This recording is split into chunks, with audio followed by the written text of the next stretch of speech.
Subscribe to Hollow Whisper Tales and unlock the secrets of the night. Story number 1. The Whispering Shadows. In the remote town of Raven's Hollow, nestled deep within a sprawling forest, rumors of a haunted mansion had plagued the townsfolk for generations. The Blackthorn Manor, a crumbling relic of the past, stood shrouded in mist on the edge of a cliff. No one dared to approach it after sunset, or so the stories claim. Chapter 1, The Dare. Alex, an adventurous journalist, arrived in Raven's Hollow on a cold autumn evening. Tasked with debunking local legends, Alex had made a name for exposing myths and superstitions. Blackthorn Manor was his latest challenge. The villagers warned him against his plans. "The shadows whisper there," an old woman muttered. "They take your name and your soul." Alex dismissed her words as folklore. Armed with a flashlight, camera, and notebook, he resolved to spend the night in the mansion. Chapter 2. Crossing the Threshold. The mansion loomed before him, its windows like hollow eyes, watching his every move. The heavy wooden door creaked open under his touch. The air inside was stale, thick with the scent of decay. Cobwebs hung like curtains, and the floorboards groaned beneath his feet. As Alex ventured deeper, he noticed the temperature drop. His breath became visible, and an eerie silence enveloped him. In the grand hall, a broken chandelier swayed despite the lack of wind. He set up his equipment, determined to document everything. Chapter 3, The First Encounter. At midnight, Alex heard faint whispers. He turned, but no one was there. The whispers grew louder, forming words he couldn't understand. Then, a shadow moved across the wall, though nothing cast it. His flashlight flickered, and his camera captured static. "Who's there?" Alex called out, his voice trembling. A faint laugh echoed, sending chills down his spine. He followed the sound to a locked door. The whispers seemed to emanate from within. Gathering his courage, he forced the door open. Inside was a library filled with dusty tomes. On a table lay an open book with fresh ink spelling out, "Welcome, Alex." Chapter 4. Unveiling the Past. Shaken, Alex began to read the book. It detailed the tragic history of the Blackthorn family. The patriarch, Elias Blackthorn, had dabbled in dark rituals to gain immortality. His experiments led to the disappearance of his wife and children, whose souls were said to be trapped within the house.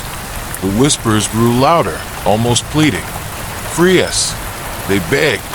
Suddenly, a figure appeared, a woman in a tattered dress, her eyes hollow and glowing faintly. She pointed to a hidden passage behind the bookshelf. Chapter 5. The Hidden Chamber. The passage led to a cavernous room beneath the mansion. Ancient symbols were carved into the walls, and in the center stood an altar surrounded by candles that lit themselves as Alex approached. On the altar was a crystal orb pulsing with a sinister light. The shadows coalesced into figures, their faces distorted with agony. The woman appeared again, her voice echoing in his mind. "Destroy the orb. Set us free." But as Alex reached for the orb, a monstrous shadow emerged, its eyes glowing red. It spoke in a guttural voice. "Leave, or suffer the same fate." Chapter 6. The Choice. Alex faced a dilemma. Destroying the orb might save the trapped souls, but could also unleash the malevolent entity. As the shadow advanced, he grabbed a nearby iron candlestick and swung it at the orb. The impact shattered it, releasing a blinding light. The mansion shook violently. The shadow screamed, then dissolved into the light. The monstrous entity roared in anger before vanishing into the darkness. The woman's face softened, her hollow eyes filling with peace as she faded away. Chapter 7. Aftermath. When Alex stumbled out of the mansion at dawn, it had transformed. The decay was gone, replaced by a serene, untouched beauty. The villagers, witnessing the change from afar, greeted him as a hero. Alex published his story, but he knew the true horror of Blackthorn Manor could never be fully captured in words. The shadows might have been banished, but their whispers lingered in his mind. Chapter 8. The Lingering Curse. Days after Alex returned to the city, strange events began to occur. His apartment lights flickered at odd hours, and faint whispers filled the air at night. At first, he dismissed them as his imagination, but the occurrences grew more unsettling. One evening, while reviewing the footage he had captured in the mansion, Alex noticed something chilling. In the static, faint faces appeared, their mouths moving as though screaming. A shiver ran down his spine as he realized they were the same faces he'd seen among the shadows. Determined to find answers, Alex revisited his research on Elias Blackthorn. He uncovered references to a second artifact, a mirror said to hold the remaining fragments of Elias's soul. The mirror had been hidden somewhere in Raven's Hollow. Chapter 9. Return to Raven's Hollow. Reluctantly, Alex returned to the town. The villagers were uneasy about his presence, their eyes filled with a mix of fear and pity. The old woman who had warned him before handed him a worn map. "The mirror lies where the sun sets last," she said cryptically.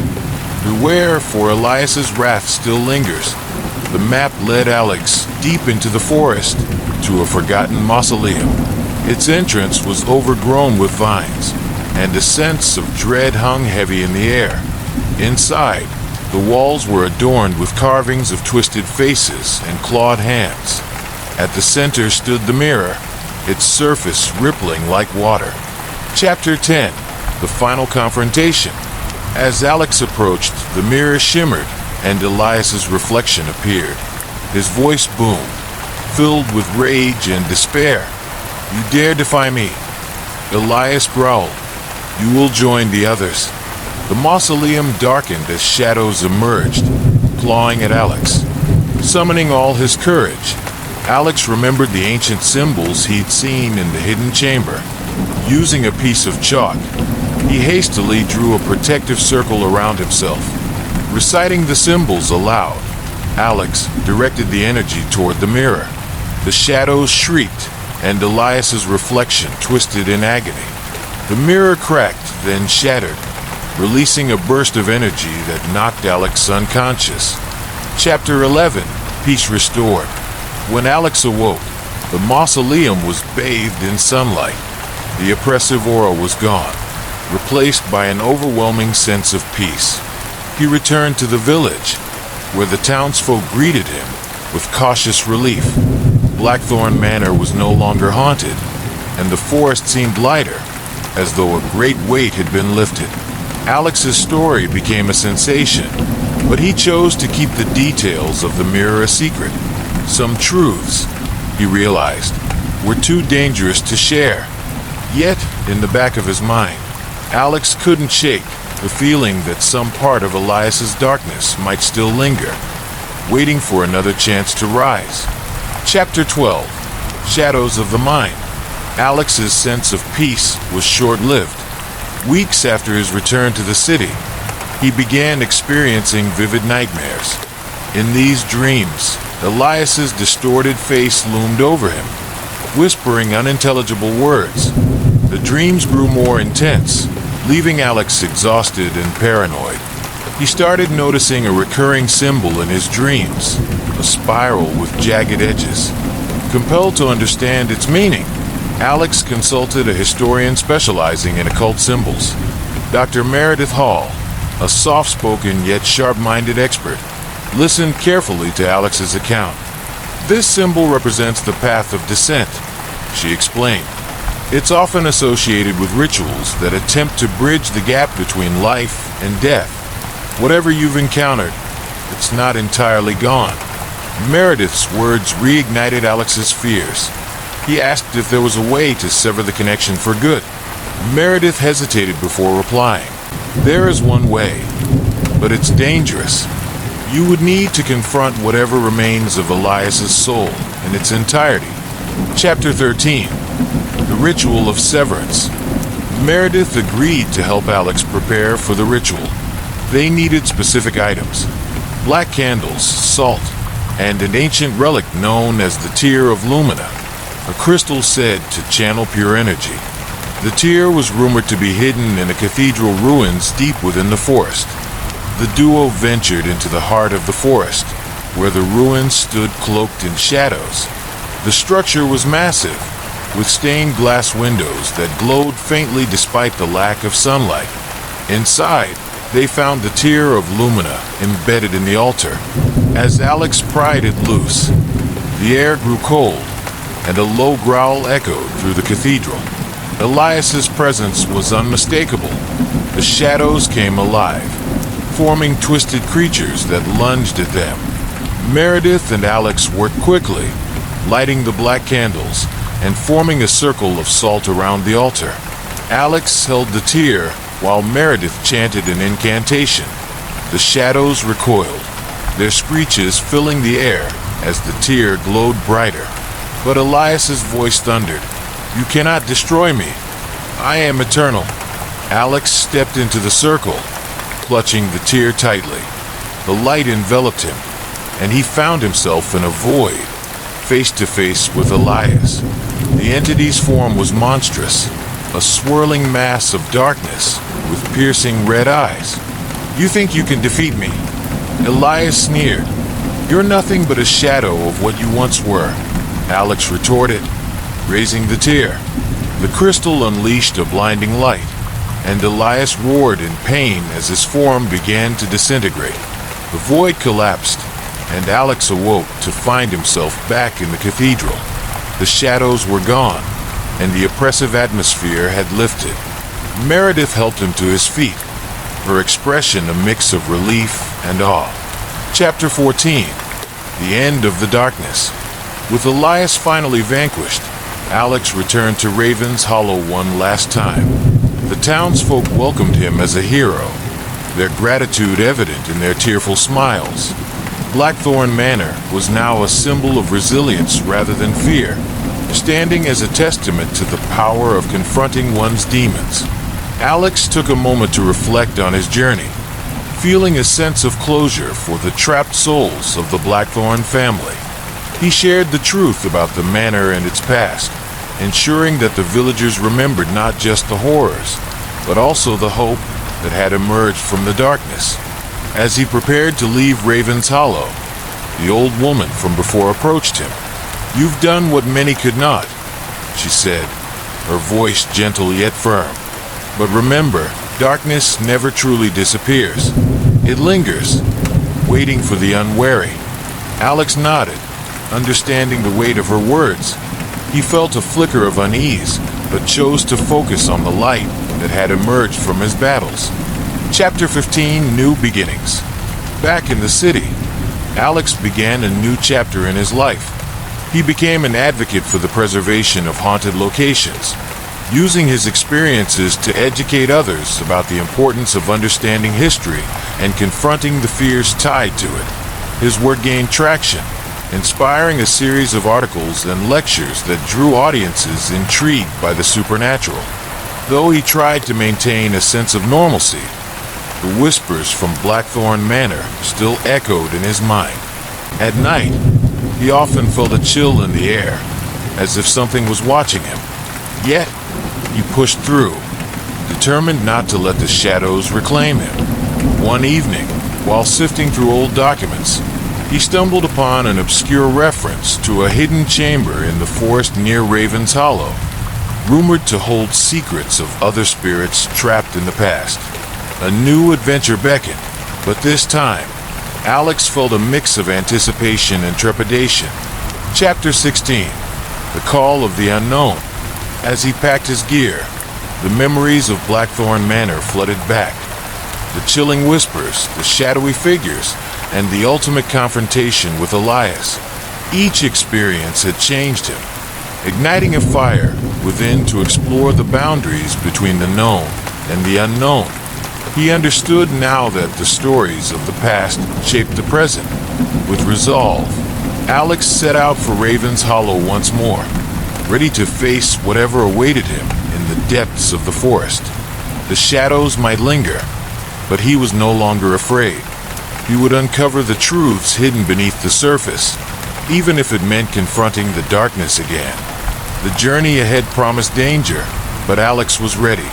He had faced the shadows before and emerged victorious. This time, he would not only seek answers, but also ensure that the whispers of the past would finally find peace.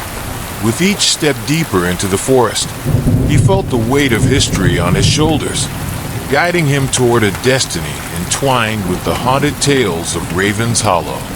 Epilogue: Whispers of the Future.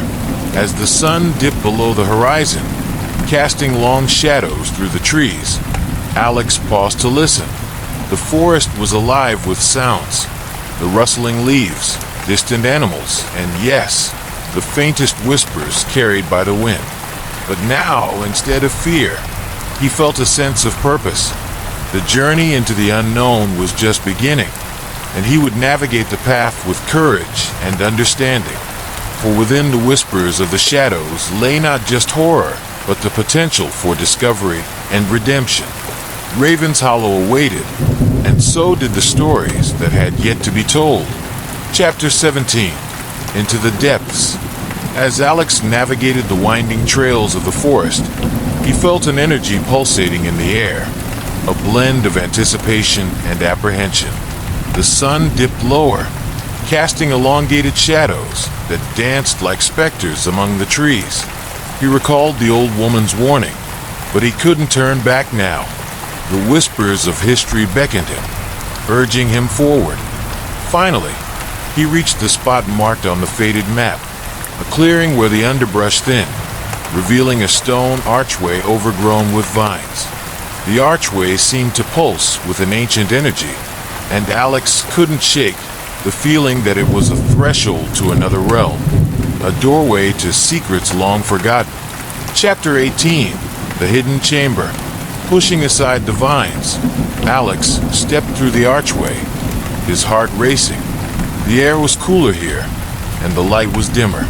As he moved deeper into the chamber, he noticed walls etched with symbols similar to those he had seen in Blackthorn Manor. It felt as if the walls themselves were whispering, sharing stories of the past. At the center of the chamber lay a stone pedestal, upon which rested a small, intricately carved box. It radiated an otherworldly glow that drew him closer. The box was adorned with the same spiral symbol that had haunted his dreams. Trembling with excitement and fear, Alex reached out to open it. Inside, he found a collection of artifacts, each one holding a fragment of history. There were old letters, photographs of the Blackthorn family, and a small vial of what appeared to be shimmering liquid. His fingers brushed against a worn diary, its pages yellowed with age. It belonged to Elias's youngest daughter, Lila, who had been missing for over a century. Chapter 19, Lila's Story. As he read the diary, Alex was transported to another time. Lila wrote of her father's obsession with immortality and the dark rituals that consumed their lives. She detailed the moments of joy shared with her siblings, overshadowed by the growing madness of their father. Each entry painted a picture of a family unraveling, trapped in a web of despair. In her final entry, Lila spoke of a plan to escape with her siblings, hoping to break free from their father's grasp. "If you find this diary," she wrote, "know that we tried to fight back. I fear he will never let us go." Alex's heart ached for Lila and her family. It became clear that the shadows he had encountered were the remnants of their suffering. They were trapped not just in the mansion, but in a cycle of despair that had extended beyond their lifetimes. Chapter 20. A Call to Action. Determined to help Lila and her siblings find peace, Alex realized he needed to perform a ritual to release their spirits. He remembered the Tear of Lumina, the relic that had once amplified his strength against Elias. He would need to use it again, along with the artifacts from the box. With the diary in hand, Alex gathered the items and set up a makeshift altar in the center of the chamber. He lit black candles, forming a protective circle around himself, and placed the vial and artifacts on the pedestal. As he began the incantation, the air grew thick with energy. Shadows flickered at the edges of the chamber, and the whispers intensified, swirling around him like a tempest. He focused on Lila's story, calling upon her spirit and those of her siblings. "Join me," he urged, his voice steady despite the rising intensity of the shadows. "Let us break the chains of your father's curse." Chapter 21, The Awakening. Suddenly, the shadows converged, swirling into forms that resembled the Blackthorn children.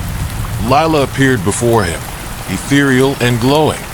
"You came for us," she whispered, her voice filled with both hope and sorrow.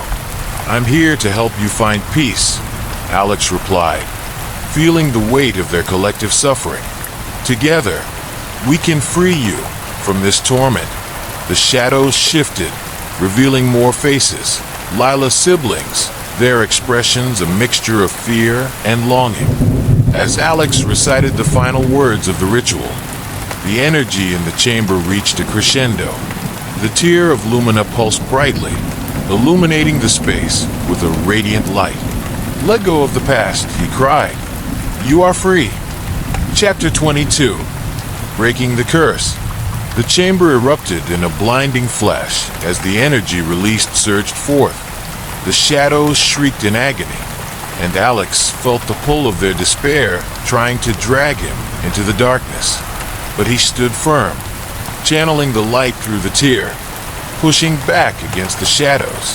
The spirits of Lila and her siblings began to rise, their forms solidifying into radiant figures, free from the shackles of their father's curse. They hovered around Alex, their faces transforming from despair to peace. "Thank you," Lila whispered, her voice now filled with warmth. "We can finally rest." With one final surge of energy, the shadows imploded, and a wave of warmth washed over the chamber. Alex felt an overwhelming sense of relief as the darkness dissipated, leaving behind a tranquil silence. Chapter 23, A New Dawn.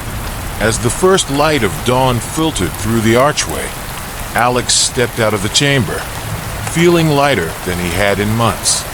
The air was crisp and fresh, and the forest was alive with the sounds of morning. The weight of the past had been lifted, and he knew Lila and her siblings had finally found peace. Returning to Raven's Hollow, he shared the story of the Blackthorn family's struggles and their liberation. The villagers listened with rapt attention, their eyes filled with gratitude for the closure Alex had brought to their haunted history. The townsfolk began to gather at Blackthorn Manor, not in fear, but in reverence. They transformed the site into a memorial, honoring the family who had suffered for so long. It became a place of reflection, where the community could come together to share their own stories of loss and healing. Epilogue: The Legacy of Shadows. Months passed, and Raven's Hollow thrived, its haunted past now a source of strength and unity. Alex's writings gained recognition, not only for their supernatural elements, but also for the deeper themes of family, resilience, and the power of confronting darkness. Though he felt a profound sense of peace, the whispers of the past lingered in his mind, reminding him of the fragile balance between light and shadow. He knew that as long as stories existed, there would always be shadows to confront and legacies to uncover. Determined to continue his journey, Alex set out to explore new tales of the supernatural, seeking to illuminate the darkness with the light of understanding. The echoes of Raven's Hollow would forever guide him, a reminder that even in the depths of despair, there is always the potential for hope and redemption. Chapter 24, The Echoes of the Past. As Alex embarked on his new adventures, he found himself traveling to different towns and cities, each with its own rich history and whispers of the supernatural. His encounters with the spectral, and the strange deepened his understanding of the human experience, revealing the connections between past traumas and present fears. One day, while researching in an old library in a neighboring town, Alex stumbled upon a collection of journals written by a historian named Eleanor Voss. Her work detailed various hauntings and tragedies across the region, many echoing the patterns he had seen in Raven's Hollow. Intrigued, he pored over her accounts, hoping to uncover more stories that needed to be told. As he read, he discovered that Eleanor had encountered similar shadows in her explorations, but her writings ended abruptly. The last entry spoke of a hidden artifact she believed could bridge the gap between the living and the dead, a relic said to possess immense power. Chapter 25. The Search for the Relic. Motivated by Eleanor's story, Alex decided to follow in her footsteps. He sought out her last known location, a small town called Grimsby, which was rumored to be steeped in its own ghostly legends. The townsfolk whispered of a cursed relic hidden within the ruins of an old estate, long abandoned and overgrown. Upon arriving in Grimsby, Alex found the town shrouded in an air of unease. The villagers were wary of outsiders, sharing hushed warnings about the dangers of the estate. Undeterred, Alex approached the local historian, a gruff man named Thomas, who had studied the estate for years. "Many have ventured into those ruins and never returned," Thomas warned, his brow furrowed. "The shadows are restless there. I understand the risks," Alex replied, determination in his voice. "But I need to uncover the truth." Thomas reluctantly agreed to accompany Alex, sharing what he knew about the estate's tragic history. It belonged to the Holloway family, whose members had vanished under mysterious circumstances, leaving behind tales of madness and despair. Chapter 26. Into the Ruins. The following day, Alex and Thomas set out for the Holloway estate, the path overgrown and treacherous. As they approached the decaying structure, the air grew heavy with anticipation. The estate loomed before them, its windows like dark eyes watching their every move. Inside, the atmosphere was thick with dust and decay, the remnants of a once grand home. Shadows danced in the corners, and an eerie silence enveloped them. Armed with flashlights, they began their search, moving cautiously through the crumbling halls. In one of the upstairs rooms, Alex discovered a hidden compartment within the wall. Inside, he found a small, ornate box, similar to the one he had encountered in the hidden chamber of Blackthorn Manor. As he opened it, a chill ran down his spine. The contents included an ancient locket and a small, intricately carved figure of a woman. Thomas examined the locket, his eyes widening. This belonged to Elizabeth Holloway, the last matriarch of the family, he said, his voice barely above a whisper. She was rumored to have dabbled in dark magic. Chapter 27. The Shadow of Elizabeth. As they continued their exploration, the temperature dropped suddenly, and the whispers began to echo through the halls. Alex felt a familiar presence, as if the very walls were alive with the stories of those who had suffered within them. In the main hall, a figure materialized, a woman in a tattered gown, her eyes filled with sorrow and rage. It was Elizabeth Holloway, her spirit trapped in a cycle of despair. "Why have you come?" she demanded, her voice echoing with a chilling authority. "You seek the relic, but it bears a heavy price. We want to help you," Alex replied, his heart pounding. "We know you've suffered. What do you need to be free?" Elizabeth's form flickered, and the shadows in the room swirled around her. "The relic is a fragment of my soul, bound to this estate. Only by confronting the darkness I embraced can I be set free." Chapter 28. Confronting the Darkness. Realizing that the relic was tied to Elizabeth's tragic past, Alex knew they had to delve deeper into her history. "What did you do?" he asked gently. "What darkness did you embrace?" She hesitated, her expression softening. I sought power to protect my family, to prevent the suffering that plagued us. But in my desperation, I unleashed something far worse. The shadows consumed my children, and I became the architect of my own torment. With newfound understanding, Alex turned to Thomas. We need to find a way to confront the shadows that haunt her. Perhaps a ritual similar to what I performed in Raven's Hollow. Thomas nodded, his face pale. We'll need the locket and the figure. They are the keys to her past. Chapter 29. The Ritual of Release. They set up a makeshift altar in the main hall, placing the locket and figure at the center. As they began the incantation, the shadows stirred restlessly, drawn to the energy of the ritual. Elizabeth appeared again, her form flickering as she struggled against the darkness surrounding her. You must face the shadows I created, she urged. Only then can we break this curse. Alex and Thomas chanted the ancient words, calling forth the shadows that had plagued Elizabeth for so long. The air crackled with tension as the darkness coalesced into grotesque forms, twisted and anguished. Face me, Alex shouted, raising the locket. You will not take her again. Chapter 30. The Battle of Shadows. The shadows surged forward, attempting to engulf Alex and Thomas.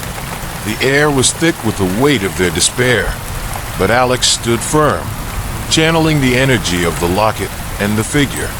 Light erupted from the relic, illuminating the room with a radiant glow. Release her, he cried, directing the energy toward Elizabeth's spirit.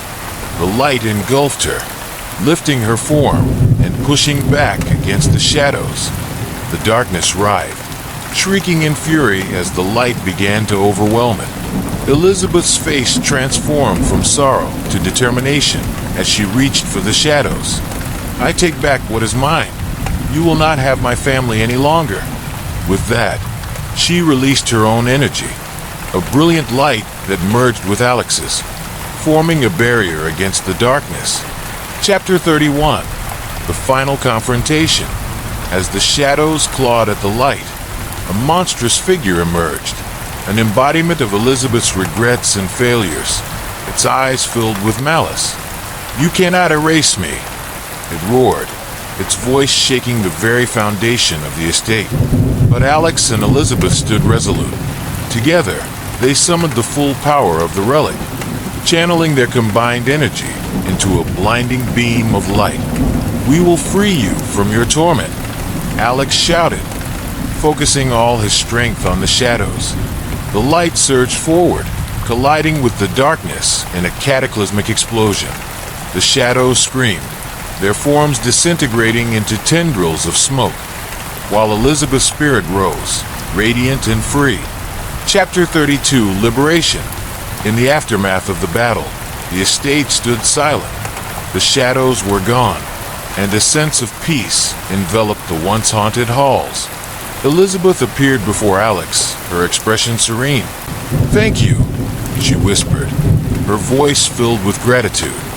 You have freed me and my family from the curse of our past. Alex felt a profound sense of relief wash over him. You can finally rest, he replied, tears welling in his eyes. You've endured so much pain. With a gentle smile, Elizabeth began to fade, her spirit returning to the light. Remember, Alex, the shadows may linger, but the light of hope is always stronger. Chapter 33. A new chapter. As the sun rose over Grimsby, Alex and Thomas emerged from the estate, forever changed by their experiences. The air felt lighter, as if the weight of history had been lifted.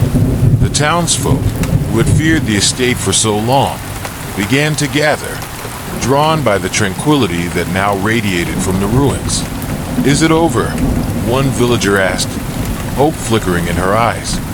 Yes, Alex replied, his voice steady.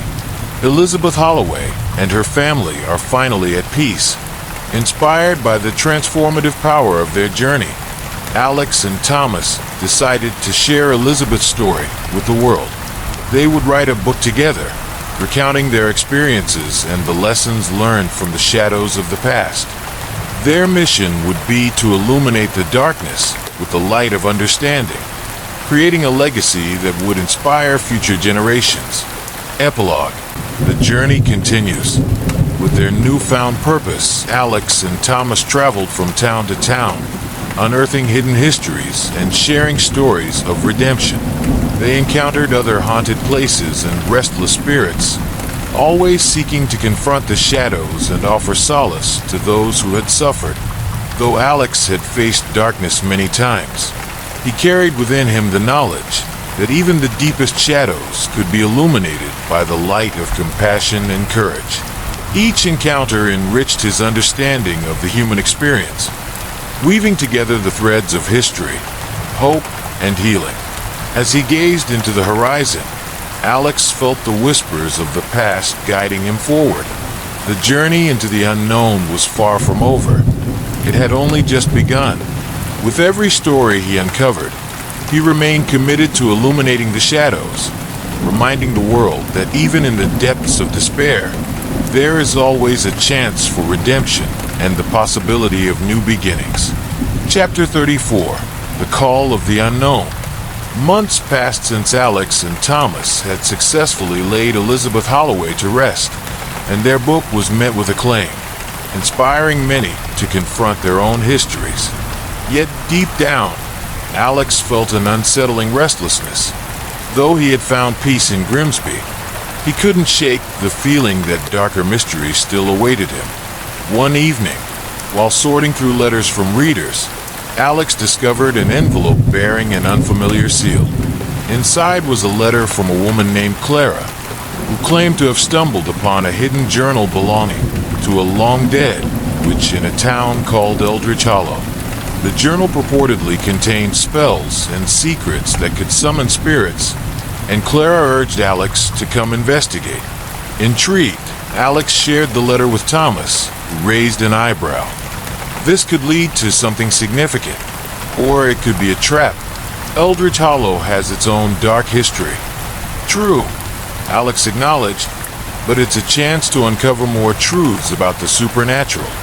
We owe it to ourselves and to those we've helped to see this through. Chapter 35. Journey to Eldridge Hollow. The next day, they set off for Eldridge Hollow, navigating through dense forests and winding roads. The atmosphere grew heavier as they approached the town, a place steeped in folklore and a past tainted by suspicion and fear. The townsfolk eyed them warily as they entered, their expressions revealing a mix of curiosity and apprehension. Clara awaited them at a quaint cafe adorned with old photographs of the town's history. "I'm glad you came," she said, her voice barely above a whisper. The journal is said to contain powerful spells, some intended for protection, others not so much. I found it hidden beneath the floorboards of my grandmother's house. Over coffee, Clara shared her family's connection to the witch trials that had ravaged Eldridge Hollow centuries ago. My ancestor was accused of witchcraft and fled, but her journal remained, filled with secrets and curses, she explained. I believe it holds the key to understanding what happened here. Chapter 36. Unearthing Secrets. Clara led Alex and Thomas to her grandmother's house, a charming yet dilapidated cottage on the outskirts of town. Inside, they found the journal bound in cracked leather, its pages yellowed with age. As Clara began to read, an unsettling energy filled the room. "Listen to this," she said, her eyes widening. "The journal speaks of a curse placed on the town, a shadow that feeds on fear and sorrow, manifesting in various ways over the years. It says the only way to break it is to confront the source." Alex felt a familiar chill as he realized the shadows they had faced before could be tied to the same malevolent force. "We need to gather more information. If there's a way to confront this shadow, we can't do it without understanding its history." Chapter 37. The Dark Legacy. That night, Alex, Thomas, and Clara researched the town's archives, digging through dusty records and newspaper clippings. They uncovered stories of tragic events, disappearances, madness, and unexplained phenomena, each pointing to the existence of a dark presence that loomed over Eldritch Hollow. One particularly disturbing article detailed the fate of a group of children who had vanished during a storm decades ago. Local lore claimed they had been lured into the woods by whispers promising adventure and treasures, never to be seen again. The town had grieved, but as time passed, the story faded into obscurity, replaced by new tales of terror. This must be connected to the curse, Clara speculated, her voice trembling. What if those children are still here, trapped by the same shadows? Chapter 38, The Confrontation. Determined to uncover the truth, Alex, Thomas, and Clara ventured into the woods the following day, retracing the steps the children had taken long ago. The atmosphere was thick with tension, and the trees seemed to close in around them. As they wandered deeper, the whispers began, soft at first, then growing louder. Alex's heart raced as he recognized the familiar tone of lost souls, calling out for help. "We need to focus," he said, trying to drown out the echoes of despair. "If there's a way to confront this darkness, we must find it." They set up a clearing, creating a protective circle with salt and lighting black candles. Clara held the journal, reciting passages that spoke of confronting the shadows.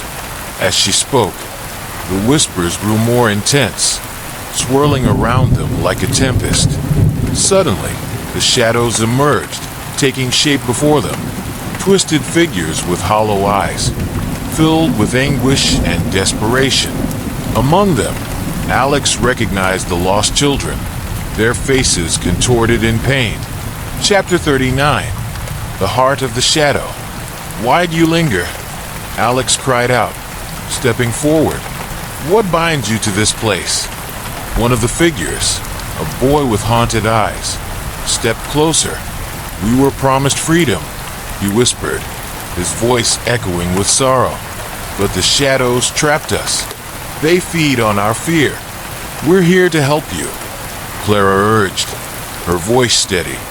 "We can break the curse, but you must confront the darkness together." As they spoke, the shadows grew restless, swirling around the group with increasing fury. "You cannot defeat us," the darkness roared, its voice a cacophony of despair and anger. Chapter 40, Embracing the Light.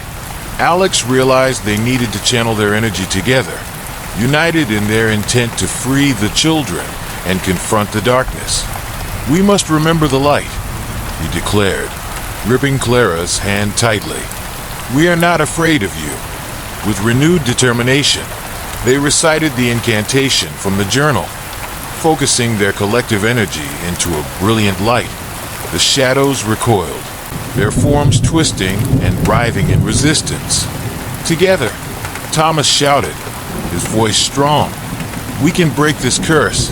As the light surged forward, the shadows began to scream, their anguished cries echoing through the woods. The figures of the children reached out, their expressions filled with both fear and hope. "Let go of your pain," Clara cried. "You can be free." Chapter 41, The Break of Dawn. The light erupted, engulfing the clearing in brilliance. The shadows screamed in agony, their forms dissolving into wisps of smoke.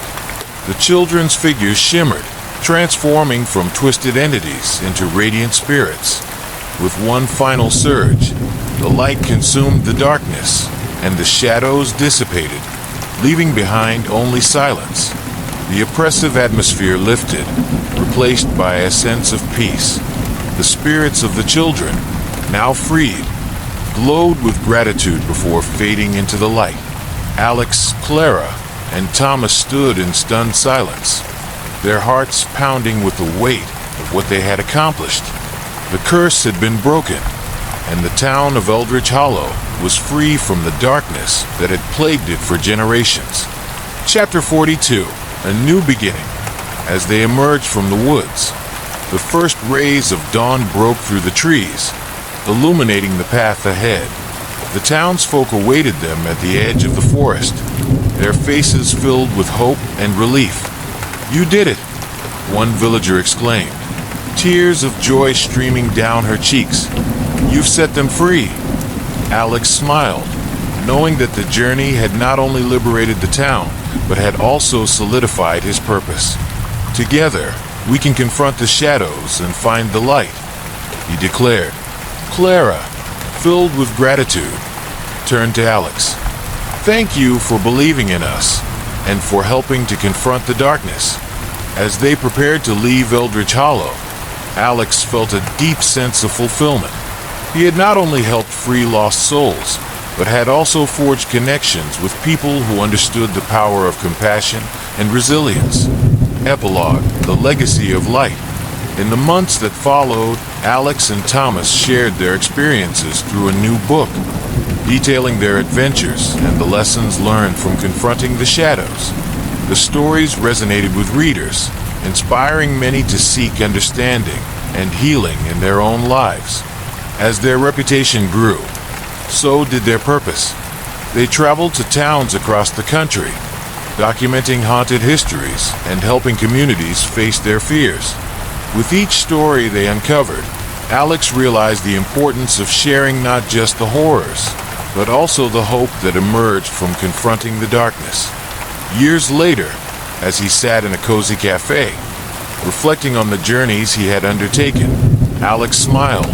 The shadows would always exist, but so too would the light. He understood that true courage lay in facing the unknown and embracing the connections that could heal both the living and the lost. And so, with each new dawn, Alex continued to seek out the stories that needed to be told, lighting the way for those lost in darkness and ensuring that no shadow would ever go unchallenged again. Chapter 43: The Ghost of the Past. As the years passed, Alex found himself deeply entrenched in his work, traveling to various towns and uncovering hidden histories. Each story felt like a thread weaving into a greater tapestry of understanding the human experience. Yet, amid the successes and connections, he felt a lingering emptiness, an unresolved tension that pulled at his heart. One evening, while preparing for a speaking engagement, he received an unexpected phone call from a historian in the small town of Waverly Creek. "Alex," the historian said, urgency in her voice, "I think you need to come here. There's something happening, something dark."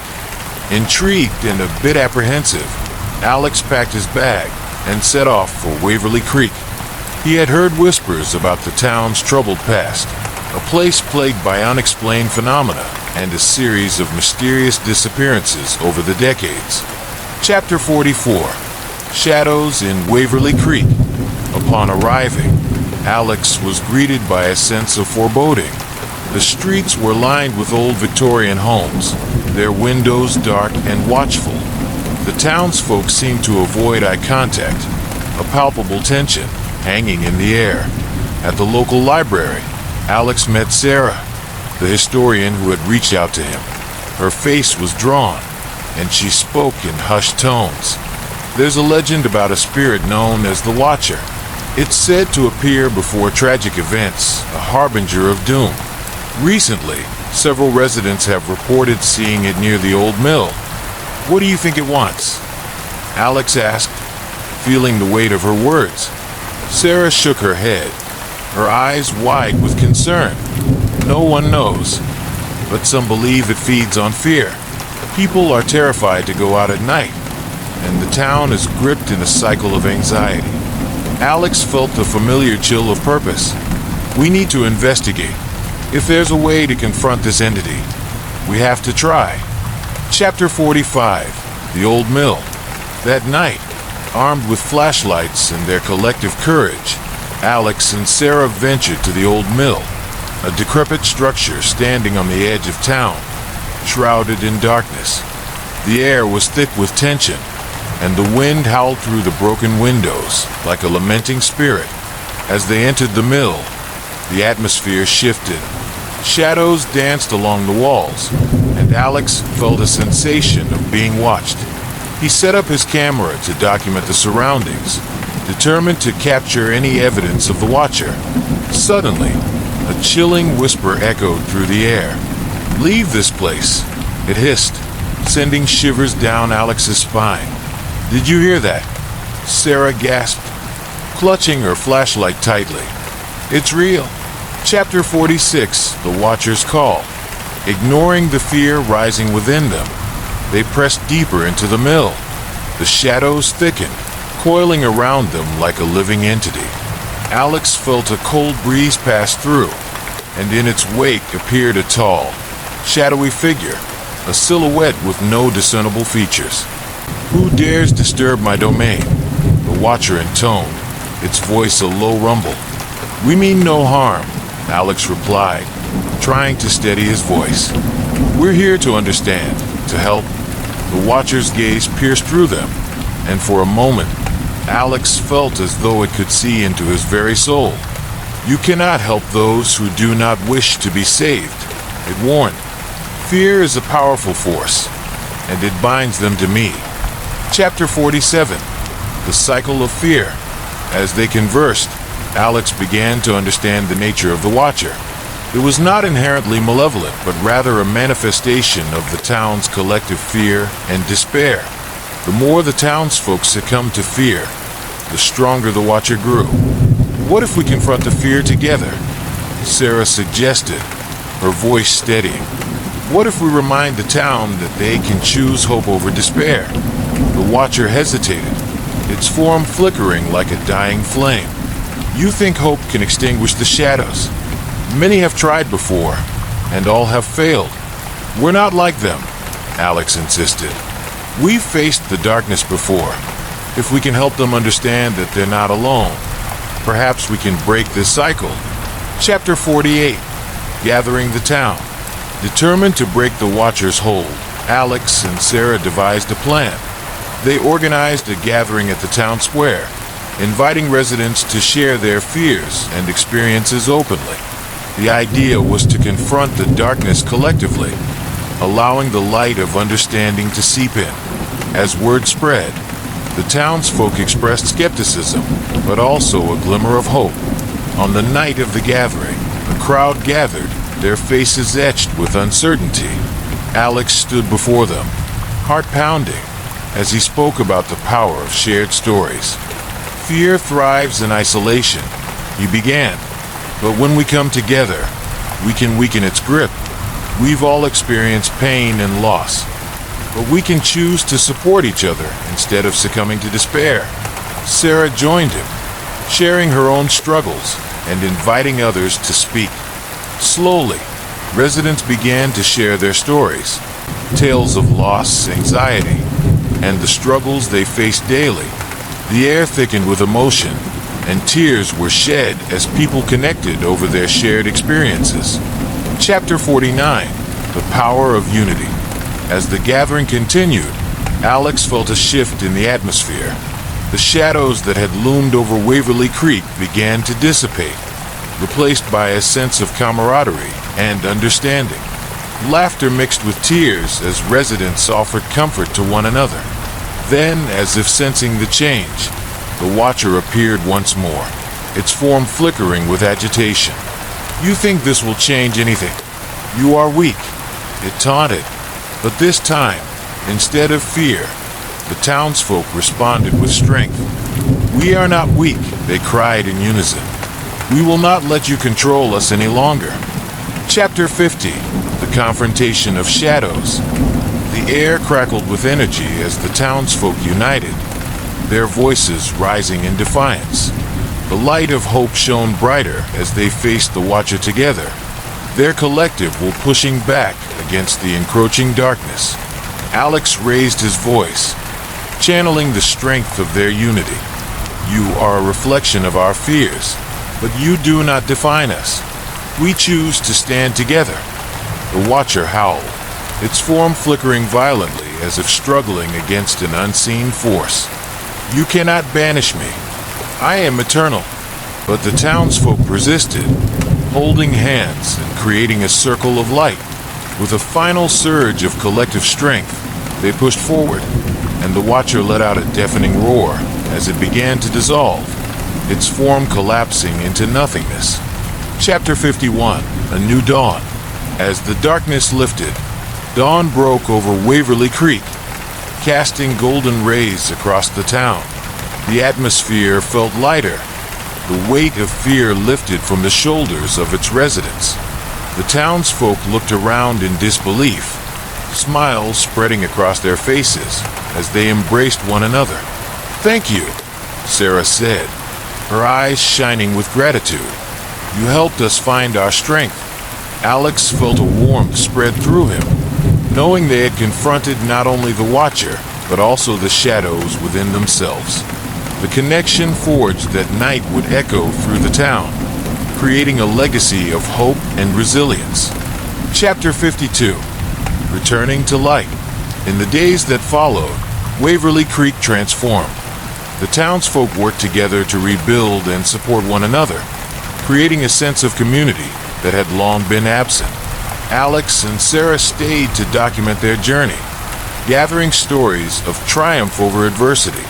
As Alex prepared to leave Waverly Creek, he realized that the darkness would always exist, but so too would the light. Every town they visited, every soul they helped, reinforced the understanding that facing the shadows was not just about banishing them, but also about embracing the connections that brought healing. Epilogue. The legacy of light continues. Years later, as he sat at his desk writing a new chapter for their book, Alex reflected on his journey. He had faced countless shadows, and each encounter had deepened his understanding of the human experience. With Thomas by his side, they continued to travel, share their stories, and inspire others to confront their fears. The legacy of light they had created spread far and wide, illuminating the darkest corners of the world. Alex knew that as long as there were stories to tell and connections to forge, the battle against the shadows would continue. With each new dawn, he embraced the call of the unknown, ready to face whatever darkness lay ahead, armed with the knowledge that together they could always find their way back to the light. Chapter 53, Echoes of the Past. As Alex and Sarah traveled from town to town, sharing their stories of resilience and hope, they began to notice a pattern. Each place they visited had its own unique challenges, but the underlying theme remained the same. Fear and isolation often kept communities trapped in cycles of despair. The whispers of their experiences resonated in the hearts of those they met, igniting sparks of courage. However, despite their successes, Alex couldn't shake the feeling that some shadows lingered. One fateful night, while staying at a small inn in a town called Eldermere, he received an unexpected message from an old friend, Dr. Meredith Hall. "Alex," her voice crackled through the phone, "you need to come to Eldermere. There's something you should see. I fear it's related to Elias Blackthorn." His heart raced as he hung up. He had thought Elias's darkness was finally vanquished, but he was now certain that the echoes of the past had not yet fully faded. Without hesitation, he and Sarah packed their bags and set off for Eldermere. Chapter 54, The Unraveling Mystery. Upon arriving in Eldermere, Alex found the town shrouded in an eerie fog. The atmosphere felt heavy, as if the air was thick with unspoken fears. Meredith met them at a local cafe, her expression grave. "I've been researching some recent events in Eldermere," she explained. "Several people have gone missing over the past few months. They were last seen near the old cemetery, where the graves of the Blackthorn family are located. Could it be connected to the remnants of Elias's soul?" Sarah asked, concern etching her features. "I fear it might be," Meredith replied. "The legends say that Elias had hidden a powerful artifact among the graves, one that could grant unimaginable power, or unleash a darkness that could consume the living." Chapter 55, The Cemetery's Secrets. Determined to uncover the truth, The trio made their way to the cemetery.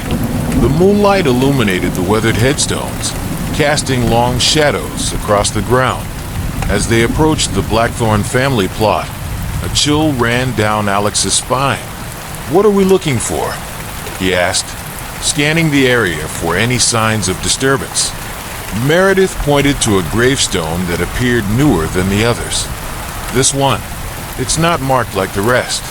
As they examined the stone, they discovered an inscription that mentioned a hidden tomb beneath the grave. There could be a chamber below, Meredith theorized. "We need to dig." With shovels they found nearby, they carefully unearthed the grave, revealing a stone entrance. As they descended into the darkness, an unsettling feeling washed over Alex. He could feel the presence of something malevolent lurking just beyond the edges of the light. Chapter 56, The Tomb of Shadows. The tomb was a sprawling underground chamber, filled with cobwebs and dust. Strange symbols adorned the walls, echoing the ancient rituals Alex had encountered before. At the center of the chamber stood a pedestal, upon which rested a dark, ornate box. "Is that it?" Sarah asked, her voice barely above a whisper. "It has to be," Meredith replied, stepping closer. "But we need to be cautious. Opening it could release whatever is trapped inside." As Alex reached for the box, a sudden gust of wind swept through the chamber, extinguishing their lanterns. Darkness enveloped them, and the sound of distant whispers filled the air, growing louder and more frantic. "Elias," Alex breathed, recognizing the malevolent energy. "He's here." Chapter 57, The Awakening. The whispers transformed into screams, and shadows coalesced around them, swirling like a storm. Elias's voice thundered from the darkness. "You dare disturb my resting place. We're here to end this," Alex shouted, determination burning in his chest. "You won't take anyone else." The shadows lashed out, clawing at them, but Alex stood firm. He remembered the power of unity that had banished the Watcher in Waverly Creek. "We're not alone. We stand together." Sarah and Meredith joined him, their hands clasped tightly. Together, they chanted a protective incantation, recalling the symbols that had once held Elias at bay. The shadows hesitated, faltering under the light of their combined strength. Chapter 58, The Final Stand. With renewed courage, Alex took a step forward. "This ends now," he declared, raising the ornate box high above his head. "We will not be ruled by your darkness." The shadows writhed in anger, but Alex's resolve was unshakable. He opened the box, and a blinding light erupted from within, illuminating the chamber. The energy surged, pushing back against the darkness, as if the box held the very essence of hope. Elias's form materialized in front of them, a grotesque shadow of his former self. "You cannot defeat me. I will consume you," he roared, lunging forward. Chapter 59, The Light of Hope. But the light from the box enveloped them, amplifying their collective strength. "You have no power here," Meredith shouted, her voice ringing clear. The light intensified, and the shadows screeched in agony. As Alex and his companions focused their energy, the darkness began to unravel, revealing the tortured souls that had been trapped within Elias's grasp. "Free us!" they cried, their voices a chorus of despair. In that moment, Alex realized that this was their chance. "We can help you," he shouted. "Join us. Let the light guide you." Chapter 60, Redemption. The spirits hesitated. Then, with a collective breath, they stepped into the light. The shadows surrounding them began to dissolve, merging with the radiance of hope. Elias screamed as the light engulfed him, and with a final, desperate roar, he was consumed by the brilliance. As the last remnants of darkness faded away, the tomb fell silent. The air felt lighter, the oppressive energy lifted. Alex, Sarah, and Meredith stood together, breathless but victorious. "Is it over?" Sarah asked, glancing around the chamber. "I think it is," Meredith replied, her voice trembling with emotion. "We've freed the souls, and Elias's darkness is finally gone." Chapter 61, A New Beginning. As they emerged from the tomb, the first rays of dawn broke through the fog, illuminating Eldermere in a golden glow. The townsfolk gathered, their expressions a mixture of hope and disbelief. News of their victory spread quickly, and the town began to heal. Alex, Sarah, and Meredith remained in Eldermere for a time, helping the community rebuild and support one another. The scars of the past began to fade, replaced by stories of resilience and unity. Alex felt a renewed sense of purpose, knowing that his journey would continue. He understood that while shadows may always exist, the power of connection and hope could light the way through even the darkest of times. Epilogue, The Road Ahead. With each town they visited, the trio spread their message of hope, healing, and unity. Alex continued to document their journey, sharing the tales of triumph over darkness. As he looked ahead to the horizon, he felt the call of new adventures awaiting him. The road would be long, but he was ready. He had learned that facing the shadows together could forge bonds stronger than fear itself. And as they set out once more, he knew that the light they carried would always guide their way, illuminating the path for those still trapped in darkness, one story at a time. Chapter 62, Whispers in the Forest.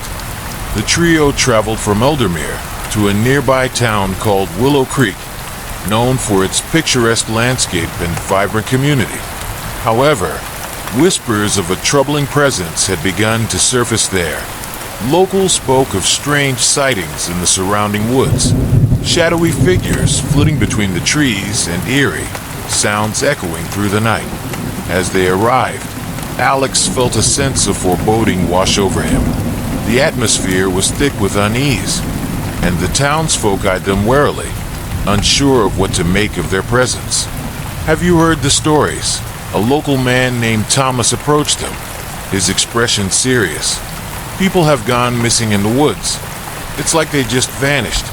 Some say it's the spirits of the Blackthorn family, seeking revenge for what was done to them." Sarah exchanged worried glances with Alex and Meredith. "We need to investigate," Alex said, determination in his voice. "If there's something dark lurking in those woods, we have to confront it." Chapter 63, Into the Woods. The next day, armed with lanterns and protective symbols, they set out into the forest. The trees loomed tall and ominous, their branches twisting like skeletal fingers reaching for the sky. As they ventured deeper, the sunlight faded, and an unsettling quiet settled around them. "Stay close," Meredith instructed, her voice low. "If anything happens, we need to stick together." As they walked, they heard faint whispers, fragments of words that danced on the edge of understanding. "Do you hear that?" Sarah asked, her eyes wide. "Yes," Alex replied, his heart racing. "It sounds like pleading." Suddenly, a gust of wind swept through the trees, and shadows flitted just beyond their vision. Alex felt a chill crawl up his spine. "We need to keep moving." Chapter 64, The Clearing. After what felt like hours, they stumbled into a clearing bathed in an otherworldly light. At the center stood a stone altar, covered in moss and surrounded by ancient symbols. The air felt charged, crackling with energy. "Do you think this is where the disappearances happened?" Sarah asked, her voice barely a whisper. "It might be," Meredith replied, examining the altar closely. "These symbols are similar to those we saw in the tomb. They could be a form of binding." Just then, a figure emerged from the shadows, a woman in tattered clothing, her eyes hollow and filled with sorrow. "Help me," she whispered, her voice echoing like a distant memory. "I am trapped." Alex stepped forward cautiously. "Who are you?" I was once a part of the Blackthorn family, she said, her gaze pleading. Elias's greed and ambition condemned us all. He took our souls to feed his power. We are lost, unable to find peace. Chapter 65, The Choice to Free. Why are you here? Meredith asked, her brow furrowing. Are you the source of the recent disappearances? We have been drawn to this place, the woman replied. The altar is a conduit for our anguish. Those who enter the clearing are ensnared by the darkness. Their souls offered to Elias in exchange for his twisted immortality. Then we need to destroy this altar, Alex said firmly. It's the only way to free you and the others. No, the woman cried out, her voice rising in panic. If you destroy the altar without the proper ritual, Elias will return, more powerful than ever. You must perform the rite of release to free us. Chapter 66, Preparing the Ritual. Determined to help the trapped souls, the trio quickly gathered the necessary items for the ritual. As they worked, the whispers around them intensified, echoing their despair and hope. With everything in place, they began to chant the incantation, the words resonating in the clearing. The wind picked up, swirling around them as the shadows danced and flickered. Feel the power of unity, Alex urged, reaching out to the spirit. We will not let Elias take anyone else. The woman's spirit hovered close, her eyes shining with gratitude. Together, we can break the chains of darkness. Chapter 67, The Confrontation. As they continued the ritual, the ground trembled, and a dark cloud began to swirl above them. Elias's form materialized, rage radiating from him. You dare to challenge me again, he boomed. Yet, Alex shouted, standing his ground. Your reign of terror ends here. With renewed strength, they channeled their energy into the altar, the light growing brighter. We stand united against you, Elias, Sarah cried, her voice ringing clear. The shadows screeched, swirling violently around them, but they held their ground. The altar pulsed with energy, and the whispers of the trapped souls grew louder, merging into a single powerful voice. Release us. Chapter 68. The light prevails. With a final surge of energy, Alex and his companions directed their combined strength at Elias. The shadows writhed in agony, and the air crackled with power. No, I will not be defeated, Elias howled, but the light surged, overwhelming him. The shadows began to disintegrate, and with one last roar, Elias was consumed by the brilliance. The clearing erupted in a blinding flash, and then everything fell silent. As the light faded, Alex, Sarah, and Meredith looked around, breathless. The altar lay in ruins, and the woman's spirit hovered before them, her expression serene. Thank you, she whispered, her voice now filled with peace. You have freed us at last. Chapter 69. Healing the Land. As the sun began to rise, illuminating the clearing, the lingering darkness faded, leaving only a sense of tranquility. The trio stood together, grateful for their victory. We did it, Sarah said, tears of relief in her eyes. We freed them. Yes, and we've removed another layer of darkness from the world, Meredith added, a smile breaking across her face. As they made their way back through the forest, the townsfolk awaited them, eyes wide with hope. Alex shared their story of bravery, and the townspeople rejoiced, grateful for the restoration of peace. Chapter 70. A Lasting Legacy. After their victory in Willow Creek, Alex, Sarah, and Meredith continued their journey, spreading their message of unity and healing. Each town they visited brought new challenges, but they faced them head-on, empowered by their experiences. Years passed, and Alex's tales became legendary, inspiring countless others to confront their fears and stand together against the darkness. He realized that while shadows may always exist, the light of hope and resilience would forever guide the way. In the heart of every community they visited, they left behind a legacy of strength, a reminder that even in the face of fear, together they could overcome anything.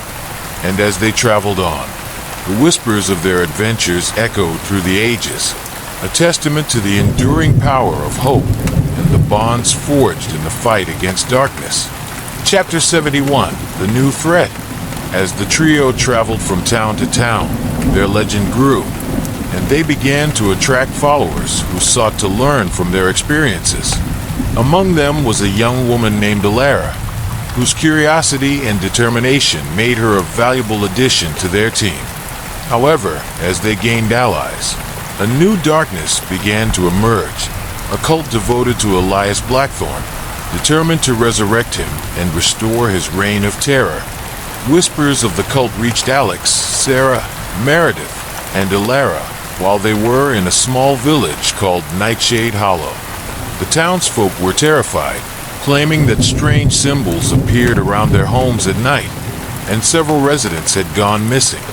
"We need to investigate," Alex said, looking at his companions. "If the cult is trying to bring Elias back, we can't let that happen." Chapter 72, A Trail of Shadows. That night, they set out to search for signs of the cult. The moon cast a pale light over the forest, and the air felt thick with anticipation. As they moved deeper into the woods, they discovered a hidden clearing where a ritual was taking place. Dressed in dark robes, a group of cultists surrounded a crude altar, chanting in unison. The leader, a tall figure with a hood obscuring their face, raised a dagger high, glinting in the moonlight. "They're trying to summon Elias," Alara whispered, her eyes wide with fear. "We need to stop them," Sarah urged, gripping her lantern tightly. Chapter 73, The Confrontation. Steeling themselves, the group approached the clearing, their hearts pounding. Just as the cultists were about to make their final chant, Alex shouted, "Stop! You cannot bring him back." The cultists turned, their faces hidden in shadows, but their eyes burned with fury. The leader stepped forward, revealing a twisted grin. "Foolish mortals, you think you can stop the resurrection of Elias Blackthorn? We've faced worse than you," Meredith replied, raising her protective symbols. "Your darkness ends here." The cultists charged, but Alex, Sarah, Meredith, and Alara stood firm, channeling their energy into a protective barrier. The air crackled with tension as the cultists collided with the barrier, their shouts of rage echoing through the woods. Chapter 74, Shadows Rising. As the cultists struggled against the barrier, the leader began to chant incantations of his own, and dark shadows began to seep from the ground. "You will regret this," he roared, summoning the remnants of Elias's power. The shadows coalesced into monstrous forms, writhing and reaching for the group. Alex felt a wave of panic wash over him as he realized the cult had tapped into the lingering darkness from the previous encounters. "Hold the barrier," he shouted, sweat beading on his forehead. "We can't let them through." With renewed determination, Alara joined hands with Alex, Sarah, and Meredith, amplifying their protective energy. Together, they focused on expelling the darkness, pushing against the shadows that threatened to overwhelm them. Chapter 75, The Fight Within. As the battle raged on, Alex felt a pull within himself, a whisper of doubt that threatened to cloud his mind. Memories of Elias's torment and his own previous encounters flooded back, igniting a spark of fear. "Don't let him in," Meredith called, noticing Alex's struggle. "Remember the light. Remember the lives we've saved." With her words echoing in his mind, Alex fought against the darkness. He recalled the faces of those they had freed and the bonds they had forged. Summoning every ounce of courage, he focused on the light within himself, feeling it grow brighter. Together, Alex shouted, his voice resonating through the chaos. We can overcome this. Chapter 76, The Shattering Light. With renewed determination, the group combined their energies, and the barrier pulsed with light, pushing back the encroaching shadows. The leader of the cult screamed in fury as the light engulfed him, and the dark creatures began to dissolve into wisps of smoke. "Foolish mortals," he howled, but his voice weakened as the light consumed him.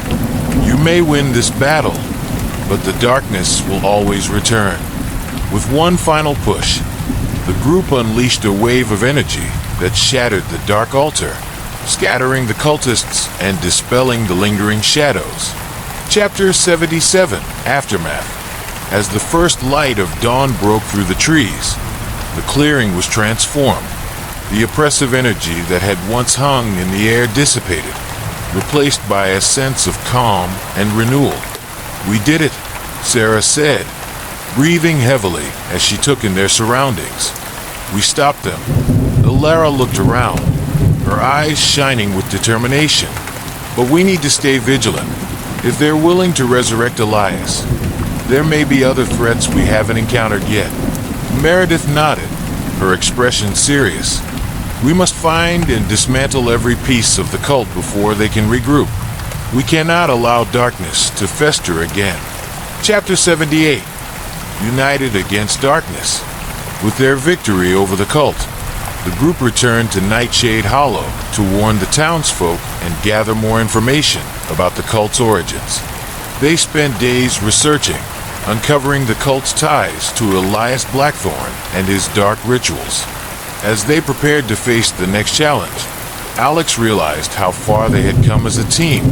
Each battle strengthened their bonds, and together, they could confront whatever darkness lay ahead. Chapter 79, The Journey Continues.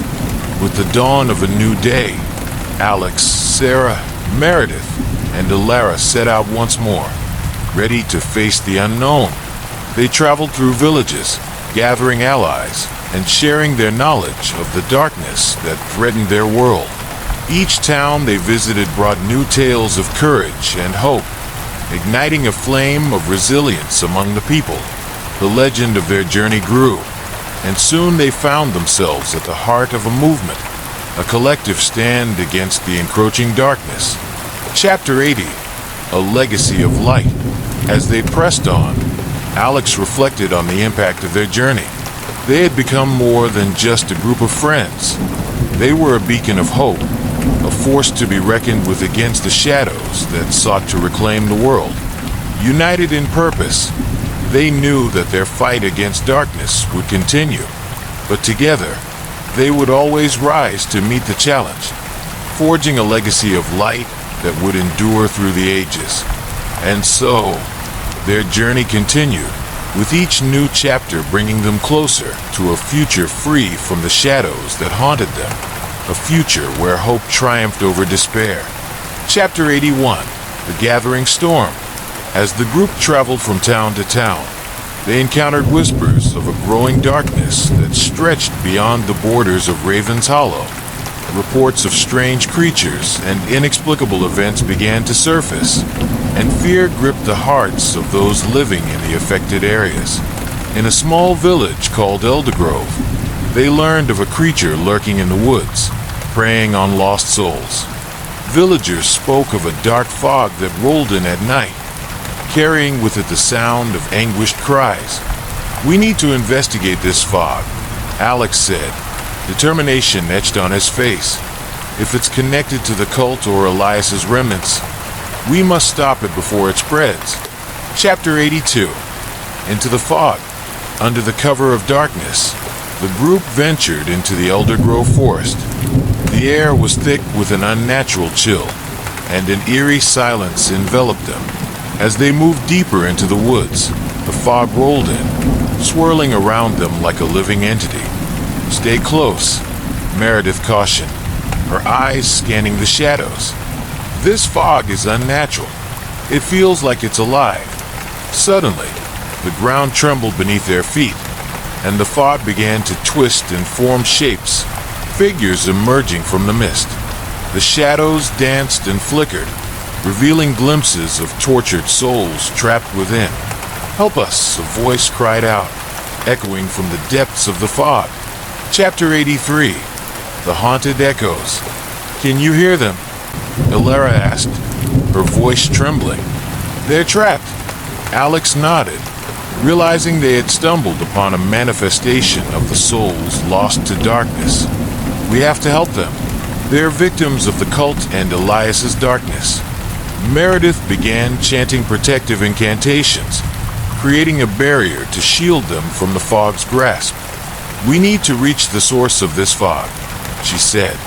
"There must be something anchoring it to this place." As they pressed forward, the fog thickened, and the anguished cries grew louder, swirling around them like a cacophony of despair. Alex felt the weight of their sorrow pressing down on him, each voice a reminder of the stakes of their mission. Chapter 84. The Heart of Darkness. At the center of the fog, they found an ancient stone altar, covered in dark symbols that pulsed with malevolent energy. The air around it was charged, crackling with a sinister force. "This must be the source," Alex said, feeling the overwhelming darkness emanating from the altar. "We need to destroy it." As they approached, a figure materialized from the fog, a towering silhouette with glowing red eyes, a manifestation of the collective anguish trapped within. "You cannot save them," it growled, its voice echoing with rage. "Their despair feeds my power." Chapter 85. The Final Stand. With resolve, Alex stepped forward, gripping the tear of Lumina tightly. "We won't let you keep them. You will face the light of their hope." The figure lunged, but Elara raised her hands, channeling her energy into a protective barrier around them. "We can do this together. We have faced darkness before." Meredith joined in, her voice strong as she recited the incantation to amplify their powers. Sarah focused her energy on the tear, sending waves of light toward the altar. The dark figure shrieked, thrashing against their combined strength. "You will all suffer for this." Chapter 86. The Light Unleashed. As the barrier held strong, Alex reached the altar and began to draw the dark energy into the tear. The souls trapped within the fog began to emerge, their faces filled with hope as they surged toward the light. "Free us!" they cried, their voices harmonizing with the light's brilliance. The energy radiating from the tear grew brighter, engulfing the altar and illuminating the fog. The figure roared in fury, its form unraveling as the light shattered the darkness surrounding them. With one final surge, Alex unleashed the tear's power, sending a wave of light that washed over the entire clearing. The fog dissolved, the anguished cries fading into whispers of gratitude. Chapter 87. A New Dawn. As the light dissipated, the first rays of dawn broke through the trees, illuminating the forest. The remnants of the fog faded away, and the once tormented souls were released, now free and at peace. Breathing heavily, the group exchanged relieved glances, their hearts swelling with triumph. "We did it," Elara whispered, tears of joy in her eyes. "Yes, we did," Alex replied, a smile spreading across his face. "But we must remain vigilant. This victory won't be the last." Chapter 88. The Call to Action. With the dawn of a new day, the group returned to Eldergrove, where the villagers welcomed them with open arms, grateful for their bravery. News of their victory spread quickly, inspiring hope in other towns facing darkness. As they gathered in the village square, Alex stood before the townsfolk, addressing the growing crowd. "We have faced darkness together and emerged victorious, but there are still threats out there, remnants of the past that seek to rise again. We must unite against the shadows and protect our homes." The villagers cheered, rallying around their newfound heroes, eager to join the fight. Together, they formed a coalition, committed to standing against any darkness that dared to encroach upon their lives. Chapter 89, A Journey of Unity. Over the following weeks, the group traveled through neighboring towns, sharing their experiences and empowering others to face their fears. They conducted workshops, teaching people about the importance of community, resilience, and the strength that comes from standing together. As they journeyed, they encountered stories of other supernatural occurrences, darkness seeping into lives, disrupting peace. Each tale reinforced their mission, igniting their determination to confront whatever lay ahead. Chapter 90, The Gathering Darkness. However, a new threat loomed on the horizon. In whispers and shadows, a powerful figure began to emerge, one that sought to reclaim the remnants of Elias Blackthorn's power. This figure, known only as the Harbinger, had begun gathering followers, intent on unleashing chaos upon the world. Elias's darkness still lingers, and the Harbinger seeks to harness it. Meredith warned one evening as they gathered around a campfire, "We must uncover their plans before it's too late." As the group continued their quest, they knew that their journey was far from over. Each step brought them closer to the heart of the darkness, threatening to engulf their world, and together they would face whatever trials awaited them. Chapter 91, The Path Ahead. Determined to confront the Harbinger, Alex, Sarah, Meredith, and Alara prepared for the challenges ahead. They knew the path would be fraught with danger, but their bond had only grown stronger with each battle. With the sunrise casting a golden light on their faces, they set out once more, united against the shadows, ready to forge their destiny and protect the world from the encroaching darkness. And as they ventured into the unknown, they carried with them the hope of those they had saved, the courage of their convictions, and the unwavering belief that together they could face any darkness that dared to rise. Chapter 92, The Harbinger's Call. As rumors of the Harbinger's growing power spread, the group set their sights on gathering more information. They decided to return to Raven's Hollow, the epicenter of their previous encounters with darkness, hoping to find clues about the Harbinger's plans. Once in the town, they sought out the old woman who had first warned Alex about Blackthorn Manor. Her knowledge of the supernatural was vast, and they hoped she could provide insights into the new threat. Elias's legacy is not just in the shadows you defeated, she explained, her voice trembling with age. There are deeper, darker forces at play, and the Harbinger is one who seeks to exploit that darkness. Chapter 93, The Gathering Storm. Determined to learn more about the Harbinger, Alex and his friends began researching the local archives. They uncovered ancient texts detailing rituals and artifacts associated with dark entities, revealing that the Harbinger was a former acolyte of Elias Blackthorn, seeking revenge for the destruction of his master's work.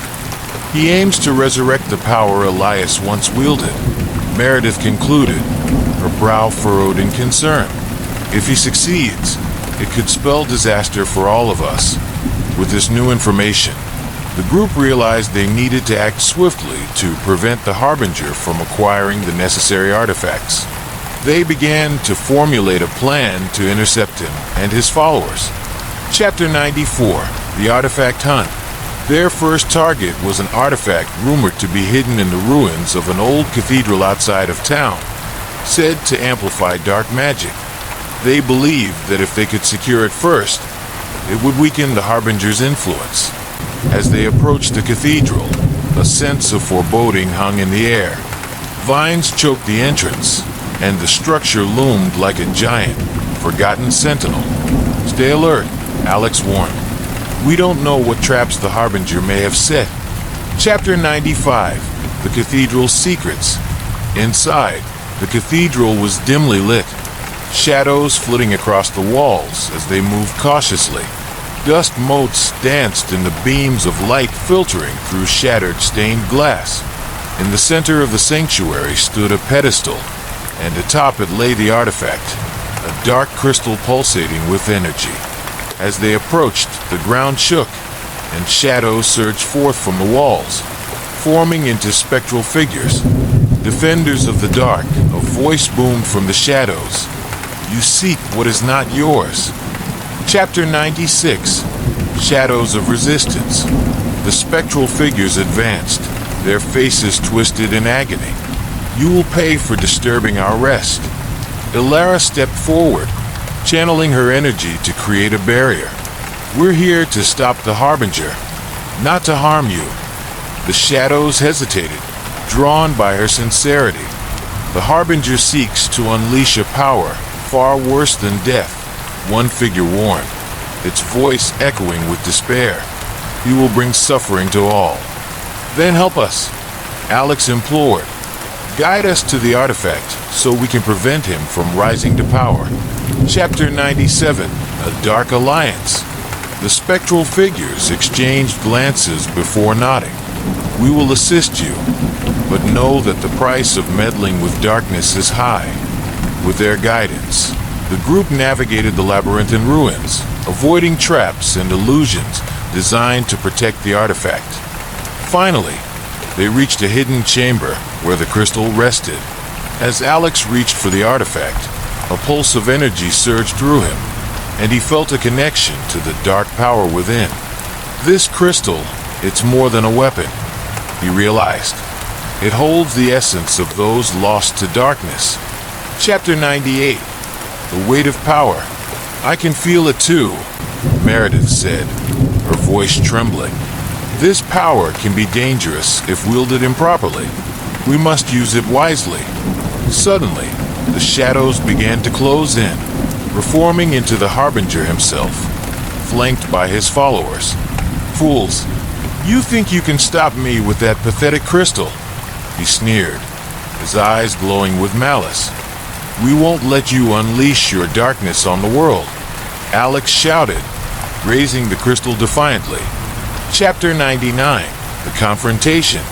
The Harbinger unleashed a wave of shadows, and the group braced themselves. Your light cannot banish what has already been awakened. As the shadows clashed against Ilara's barrier, Alex felt the power of the crystal surge through him. He realized it was not just a weapon. It could also amplify their combined strength. Together, he shouted, channel the light and the energy of the crystal. Chapter 100, Light Against Darkness. With a united front, Alex, Meredith, Ilara, and the spectral figures combined their powers, channeling them through the crystal. The dark energy twisted and coiled around the Harbinger, who struggled against their combined might. No, this cannot be, he howled as the light enveloped him. The shadows writhed, caught in the powerful surge of energy. Feel the weight of the lives you've tormented, Meredith cried, pouring her energy into the spell. Chapter 101, The Shattering. With one final push, the crystal exploded with blinding light, engulfing the Harbinger in a radiant wave. The shadow screamed, disintegrating into nothingness as the dark entity was consumed by the light. As the echoes of his cries faded, the chamber fell silent. The remnants of darkness dissipated, and the cathedral was filled with an ethereal glow. Chapter 102, The Aftermath. Exhausted but victorious, the group emerged from the cathedral, the dawn breaking behind them. The townsfolk gathered, awe and gratitude etched on their faces. You've saved us, a villager exclaimed, rushing to embrace them. You've banished the darkness. We couldn't have done it without the help of the souls who guided us, Alex replied, looking back toward the cathedral. They were our allies in this fight. Chapter 103, A New Purpose. Realizing that darkness could always resurface, the group decided to stay in Raven's Hollow and become guardians against the shadows. They formed a new alliance with the villagers, dedicated to protecting their home and spreading knowledge about the dangers that lurked in the darkness. They shared their experiences, trained others in the ways of magic and protection, and prepared for whatever challenges lay ahead. Chapter 104. Shadows of the Future. Months passed, and the Alliance grew stronger. Together, they faced new threats and uncovered ancient secrets, delving deeper into the world of magic and darkness. Alex often thought of the journey that had led him here, the shadows they had faced, the souls they had saved, and the bonds they had forged. Each step had been filled with challenges, but together, they had triumphed over darkness.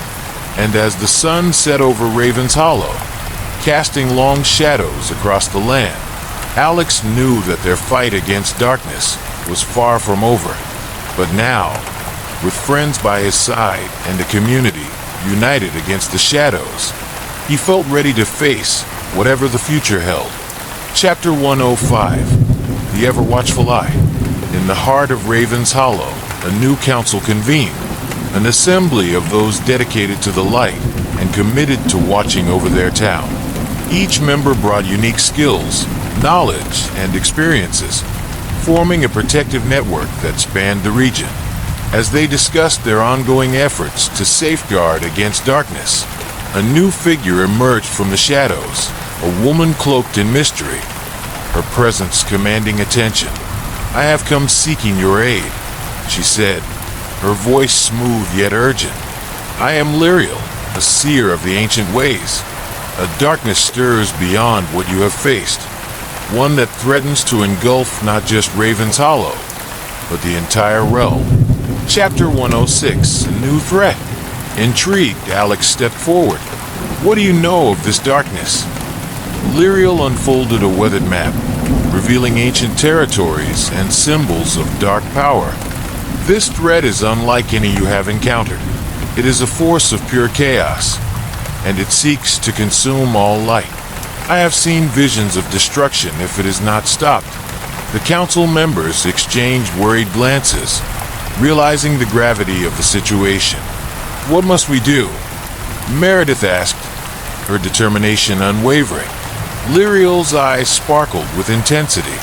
"You must gather the artifacts of light, the relics scattered throughout the lands, before the darkness can claim them for itself."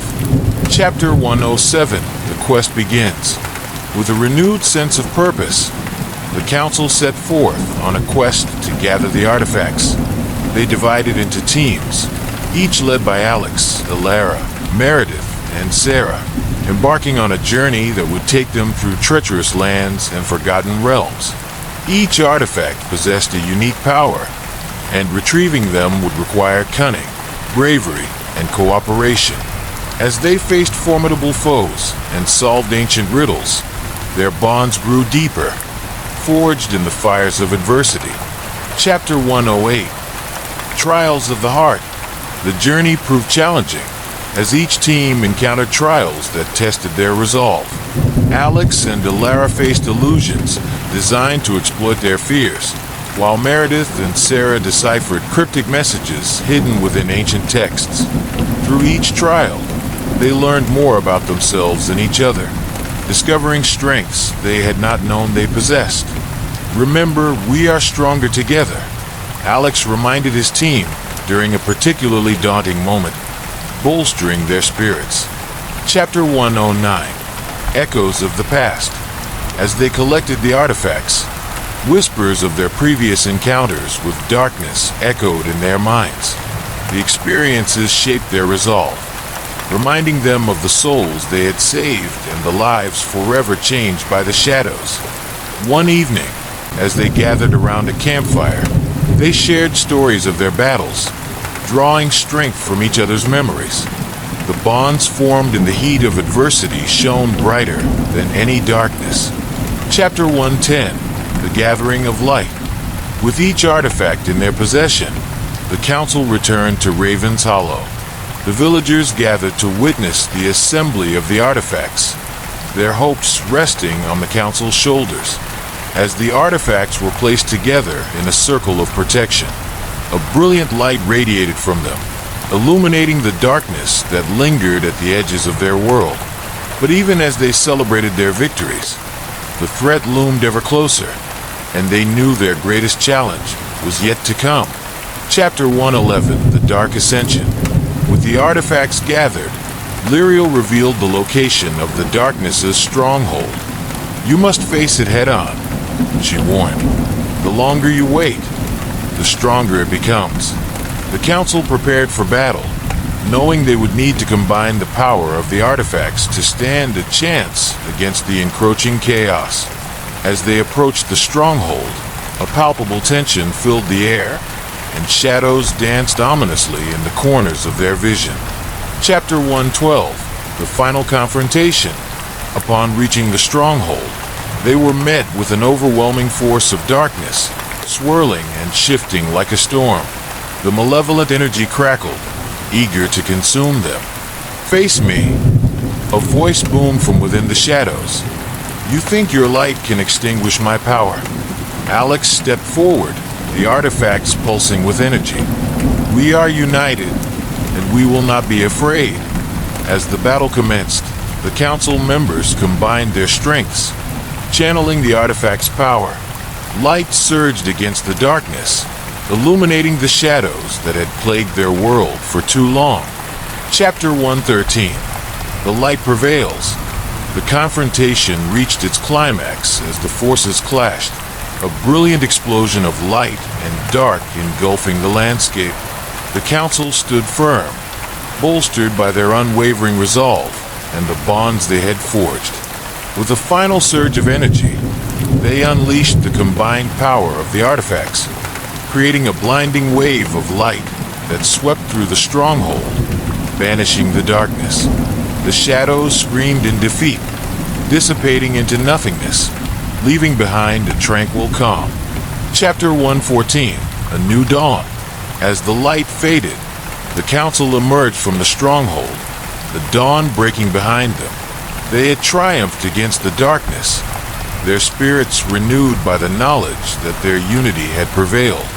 In the heart of Raven's Hollow, the villagers celebrated their victory, grateful for the courage and strength of the council. "We have shown that even in the darkest of times, light can prevail," Alex proclaimed, raising the artifacts high. "Let this be a reminder that together, we can face any challenge." Chapter 115, The Legacy of Light. With the darkness vanquished, the council decided to protect the artifacts, ensuring they would never fall into the wrong hands again. They established a sanctuary in Raven's Hollow, a place of learning and protection for all who sought knowledge of light and darkness. As they settled into their new roles as guardians, they knew that their journey was not truly over. New challenges would arise, and they would be ready to face them together. With their hearts united and their spirits unyielding, they embraced their new legacy, becoming the watchful protectors of a world where light and darkness would forever dance in the balance. Chapter 116, Whispers of Darkness. As time passed in Raven's Hollow, the council worked tirelessly to educate the villagers about the balance of light and dark. They held meetings, shared stories, and conducted training sessions to prepare for any future threats.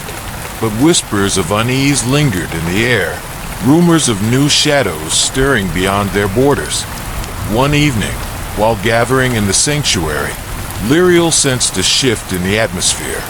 "I have had troubling visions," she said, her brow furrowed. "A new darkness is awakening, one that seeks to exploit the very fears we have fought against." Alex listened intently, feeling a sense of foreboding wash over him. "What must we do to prepare?" Lyriel's gaze was steady. "We must venture beyond the realm of Raven's Hollow. There are places where the shadows gather, and we must confront them before they spread." Chapter 117, The Journey Begins. Determined to confront this new threat, the council prepared for another journey. They gathered their supplies, artifacts, and an assortment of protective charms. This time, their mission would take them to the Forgotten Woods, an ancient forest known for its lingering magic and deep-rooted darkness. As they set out, a sense of camaraderie enveloped them. Alex, Meredith, Alara, and Sarah shared stories of their previous adventures, bolstering their spirits for the challenges ahead. Whatever lies in wait for us, we will face it together, Alex reminded them, his voice steady. Chapter 118, The Forgotten Woods. The entrance to the Forgotten Woods was marked by towering trees, their gnarled branches twisting toward the sky like skeletal hands. As they entered, the air grew thick with tension, and an unsettling silence fell around them. We must stay vigilant, Alara cautioned, her senses heightened. This place is known for its illusions and treachery. They pressed on, navigating the dense underbrush, when they began to hear whispers carried on the wind, soft, alluring, yet filled with a hint of menace. Shadows danced at the periphery of their vision, flickering like dying embers. Chapter 119, The Echoes of Fear. Suddenly, the shadows coalesced, forming into familiar figures, manifestations of their deepest fears. Face us, a voice echoed, distorted and taunting. You cannot escape what you have tried to bury. Alex's heart raced as he confronted his own fear, an image of himself lost in darkness, powerless to protect those he loved. No, he shouted, shaking off the vision.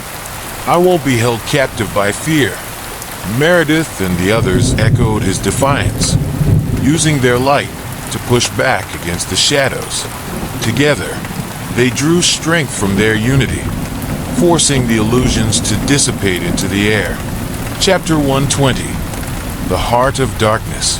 After overcoming the illusions, the group reached the heart of the Forgotten Woods, a clearing surrounded by ancient stones covered in runes.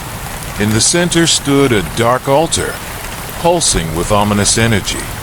This must be the source of the new darkness, Lyriel said, her expression grave. We must cleanse it before it can awaken fully. The council formed a circle around the altar, channeling their energy into a protective barrier.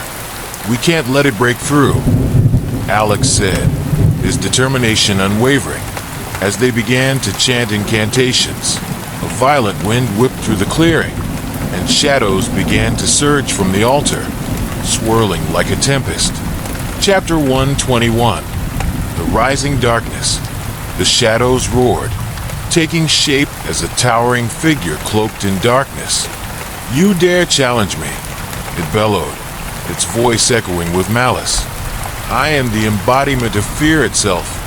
The group braced for battle, channeling their combined power into a radiant beam of light. We are not afraid, Alex declared, stepping forward.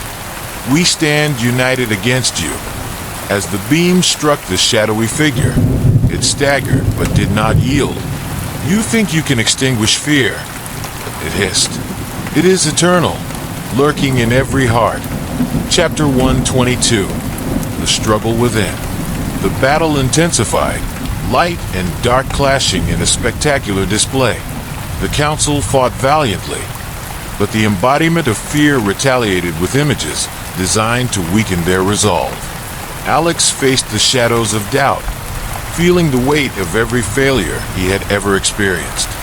For a moment, uncertainty crept in, but then he remembered the bonds they had forged, the battles they had fought, and the lives they had saved. Together, we can conquer this, he shouted, drawing strength from his friends. Chapter 123, The Power of Unity. With renewed resolve, the council rallied, their voices rising in unison. We are the light.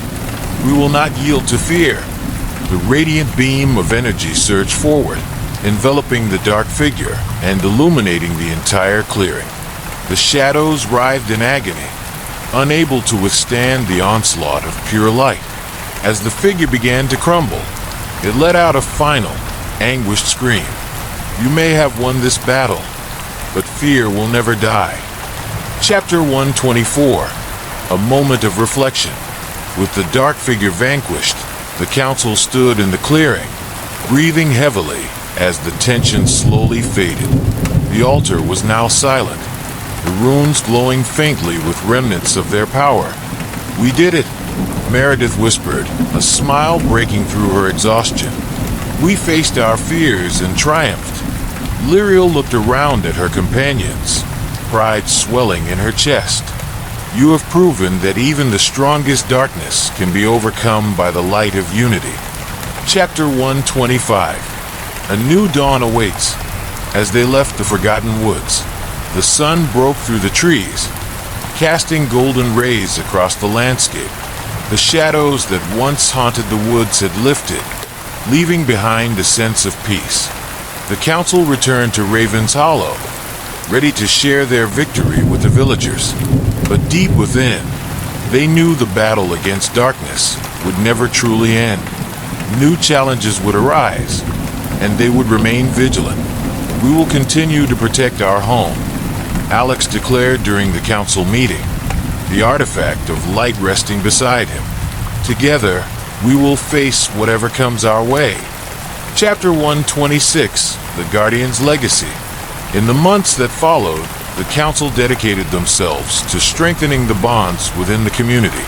They established training programs, workshops, and gatherings to share knowledge about the balance of light and darkness. The villagers rallied around them, their spirits lifted by the council's resilience. They formed a network of support, committed to maintaining the peace they had fought so hard to achieve.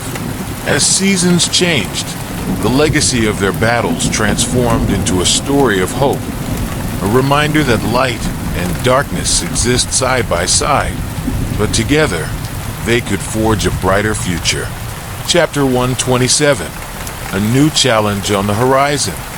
One day, as Alex was patrolling the outskirts of Raven's Hollow, he encountered a traveler, a weary man with a haunted look in his eyes.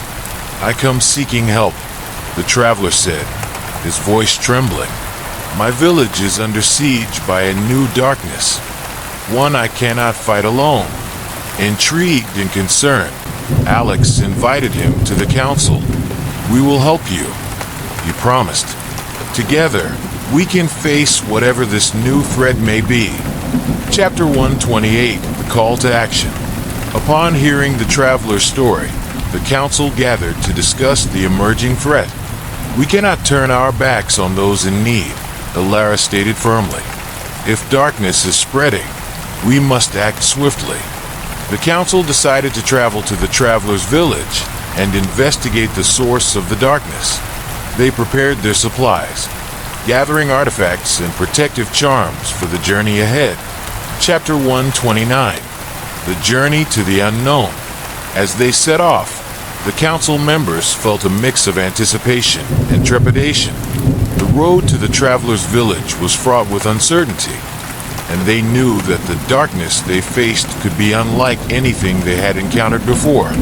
They arrived at the village, finding it shrouded in an eerie silence. The once vibrant community now appeared desolate, with flickering shadows lurking at the edges of their vision.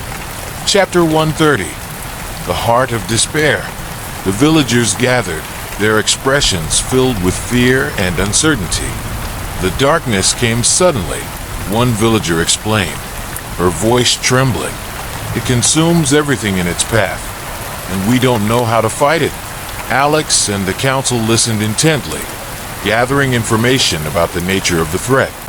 We will help you reclaim your home, he assured them, but we must understand what we are dealing with. Chapter 131, A Dark Ritual. As they investigated further, they uncovered a dark ritual that had been performed in the village, awakening a malevolent spirit that thrived on fear and despair. This spirit draws power from the emotions of the villagers, Meredith explained. We must confront it at its source to break its hold. Lyriel nodded, her expression grave. We will need to perform a counter-ritual to bind the spirit and release its hold on the village. Chapter 132, Preparing for Battle. With the plan set, the council began preparing for the confrontation. They gathered materials for the counter-ritual and sought the support of the villagers, who were eager to fight for their home. We must stand together, Alex told them. By combining our strength and light, We can push back this darkness. As night fell, the villagers gathered, their resolve strengthening as they prepared for the battle ahead. The council stood at the forefront, ready to lead the way. Chapter 133, The Confrontation. Under the cover of darkness, the council approached the site of the ritual. The air crackled with dark energy, and shadows writhed in anticipation. The spirit emerged, a swirling mass of darkness and despair, its voice a chilling whisper. You cannot extinguish me. I thrive on your fears. The council stood firm, channeling their collective energy into a radiant shield.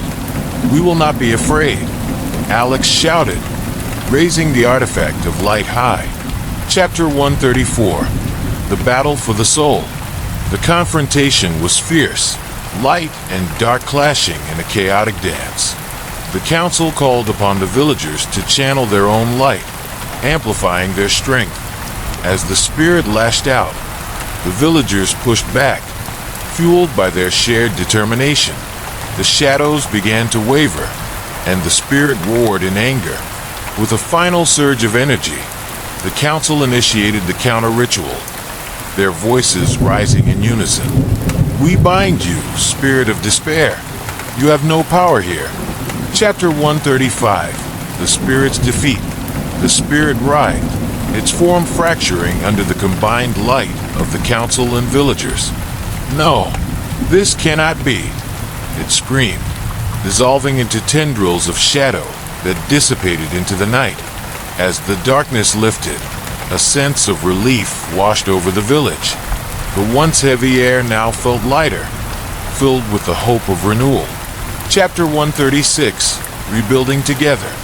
With the spirit vanquished, the villagers began to rebuild their lives. The council stayed to offer support, helping them restore their community and teaching them how to maintain their own light. We are stronger together, Meredith reminded them, and we will stand watch, always ready to confront whatever challenges may come. Chapter 137, A New Dawn.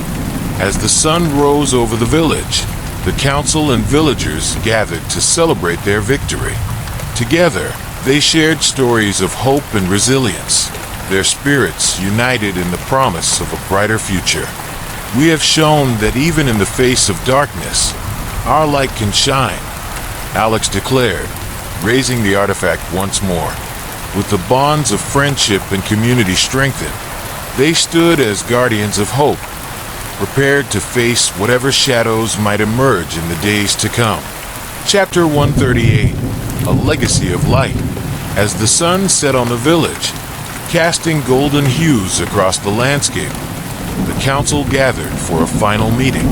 They had emerged from their recent challenges stronger than ever, their bonds unbreakable, but they knew that darkness would always lurk in the corners of the world, waiting for a moment of vulnerability to strike.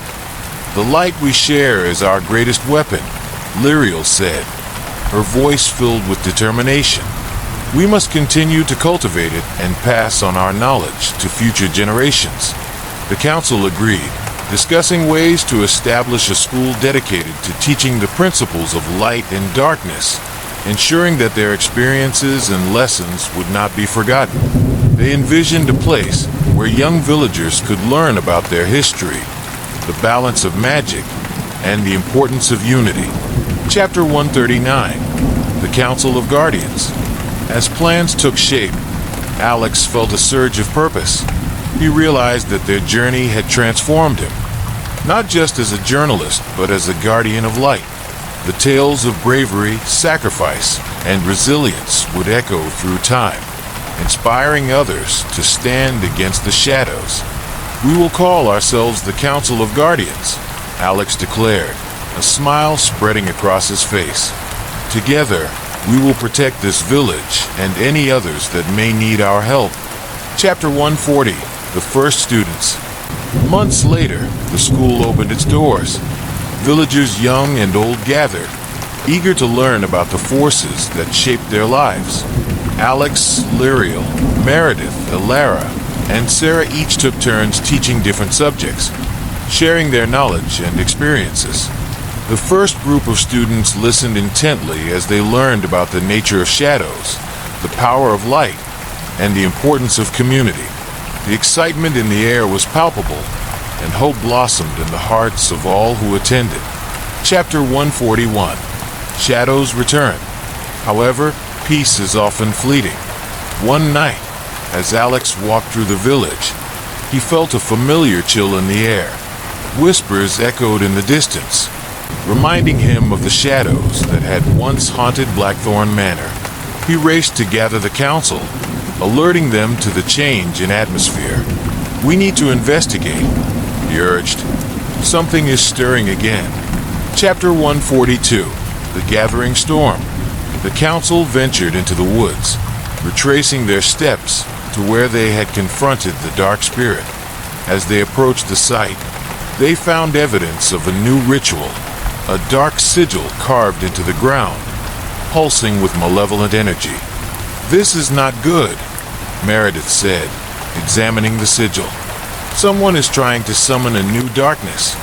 Before they could act, a voice echoed through the trees, a haunting laugh that sent shivers down their spines. "You thought you could defeat me? You merely delayed the inevitable." Chapter 143. The True Master of Shadows. From the shadows emerged a figure cloaked in darkness, its form shifting and undulating. Alex's heart raced as he recognized the spirit that had escaped their previous encounter. "I am no mere shadow," it bellowed, its voice a cacophony of rage. "I am the true master of darkness, and I will consume this world." The council stood firm, determination etched on their faces. "We will not let you," Alex shouted, raising the artifact of light once more. Chapter 144. The Final Confrontation. A fierce battle ensued, light clashing against the swirling darkness. The council fought with every ounce of strength they had, calling upon the knowledge they had imparted to their students. "Remember what we've taught you," Lyriel urged. "The light must come from within." As the shadows closed in, the council drew upon their unity, amplifying their light to create a powerful shield. The dark figure roared in frustration, attempting to penetrate their defenses, but their combined strength held firm. Chapter 145. A New Kind of Light. Realizing they needed a new approach, Alex reached out to the villagers who had gathered to watch the battle unfold. "We need your light," he called. "Join us." The villagers stepped forward, recalling the lessons they had learned. One by one, they raised their hands, channeling their hopes, dreams, and love into the council's protective barrier. The collective energy surged, transforming into a radiant beam of light that pierced the darkness. Chapter 146. The Final Stand. With their combined power, the council faced the dark figure once more. "You will not take our home," they cried, their voices united in defiance. The light surged forward, enveloping the dark figure in a blinding glow. "No!" it screamed, writhing in agony as the light consumed it. The shadows twisted and melted away, leaving only a faint echo of despair. Chapter 147. A New Beginning. As dawn broke, the village emerged from the shadows of the night. The air was filled with a renewed sense of hope, the bonds of community stronger than ever. "We have shown that darkness can never extinguish our light," Alex said, addressing the villagers. "Together, we can overcome anything." Chapter 148. The Legacy continues. In the days that followed, the village celebrated their victory. The council continued their work, teaching the next generation the importance of light, unity, and resilience. The school flourished, becoming a beacon of knowledge and hope. As Alex looked out over the village, he felt a sense of peace wash over him. He had found his purpose, and he knew that as long as they stood together, the light would always prevail. Chapter 149. The Eternal Flame. Years passed, and the council's legacy became woven into the fabric of Raven's Hollow. The village thrived, and stories of the guardians spread far and wide, inspiring others to stand against the shadows that threatened their own homes. And so, the light of Raven's Hollow continued to shine brightly, a testament to the power of community, hope, and the enduring fight against darkness, a flame that would never be extinguished. Story number 2, Shadows of Ravenwood. Chapter 1, The Arrival. When the storm rolled over the hills and spilled into the valley, it cloaked the town of Ravenwood in a suffocating veil of darkness. It was here, amidst the deafening thunder and jagged streaks of lightning, that Eleanor Holloway found herself for the first time. The young journalist had come seeking a story, but as she approached the dilapidated sign that creaked under the town's name, she could feel an unease settle deep within her chest. Eleanor's old sedan sputtered as she pulled into the only inn in town, its windows flickering with the warm glow of candlelight. The building, an aged relic from the 19th century, leaned against the weight of time, its shingles and siding weathered by years of neglect.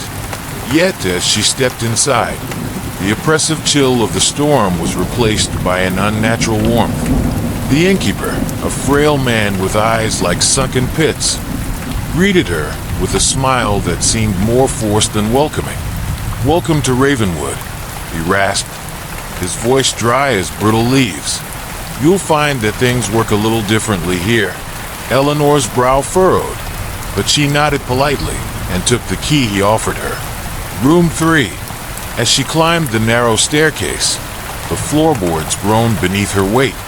The walls, adorned with faded floral wallpaper, seemed to pulse faintly, as though alive. Her room was modest, with a bed, a wooden dresser, and a single window overlooking the main street. The storm outside raged on, and Eleanor felt an inexplicable sense of dread as she closed the curtains. That night, her dreams were vivid and cruel. Shadowy figures with hollow faces stalked her through endless corridors, their whispers promising truths she dared not understand. Chapter 2, The Disappearance. The next morning, the town seemed eerily deserted. The streets were empty, save for a few crows perched on the gnarled branches of a dead tree in the center of the square. Eleanor's unease grew as she ventured into the only cafe she could find.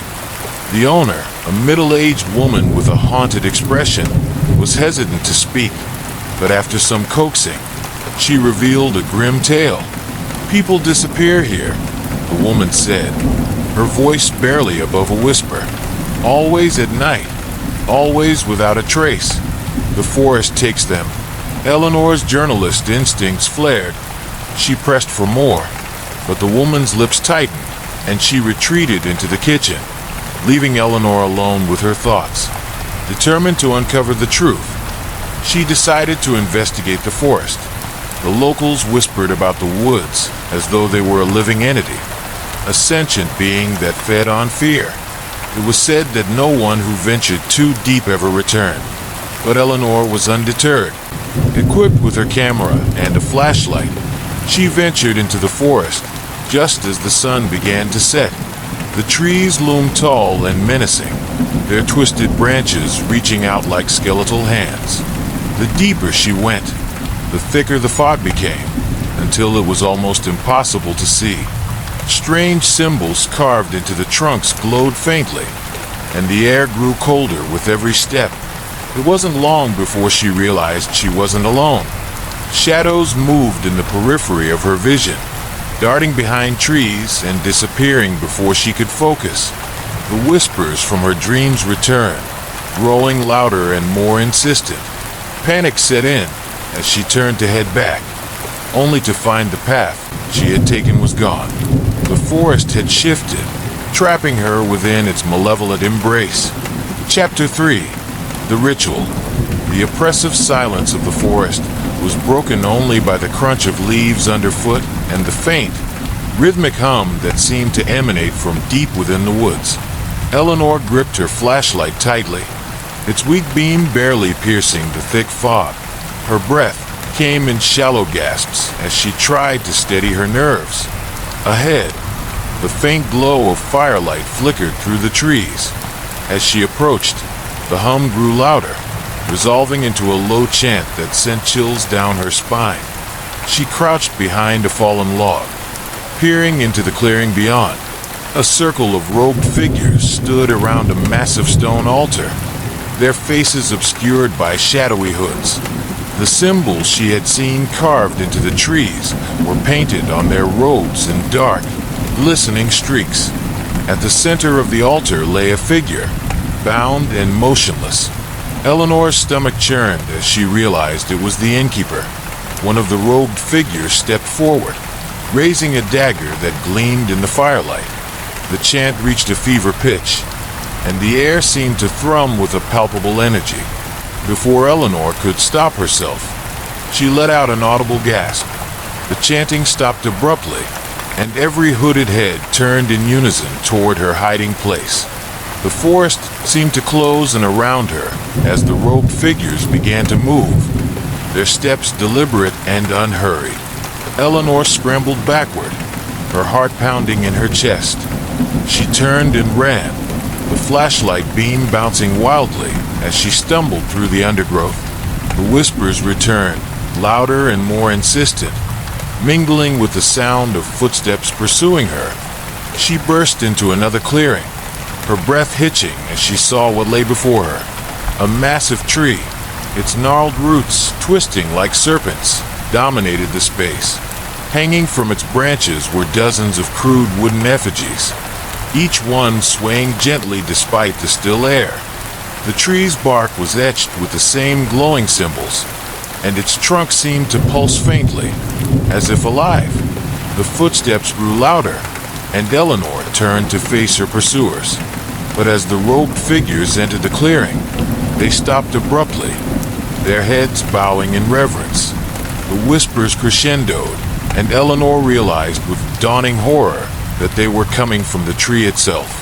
Chapter 4, The Revelation.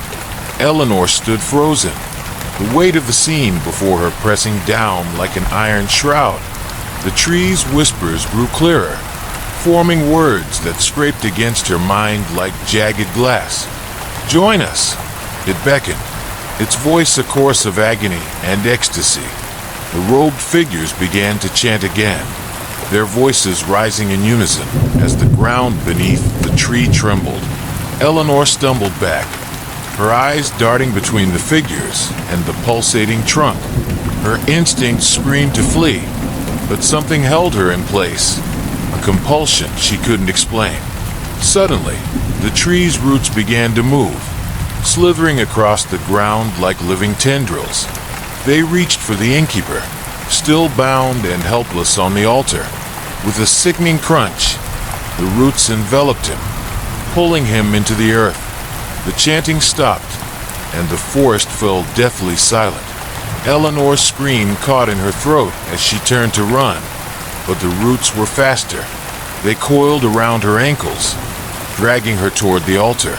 She clawed at the ground her, flashlight tumbling into the darkness. The whispers grew deafening, drowning out her frantic pleas for help. As the roots tightened their grip, Eleanor's vision blurred. The last thing she saw before darkness consumed her was the tree's bark splitting open, revealing a hollow maw that pulsed with an otherworldly light. When she awoke, she was alone. The clearing was empty, the tree's presence replaced by a smoldering crater. The wooden effigies lay scattered and broken, their once ominous forms reduced to ash. Eleanor stumbled to her feet, her body trembling. She didn't know how she had escaped, but the forest's grip on her mind lingered. As she made her way back to the town, the whispers faded, replaced by an eerie silence. Ravenwood streets were still deserted, but now they seemed more hollow than before. Eleanor climbed into her car, her hands shaking as she turned the key. The engine roared to life, and she sped away without looking back. But as she drove, the shadows in her rearview mirror seemed to shift. The whispers, though faint, were not gone. Chapter 5: The Haunting. Eleanor Holloway thought she had escaped the clutches of Ravenwood, but the shadows of that cursed town clung to her like a second skin. As she drove along the winding road, her mind raced with fragmented memories of the forest, the chanting, and the terrible fate that befell the innkeeper. The weight of her experiences felt like a leaden shroud, pressing down on her chest. Each mile she put between herself and Ravenwood should have eased her tension, but the chill that settled in her bones only deepened. It was as if the forest had carved a piece of itself into her soul. She could almost feel the roots grasping at her heart, pulling her back to that place of darkness. That night, Eleanor lay in her hotel room in a town far away from Ravenwood, yet sleep eluded her. The walls seemed to close in, shadows flickering at the corners of her vision, and the whispers began again, quiet yet insistent. "Join us, join us." They echoed through her mind like a haunting melody. Desperate for clarity, she opened her laptop, the glow illuminating the darkened room. She began researching the history of Ravenwood, hoping to find answers that would banish the lingering dread. The stories she uncovered were chilling. A town steeped in folklore, known for its occult practices and mysterious disappearances. Legend spoke of a tree that was a conduit between worlds, where sacrifices were made to appease an ancient spirit. As she read, a sudden noise jolted her from her thoughts, a soft scratching sound at her hotel door. Heart racing, Eleanor hesitated. The whispers seemed to grow louder, urging her to investigate. She crept to the door, holding her breath as she turned the knob. Nothing. The hallway outside was empty, dimly lit and silent, but she felt an overwhelming sense of being watched. She closed the door and leaned against it, trying to calm her racing heart. Just then, her phone buzzed on the bedside table, breaking the silence. It was a message from an unknown number. "You can't escape. We are coming for you." A chill ran down her spine, and she felt the air grow thick with dread. Panic surged within her as she remembered the effigies hanging from the tree, the hollow maw that had threatened to consume her. She grabbed her belongings, knowing she needed to leave. But as she moved to pack, a sudden darkness filled the room, swallowing the light and casting her into shadow. The whispers transformed into voices, each one distinct yet overlapping, echoing her name, Eleanor. Eleanor, they called to her, sweet yet menacing. She spun around, eyes wide in terror, but the darkness only deepened. In a moment of primal instinct, she dashed to the window, flinging it open. The night air hit her like a wave, but the shadows seeped closer, curling around her legs like smoke. Just as she was about to leap, she heard a voice break through the cacophony, sharp and clear. "Run." It was the innkeeper. His face flickered in her mind, etched with pain and desperation. She couldn't let his fate be hers. Gathering her strength, she turned away from the window and ran for the door, flinging it open and sprinting down the hall. The hotel seemed to stretch endlessly as she navigated the maze of rooms, the whispers growing louder, urging her to turn back, to surrender. She burst through the front door into the cool night air, gasping for breath as she scanned her surroundings. The world outside felt wrong. Shadows twisted and danced under the streetlights, and the crows from Ravenwood circled above, cawing like sentinels. She ran, putting distance between herself and the haunted hotel, her heart pounding in her ears. Eleanor's mind raced with thoughts of the forest and the darkness she had encountered.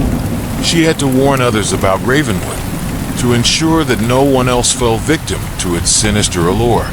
But the further she ran, the more she felt the grip of Ravenwood tightening around her, like the roots of that ancient tree reclaiming their prey. As she reached her car, her fingers trembled against the keys. The engine roared to life, and she sped off into the night, the town fading in the rearview mirror. Yet as she drove, the shadows at the edges of her vision began to morph into familiar shapes. The whispers crescendoed once more, mingling with the sound of the wind against the car. "Join us." Eleanor tightened her grip on the steering wheel, determination igniting within her. She would fight against the darkness, uncover the truth behind the malevolence that clung to Ravenwood. But deep down, a chilling question lingered. Was it already too late? With the wind rushing past and the darkened landscape blurring around her, Eleanor vowed to return, to confront the shadows that haunted her. She would not become just another victim. She would expose the darkness of Ravenwood, even if it meant facing the spirits that lurked within its depths. Chapter 6. The Call of the Forest. Eleanor's resolve hardened as she drove away from the hotel, her mind racing with thoughts of the horrors she had witnessed. The road ahead was dark and winding, framed by trees that leaned in ominously, as if whispering secrets only they could understand. A chill ran down her spine, but she pushed it aside, focusing on the mission that lay ahead. Despite the growing darkness around her, Eleanor couldn't shake the feeling that she was being drawn back to Ravenwood. It was as if the town itself was calling to her, its shadows beckoning her to uncover the truth buried within its haunted history. The tales of disappearances, the robed figures, and the ancient tree consumed her thoughts, gnawing at her curiosity and fear. As dawn broke, Eleanor pulled into a roadside diner, hoping for clarity over a cup of coffee. The place was nearly empty, save for a few weary travelers. She took a seat by the window, her heart still racing from the night's events. She knew she needed to gather more information before returning to Ravenwood. After ordering, she pulled out her laptop and continued her research, delving deeper into the lore of the town. She discovered that Ravenwood was once a thriving settlement, home to a community that revered the forest as a source of life. But as whispers of the dark ritual spread, so did fear, leading to the town's gradual decline. Those who remained grew wary of outsiders, and the townsfolk had become as much a part of the mystery as the forest itself. With each new piece of information, the pieces of the puzzle began to fit together. The tree, the rituals, and the disappearances were all interconnected. Sacrifices made to appease the spirit of the forest, which demanded offerings to maintain its balance. Eleanor felt a mix of dread and fascination. She knew she had to return and confront the source of this malevolence. Finishing her coffee, she paid the bill and made her way back to her car, her heart racing with anticipation and fear. The drive back to Ravenwood felt different this time. She was armed with knowledge and a determination to confront the truth. The shadows loomed closer as she approached the town, but she refused to let them intimidate her. As she entered Ravenwood, the air felt thick with tension. The streets were still deserted, but the whispers returned, swirling around her like a tempest.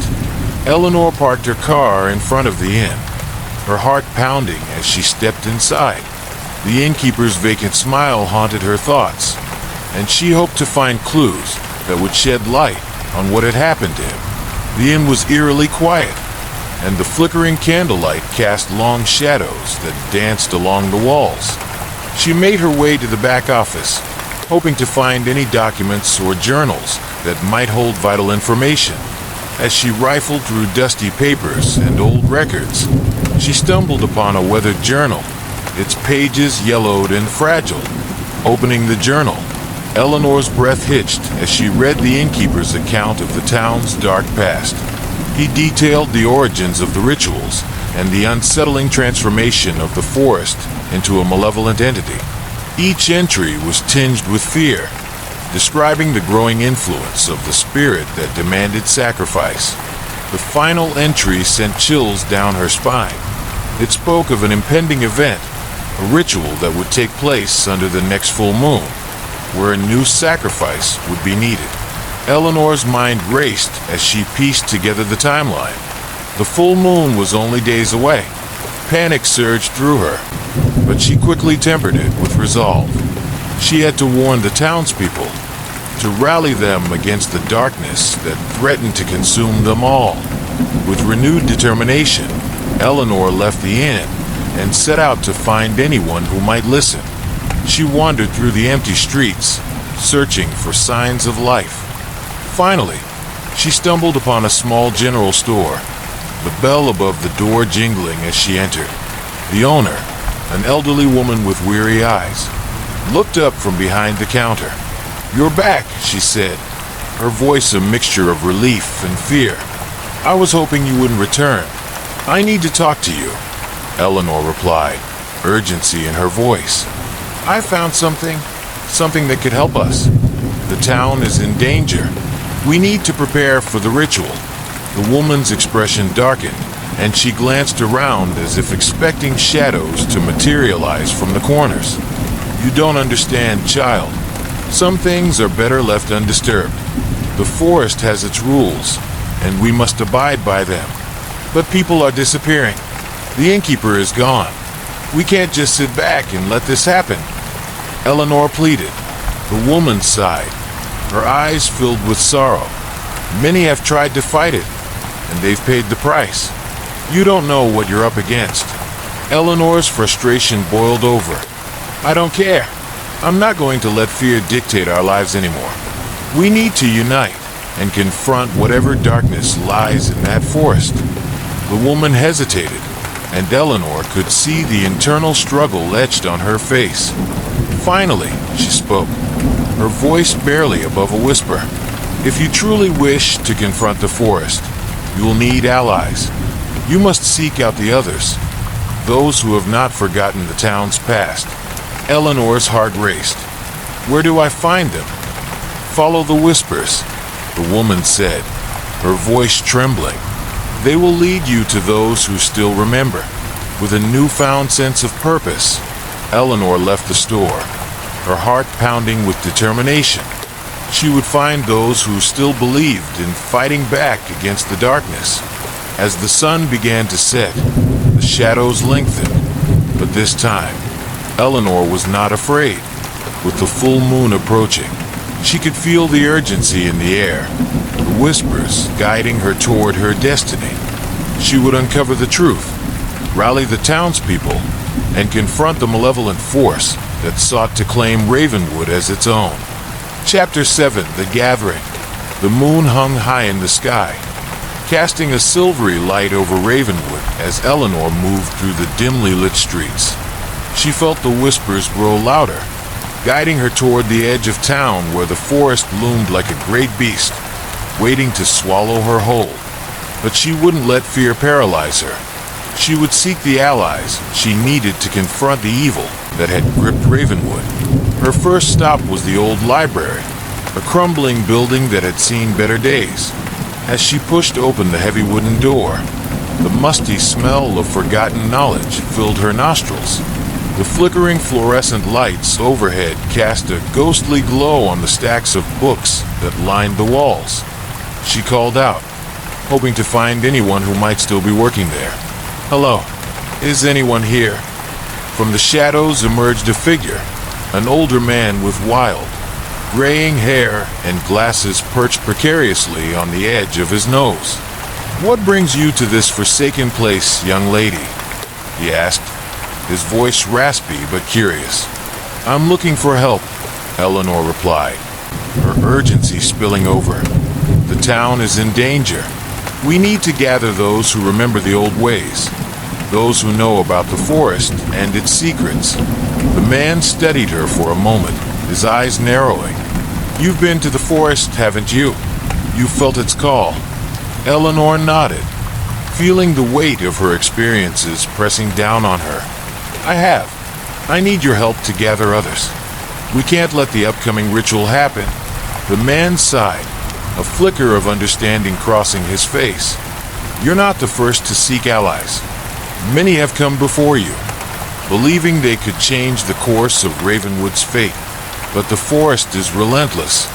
It will do everything in its power to keep its secrets hidden. Then we must be relentless too, Eleanor insisted. Please, help me find those who are willing to fight back. With a heavy heart, the man agreed. Very well. If we're to succeed, we'll need to rally those who've resisted the pull of the forest for generations. Follow me. Together, they moved through the winding streets, gathering the remnants of the community who had once stood against the darkness. They found a woman with piercing green eyes who worked at the local apothecary, and a young couple who had lost family members to the forest's insatiable hunger. Each person they gathered brought with them stories of the past, of rituals and disappearances, and of their determination to reclaim their town. As night fell, they convened in the library, the flickering lights casting long shadows around them. The atmosphere was charged with tension, a palpable mix of fear and determination. Eleanor stood at the front of the room, her heart racing as she addressed the small group. We've all felt the darkness creeping into our lives, she began, her voice steady. The time for fear is over. We need to confront the malevolence that haunts our town and stop the upcoming ritual. We have each other, and together, we can face whatever the forest throws at us. The group nodded in agreement, some with tears in their eyes, others with fierce determination etched on their faces. They began to share their stories, their fears, and their hopes, each voice a thread weaving together a tapestry of resilience. As they spoke, Eleanor felt the weight of the forest pressing against the walls of the library, the shadows pushing in as if trying to suffocate their resolve. But she wouldn't let it. She knew they had to act quickly. When the discussion quieted, Eleanor proposed a plan. We need to confront the heart of the forest, the tree that demands sacrifices. We must disrupt the ritual and put an end to the darkness that has plagued Ravenwood for too long. Who's with me? One by one, hands began to rise, voices of support filling the room. The elderly librarian stepped forward, his voice firm. I've spent years researching the old ways, the symbols of protection. We can use them to shield ourselves from the forest's influence. Another woman chimed in, her determination shining bright. We can gather supplies from the apothecary, herbs and charms to protect us on our journey. Eleanor felt a surge of hope. They were united, a coalition of strength against the encroaching darkness. Together, they prepared for their journey into the heart of Ravenwood's mysteries. As they left the library, Eleanor glanced back one last time, a flicker of doubt creeping in. But the strength of those around her bolstered her courage. They were ready to face the shadows together. Chapter 8. Into the shadows. The moon hung heavy in the sky as Eleanor and her newfound allies approached the edge of the forest. The trees loomed tall and menacing, their twisted branches reaching out like skeletal fingers.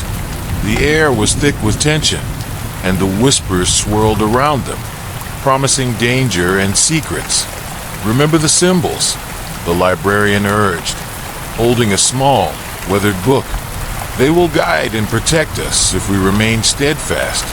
Eleanor took a deep breath, her heart pounding in her chest.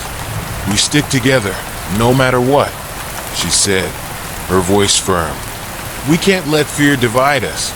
With that, they stepped into the darkness of the forest, the faint light of the moon barely penetrating the thick canopy overhead. The atmosphere shifted, the air growing colder and heavier as they ventured deeper. The whispers grew louder, mingling with the rustle of leaves and the distant echo of chanting. Eleanor led the way, her flashlight illuminating the path ahead. The trees closed in around them, shadows dancing in the periphery of their vision. It felt as if the forest itself was alive, watching, waiting for them to falter.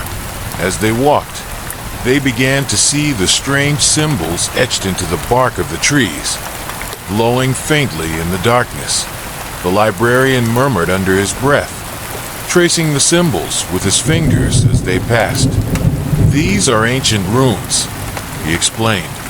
"They can offer us protection, but only if we believe in their power." Suddenly, the ground beneath them trembled, and a low rumble echoed through the forest. The chanting grew louder, reverberating in Eleanor's chest. Panic surged through the group, but Eleanor raised her voice above the noise. "We can't turn back. We have to keep moving." The others nodded, their determination renewed as they pressed onward. The deeper they went, the more intense the energy became, the whispers rising to a fever pitch as if urging them to abandon their quest. Eleanor gripped her flashlight tightly, her heart racing as they reached a clearing. Before them stood the ancient tree, a massive figure twisting and contorting as if it were alive. Its roots snaked across the ground, and the effigies that once hung from its branches were gone, replaced by a gaping maw that pulsed with otherworldly light. "This is it," Eleanor whispered, her breath hitching. "We have to stop the ritual." The chanting intensified, and Eleanor could see robed figures gathered around the altar, their faces obscured by shadow. They were preparing for the sacrifice, and the air was thick with malevolence. "Now," Eleanor shouted, her voice piercing through the chaos, "we must protect each other and disrupt their ritual." The group sprang into action, scattering across the clearing. The librarian began to chant the protective incantations, the symbols glowing brighter as he spoke. The others gathered herbs and charms, tossing them into the air as they created a barrier around the tree.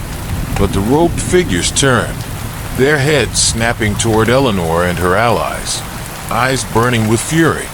The leader raised a dagger, its blade glinting in the moonlight as he pointed it at them. "You dare to interfere with our sacred duty?"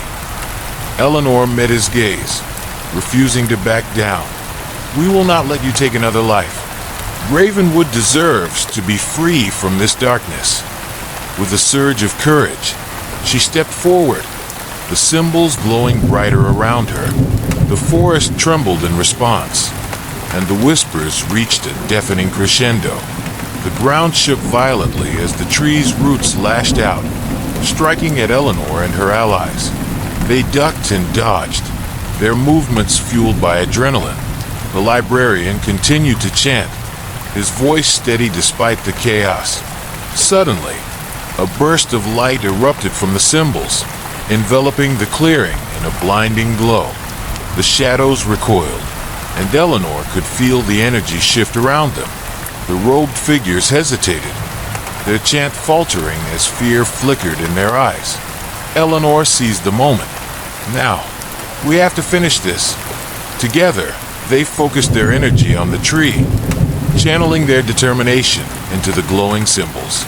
The light intensified, pushing back against the darkness that had plagued Ravenwood for too long. The tree howled, a sound of anguish and rage that echoed through the forest. The robed figures fell to their knees, their power diminishing as the light surrounded them. With one final push, Eleanor and her allies released all their energy, the symbols erupting into a brilliant flash that consumed the clearing. The shadows writhed and twisted, unable to withstand the force of their combined will. And then silence. Chapter 9. The Dawn of New Beginnings. Eleanor opened her eyes to find herself lying on the forest floor, the cool earth grounding her as the sunlight streamed through the trees. The clearing was bathed in a warm golden light, and the oppressive darkness that had once filled the space was gone. She sat up, her heart pounding as she took in her surroundings. The tree stood before her, but it was transformed, a majestic figure radiating life instead of malevolence. The symbols that had once glowed in the darkness were now vibrant and alive, pulsing with energy. "Is it over?" a voice beside her asked. It was the librarian, his eyes wide with disbelief. Eleanor nodded, a sense of relief flooding through her. "I think we did it. We broke the hold the forest had over the town." One by one, the others began to stir, rising to their feet, and looking around in awe. The fear that had once gripped them was replaced with a sense of hope. They had faced the darkness together and emerged victorious. As they gathered in the clearing, Eleanor felt a warmth in her heart. They had not only saved themselves, but also reclaimed their town from the shadows that had haunted it for generations. The forest, once a source of fear, now held the promise of renewal. With newfound determination, they left the forest behind, making their way back to Ravenwood. The streets, once silent and empty, were now filled with the sound of laughter and conversation. The townspeople emerged from their homes, drawn to the light that radiated from the heart of their community. Eleanor stood at the edge of the square, watching as people embraced, sharing stories of hope and resilience. The whispers that had once plagued her were replaced by the joyful noise of a town reborn.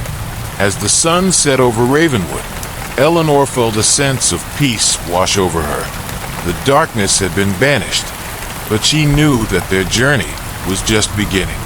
Together, they would rebuild their town, ensuring that the shadows would never return. In the heart of the forest, the tree stood tall and proud, a symbol of their victory. Eleanor felt a connection to it, a bond forged in the fire of their shared experience. As she turned to walk away, she knew she would carry the lessons learned in Ravenwood with her forever. The past would always be a part of them, but they had the power to shape their future. The shadows of Ravenwood would no longer hold sway over their lives. They were free, and together, they would create a new legacy, one filled with light, hope, and resilience. And as the sun dipped below the horizon, casting a warm glow over the town, Eleanor Holloway knew that the true story of Ravenwood was just beginning. Chapter 10: Whispers of Change. Weeks passed, and the atmosphere in Ravenwood transformed dramatically. The townspeople, once haunted by fear and despair, began to rebuild their lives. The oppressive shadows that had loomed over the town for generations lifted, replaced by a sense of unity and hope. Eleanor, having played a crucial role in the town's revival, found herself at the center of it all. The forest, once an ominous presence, became a symbol of resilience. The townspeople ventured into its depths, organizing community gatherings to celebrate their newfound freedom. Eleanor led nature, walks, sharing the stories of their victory over darkness, and encouraging others to respect the forest's mysteries while embracing its beauty. However, as the seasons changed and the air grew cooler, Eleanor couldn't shake the feeling that the forest still held secrets. Secrets that needed to be uncovered to ensure that the darkness would never return. One crisp autumn afternoon, Eleanor gathered a group of volunteers to explore deeper into the forest. They set out with backpacks filled with supplies, water, snacks, and notebooks to document their findings. As they walked, Eleanor felt a mix of excitement and trepidation. The forest, though now seemingly benign, still whispered secrets she longed to understand. "Remember," Eleanor said to her companions, "we're here to learn from the forest, not to conquer it. It's a part of our history now." The group trekked deeper, the golden leaves crunching underfoot as the sunlight filtered through the branches. After hours of exploration, they stumbled upon an ancient stone circle, overgrown with moss and vines. It was a remnant of the rituals that had once taken place in the forest, and Eleanor felt a thrill of discovery. "This must be where they held the ceremonies," she whispered, tracing her fingers over the weathered stones. "We need to document this." As they began to take notes and photographs, Eleanor noticed a faint glow emanating from one of the stones. Curiosity piqued. She stepped closer, her heart racing. The air around her vibrated with energy, and she sensed a familiar whisper in her mind, a call to remember. "Guys, look at this," she called out, gesturing to the glowing stone. Her companions gathered around, their expressions a mix of awe and apprehension. Is it safe? One of them asked, taking a cautious step back.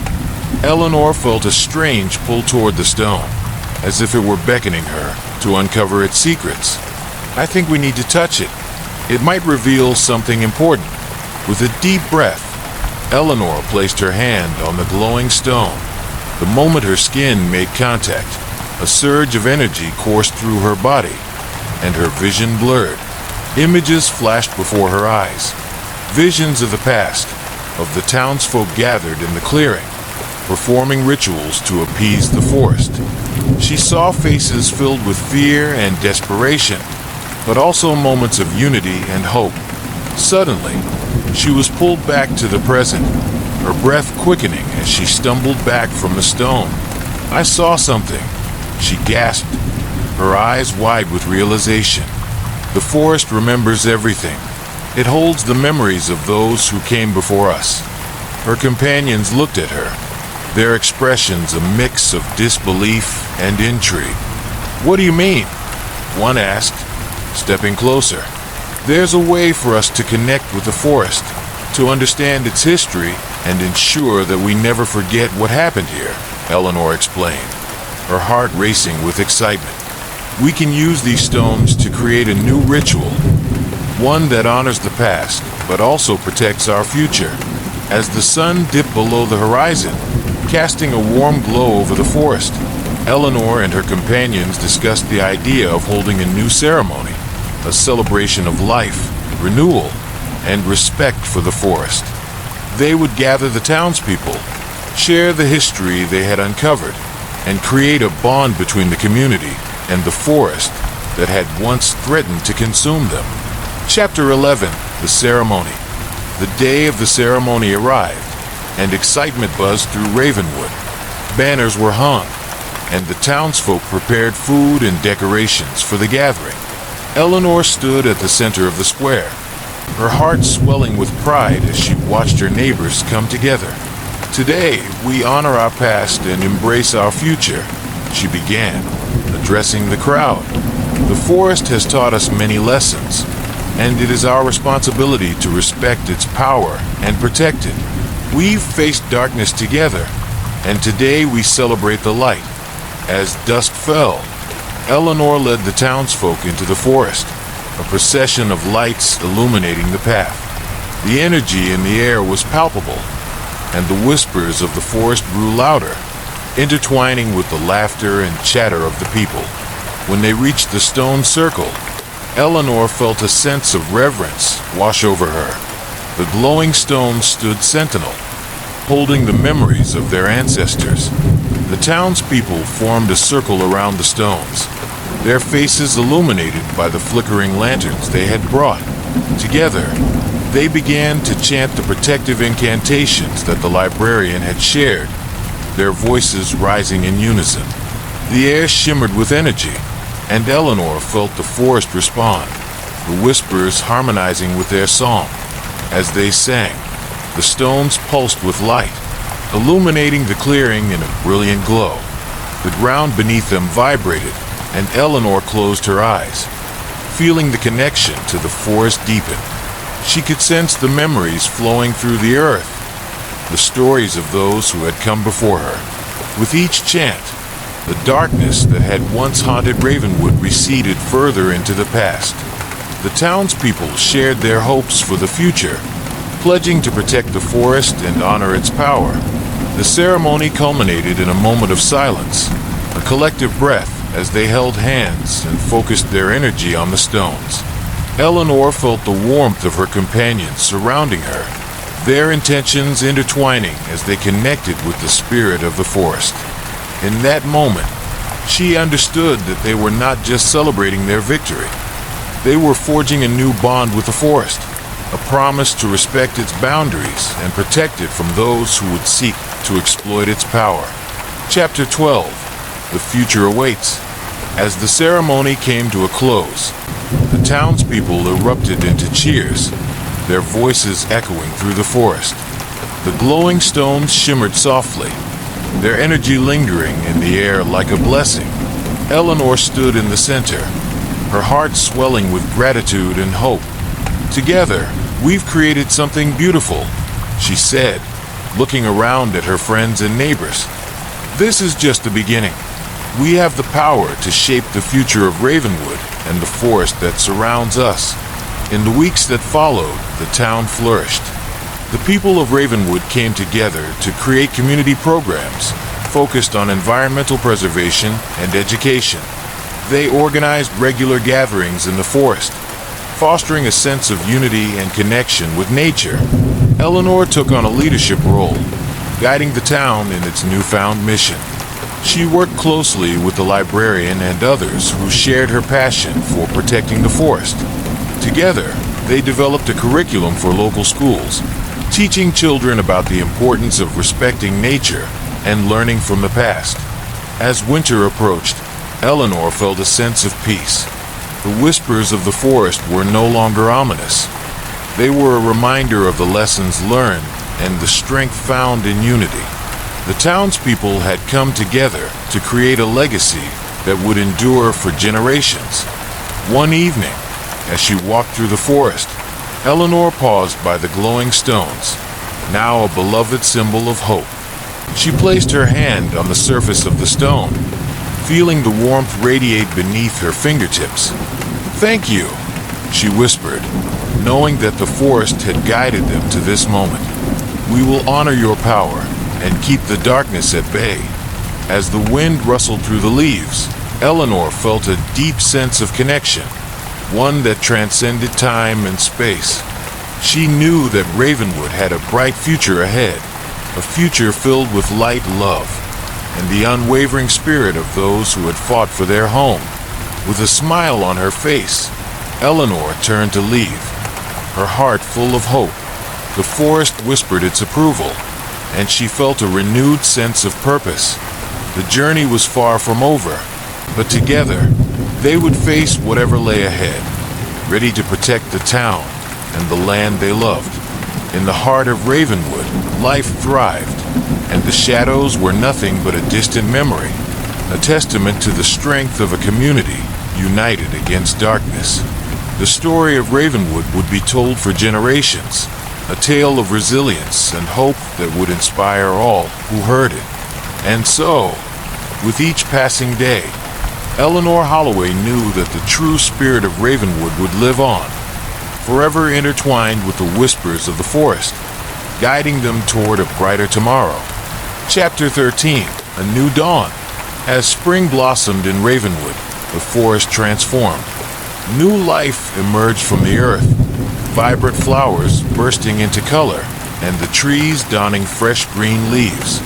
Eleanor walked through the woods, breathing in the fragrant air, grateful for the rebirth of nature around her.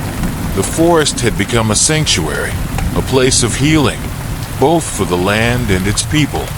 The annual Ravenwood Festival was approaching, and this year, it promised to be unlike any other.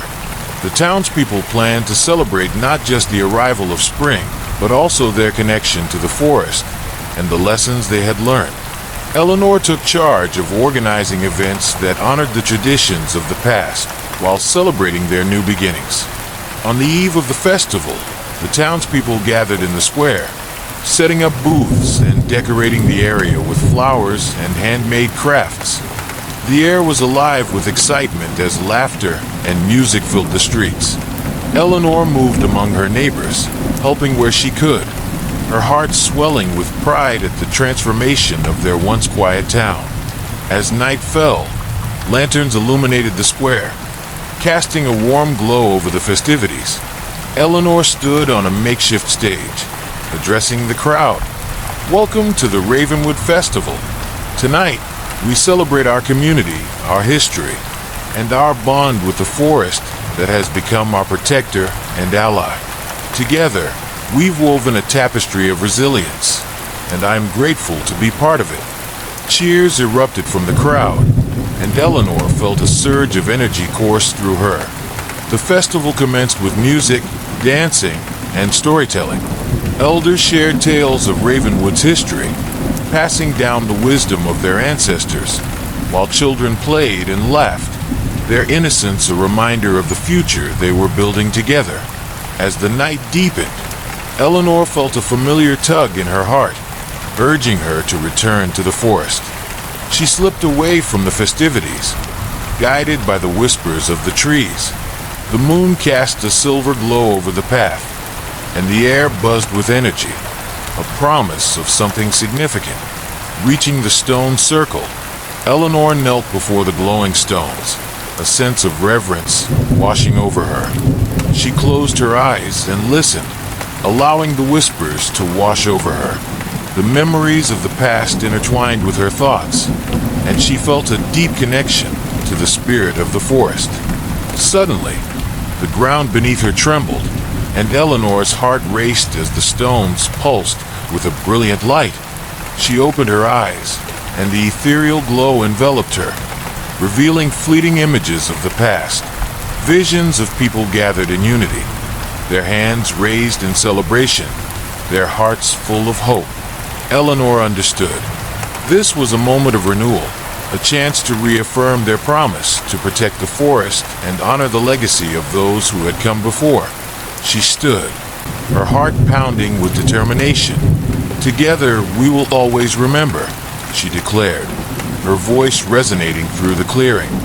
"We will respect the forest and cherish its lessons. Tonight, we not only celebrate our past, but embrace our future." As she spoke, the stones responded, their glow intensifying, and Eleanor felt the energy around her build. The whispers grew louder, a symphony of voices urging her to continue.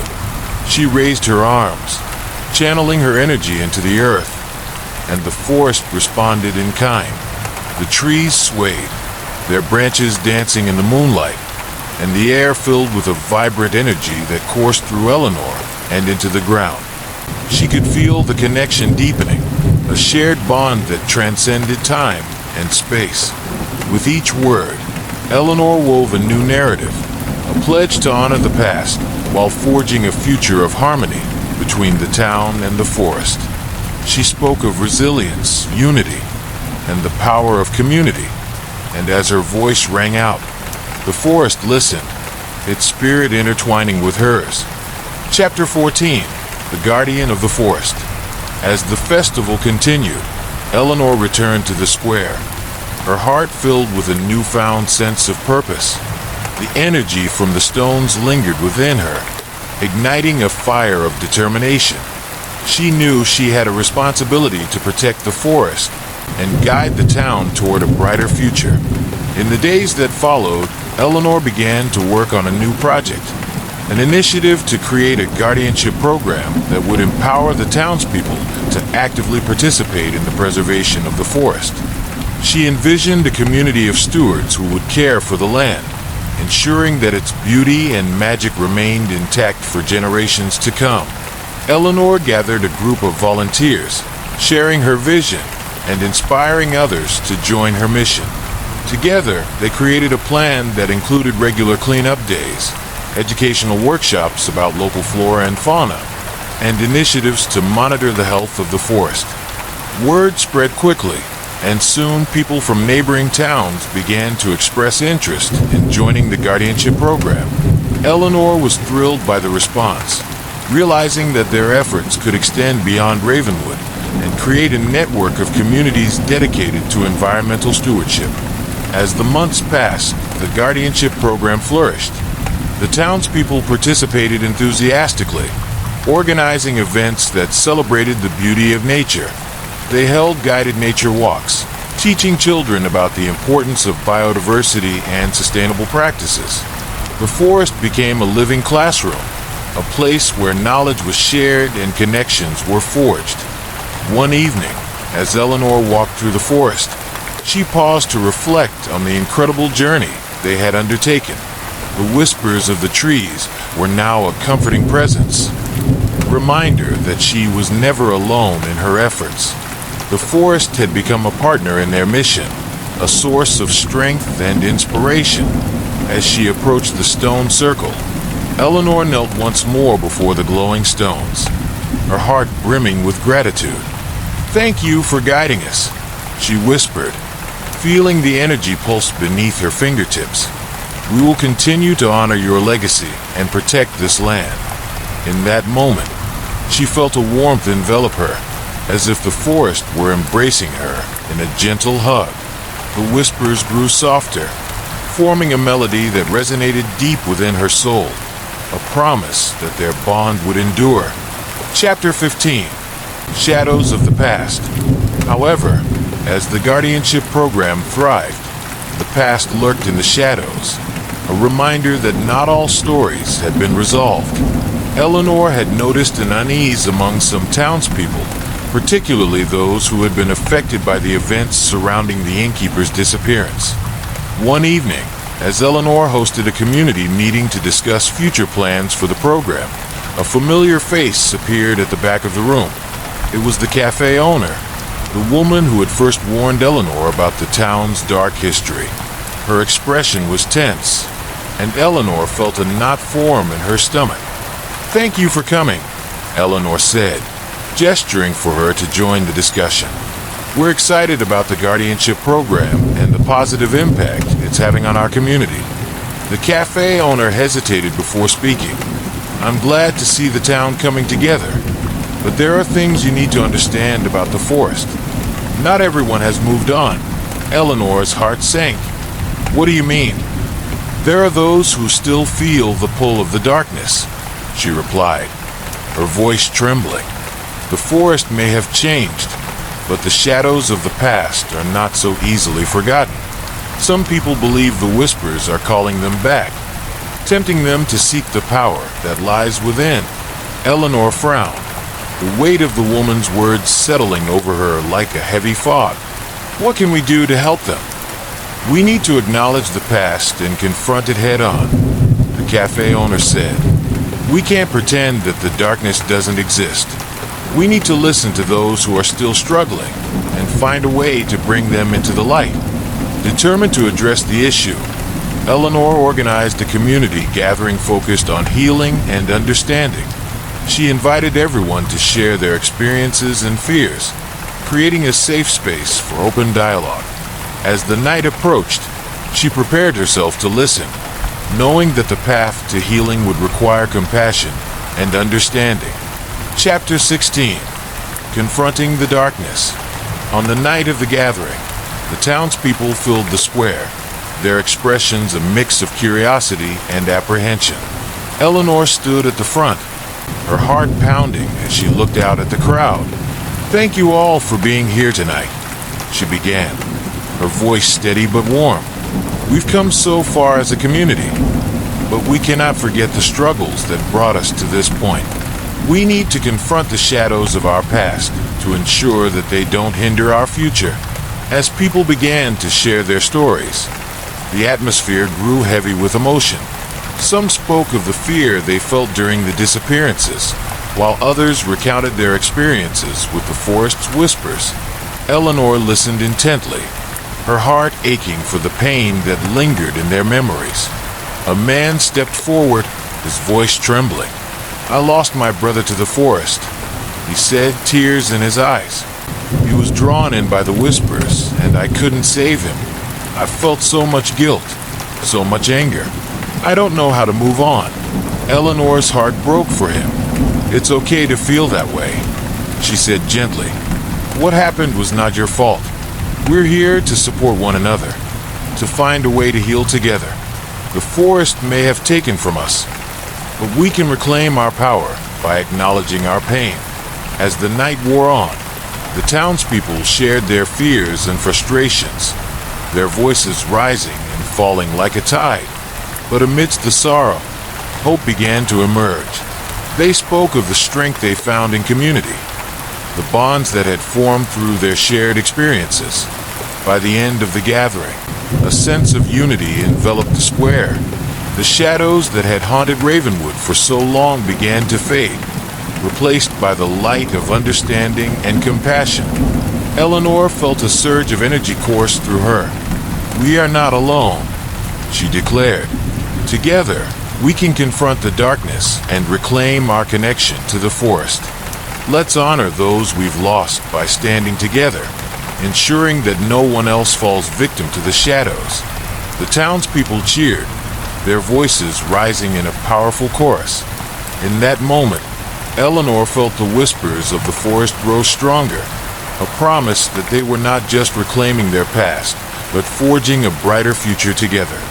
Chapter 17, A New Guardian. In the days that followed, the townspeople began to take action. They formed small support groups, helping one another heal and share their burdens.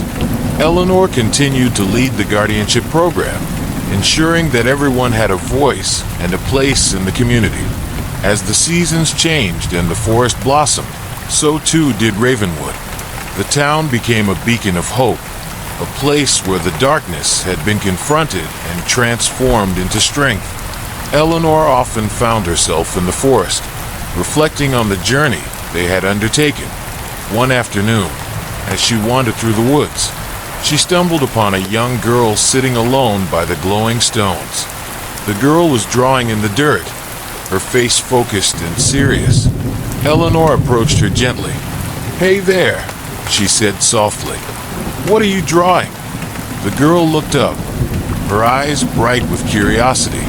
"I'm drawing a picture of the forest," she replied. "I want to be a guardian like you." Eleanor smiled, her heart swelling with pride. "You already are a guardian, just by caring about the forest and wanting to protect it. You're doing an amazing job." The girl beamed, and Eleanor knelt beside her, admiring her drawings. They talked for hours, sharing stories and dreams, and Eleanor felt a renewed sense of purpose.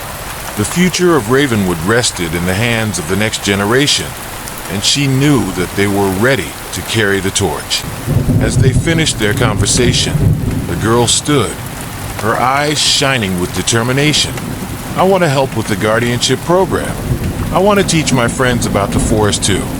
Eleanor felt a rush of joy. "That's a wonderful idea.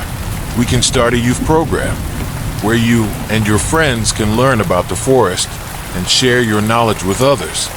With the girl's enthusiasm, Eleanor began to formulate plans for a youth guardianship program, one that would empower children and teens to take an active role in protecting the forest.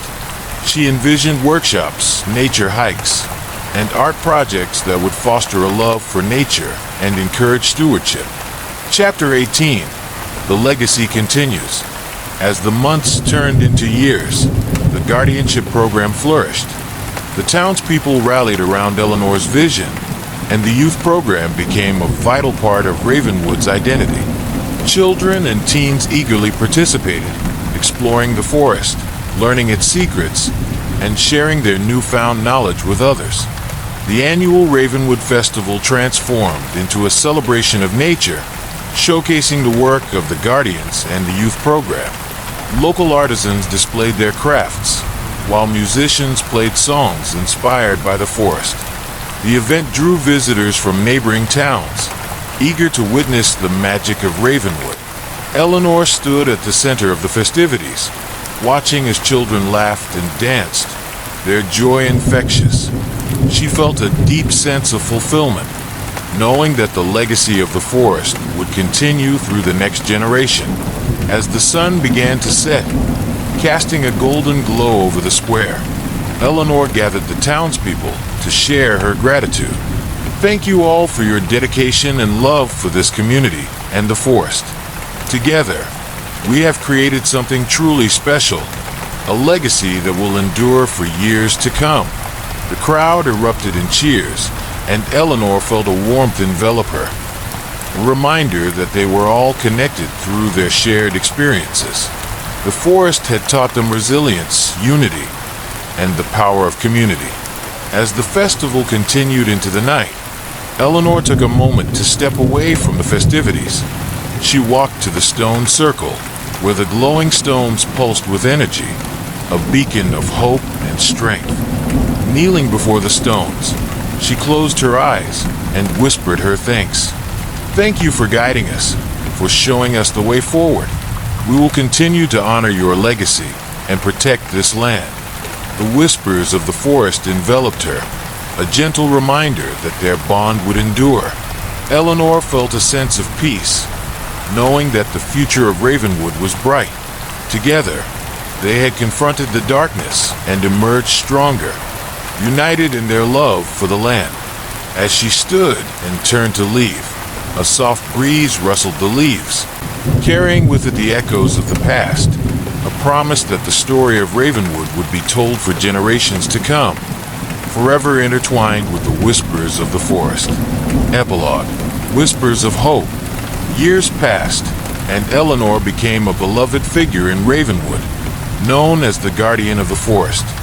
She continued to nurture the bond between the town and the land, inspiring countless generations to cherish and protect the natural world. The youth program thrived, cultivating a new generation of guardians who understood the importance of stewardship. Together, they ventured into the forest, sharing their knowledge and passion, ensuring that the whispers of the past were never forgotten. As Eleanor grew older, she often reflected on the journey that had brought her to this point. The darkness that once haunted Ravenwood had been transformed into a legacy of hope, resilience, and love. One crisp autumn day, Eleanor sat in the forest, surrounded by the laughter of children playing nearby. The leaves danced in the wind, and the sun filtered through the branches, casting dappled shadows on the ground. She felt a profound sense of gratitude for the life she had lived and the connections she had forged. With a smile, she closed her eyes, allowing the whispers of the forest to wash over her. She knew that her story, and the story of Ravenwood, would live on, a testament to the power of community and the enduring spirit of the land. In the heart of the forest, where the stones glowed softly, the legacy of Ravenwood thrived, a beautiful reminder that even in the darkest of times, hope and light could prevail. Chapter 19. Seeds of Change. As winter approached Ravenwood, Eleanor felt the familiar chill in the air, a sign that the season of reflection was upon them. The townspeople had come to embrace the cyclical nature of life, understanding that each season brought its own lessons. With the passing of the year, Eleanor decided it was time to introduce a new initiative, one focused on environmental sustainability.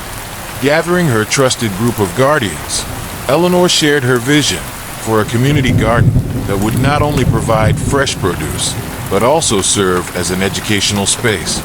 The garden would teach the importance of nurturing the earth, growing food sustainably, and connecting with nature. I want us to cultivate not just plants, but also a sense of responsibility toward our environment, Eleanor explained, her eyes sparkling with excitement. Imagine a place where our children can learn how to grow their own food, understand the ecosystem, and appreciate the beauty of nature. The guardians were enthusiastic, and together they brainstormed ideas for the garden's layout, what crops to plant, and how to involve the community. The excitement in the air was palpable, and soon, plans were set into motion. Eleanor reached out to local farmers and gardening experts to gather knowledge and resources. They scheduled workshops to teach townspeople about organic gardening, composting, and the importance of biodiversity. The community rallied around the project, eager to contribute their time and energy. As the first snow fell, the garden was a blank canvas, waiting for spring to burst forth with life.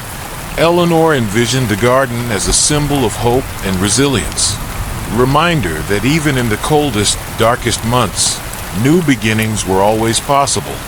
Chapter 20. A Winter Gathering.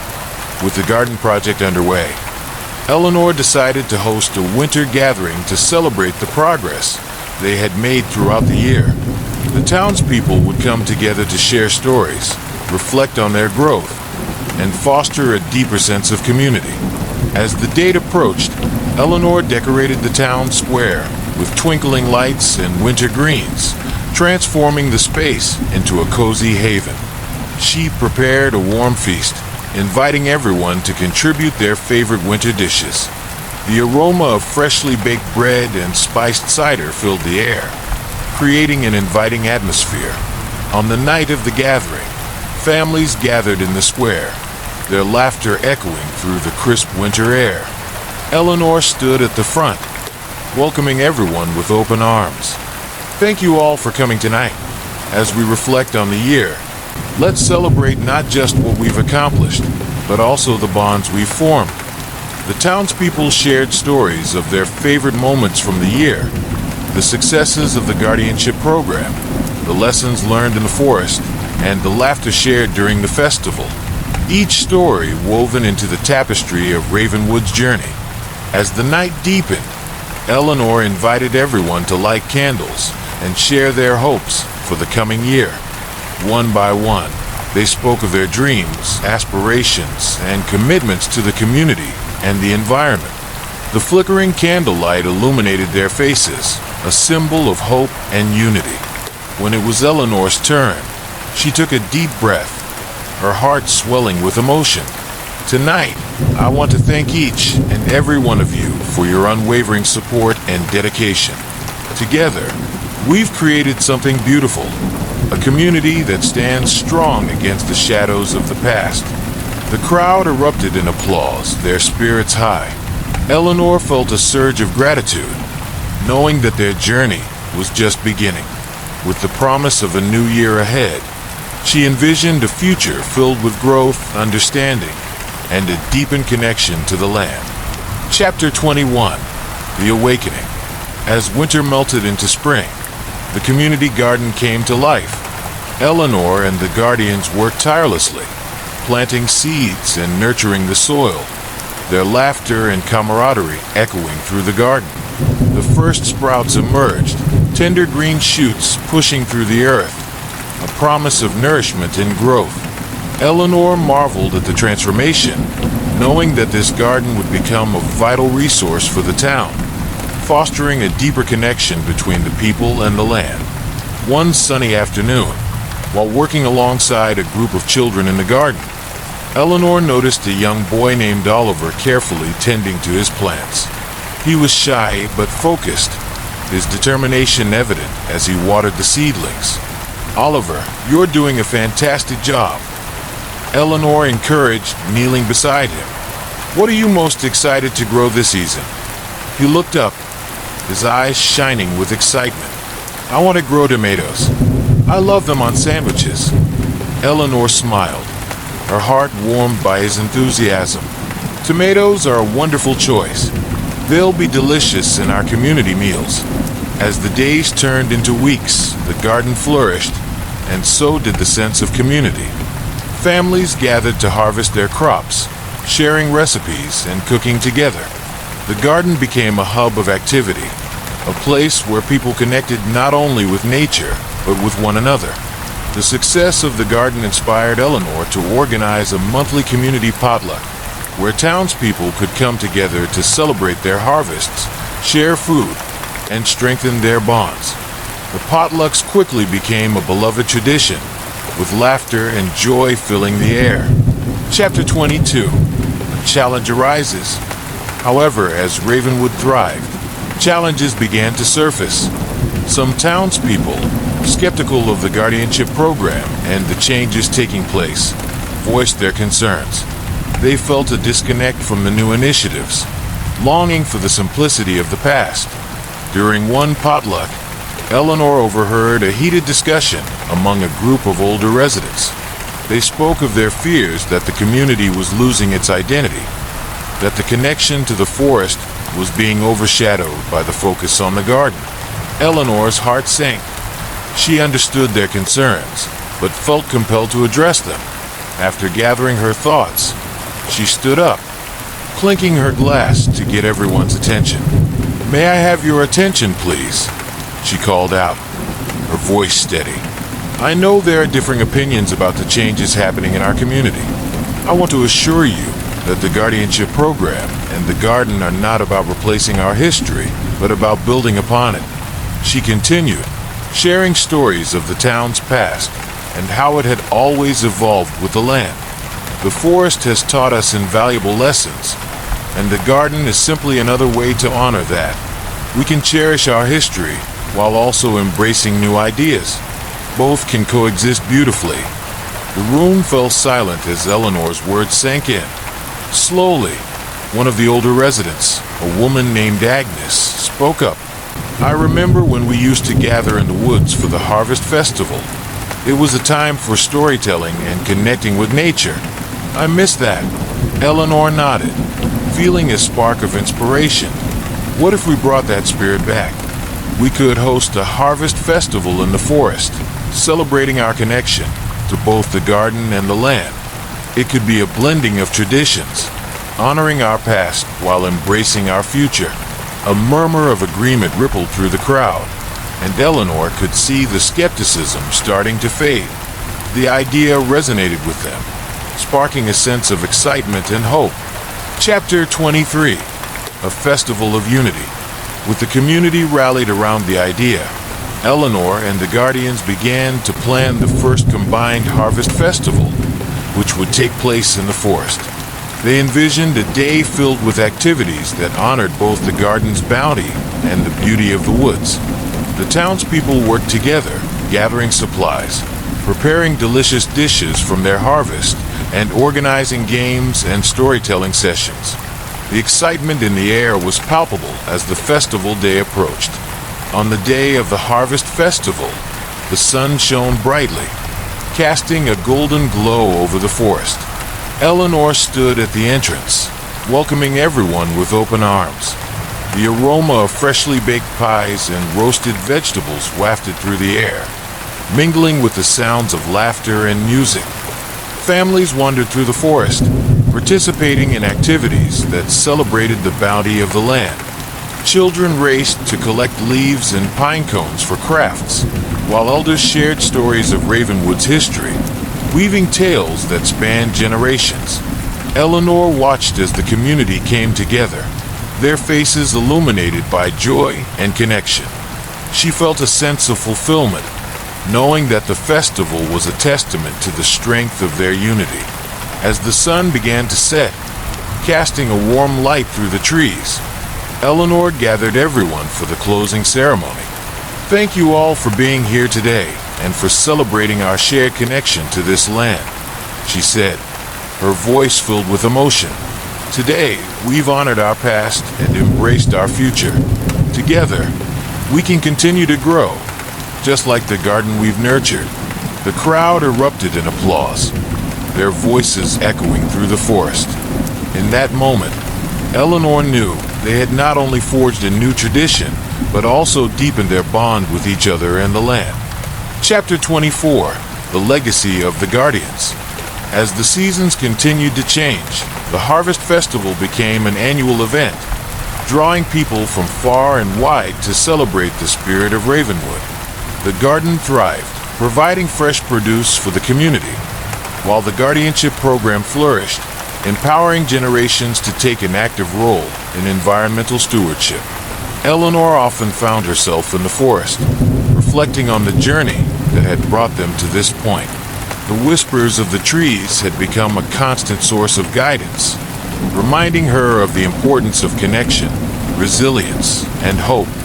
One day, as she stood at the stone circle, Eleanor felt a familiar warmth envelop her. The stones pulsed with energy, and she closed her eyes, allowing the whispers to wash over her. In that moment, she understood that her role as a guardian was not just about protecting the forest, but also about nurturing the community.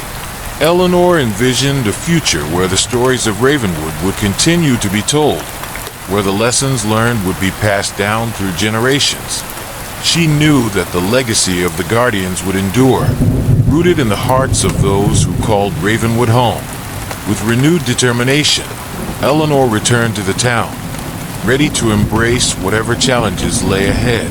Together with the community, they would continue to nurture the land, celebrate their connections, and ensure that the whispers of hope would echo through the ages. Epilogue: The Circle of Life.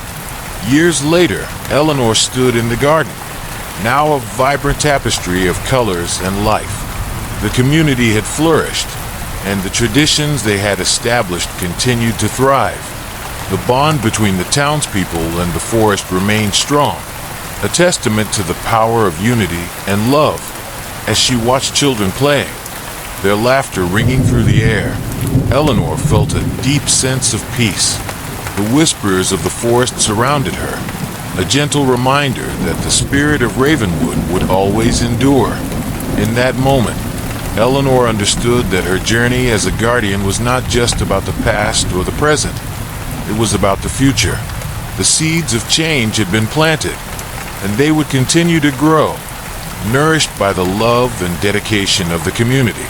As the sun set over Ravenwood, painting the sky with hues of gold and crimson, Eleanor smiled, knowing that the story of the forest, the town, and the guardians would be told for generations to come. A beautiful legacy of hope, resilience, and the enduring spirit of nature. Chapter 25, The Returning Shadows. As the seasons turned once more and the harvest festival approached, a new wave of excitement swept through Ravenwood. However, beneath the surface of this vibrant community, an unsettling tension began to brew. Strange occurrences were reported in the woods, unexplained whispers, fleeting shadows, and eerie sounds that sent shivers down the spines of those who ventured too close to the old stone circle. Eleanor sensed a shift in the atmosphere. The forest, once a nurturing presence, felt different, as if it were holding its breath, waiting for something to unfold. The whispers that had guided her now seemed muffled, leaving her with a lingering sense of unease. Determined to understand what was happening, Eleanor gathered the guardians for an emergency meeting. They sat around a large oak table in the inn, their faces illuminated by the flickering candlelight. "I've heard reports of strange happenings in the forest," Eleanor began, her tone serious. "People have seen shadows moving where there shouldn't be any, and some have even claimed to hear voices calling to them from the trees." The guardians exchanged concerned glances, their earlier enthusiasm dampened by the weight of Eleanor's words. Could it be related to the old rituals? One of them suggested, remembering the dark history they had uncovered years prior. "It's possible," Eleanor replied, her mind racing. "The forest is a living entity, and it may be reacting to the changes we've made. But we need to investigate before fear takes root in our community." With the guardian's support, Eleanor decided to venture into the woods at dusk, hoping to confront whatever presence was lingering among the trees. Armed with flashlights and a shared sense of determination, they made their way to the stone circle, where the energy felt most potent. Chapter 26, The Echoes of the Past. As they approached the clearing, the air grew colder, and an unsettling silence enveloped them. The familiar whispers had transformed into a low hum, vibrating with an energy that felt both inviting and foreboding. Eleanor stepped into the circle, her heart racing. "We're here to listen," she called out, her voice steady despite the chill creeping down her spine. "We acknowledge the past and seek to understand what you need from us." For a moment, there was only silence. Then, as if stirred by her words, the air shimmered, and shadows began to coalesce around the stones. Figures emerged, their forms indistinct but filled with a sense of urgency. "Help us," a voice resonated, echoing through the clearing. "We are the guardians of the forest, bound to protect it, but we cannot do so alone." Eleanor's breath hitched as she recognized the weight of their words. "How can we help you?" she asked, her heart aching with empathy. "The balance has been disturbed," the shadows replied, their voices intertwining. "You have brought life to this land, but darkness still lingers. You must confront it before it consumes us all." As they spoke, the shadows began to reveal images from the past, scenes of the forest in its prime, thriving with life, but also moments of suffering, where fear and darkness had taken root. Eleanor realized that the history of Ravenwood was intricately woven with the fate of the forest itself. Chapter 27, A Call to Action. Determined to restore the balance, Eleanor turned to her guardians. "We need to confront the darkness head on. It won't be easy, but if we work together, We can reclaim the forest and ensure it remains a sanctuary for future generations." The guardians nodded, their expressions resolute. They spent the following days preparing for the task ahead, gathering supplies and studying the old texts that spoke of the rituals performed to honor the forest. On the night of the new moon, Eleanor and the guardians returned to the stone circle, carrying offerings of herbs, flowers, and tokens of gratitude. They formed a circle around the stones, their hearts pounding with anticipation. "Tonight, we honor the forest and its spirits," Eleanor declared, her voice steady. "We seek to restore the balance between light and darkness." As they began their ritual, chanting words of power and gratitude, the shadows danced around them, swirling with energy. The whispers grew louder, merging with their voices, creating a symphony that resonated through the night.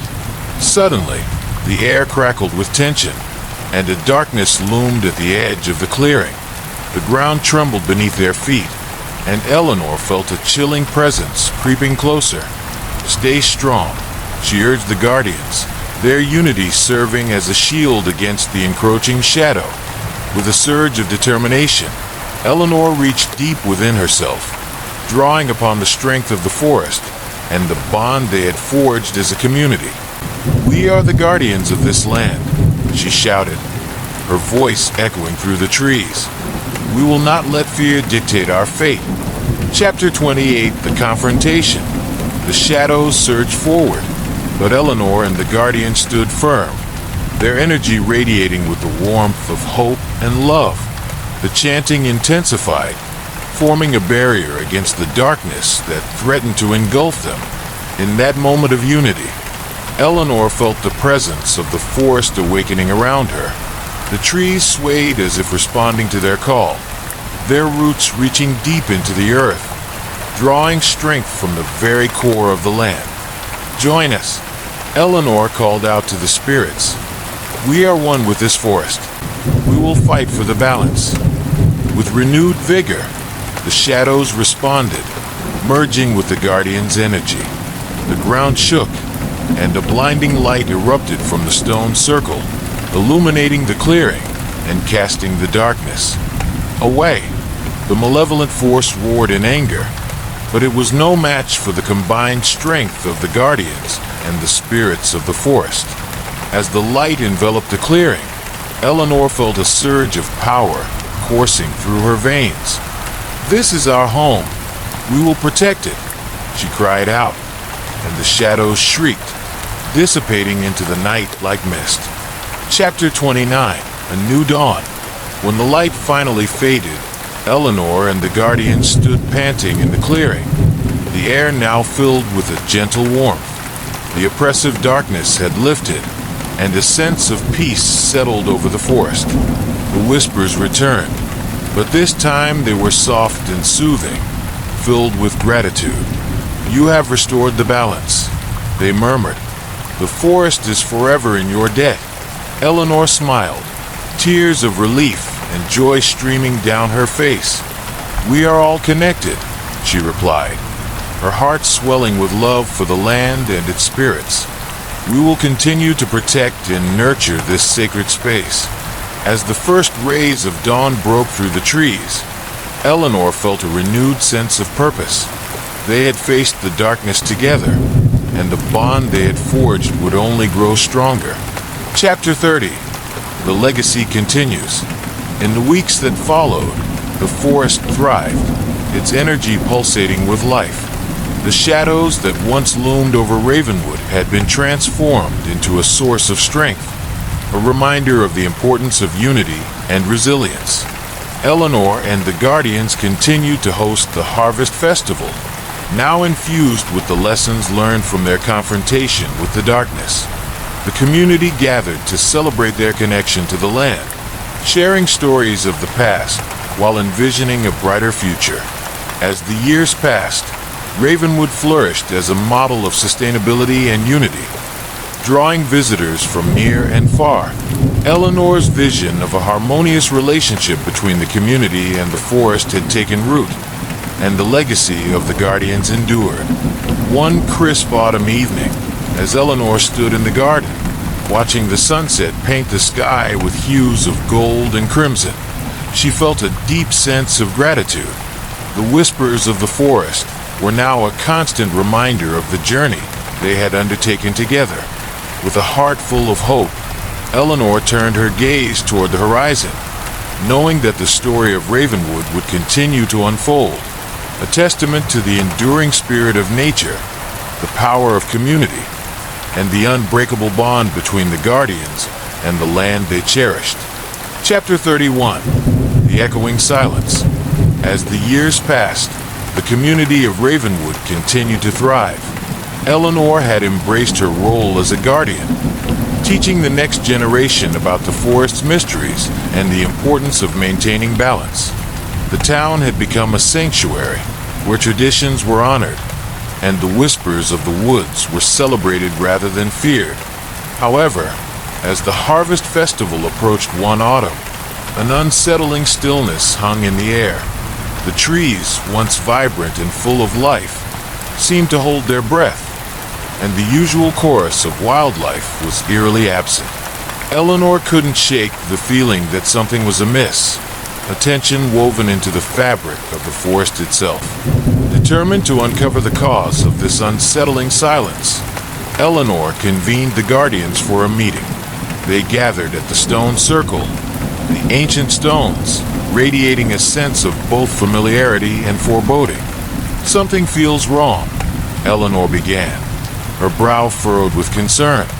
"The forest is quieter than I've ever seen it. We must investigate before the festival begins." The Guardians nodded, a shared sense of urgency igniting their spirits. Armed with lanterns and determination, they set off into the woods, retracing the path they had taken years ago during their most challenging times. Chapter 32. A Glimpse of Darkness. As they ventured deeper into the forest, the atmosphere grew heavier, the air thick with an unshakable tension. Shadows seemed to stretch longer, twisting around the trees like dark fingers. Eleanor's heart raced as she recalled the darkness they had faced before, wondering if it had returned to reclaim what it had lost. Suddenly, they stumbled upon a clearing they didn't recognize, one that was not marked on any of their maps. At the center stood a large stone, taller than the rest, inscribed with unfamiliar symbols that glowed faintly in the dim light. Eleanor stepped forward, drawn by the energy radiating from the stone. As she reached out to touch it, a surge of images flooded her mind. Visions of the past, of the Guardians who had come before her, and of a darker force that had once threatened the forest. "They're warning us," she gasped, pulling her hand back as if burned. "This stone, it's a marker of a forgotten ritual, one that binds the forest to an ancient power." The Guardians exchanged worried glances, realizing the weight of her words. "We need to understand what this means," one of them said. "If the forest is in danger, we must act quickly." Chapter 33. The Awakening. As night fell, the forest came alive with whispers, but this time, they were not the gentle murmurs of gratitude. The air crackled with tension as the Guardians set up a small camp near the stone, preparing to perform a protective ritual to awaken the forest's guardians. "Let's gather the herbs and offerings," Eleanor instructed, her voice steady despite the unease settling in her stomach. "We must honor the spirits and awaken the power that has been dormant." They worked in unison, collecting sacred plants and arranging them around the stone. As the moon rose high in the sky, they began to chant, calling upon the ancient spirits that had once protected Ravenwood. The wind picked up, swirling around them as the whispers grew louder, a chorus of voices rising to a fever pitch.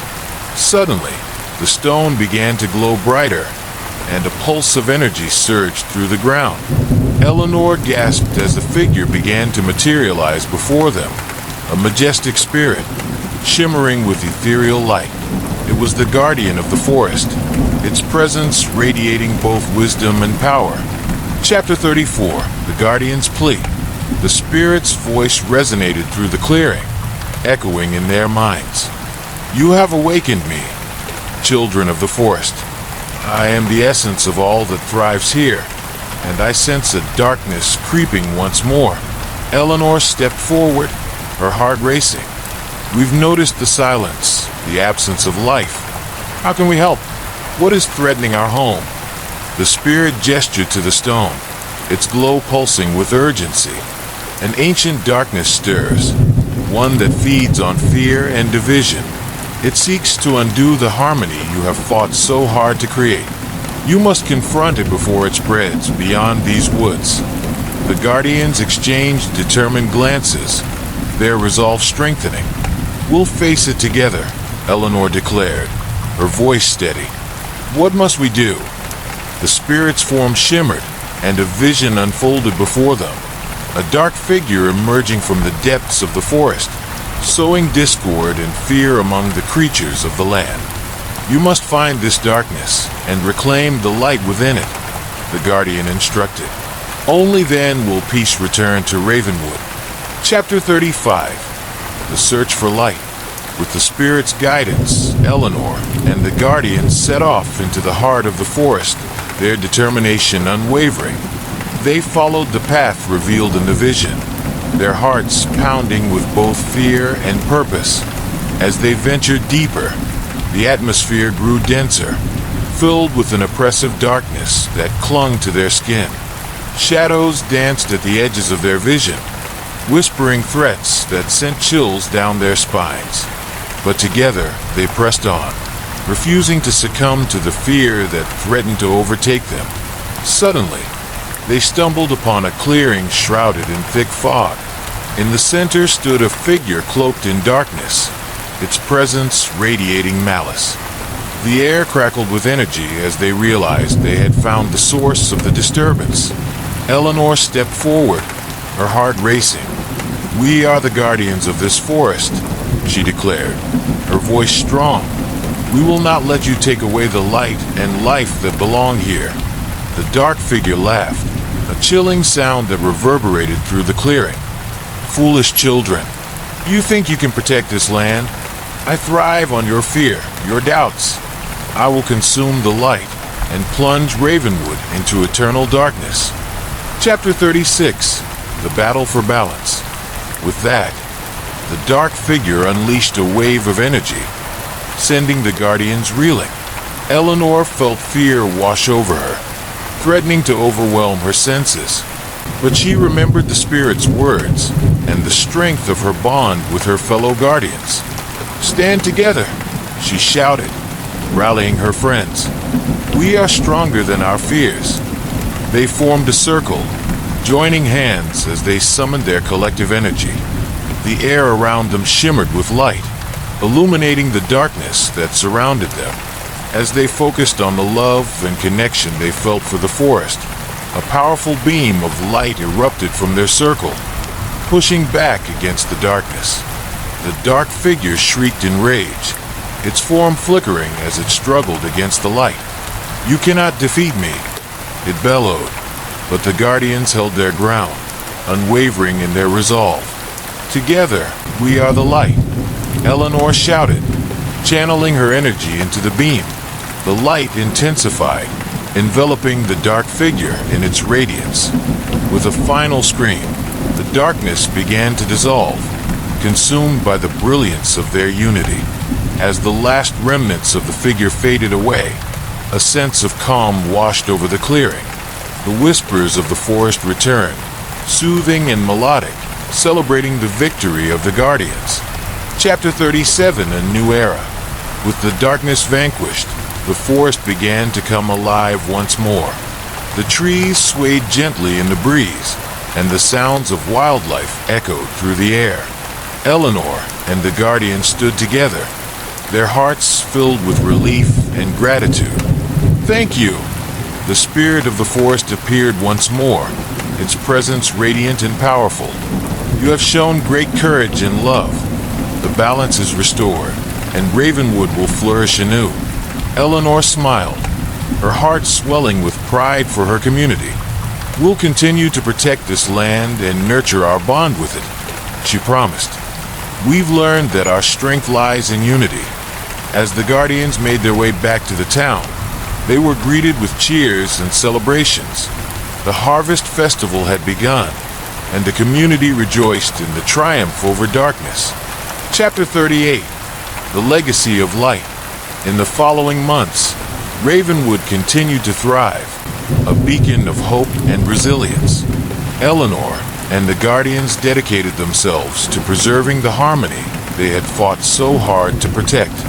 They established educational programs, teaching the next generation about the importance of nurturing their connection to nature. The forest became a sanctuary, drawing visitors from far and wide who came to witness its beauty and experience the magic of Ravenwood. The whispers of the woods transformed into tales of courage, love, and unity, stories that would be passed down through generations.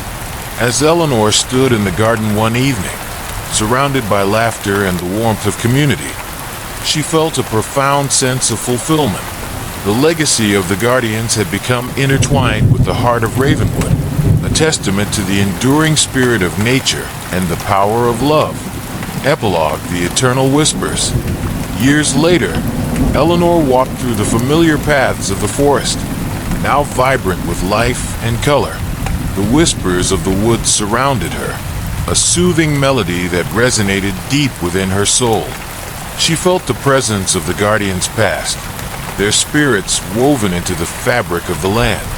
As she paused by the ancient stone circle, Eleanor closed her eyes and breathed in the fragrant air, feeling the pulse of the forest.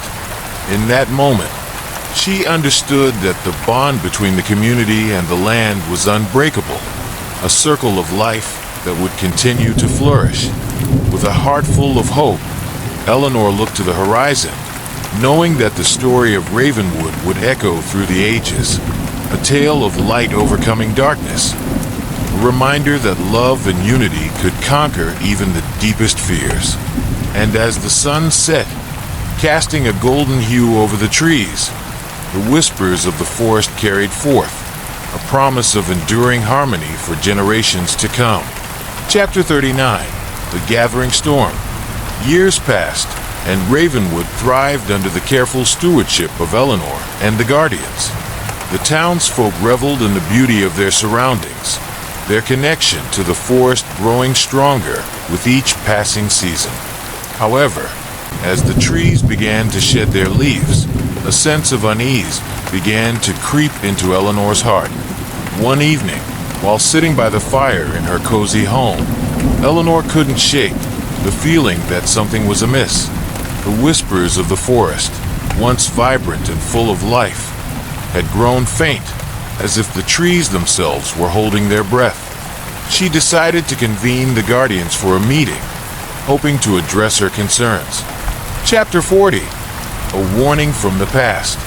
The Guardians gathered at the stone circle, their expressions reflecting the weight of the atmosphere. Eleanor shared her feelings, and the group listened intently, the flickering fire casting shadows on their worried faces. "I fear that the darkness we thought we vanquished may not be gone for good," Eleanor said, her voice steady despite her unease. "The whispers have changed. We must investigate and ensure that the balance is maintained." The Guardians nodded in agreement, recalling the strength they had drawn from their unity in the past. Together, they decided to return to the heart of the forest, to seek guidance from the spirit that had once helped them. Chapter 41. The Heart of the Forest. As they ventured into the depths of the forest, a palpable tension hung in the air. The familiar paths felt foreign, the shadows cast by the trees longer and more menacing. Eleanor led the way, determined to reach the sacred clearing where they had first met the guardian spirit. Upon arriving, they found the clearing shrouded in a thick fog, the energy in the air crackling with anticipation. The spirit appeared, its form shimmering with ethereal light. But this time, there was a noticeable heaviness in its presence. Guardians of Ravenwood. The spirit spoke, its voice resonating with urgency. I sense a disturbance unlike any before. A darkness stirs in the east, seeking to awaken the fears of the past. It is drawing strength from the disconnection of the people from the land. Eleanor's heart sank. What can we do? How can we stop it? You must rekindle the bond between your community and the forest, the spirit advised. Host a gathering that celebrates the connection to the land. Draw upon the strength of unity to confront this darkness before it spreads. Chapter 42. The Festival of Unity. With newfound determination, Eleanor and the Guardians returned to the town, eager to organize a festival of unity. They enlisted the help of the townsfolk, spreading the word and inviting everyone to partake in a celebration of nature, community, and resilience. As the day of the festival approached, Eleanor felt a renewed sense of hope. They set up stalls filled with local crafts, delicious food, and displays of the forest's beauty. The children decorated the square with colorful banners and flowers, their laughter ringing through the air. On the day of the festival, the townsfolk gathered in the square, their spirits lifted by the vibrant atmosphere. Eleanor stood before the crowd, her heart swelling with pride as she addressed them. Today, we celebrate our connection to this beautiful land and to each other, she proclaimed. Let us honor the forest that sustains us and the bonds that make us strong. Together, we can face any darkness that threatens to invade our home. Chapter 43. The Gathering Shadows. As the festivities continued, Eleanor felt a strange shift in the atmosphere. The laughter and joy of the townsfolk seemed to fade, replaced by an undercurrent of unease. She glanced toward the edge of the forest and noticed shadows creeping closer, swirling with an unsettling energy. Suddenly, the air grew cold, and the lights from the festival flickered ominously. The whispers of the forest rose to a crescendo, warning of the impending darkness. Eleanor felt a chill run down her spine, and she instinctively called for the Guardians. "We must stand together," she shouted, gathering her friends close. "The darkness is here." As if in response, the shadows erupted from the trees, coalescing into a dark figure that loomed over the festival. Its presence sent waves of fear rippling through the crowd, the joyous atmosphere replaced by panic. Chapter 44. The Confrontation. Eleanor stepped forward, determination burning in her chest. "We will not be afraid. We are the guardians of this land, and we will protect it." The figure laughed, a haunting sound that echoed through the square. "Foolish mortals, you think your unity can banish me. I thrive on fear, and I will feed on the discord that festers in your hearts." With that, the figure unleashed a wave of darkness, and the townsfolk recoiled in fear.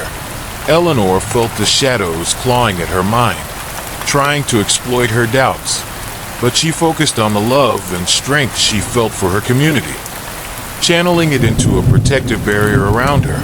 Together, she shouted, reaching out to the Guardians and the townsfolk, "We are stronger than our fears." Chapter 45. The Power of Unity.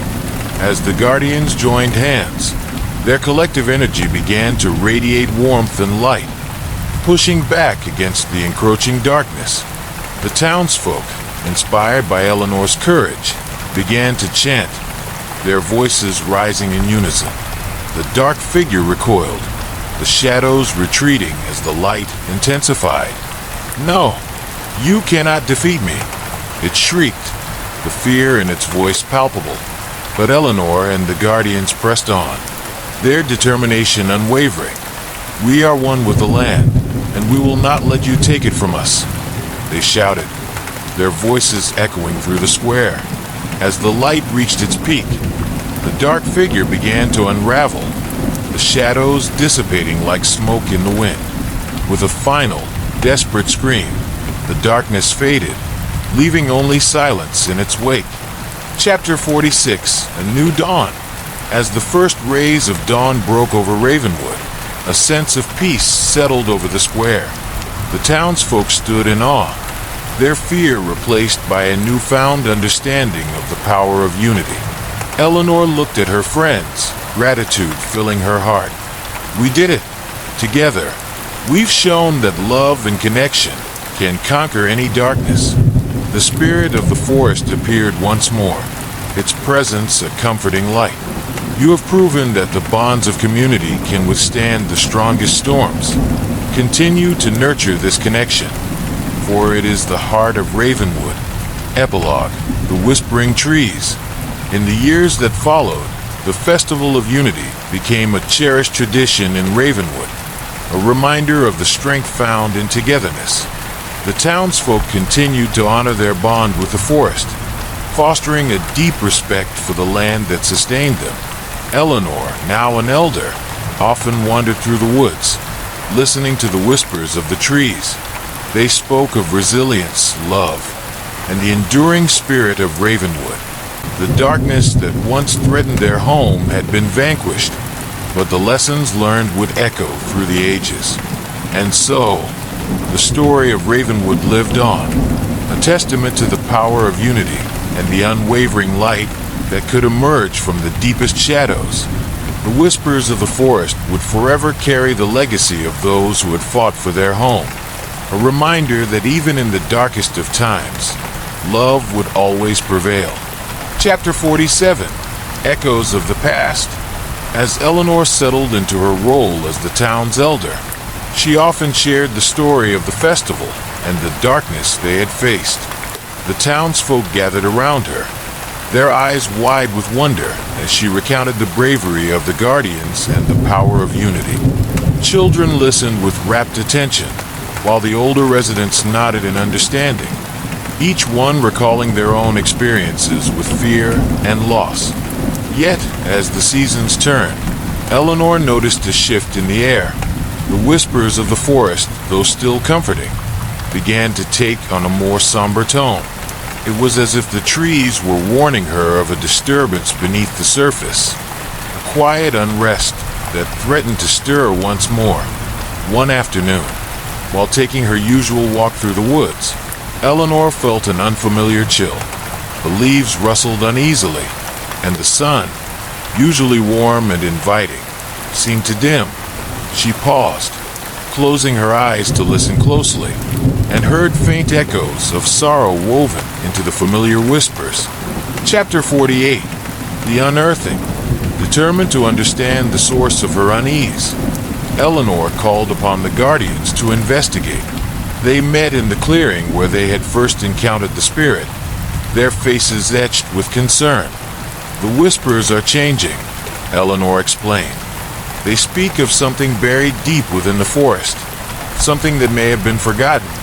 The Guardians agreed to join her in the search, and together they ventured deeper into the woods, following the pull of the whispers. As they walked, the trees seemed to lean in closer, their branches brushing against one another, as if sharing secrets. After hours of searching, they came upon a hidden grove, encircled by ancient oaks. In the center, partially buried beneath the leaves, lay a weathered stone altar, covered in moss and faintly glowing with the same symbols they had seen during their first encounter with the darkness. "What is this place?" one of the Guardians whispered, awe evident in her voice. Eleanor knelt beside the altar, her heart racing. It feels familiar, like a memory from long ago. This altar must be a remnant of the dark rituals that once took place here. Chapter 49, The Dark Legacy. As they studied the altar, Eleanor felt a surge of energy emanating from it, intertwined with echoes of pain and anguish. It was as if the altar held the remnants of those who had been lost to the darkness, their spirits trapped in a cycle of suffering. The darkness we faced was only a manifestation of the fear that lingered here, Eleanor said, realization dawning. We need to confront this legacy and free those who are trapped. The Guardians exchanged glances, determination igniting within them. They formed a circle around the altar, holding hands and channeling their collective energy. Eleanor focused on the whispers, urging them to guide her, to reveal the truth hidden within the past. Chapter 50. The confrontation with shadows. As they began to chant, the atmosphere shifted. Shadows coalesced around them, swirling with an intensity that sent shivers down Eleanor's spine. The whispers crescendoed into anguished cries, and the ground trembled beneath their feet. "Release us," a voice echoed from the shadows, filled with pain and desperation. "We are bound to this place, cursed by the darkness." Eleanor steeled herself. "We will free you. You are not alone anymore. We are here, and we will not let fear hold you captive." With each word, the shadows writhed, and the cries intensified. The guardians focused their energy, their voices blending into a powerful chorus that resonated through the grove. The shadows began to shrink, retreating from the light of their unity. Chapter 51. The breaking of chains. Suddenly, a figure emerged from the darkness, a tortured soul shrouded in shadow. Its eyes glimmered with sorrow, and it looked at Eleanor with pleading desperation. "Please help us break these chains." Eleanor stepped forward, her heart aching for the spirit before her. "We will release you. You are not bound to this darkness any longer." She reached out her hand, and the guardians joined her, channeling their light toward the figure. The shadows clung desperately, but their resolve weakened against the force of unity and compassion. "Feel the love of those who remember you," Eleanor called, pouring every ounce of her strength into her voice. "You are not forgotten." With a final surge of energy, the shadows shattered, releasing a wave of light that enveloped the figure.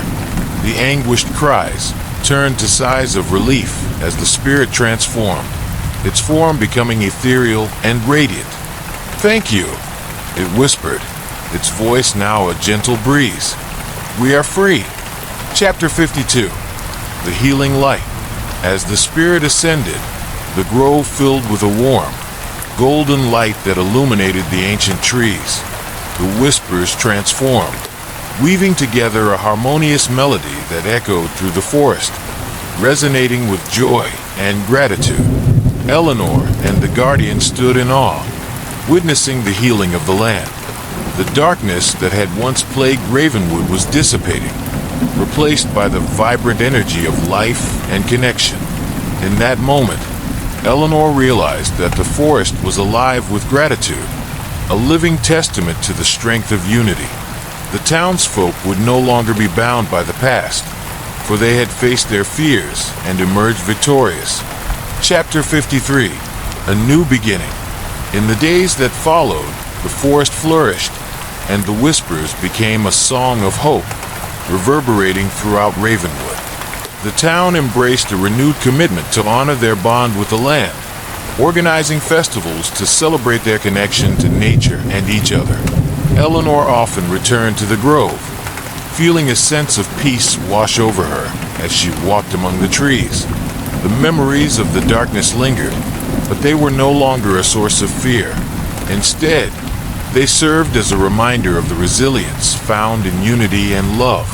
As she sat beneath the ancient oaks, Eleanor could feel the spirits of those who had been freed, their presence woven into the very fabric of the forest.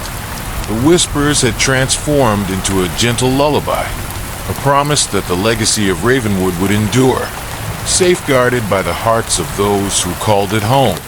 Epilogue. The Whispers of Tomorrow. Years passed, and Eleanor's hair turned silver, her steps slower, but her spirit unyielding. The Festival of Unity blossomed, attracting visitors from far and wide, each drawn to the magic of Ravenwood. Children danced, laughter filled the air, and the forest thrived, a living testament to the strength of community. One evening, as the sun dipped below the horizon, casting a warm glow over the trees, Eleanor gathered the townsfolk and the guardians to share stories around the fire. They spoke of the past, the darkness they had overcome, and the light that now illuminated their path. As the night deepened, Eleanor smiled, feeling a sense of fulfillment. The whispers of the forest wrapped around her like a comforting embrace, reminding her that love and unity would forever guide Ravenwood. In the shadows of the trees, a gentle breeze stirred, carrying the echoes of laughter and life into the night. The legacy of the past had transformed into a new dawn, and the whispers of tomorrow promised hope, connection, and the enduring spirit of Ravenwood. Chapter 54, The New Guardians. As the years flowed like the rivers through the forest, Eleanor became a beloved figure in Ravenwood, a guardian of its stories and traditions. With each passing season, she felt the whispers of the forest grow more vibrant, and the connection between the town and the land deepened. Eleanor recognized that the time had come to pass on her knowledge and the responsibility of guardianship to the next generation.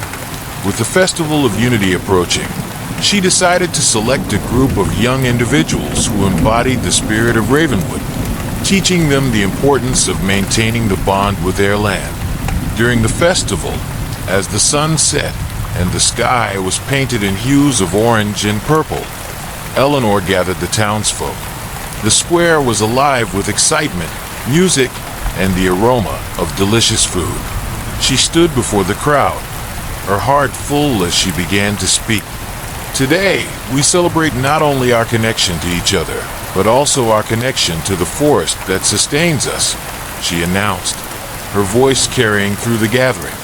I am honored to introduce you to the new guardians of Ravenwood, young people who have shown exceptional love for our land and community. Chapter 55, The Chosen Ones. Eleanor invited each of the chosen guardians to step forward. Lyra, a spirited girl with an insatiable curiosity. Noah, a kind-hearted boy known for his compassion. Mira, a talented artist who captured the beauty of the forest in her paintings. And Finn, a clever inventor who dreamed of ways to protect their environment. As they stood before the crowd, Eleanor placed her hands on their shoulders, a gesture of solidarity. These young souls will carry forth the wisdom of the past and guide us into the future. They will learn the ways of the forest and ensure that our connection remains strong. The townsfolk erupted into applause, welcoming the new guardians with open hearts. The chosen ones beamed with pride, knowing they were entrusted with the legacy of Ravenwood. Chapter 56, Lessons from the Forest. Over the following months, Eleanor dedicated herself to mentoring the new guardians. Together, they explored the depths of the forest, learning to listen to its whispers, understand its rhythms, and recognize the signs of balance and imbalance. Lyra, with her curious spirit, often led the group on expeditions, discovering hidden groves and secret trails. She taught them to appreciate the intricate beauty of nature, marveling at the delicate balance that sustained life. Noah took it upon himself to care for the creatures of the forest, using his gentle touch to nurture injured animals and understand their needs. He forged deep connections with the wildlife, sharing stories of their resilience and the importance of coexistence. Mira expressed her creativity through art, capturing the essence of Ravenwood in her paintings. She organized art workshops for the townsfolk, encouraging everyone to see the beauty around them and express their love for the land through creativity. Finn used his inventive mind to create sustainable solutions for the community. He built birdhouses, rainwater collection systems, and compost bins, inspiring others to adopt eco-friendly practices and take care of their environment. Chapter 57, The Return of Shadows. As the seasons changed and the forest thrived, a lingering shadow began to creep back into Eleanor's heart. One evening, as she wandered the familiar paths, the whispers turned anxious, warning her of an approaching storm.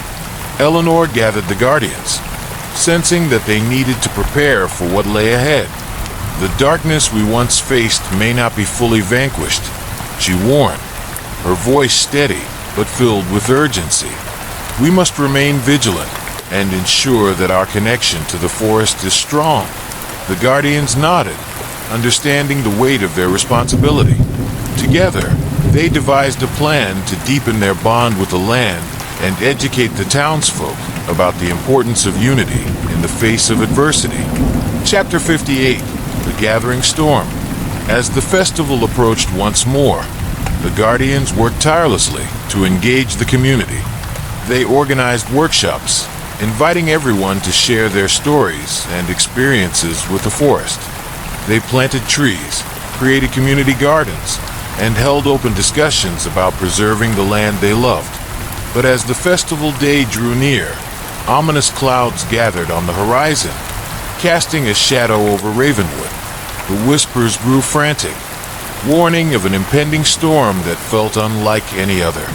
Eleanor sensed a presence lurking beyond the trees, a familiar darkness waiting for its moment to strike.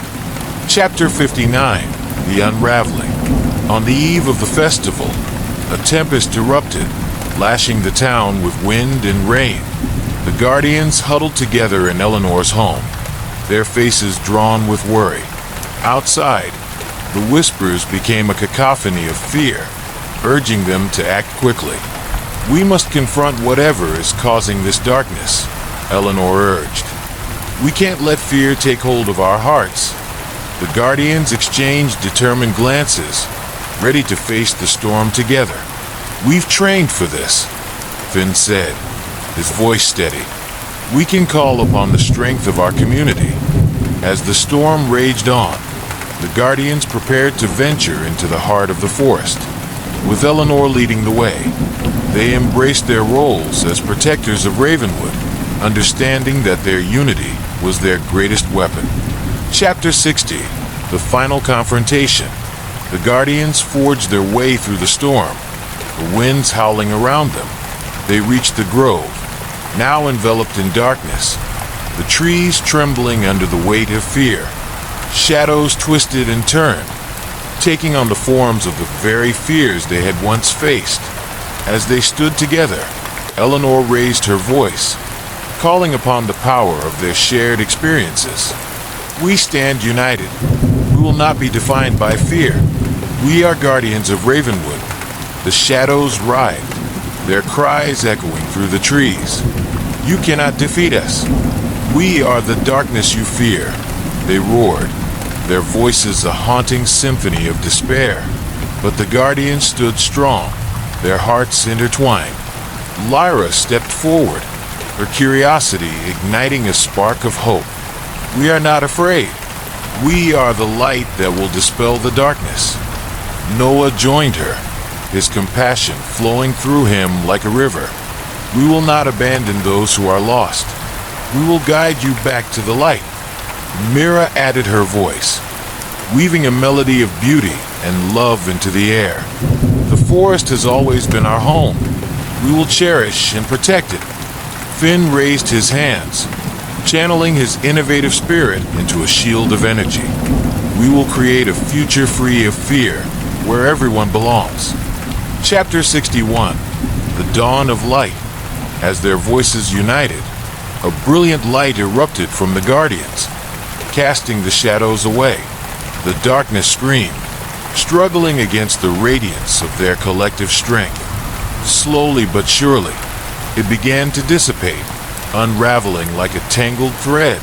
Eleanor felt a surge of energy flow through her, connecting her to the forest and the spirits of those who had once been trapped. "We release you. You are free," she cried, her voice echoing through the grove. With a final, resounding roar, the darkness shattered, leaving behind a tranquil silence. The storm subsided, and the first rays of dawn broke through the trees, illuminating the grove with a warm glow. Chapter 62, The Legacy Continues. As the Guardians stood together, breathless and triumphant, they knew they had faced the darkness and emerged stronger than ever. The bond they had forged with each other and the forest had triumphed, and the whispers transformed into a gentle song of gratitude.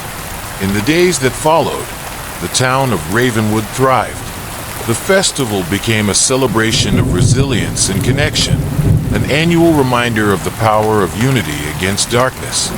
Eleanor, now a wise elder, watched as the new guardians embraced their roles, carrying forth the legacy of love and stewardship. As she wandered through the forest, she could hear the whispers of the trees, echoing the stories of the past and celebrating the light of the present. The shadows would always exist, but so too would the strength found in community. And so, Ravenwood flourished, its heart forever intertwined with the whispers of the forest, a testament to the enduring spirit of those who dared to confront their fears. The legacy of guardianship would continue, an eternal promise that love and unity would always prevail, lighting the way through the darkest of nights. Chapter 63. The Awakening of the Ancients.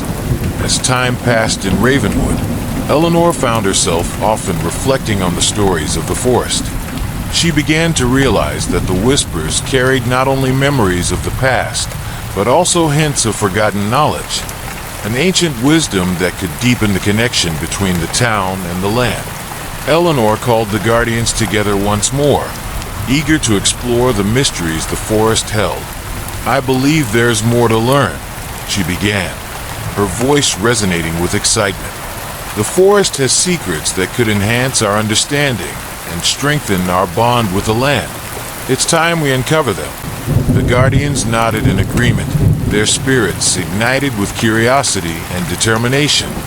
Lyra suggested they explore the deeper parts of the forest, where the trees were ancient and the air thick with magic. With a sense of purpose, they set off, eager to discover what awaited them. Chapter 64. The Hidden Glade. As they ventured deeper into the woods, the sunlight dwindled, replaced by a soft, ethereal glow. The air shimmered with energy, and the whispers grew clearer, guiding them toward a hidden glade. It was a sacred space, untouched by time, filled with vibrant flowers and towering trees that seemed to hum with life. In the center stood an ancient stone pedestal covered in intricate carvings that glowed softly. Eleanor felt a pull toward it, a connection she couldn't explain. "This must be a place of power," she murmured, stepping closer. Finn examined the pedestal, tracing the carvings with his fingers. "These symbols, they resemble the ones we've seen in the forest. They might tell a story." As they gathered around, Mira pulled out her sketchbook, eager to capture the beauty of the glade. "Let's document this place," she said, her artistic spirit alive with inspiration. Chapter 65. The Guardian's Ritual. Determined to honor the glade and the energy it radiated, Eleanor proposed a ritual. "Let's perform a ceremony to connect with the spirits of the forest. We can call upon their wisdom and guidance," she suggested. The guardians agreed, each feeling the weight of their responsibility. They gathered in a circle around the pedestal, holding hands and closing their eyes. Eleanor began to chant, invoking the spirits of the ancients and the wisdom of the land. As their voices rose, the air shimmered, and the ground beneath them pulsed with energy. The whispers grew louder, forming a harmonious melody that resonated deep within their souls. It felt as though the forest itself was listening, welcoming their presence. Chapter 66. The Vision. As the ritual reached its peak, Eleanor felt a surge of energy envelop her. In an instant, her surroundings shifted, and she found herself standing in a vision, a time long forgotten, where the forest thrived in its purest form. She saw the ancients, guardians of the land, their spirits intertwined with nature. They danced among the trees, their laughter echoing through the air, celebrating the harmony of life. Eleanor felt their joy, their love for the forest, and their commitment to protect it at all costs. Suddenly, a shadow loomed in the distance, threatening to engulf the beauty around her.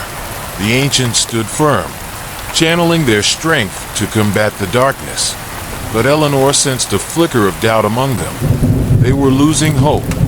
"Do not despair," she called out, her voice breaking through the vision. "You are not alone. Your legacy lives on."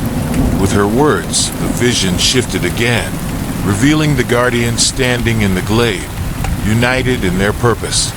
The ancients turned their gaze toward Eleanor, their expressions filled with gratitude. They understood. The cycle of guardianship would continue, and the bond with the forest would never be broken. Chapter 67. The Return to Reality. Eleanor gasped as she returned to the glade, her heart racing. The guardians opened their eyes, sensing the energy that lingered in the air. "What did you see?" Lyra asked, her eyes wide with anticipation. "I saw the ancients," Eleanor replied, her voice trembling with emotion. "They were the original guardians of this land, and they reminded me of the importance of our connection. We must carry their legacy forward and protect this forest from the darkness." Chapter 68. A New Purpose. Inspired by the vision, the Guardians decided to create a council dedicated to the preservation of the forest and its ancient wisdom. They called it the Council of Guardians, a group formed to ensure that the bond between Ravenwood and the forest remained strong for generations to come. Eleanor took on the role of mentor, guiding the Guardians in their mission. They organized community events to raise awareness about the importance of nature, inviting the townsfolk to participate in tree planting, conservation efforts, and storytelling gatherings around a fire. Chapter 69. The Festival of Renewal. As the seasons shifted once more, the time for the Festival of Renewal arrived, a celebration honoring the connection between Ravenwood and the forest. The town transformed, adorned with colorful decorations, and the air buzzed with excitement. During the festival, the Guardians shared their knowledge, recounting the tales of the ancients and the power of unity. They invited the community to participate in rituals that celebrated the balance of nature, emphasizing the importance of living in harmony with the land.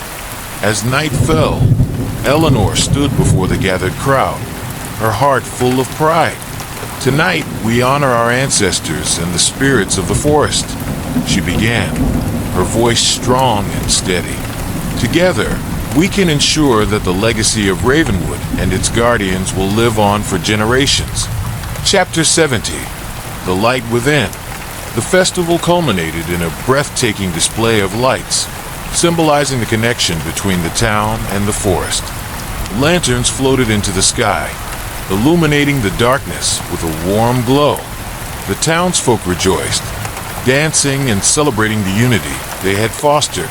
As Eleanor looked around, she saw the faces of the Guardians, Lyra, Noah, Mira, and Finn, each shining with purpose and hope. She realized that the true magic of Ravenwood lay not just in the forest itself, but in the love and commitment of its people to protect it.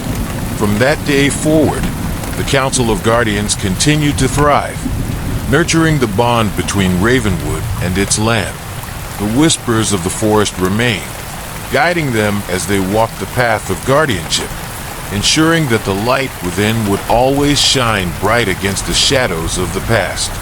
And so, Ravenwood flourished, its heart forever intertwined with the forest, a testament to the power of unity, love, and the enduring spirit of those who chose to embrace the light. Chapter 71. A New Threat. As the years passed, the bond between Ravenwood and the forest strengthened, but peace can be a fleeting thing. One crisp autumn day, Eleanor and the Guardians gathered to discuss the future of their council. The leaves were turning golden, and the air was filled with the scent of impending winter. While our connection with the forest has grown, we must remain vigilant, Eleanor warned, her brow furrowed with concern. The balance of nature is delicate, and there are forces that would seek to disrupt it. Just as she spoke, a cold wind swept through the room, extinguishing the candles and casting flickering shadows on the walls. The Guardians exchanged worried glances, sensing a shift in the atmosphere. Finn broke the silence. "What if the darkness we once faced is returning? We must investigate before it's too late." With resolve, the Guardians set out to explore the forest, hoping to uncover any signs of trouble.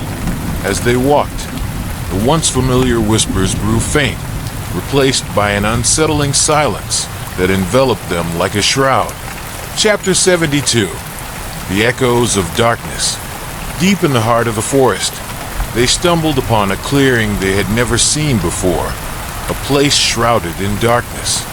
The trees stood tall but twisted, their branches gnarled and reaching out like skeletal fingers. The ground was littered with withered leaves, and the air felt thick with despair. "What is this place?" Mira asked, her voice barely above a whisper. "It feels wrong," Lyra added, her eyes scanning the perimeter for signs of life. Eleanor stepped forward, her heart pounding. This must be where the darkness lingers. We need to confront it. As they stood together, a deep rumble echoed through the clearing. From the shadows emerged a figure cloaked in darkness, its form shifting like smoke. A cold, hollow voice filled the air. "You dare to tread upon my domain? You are but echoes of a forgotten past." Chapter 73. The Dark Entity. The Entity, a manifestation of the fears and doubts that once haunted the town, loomed before them, its voice twisted through the air, reverberating with malice. "I thrive on the chaos of this world. Your unity is fragile, and I will tear it apart." Eleanor felt a surge of fear, but she refused to back down. "We are the guardians of this land, and we will not let you destroy what we have built." The figure laughed, a chilling sound that sent shivers down their spines. "You think your unity can protect you? I will show you the power of despair." With that, the entity unleashed a wave of dark energy, sweeping through the clearing like a tempest. The Guardians braced themselves, their bond igniting a flicker of hope within. Chapter 74. The Power of Unity. As the darkness closed in, Eleanor remembered the vision of the ancients. "We must stand together," she shouted, reaching out to the others. "Our bond is stronger than any force that seeks to divide us." With their hands linked, they channeled their energy into a barrier of light. The dark entity recoiled, its form flickering as it collided with their united strength. "Together we are unstoppable," Finn shouted, his voice rising above the chaos. The barrier expanded, enveloping the entity in a cocoon of light. The whispers of the forest returned, a harmonious melody that filled the air with warmth. The Guardians felt the spirits of the ancients supporting them, lending their strength to the fight. Chapter 75. The Battle of Light and Dark. The clearing erupted in a clash of light and darkness. The Guardians poured their energy into the barrier, pushing against the malevolent force that sought to consume them. The entity writhed within the light, its voice rising in anger. "Foolish mortals, you cannot contain me. I am the embodiment of your fears," it screeched, attempting to break free. But Eleanor and the Guardians remained resolute. "We embrace our fears, and we will not let them control us," Eleanor declared, feeling the power of their unity surge through her. With one final push, they concentrated their energy, unleashing a brilliant wave of light that surged toward the dark entity. The light engulfed the figure, illuminating the clearing with a radiant glow. Chapter 76. The Transformation. As the light engulfed the darkness, a series of echoes filled the air, revealing the entity's true form, shadows of past fears and regrets that twisted in agony. The Guardians felt a wave of compassion wash over them. "We acknowledge you," Eleanor shouted, her voice steady. "You are a part of us, but you do not define us. We will not let you control our fate." With that declaration, the light intensified, transforming the shadows into shimmering particles that floated away, dissolving into the atmosphere. The dark entity let out a final wail, its form dissipating as it was consumed by the brilliance of their unity. Chapter 77. A New Dawn. As the light faded, the clearing transformed. The twisted trees began to straighten, their leaves brightening with vibrant hues. The air became fragrant with life, and the warmth of the sun filtered through the canopy above. Eleanor and the Guardians stood in awe, their hearts filled with hope. They had faced the darkness and emerged victorious, stronger than before. "We did it," Mira whispered, tears of joy in her eyes. Eleanor smiled, looking at each Guardian. "Together, we are a force for good. We will continue to protect Ravenwood and the forest, ensuring that darkness never again threatens our home." Chapter 78. The Legacy of the Guardians. In the days that followed, the Guardians returned to the town, sharing the story of their battle against the darkness. They emphasized the importance of unity, reminding the townsfolk that they were the stewards of their land. Inspired by their bravery, the people of Ravenwood rallied around the Guardians. They planted new trees, organized community events to celebrate nature, and created programs to educate future generations about the forest's wonders. The Council of Guardians became a beacon of hope and strength, its members revered for their dedication to the land. Eleanor, Lyra, Finn, Noah, and Mira continued to lead with passion, ensuring that Ravenwood thrived in harmony with the forest. Chapter 79. The Whispers of the Ancients. Years later, on the eve of the Festival of Renewal, Eleanor stood in the glade, reflecting on how far they had come. The whispers of the ancients seemed to echo through the trees, a reminder of the bond that connected them all. As the lanterns floated into the night sky, Eleanor felt a sense of peace. The darkness had been vanquished, and the light of unity shone brighter than ever. In that moment, she understood that the true magic of Ravenwood lay not just in the forest or the legends, but in the hearts of its people.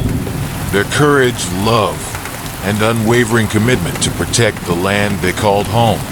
And as the festival celebrations began, Eleanor knew that the legacy of the Guardians would continue, ensuring that the whispers of the ancients would forever guide them through the shadows, illuminating their path with hope and light. Chapter 80. The Echo of Change. As the years rolled on in Ravenwood, the legacy of the Guardians flourished, weaving itself into the very fabric of the town. The festival became a cherished tradition, drawing visitors from far and wide to experience the unity and magic that radiated from the forest. Eleanor, now a revered elder of the community, often found herself reflecting on the journey they had taken. The whispers of the ancients continued to guide her, and she had dedicated her life to teaching others the importance of stewardship and respect for the land. However, beneath the vibrant exterior of the town, an undercurrent of change was stirring. A new generation had grown up, and while they were inspired by the stories of the Guardians, they often took the forest's wonders for granted. Chapter 81. The Newcomers. One crisp autumn day, a group of newcomers arrived in Ravenwood. They were eager adventurers, drawn by the tales of the forest's magic. While their enthusiasm was infectious, Eleanor sensed a reckless spirit in them that concerned her. "Let's explore the deeper woods," one of the newcomers, a young man named Blake, suggested with excitement. "I've heard there are hidden treasures just waiting to be discovered." Eleanor approached them, her voice calm but firm. "The deeper woods hold many secrets, but they also demand respect. The forest is alive, and it protects its own.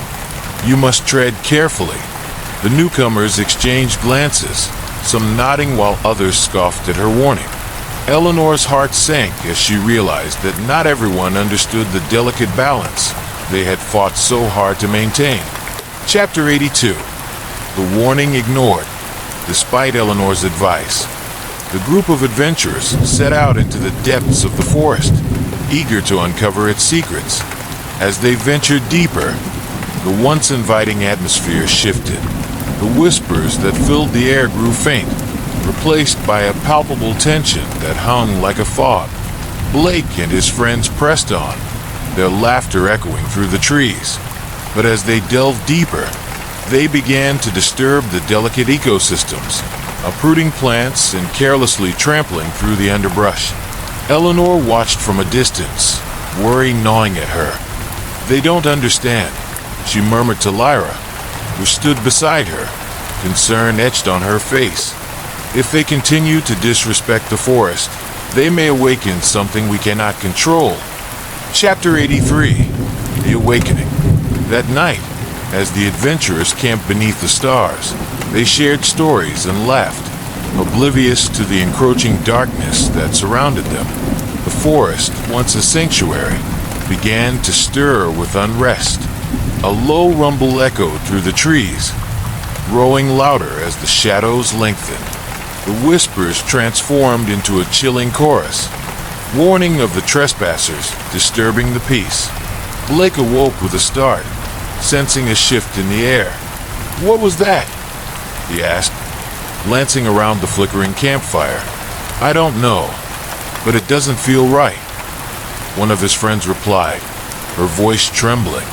Before they could react, the ground shook violently, and the trees shuddered as dark tendrils erupted from the earth. The malevolent force that Eleanor and the Guardians had banished years ago had returned, awakened by the disturbance. Chapter 84, The Guardians Reunited. In the early hours of dawn, Eleanor felt the tremors through the ground and knew that danger had returned. Without hesitation, she gathered the other Guardians, Lyra, Finn, Noah, and Mira, urging them to act quickly. "We must confront this darkness before it spreads," Eleanor said, her voice steady. "The newcomers need our help, but we must remind them of the respect the forest demands." As they raced toward the heart of the disturbance, the whispers grew louder, echoing their urgency. The Guardians arrived at the campsite just in time to see the dark tendrils enveloping the frightened adventurers, drawing them closer to the ground. "Stand back," Eleanor commanded, raising her arms to channel her energy. The Guardians formed a protective circle around the newcomers, their presence igniting a barrier of light. Chapter 85, A Second Chance. "Listen to us," Eleanor shouted, her voice piercing through the chaos. "You have disturbed the balance of the forest. Acknowledge the life that surrounds you and respect its power." The tendrils paused, hovering uncertainly, as if weighing their options. The newcomers, still trembling in fear, exchanged glances, slowly coming to understand the gravity of their actions. "Please," Blake cried out, his voice breaking. "We didn't know. We just wanted to explore." "Then listen," Lyra replied, her voice firm but compassionate. "Embrace the forest's magic, but do so with reverence. It will respond in kind." With a collective breath, the Guardians focused their energy, weaving a tapestry of light that flowed toward the tendrils. "We call upon the spirits of the ancients," Eleanor declared, channeling their wisdom into the barrier. "We seek harmony, not destruction." Chapter 86, The Transformation of Hearts. As the light surged forward, it enveloped the dark tendrils, transforming them into shimmering strands of energy that danced like fireflies in the night. The dark force writhed, but it began to dissipate, retreating into the shadows. Eleanor turned to the newcomers, her gaze softening. "You have a chance to honor this land. Will you take it?" "Yes," Blake exclaimed, tears in his eyes. "We promise to respect the forest and its magic." As they spoke, the whispers softened, surrounding them with warmth and understanding. The forest had sensed their sincerity, and the Guardians knew that they had forged a new bond. Chapter 87, The Legacy Continues. With the darkness banished once more, the Guardians led the newcomers back to the town, sharing stories of their experiences and the lessons learned. The town embraced the adventurers, eager to welcome them into the community. Eleanor recognized the spark of potential within this new generation. "You have the opportunity to become stewards of this land," she told them, her eyes shining with hope. The forest is a part of you, just as it is a part of us. Over time, the newcomers integrated into the council, learning the ways of the guardians and deepening their connection with the forest. They planted trees, organized community events, and shared their own stories of discovery, infusing the town with fresh energy and enthusiasm. Chapter 88: The Festival of Unity. As another festival of renewal approached, the town buzzed with excitement. The newcomers had become integral to the festivities, and their unique perspectives brought new life to the traditions. During the festival, Eleanor stood before the gathered crowd, her heart swelling with pride. Tonight, we celebrate not just the bond we share with the forest, but the bonds we create with one another. Together, we can protect this land and honor the spirits of the ancients. As the lanterns floated into the sky, their soft glow illuminating the faces of those gathered, Eleanor felt a deep sense of fulfillment. The whispers of the ancients echoed in her heart, reminding her that their legacy would continue, woven through the stories of each new generation. Chapter 89: The Endless Cycle. In the years that followed, Ravenwood thrived as a community dedicated to the preservation of its natural wonders. The Guardians, both old and new, stood watch, ensuring that the balance of light and dark remained intact. Eleanor often ventured into the forest, finding solace among the trees. She knew that as long as they respected the land and honored the spirits that dwelled within it, the forest would continue to whisper its secrets, guiding them through the shadows. And so, the cycle continued, an eternal dance between the past, present, and future, where each guardian played a role in the story of Ravenwood. Together, they forged a legacy of love and respect for the land, ensuring that the magic of the forest would endure, forever illuminating their path with hope, unity, and the whispers of the ancients. Chapter 90: A New Dawn. On the eve of the festival, Eleanor stood beneath the towering trees, feeling the pulse of life all around her. She closed her eyes and took a deep breath, embracing the moment. The forest thrummed with energy, a reminder of the vibrant connection they shared. As the sun dipped below the horizon, casting golden hues across the landscape, Eleanor opened her eyes and smiled. She knew that Ravenwood was more than just a place. It was a living testament to the strength of community, the beauty of nature, and the enduring spirit of those who chose to walk the path of guardianship. With hope in her heart, she turned toward the town, ready to celebrate the legacy they had built together. And as the stars began to twinkle in the night sky, Eleanor knew that the journey was far from over. It was just the beginning of a new chapter in the story of Ravenwood, a story of unity, resilience, and the whispers of the ancients that would echo through time. Chapter 91: A New Challenge. As the festival approached, the excitement in Ravenwood was palpable. Eleanor felt the weight of responsibility resting on her shoulders as the de facto leader of the Guardians, but she embraced it. This year's festival would be different. They had decided to invite neighboring towns to join them, hoping to foster a broader community of guardianship. However, not everyone shared Eleanor's enthusiasm. A few residents expressed concern that opening their borders would invite trouble. What if they don't understand our ways? One elder warned. What if they come to take from the forest rather than protect it? Eleanor listened intently, understanding their fears, but knowing the importance of unity. We can't hide away forever, she said gently. By sharing our knowledge and experiences, we strengthen our community. It's time to show others what the forest means to us and how to honor it. With the date of the festival fast approaching, Eleanor and the Guardians began preparations, hoping to demonstrate the power of collaboration and shared values. Chapter 92: Unforeseen Visitors. On the day of the festival, Ravenwood's main square bustled with energy. Stalls lined the streets, filled with crafts, food, and stories waiting to be shared. People from neighboring towns arrived, curious and eager to participate. Eleanor felt a mixture of excitement and apprehension as she watched the gathering crowd. As the sun dipped lower in the sky, casting a warm glow over the festivities, a group of outsiders caught her attention. Dressed in dark, practical clothing and moving with purpose, they appeared out of place amidst the vibrant celebration. Eleanor's instincts flared with caution. They seemed to watch the festivities with a predatory glint in their eyes. Chapter 93.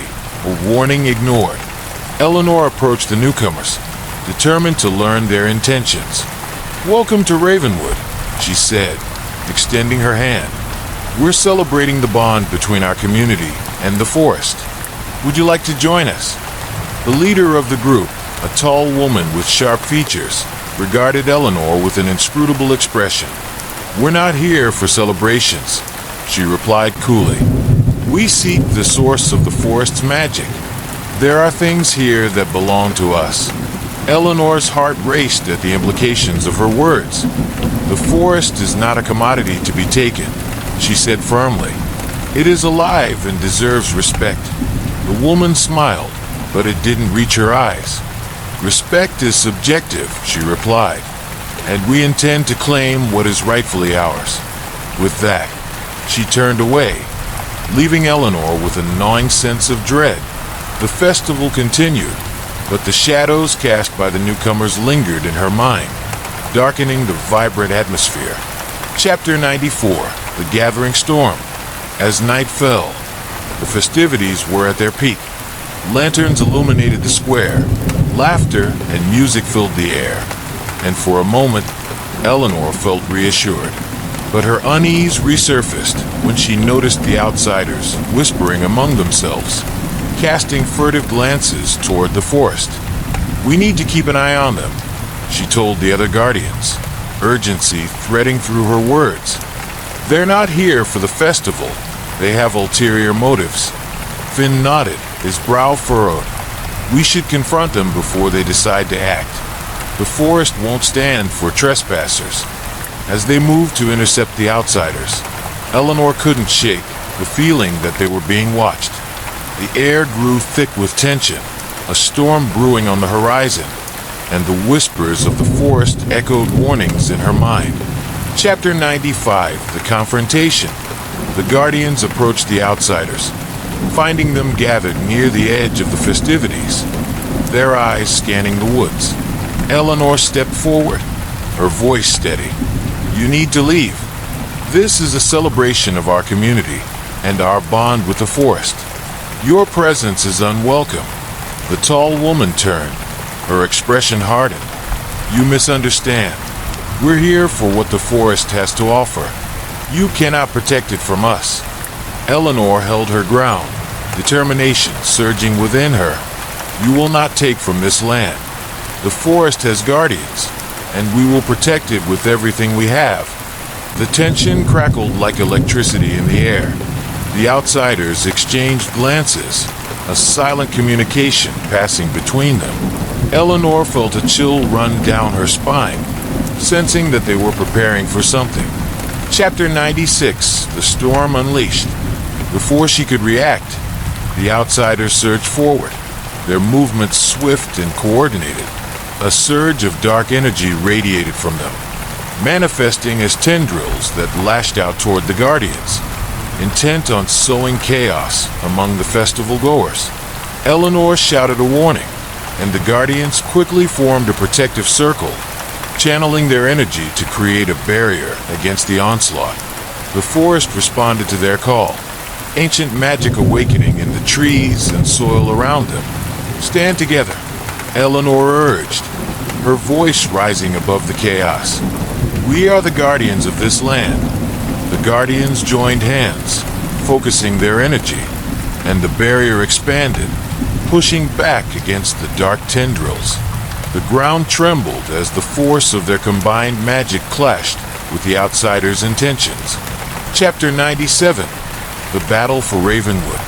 As the battle unfolded, the festival goers watched in horror, torn between fear and disbelief. The once celebratory atmosphere transformed into a battlefield where light and darkness fought for dominance. The Guardian's barrier flickered, struggling against the relentless waves of dark energy. Eleanor could feel the weight of the forest's magic coursing through her, lending her strength and resolve. "We won't let you take our home," she shouted, summoning all her power. With a final surge, the Guardians unleashed a wave of energy that rippled through the air, colliding with the dark tendrils. The impact sent shockwaves through the ground, creating a blinding flash of light that engulfed the square. Chapter 98. The Aftermath. When the light faded, Eleanor found herself on the ground, disoriented. As she looked around, she saw the outsiders stumbling back, their dark energy dissipating. The festival goers stared in shock, realizing the battle had been won. The tall woman, her expression twisted in anger and disbelief, turned and fled into the depths of the forest, her companions following in retreat. The Guardians slowly rose to their feet, their bodies weary, but their spirits unbroken. Eleanor scanned the crowd, seeing fear and uncertainty in their eyes. "The forest is safe," she assured them, her voice steady. "But we must remain vigilant. There are those who seek to exploit its magic for their own gain." Chapter 99.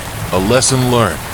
The festival resumed slowly, the lingering shock replaced by a renewed sense of unity. Eleanor took a moment to address the townsfolk, sharing the events of the confrontation. "This is a reminder of the responsibilities we bear as guardians," she said, her gaze steady. "The forest is a gift, but it must be protected. Together, we must educate others about its magic and the importance of respect." As the night wore on, the townsfolk rallied together, sharing stories of bravery and resilience. The bonds forged in the face of adversity strengthened their community, and Eleanor felt a sense of hope blossoming within her. Chapter 100. The journey continues. In the weeks that followed, Ravenwood began a new chapter of stewardship. They organized workshops, teaching others about the forest's magic and the principles of guardianship. Eleanor felt a deep sense of fulfillment as she witnessed the townspeople embracing their role as protectors. The whispers of the ancients continued to guide her, reminding her of the importance of unity and respect for the land. The forest thrived under their care, and Eleanor knew that the spirit of the guardians would endure. As the seasons changed, the town grew closer, united by their shared love for the forest. Eleanor found herself smiling more often, her heart light with the knowledge that they were building a legacy that would echo through generations. With each festival, each gathering, and each lesson learned, Ravenwood became a beacon of hope, a testament to the strength of community and the enduring bond between humanity and nature. And as Eleanor walked through the woods, she felt the whispers of the ancients embrace her once more, guiding her on the journey ahead. In the heart of Ravenwood, the spirit of guardianship lived on, a light against the darkness, a promise to protect the magic that surrounded them, forever intertwined with the whispers of the forest. Chapter 101. The Awakening. Months passed, and the people of Ravenwood thrived under their newfound commitment to the forest. Eleanor had become a respected leader, her knowledge of the ancient magic growing deeper with each passing day. Yet, amidst the harmony, an undercurrent of unease began to surface. Strange occurrences plagued the town. Livestock went missing, eerie lights flickered in the woods at night, and the whispers seemed to intensify, growing more urgent. One evening, Eleanor gathered the guardians to discuss the disturbances. They met in the inn, the warm glow of the fireplace contrasting sharply with the cold tension in the air. "Something is stirring in the forest," she began, her voice steady but laced with concern. "The balance we fought to protect feels fragile. We need to investigate the source of these disturbances before it escalates. Finn nodded, his expression grave. We should venture into the deeper parts of the forest. If there's a disturbance, it will likely be there. But we need to be cautious. Whatever is causing this may be powerful. Chapter 102. Into the Depths. The following day, Eleanor and a small group of guardians prepared for their expedition. They packed supplies, enchanted crystals, and provisions, readying themselves for whatever lay ahead. As they ventured deeper into the woods, the air grew thick with tension, the trees towering overhead like silent sentinels. The whispers, once a familiar comfort, now felt foreboding. They seemed to guide Eleanor, yet she couldn't shake the feeling that they carried a warning. After hours of trekking through the dense undergrowth, they stumbled upon a clearing that had been untouched for years. In the center stood an ancient stone circle, covered in moss and vines. Eleanor approached cautiously, sensing a powerful energy emanating from it. Something happened here, she murmured, running her fingers along the cool stone. This place holds memories of rituals, perhaps. It may be the source of the disturbance. Chapter 103. The Gathering Shadows. As they examined the stone circle, dark shadows began to emerge from the edges of the clearing. The guardians instinctively formed a protective circle around Eleanor, their hearts pounding in unison. The shadows twisted and coalesced into figures, their forms indistinct yet menacing. "Leave this place," one of the shadowy figures hissed, its voice a chilling echo. "You do not belong here. The forest has awakened, and it demands its sacrifice." Eleanor's heart raced as she recognized the power emanating from the figures. They were remnants of the forest's ancient guardians, long forgotten, now twisted by resentment and anger. "We're here to protect the forest, not harm it," she called out, her voice firm. "We honor the spirits that dwell within these woods." The shadows recoiled at her words, whispering amongst themselves, "Honoring us? You are but mortals, unworthy of our legacy. The balance has been broken, and you shall pay the price." Chapter 104. The Price of Power. Suddenly, the ground trembled, and the stone circle glowed with a malevolent light. The shadows surged forward, seeking to overwhelm the guardians. Eleanor's instincts kicked in as she raised her hands, summoning the magic of the forest to protect her friends. "Channel the energy of the forest," she shouted, her voice rising above the chaos. "We fight for harmony, not domination." The guardians focused their energy, their voices rising in unison as they channeled their connection to the land. A barrier of light formed around them, pushing back against the encroaching shadows. But the malevolent figures were relentless. "You cannot contain us," they roared, their voices mingling with the whispers of the forest, creating a cacophony that threatened to drown out Eleanor's resolve. Chapter 105. The Heart of the Forest. With determination, Eleanor stepped forward, her heart pounding in rhythm with the forest's pulse. "If we are to restore balance, we must face the darkness within ourselves," she declared. "We are not here to fight, but to understand." As her words resonated through the clearing, the shadows hesitated, their forms flickering like candle flames. "You wish to understand?" one of the figures asked, its tone shifting, revealing a hint of curiosity. "What do you seek?" "I seek the truth," Eleanor replied, her voice steady. "The truth of our connection to the forest and the balance we must uphold. We are its guardians, and we honor its magic." The shadows remained still, their expressions obscured but their energy wavering. "The forest has been forgotten by many," another figure whispered, sadness evident in its voice. "We were once revered, but now we are mere echoes of what once was." Chapter 106. A Pact Renewed. Eleanor felt a surge of empathy for the spirits. "You are not forgotten," she said, her heart reaching out to them. Together, we can restore the balance. Let us work as allies, not enemies. The shadows exchanged glances, their forms shimmering with uncertainty. You would forge a pact with us? One asked, a glimmer of hope in its voice. Yes, Eleanor affirmed, her resolve unwavering. Together, we can teach others the importance of the forest, ensuring that its magic thrives for generations to come. With a heavy sigh, the shadows began to dissolve into the air, merging with the light emanating from the guardians. Then let it be so. They intoned, their voices melding into a harmonious chorus. We will guide you, protect you, and together we shall reclaim the legacy of the forest. Chapter 107, A New Dawn. As the shadows dissipated, a warm light enveloped the clearing, washing away the remnants of darkness. Eleanor and the guardian stood in silence, a sense of calm washing over them. The whispers, once foreboding, now felt like a gentle breeze, a reminder of their newfound alliance. With a shared understanding, they returned to Ravenwood, their hearts light with hope. The townspeople greeted them with curiosity, eager to hear of their encounter. Eleanor recounted the events, the pact formed with the ancient guardians, and the lessons learned.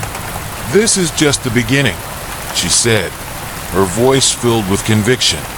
We must continue to honor the forest and its magic, fostering a community that respects the balance we've pledged to uphold.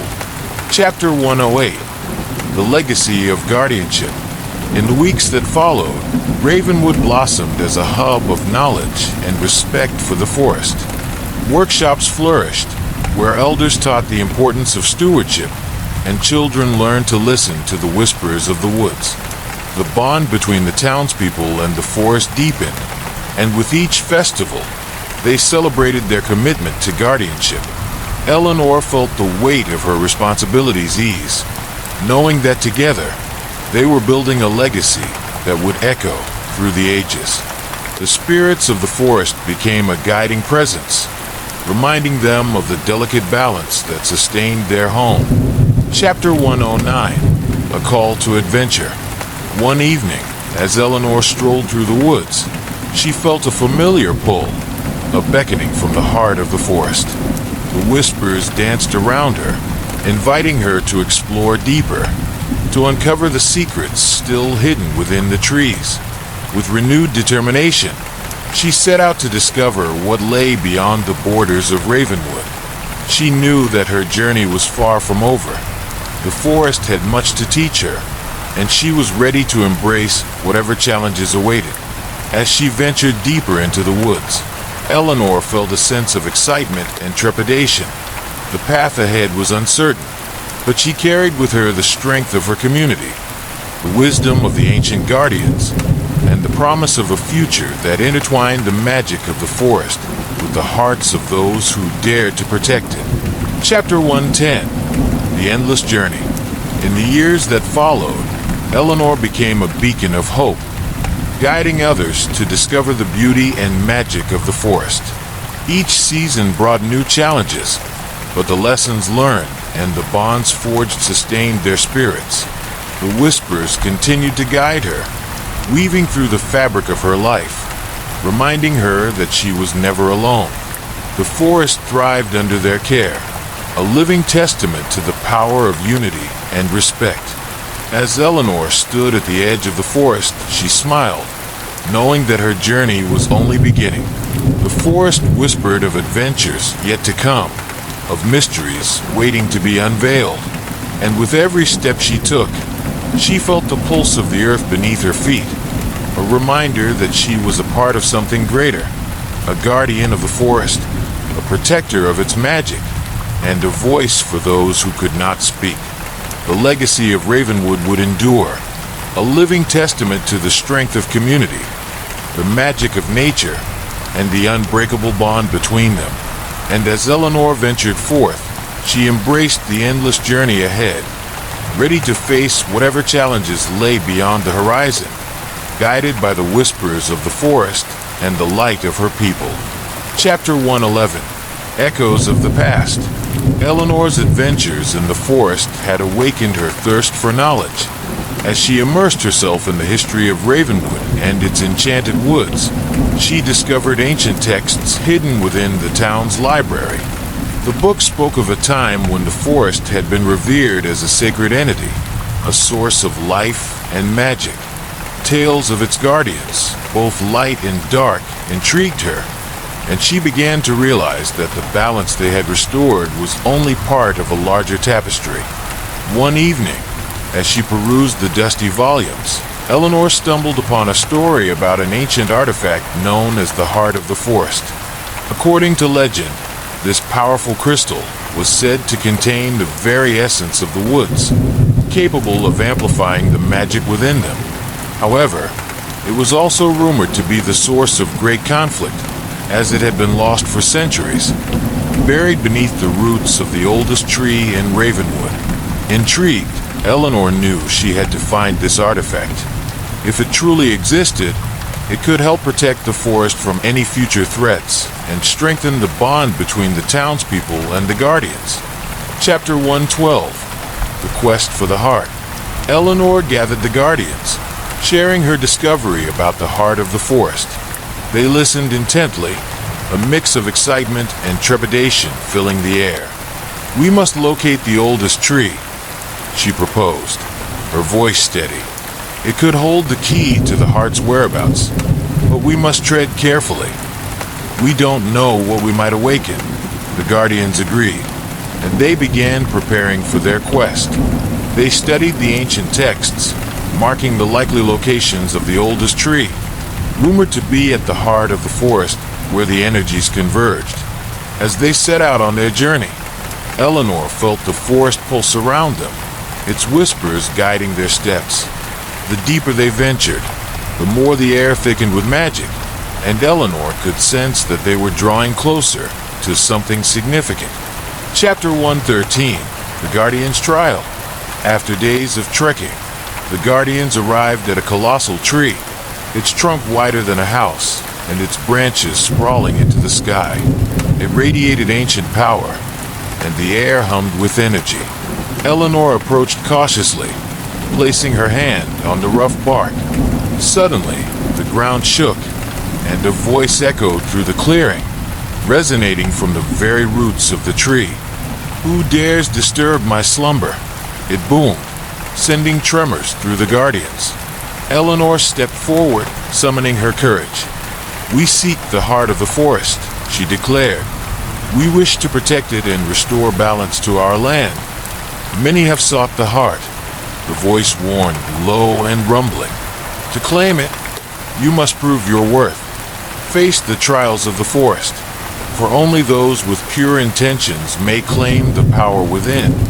The Guardians exchanged determined glances, ready to face whatever challenges awaited them. Chapter 114. The trials begin. The first trial was a test of courage. The Guardians were led to a darkened path, shrouded in mist.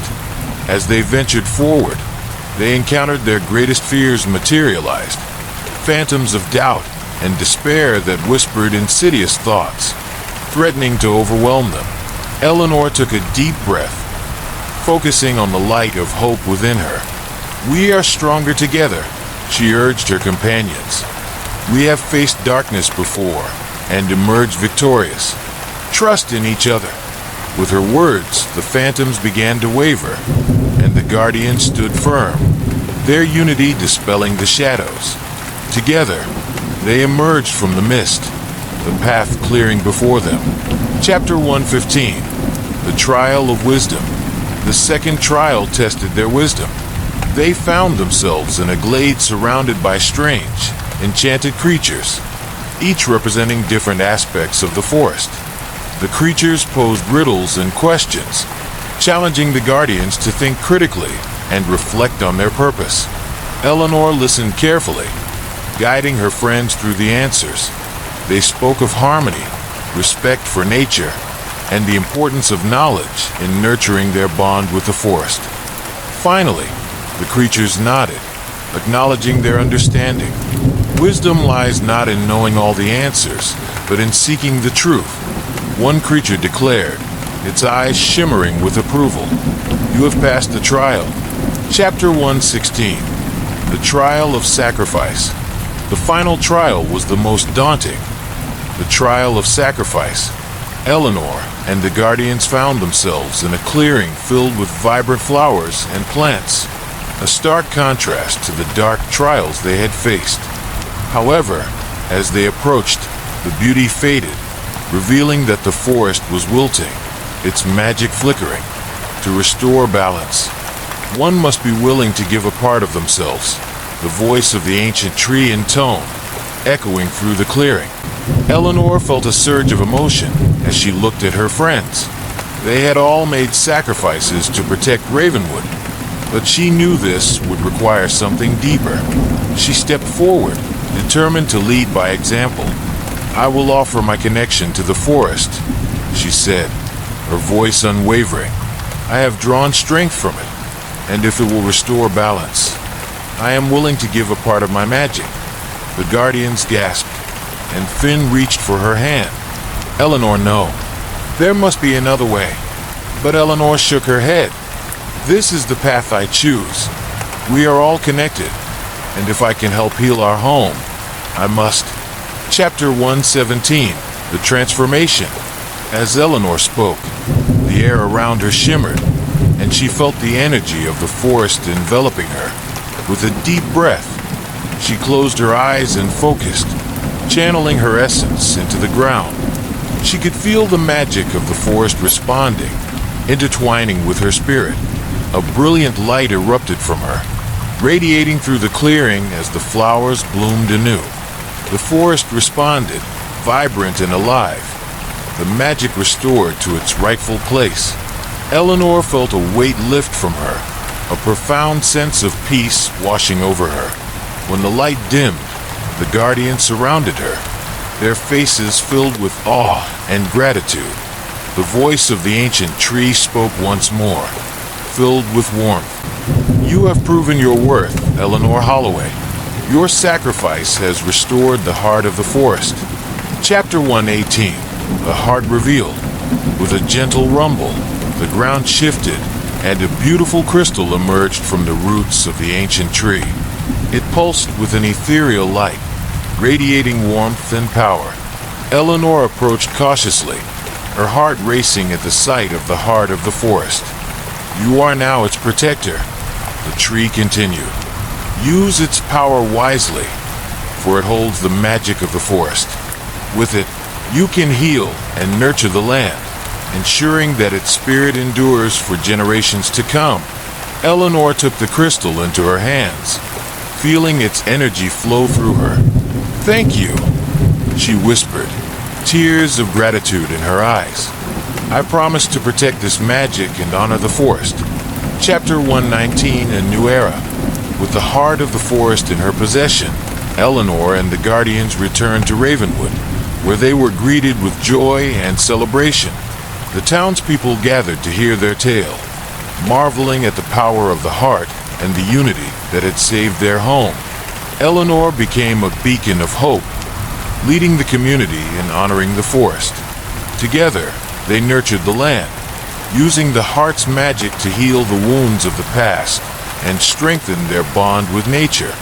Under her guidance, Ravenwood flourished, becoming a sanctuary of knowledge and respect for the forest. The whispers that once felt foreboding now sang of harmony, echoing the spirit of the Guardians who had fought for their home. Chapter 120. The legacy continues. As Eleanor stood at the edge of the forest, the heart of the forest pulsing gently in her hands, she felt a sense of fulfillment. The journey had shaped her into a guardian, and the bond between the townspeople and the woods was stronger than ever. Looking ahead, Eleanor knew that the path of guardianship would continue. The forest held many secrets still waiting to be discovered, and she felt a calling to explore them. With her friends by her side, Eleanor set forth into the woods, ready to uncover the mysteries that awaited.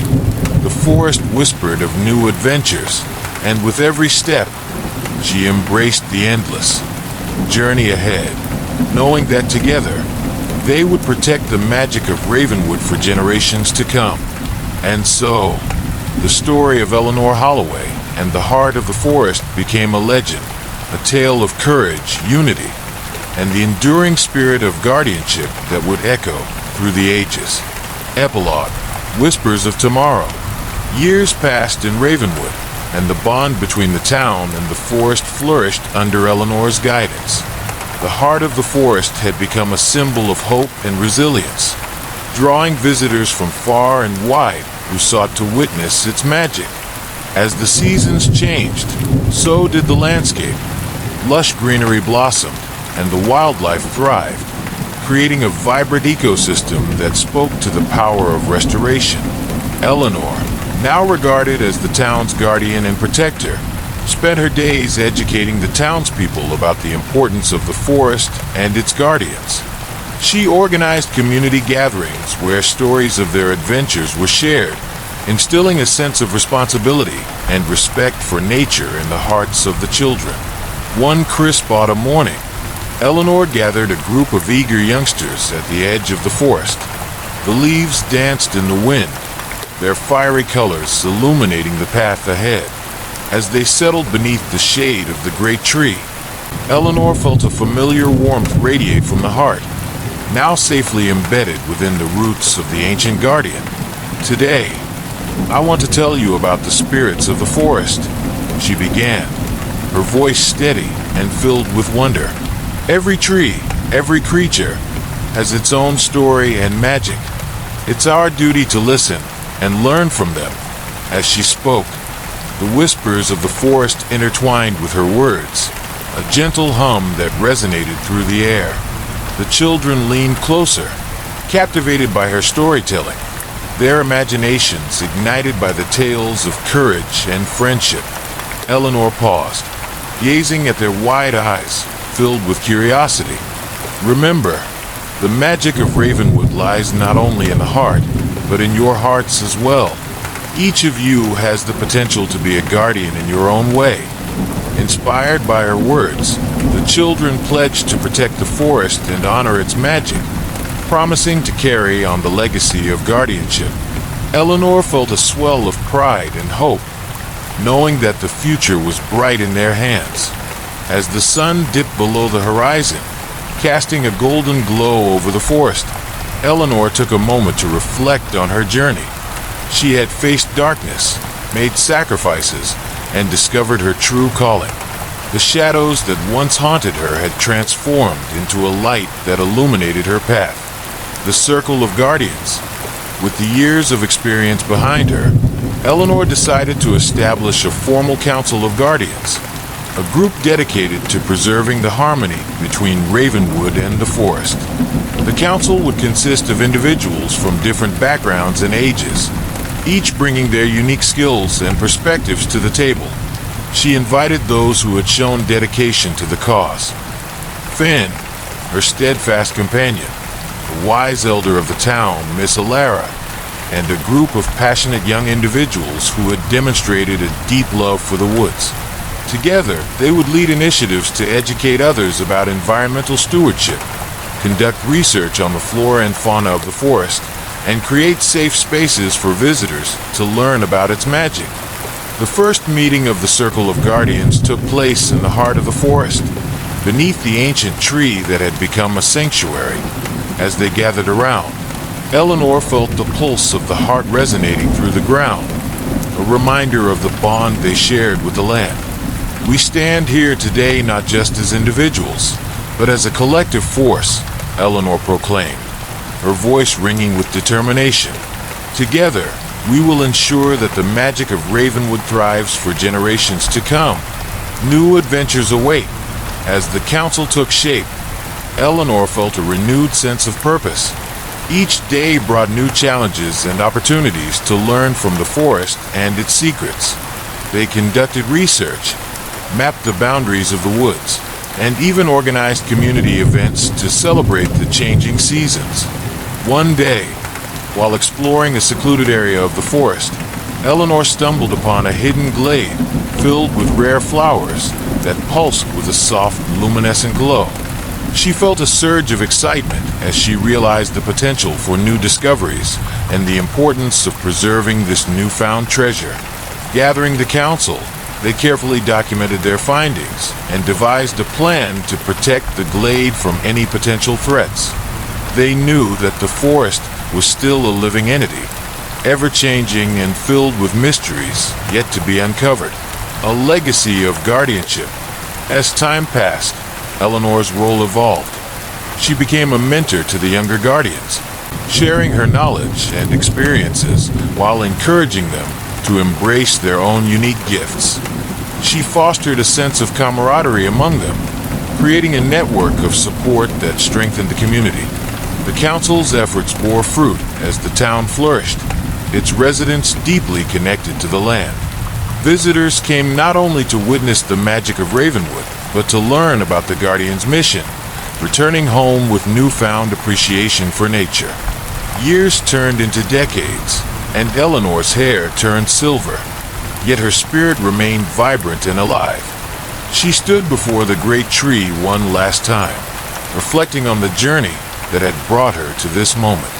The heart of the forest pulsed gently, a reminder of the connections forged between the guardians, the townspeople, and the magic of the land. Eleanor knew that the legacy of guardianship would endure, passed down through generations like a cherished heirloom. One evening, as twilight descended upon Ravenwood, Eleanor gathered the current guardians beneath the ancient tree. The air was filled with the sweet scent of blooming flowers, and the gentle whispers of the forest danced around them. "It is time for me to pass on my role," Eleanor announced, her heart swelling with pride as she looked around at the young faces before her. "You are the future of this forest, and it is your turn to lead." The guardians expressed their gratitude, their eyes shining with determination and excitement. They promised to honor Eleanor's teachings and carry forth the legacy of guardianship. As Eleanor stepped back, she felt a weight lift from her shoulders, knowing that the forest was in capable hands. With a smile, she turned to embrace the journey ahead, her heart filled with love for the land that had shaped her life. The cycle continues. In the years to come, the story of Eleanor Holloway and the heart of the forest would become a cherished legend in Ravenwood. The whispers of the forest would continue to echo through the trees, a reminder of the courage, unity, and love that had woven their lives together. And as each new generation of guardians emerged, they would carry with them the lessons learned from Eleanor and the magic of the forest, ensuring that the legacy of Ravenwood would never fade, only grow stronger, deeper, and more entwined with the heartbeat of the land.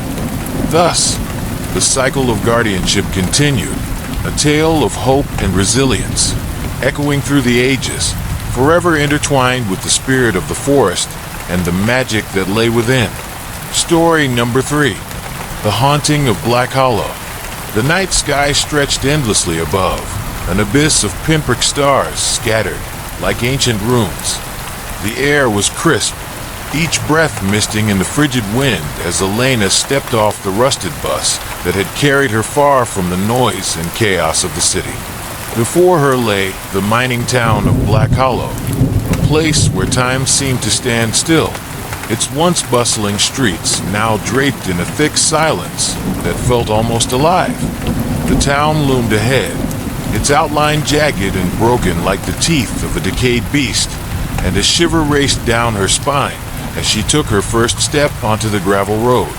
Elena adjusted the collar of her coat, feeling the weight of her equipment, a camera slung across her shoulder, a notebook tucked under her arm. She had come to Black Hollow with a singular purpose: to investigate the unsolved disappearances of a group of hikers who had vanished in the surrounding mountains 2 years prior. The stories surrounding their fate had captivated her, igniting a determination that eclipsed the nagging fear clawing at her gut. As she walked, her footsteps echoed against the crumbling buildings that flanked the road. Paint peeled from the wooden structures, revealing the weathered skeletons beneath. Windows, once bright with life, were now dark and vacant, like the hollow eyes of long-forgotten souls. The chilling wind carried whispers that made her pause, the faint sound of something just out of reach.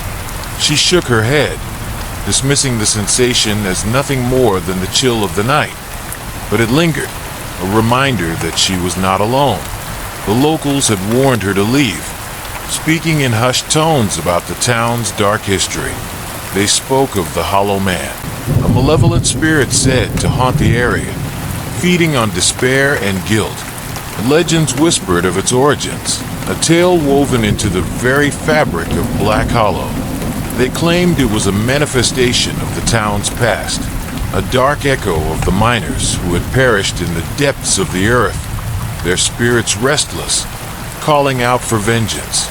Elena had heard enough of such stories to know they were often exaggerated, the product of fearful minds trying to explain the unexplainable. Yet, as she stood on the threshold of this forsaken place, doubt gnawed at her resolve. She made her way to the town's only inn, a dilapidated structure that had somehow withstood the ravages of time. The sign creaked in the wind, its letters barely legible, promising a bed for the night and a meal if she was lucky. Elena pushed through the door, the hinges groaning in protest.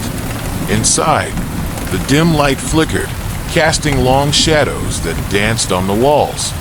The air was thick with dust and the smell of mildew, a stark reminder that few ventured here.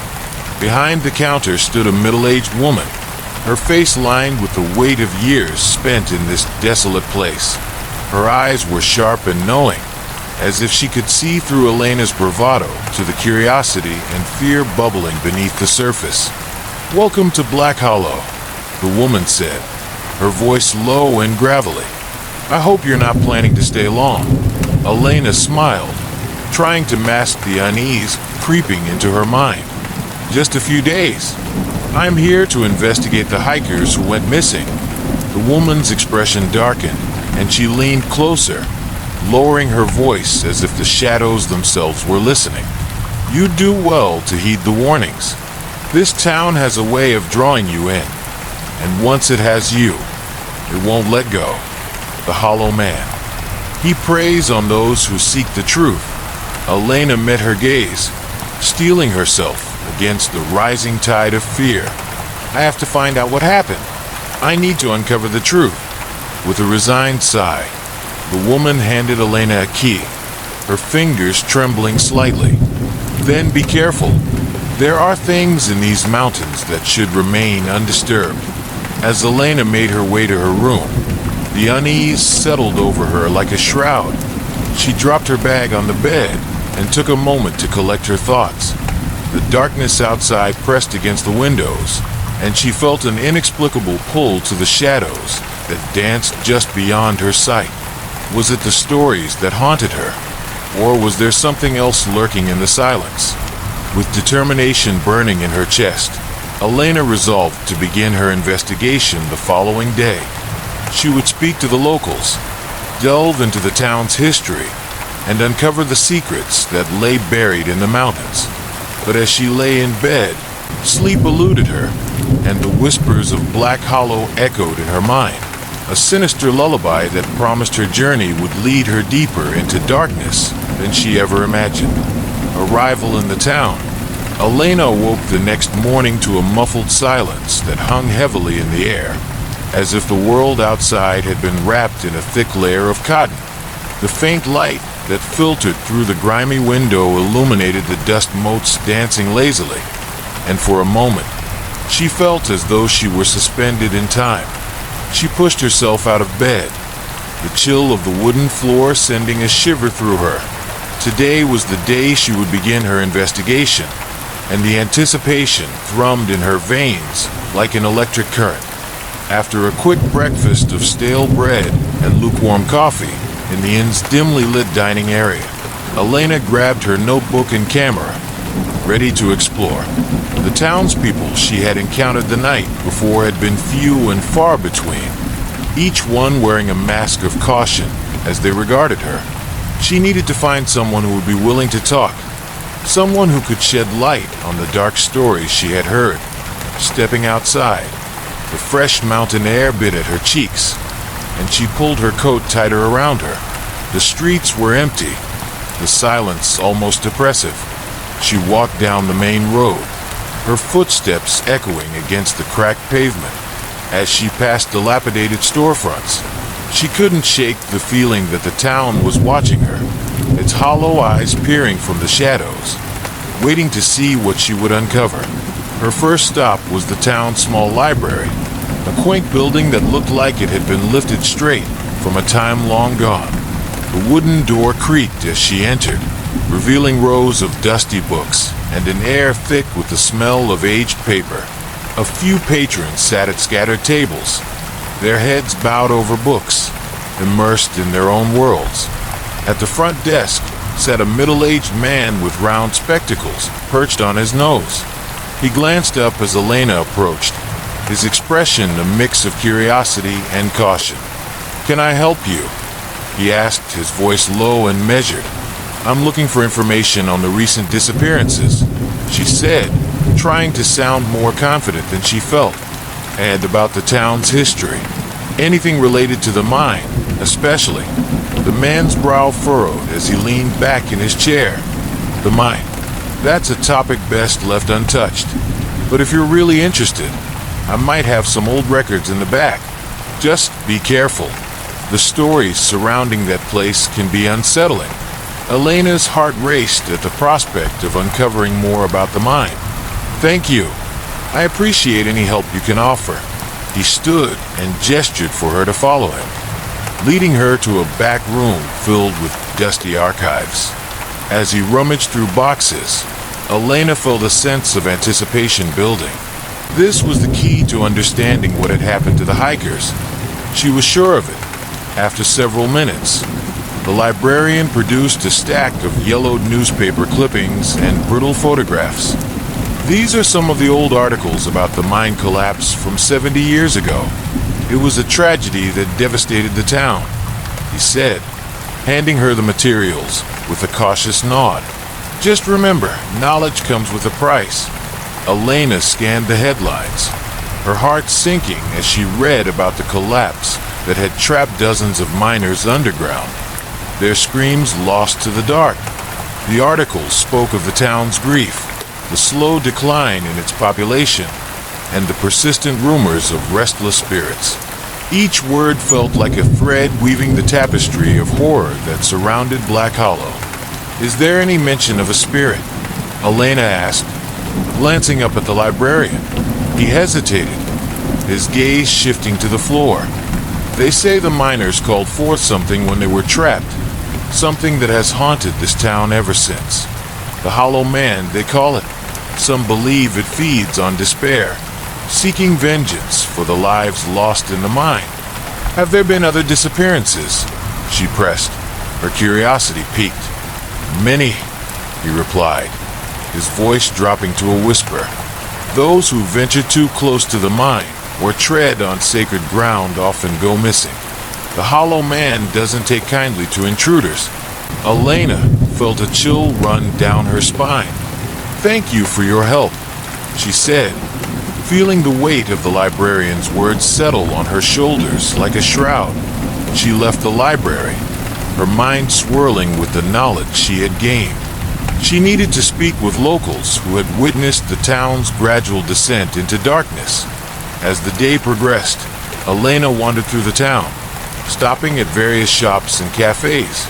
Each interaction was met with a mix of curiosity and apprehension, but the locals remained tight-lipped. It seemed that everyone in Black Hollow had a story to tell, but they were all too wary to share it with an outsider. Finally, she found herself at a small cafe at the edge of town. The smell of freshly brewed coffee and baked goods wafted through the air, drawing her in like a moth to a flame. She settled at a corner table, hoping to overhear conversations or perhaps strike up a dialogue with someone willing to share the town's secrets. As she sipped her coffee, an elderly woman entered the cafe. Her silver hair was pulled back into a bun, and her weathered face spoke of years spent battling the harsh elements of life in Black Hollow. She scanned the room, her gaze landing on Elena with an intensity that sent a jolt of recognition through her. "Marta," the woman said, approaching the table. "You're the journalist who's come to dig up the past, aren't you?" Elena nodded, surprised that the woman knew her name. "Yes, I am. I'm trying to learn more about the town and the missing hikers." Marta's expression darkened, and she pulled a chair closer, lowering her voice. "You shouldn't be here, child. This town is cursed. The Hollow Man is not just a story. It's real, and it feeds on those who seek the truth." Elena leaned in, intrigued. "What do you know about it? Why do you believe it's real?" Marta hesitated, her eyes flickering with fear. "I've seen things, heard the wails of the lost. It was my ancestors who worked the mine, and I carry their burden. You must leave before it's too late." "Please," Elena urged, her journalistic instincts kicking in. "I need to know more. What happened to the miners? To the hikers?" Marta sighed, her gaze drifting toward the window, where dark clouds began to gather, casting an ominous shadow over the town. The mine is a gateway, a place where pain and despair converge. Those who enter often do not return. If you're not careful, you may become part of its history. Elena felt a mixture of dread and determination swell within her. She had come too far to turn back now. "I have to uncover the truth," she said softly, almost to herself. Marta studied her for a moment before speaking again. "Then take this." She reached into her pocket and produced a small charm, intricately carved from dark wood, bearing the same symbol Elena had seen in her cabin. "It's a ward against the Hollow Man. Keep it with you, for it may protect you from his gaze." Elena accepted the charm, feeling its weight in her palm. "Thank you, but I need more than just a charm. I need answers." Marta shook her head. "Answers come with a price, and the price of knowledge in Black Hollow is steep. You have been warned." As the storm clouds gathered overhead, Elena felt the oppressive atmosphere closing in around her, a reminder that she was treading on dangerous ground. The weight of the town's history pressed against her, but she refused to back down. The truth was waiting, and she would do whatever it took to uncover it, even if it meant confronting the darkness that lay beneath Black Hollow, uncovering the town's dark past. The storm rolled in with an ominous growl, thick clouds swallowing the last remnants of daylight. As Elena made her way back to her rented cabin, the first drops of rain began to patter against the ground, mingling with the eerie stillness that enveloped Black Hollow. She felt an unsettling anticipation thrumming in her veins, as though the very air was charged with energy, waiting for something to break the tension. Once inside, Elena spread out the old newspapers and photographs she had gathered from the library across the table. The flickering candlelight danced around her, casting ghostly shadows on the walls as she examined each piece of history. The articles detailed the mine collapse in grim detail, workers trapped beneath tons of rubble, families mourning their losses, and the gradual descent of Black Hollow into despair. As she pieced together the town's story, she discovered a photograph that caught her attention. A group of miners standing proudly in front of the mine entrance, their faces grim yet determined. At the center stood a tall man with piercing eyes and a weathered face. His expression was one of strength, but something about his gaze sent a shiver down her spine. She flipped the photograph over, revealing a date, March 17th, 1955, and a name, Thomas Ashford. Thomas Ashford, Elena whispered to herself, jotting the name down in her notebook.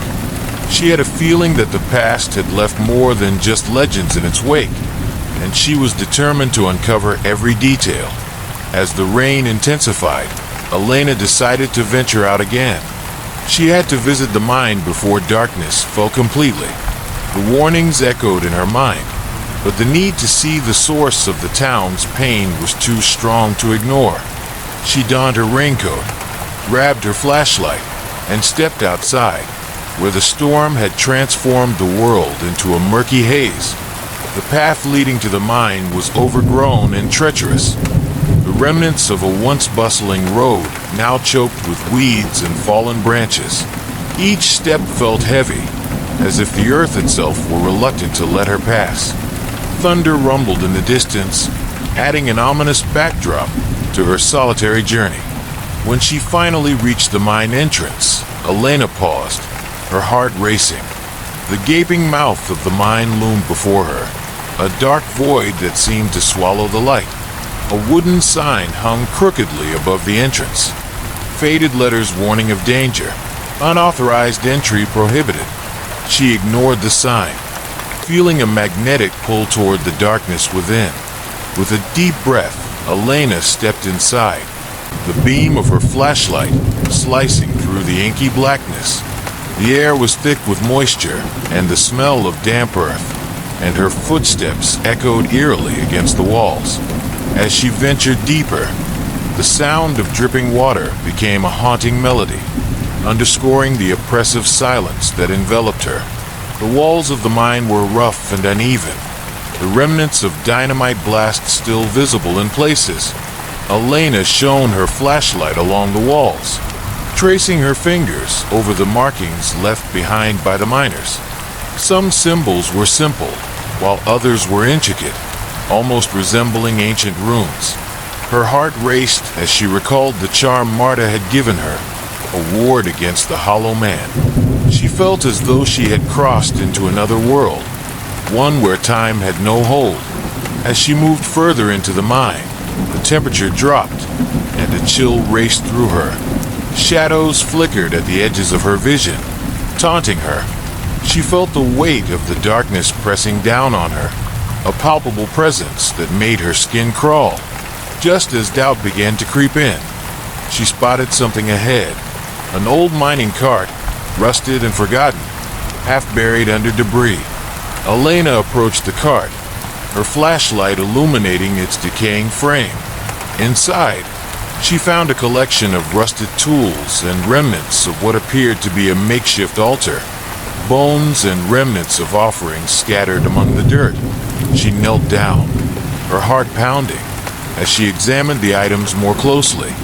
There were small tokens, a child's toy, a faded photograph, and a locket containing a lock of hair. A sense of dread washed over her as she realized these were not just relics of the miners. They were the remnants of lives intertwined with the town's tragic history. The offering suggested a desperate plea, perhaps to appease the spirits of those lost in the collapse. A chill ran down her spine as she recalled the librarian's words about summoning something far darker.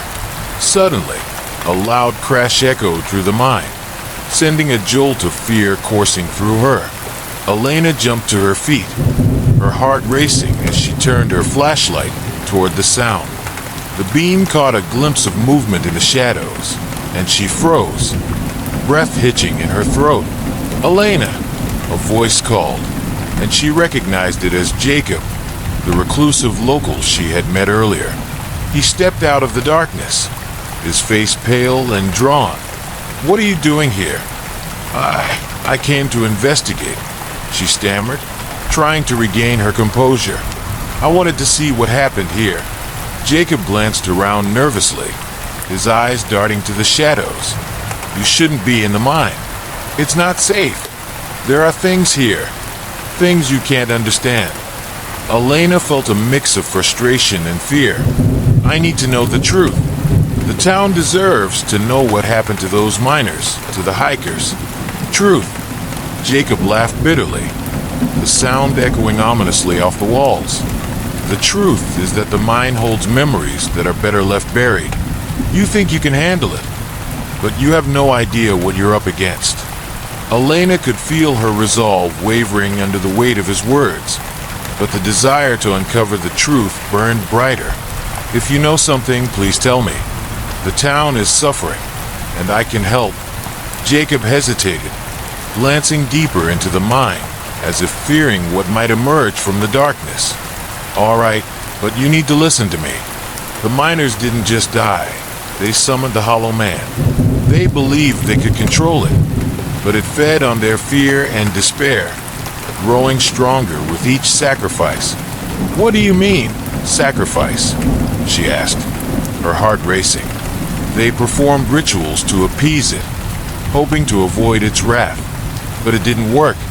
When the mine collapsed, it was too late.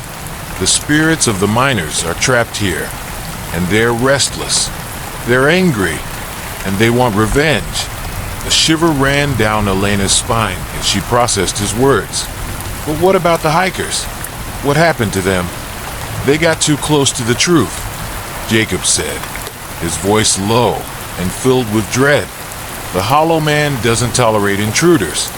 It takes those who seek to uncover its secrets, feeding on their fear until there's nothing left." Just then, the ground beneath them trembled, and dust rained down from the ceiling. Jacob grabbed Elena's arm, pulling her back toward the entrance. "We have to leave. Now." Fear gripped her as they sprinted toward the exit, the darkness closing in around them. The echoes of their footsteps were drowned out by a low, menacing growl that resonated through the mine, sending chills down her spine. As they burst into the open air, the storm raged around them, and the weight of the mine's darkness lingered in their minds. Elena turned to Jacob, breathless and shaken. "What do we do now?" "We need to warn the others," he said, his voice urgent. "You can't face this alone. The Hollow Man is not just a story. It's real, and it's coming for you." The following morning, Elena awoke to an unsettling silence that replaced the storm's chaotic symphony. Sunlight filtered through the cracks in the wooden walls, casting pale beams across the dusty cabin floor. Despite the light, an unsettling feeling lingered in the air, as if the night's events had left an indelible mark on the town of Black Hollow. Determined to delve deeper into the history of the town and its dark past, Elena gathered her notebook and camera, ready to document her findings. She decided to visit the local library, a small building that stood at the edge of the main street, its weathered facade suggesting it had seen better days. The townsfolk had spoken little of their history, but Elena was determined to uncover the truth behind the disappearances and the legend of the Hollow Man. As she approached the library, the scent of old books mingled with the musty air, creating an atmosphere that felt both comforting and foreboding. Inside, rows of shelves lined the walls, their contents covered in a fine layer of dust. A lone librarian, an elderly man with spectacles perched on the bridge of his nose, glanced up as she entered. "Can I help you?" he asked, his voice soft but tinged with a hint of wariness. "I'm looking for information on the town's history," Elena replied, her determination steadying her nerves. "Specifically, anything related to the mining disaster and the disappearances." The librarian's expression shifted, a flicker of unease crossing his face. "You might want to be careful with those stories, miss. Black Hollow has its share of ghosts, and not all of them are friendly." Elena nodded, undeterred. "I understand, but I need to know the truth." With a resigned sigh, the librarian gestured toward a small alcove at the back of the library. "There's a collection of archives in that corner. You'll find newspapers and journals from years past. Just be mindful of what you read." "Thank you," she said, her curiosity piqued. Elena made her way to the alcove, her heart pounding with anticipation. She carefully sifted through the old newspapers, each one yellowed with age. As she read the headlines, "Mine collapse claims lives," "Rescue efforts halted," "Families left in despair," she could feel the weight of history pressing down upon her. One article detailed the tragic collapse of the mine that had occurred 70 years ago, The piece described how a series of miscalculations during a drilling operation had led to a catastrophic failure, burying dozens of miners alive. She learned that the town had been plunged into mourning, with families torn apart and the community left to grapple with the loss. Another article caught her eye. Restless spirits haunt Black Hollow. The piece recounted local legends of miners' ghosts wandering the mountains, seeking vengeance for their untimely deaths. Elena's heart raced as she absorbed the stories, the pieces of a tragic puzzle coming together in her mind. Suddenly, a newspaper clipping slipped from her fingers, fluttering to the ground. She bent to pick it up, and her breath caught in her throat as she read the headline. Disappearance of hikers linked to Hollow Man legend.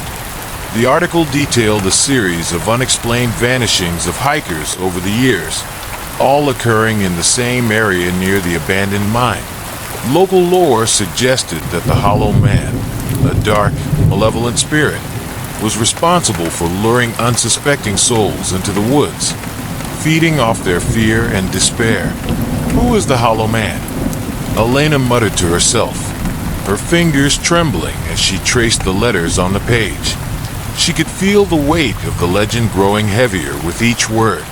The article also mentioned strange symbols found at the site of the disappearances, symbols similar to the one she had seen carved into the walls of her cabin. With each revelation, the town's history began to unfurl before her, revealing a tapestry of sorrow and loss woven into its very fabric.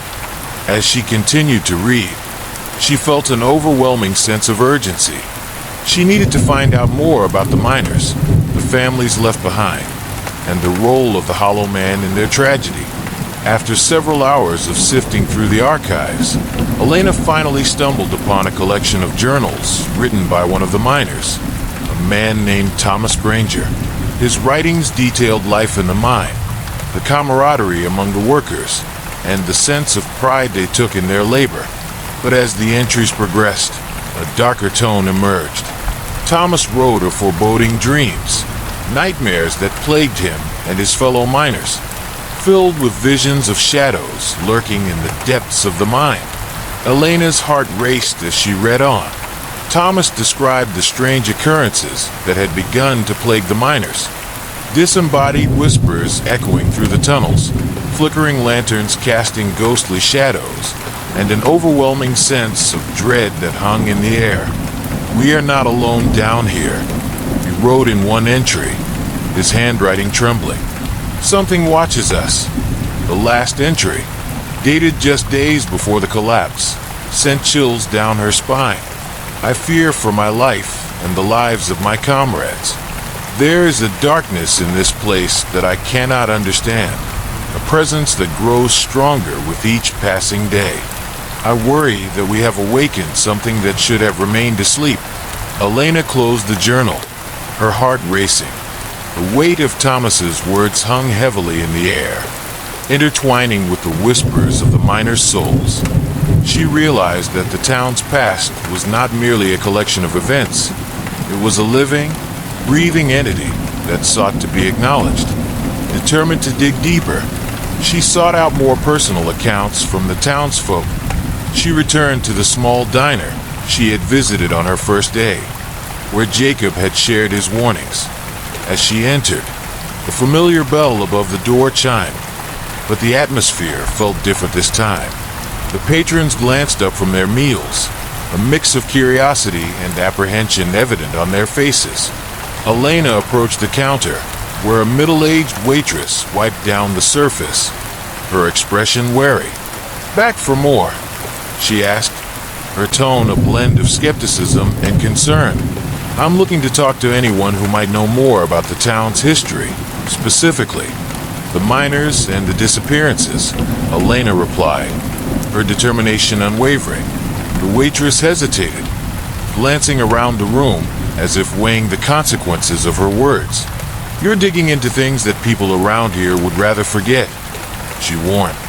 "The past isn't something you want to stir up." "I need to understand what happened," Elena insisted. "The truth matters." After a moment of silence, the waitress sighed. her shoulders slumping in resignation. "Fine. If you want to talk to someone who knows the history, you should go see Marta.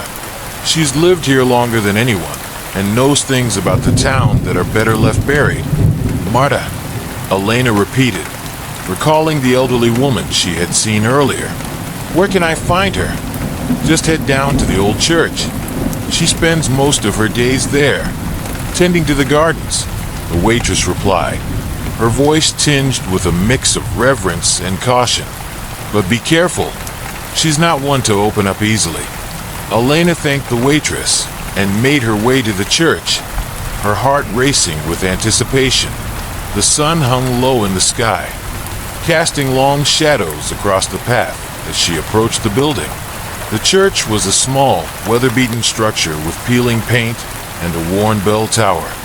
Wildflowers dotted the landscape, vibrant colors contrasting with the somberness of the place. As she stepped inside, the cool air enveloped her, and she was greeted by the faint scent of incense lingering in the air.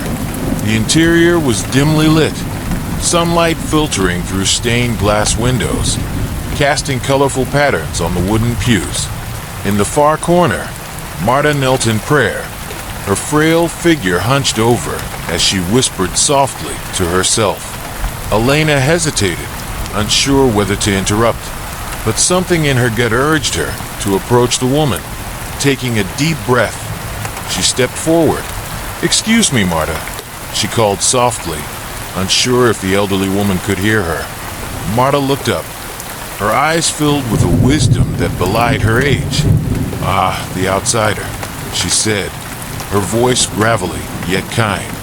"What brings you to this sacred place?"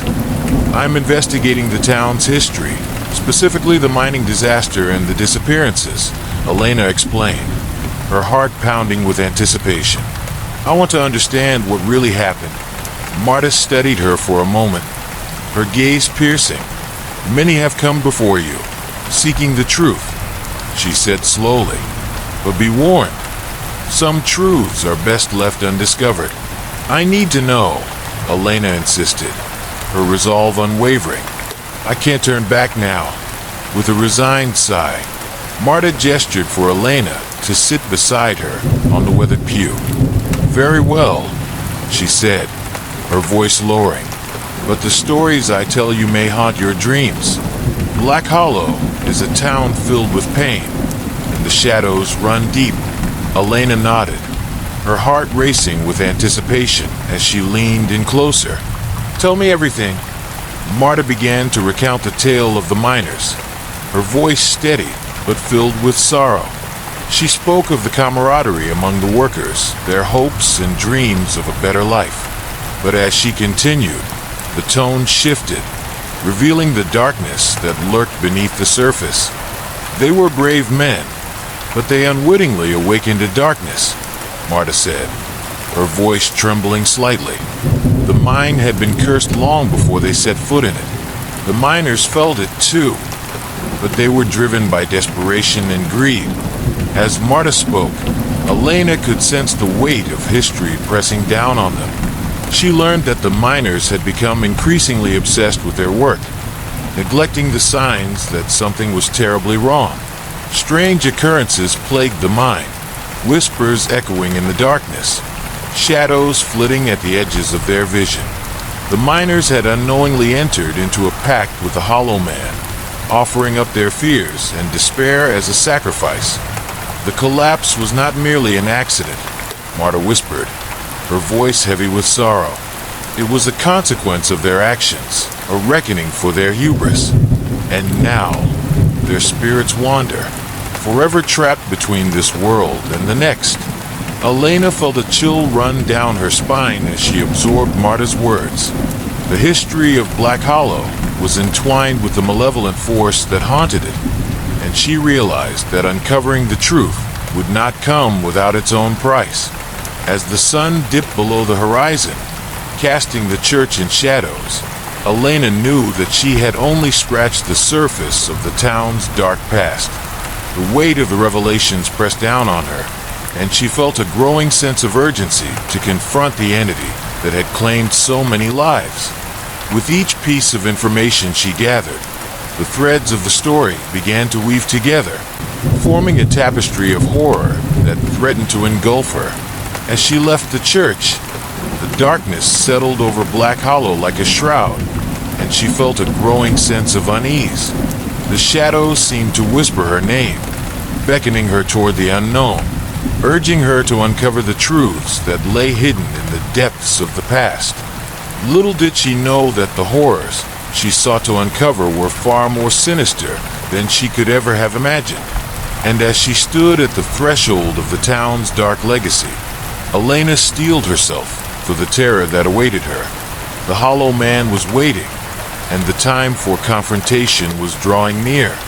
First night's terror. The rain poured down in torrents, drenching Elena as she and Jacob hurried back to the inn. The storm raged around them, the wind howling like a banshee as they burst through the door, gasping for breath. The inn was dimly lit, the flickering overhead bulbs casting eerie shadows that danced across the walls. Elena's heart raced as she removed her drenched jacket, her mind racing with the revelations of the day. She felt a sense of dread creeping in, as if the shadows were alive and watching her. Jacob lingered by the entrance, his expression tense. "You should stay in your room tonight," he said, his voice barely above a whisper. "Lock the door and don't go outside. Whatever you do, don't let it in." Elena nodded, feeling the weight of his words settle heavily on her shoulders. "I will, but I need to know more about the Hollow Man, if I can understand it. Maybe I can find a way to stop it." Jacob hesitated, glancing around as if fearing someone might overhear. "I'll be around if you need anything. Just remember, fear is what feeds it. Stay strong." With a final warning glance, Jacob slipped away into the darkness of the inn, leaving Elena alone. She made her way to her room, the hallway stretching out before her like a long, winding path into oblivion. As she closed the door behind her, she felt a wave of vulnerability wash over her. The cabin felt too quiet, too still. Sitting on the edge of her bed, Elena pulled out her notebook and began to jot down her thoughts, trying to focus on the task at hand. But the room seemed to grow colder, and a shiver ran through her as she wrote. The storm outside intensified, the wind howling like a restless spirit. The clock on the wall ticked ominously, and with each passing second, the atmosphere in the room thickened. Elena felt a sense of unease creeping in, an insidious whisper that told her she was not alone. She glanced at the window, where rain lashed against the glass like desperate fingers seeking entry. The shadows in the corners of the room loomed larger, twisting into grotesque shapes that made her heart race. Suddenly, a loud bang echoed through the inn, reverberating against the walls. Elena jumped, her pulse quickening. "It's just the storm," she whispered to herself, though doubt gnawed at her. She reached for her flashlight, illuminating the dark corners of the room. The beam trembled as she scanned the space, her breath hitching at every creak of the floorboards. After a few moments, she managed to calm her racing heart. She decided to turn off the light and try to get some sleep. But as she lay back on the bed, the shadows seemed to stretch and writhe, and sleep evaded her. Hours passed, each tick of the clock growing louder in the oppressive silence. Just when she thought she might finally drift off, she was jolted awake by the sound of faint whispers. They fluttered through the air like ghostly murmurs, barely audible, yet filled with a haunting urgency. Elena sat up, straining to listen.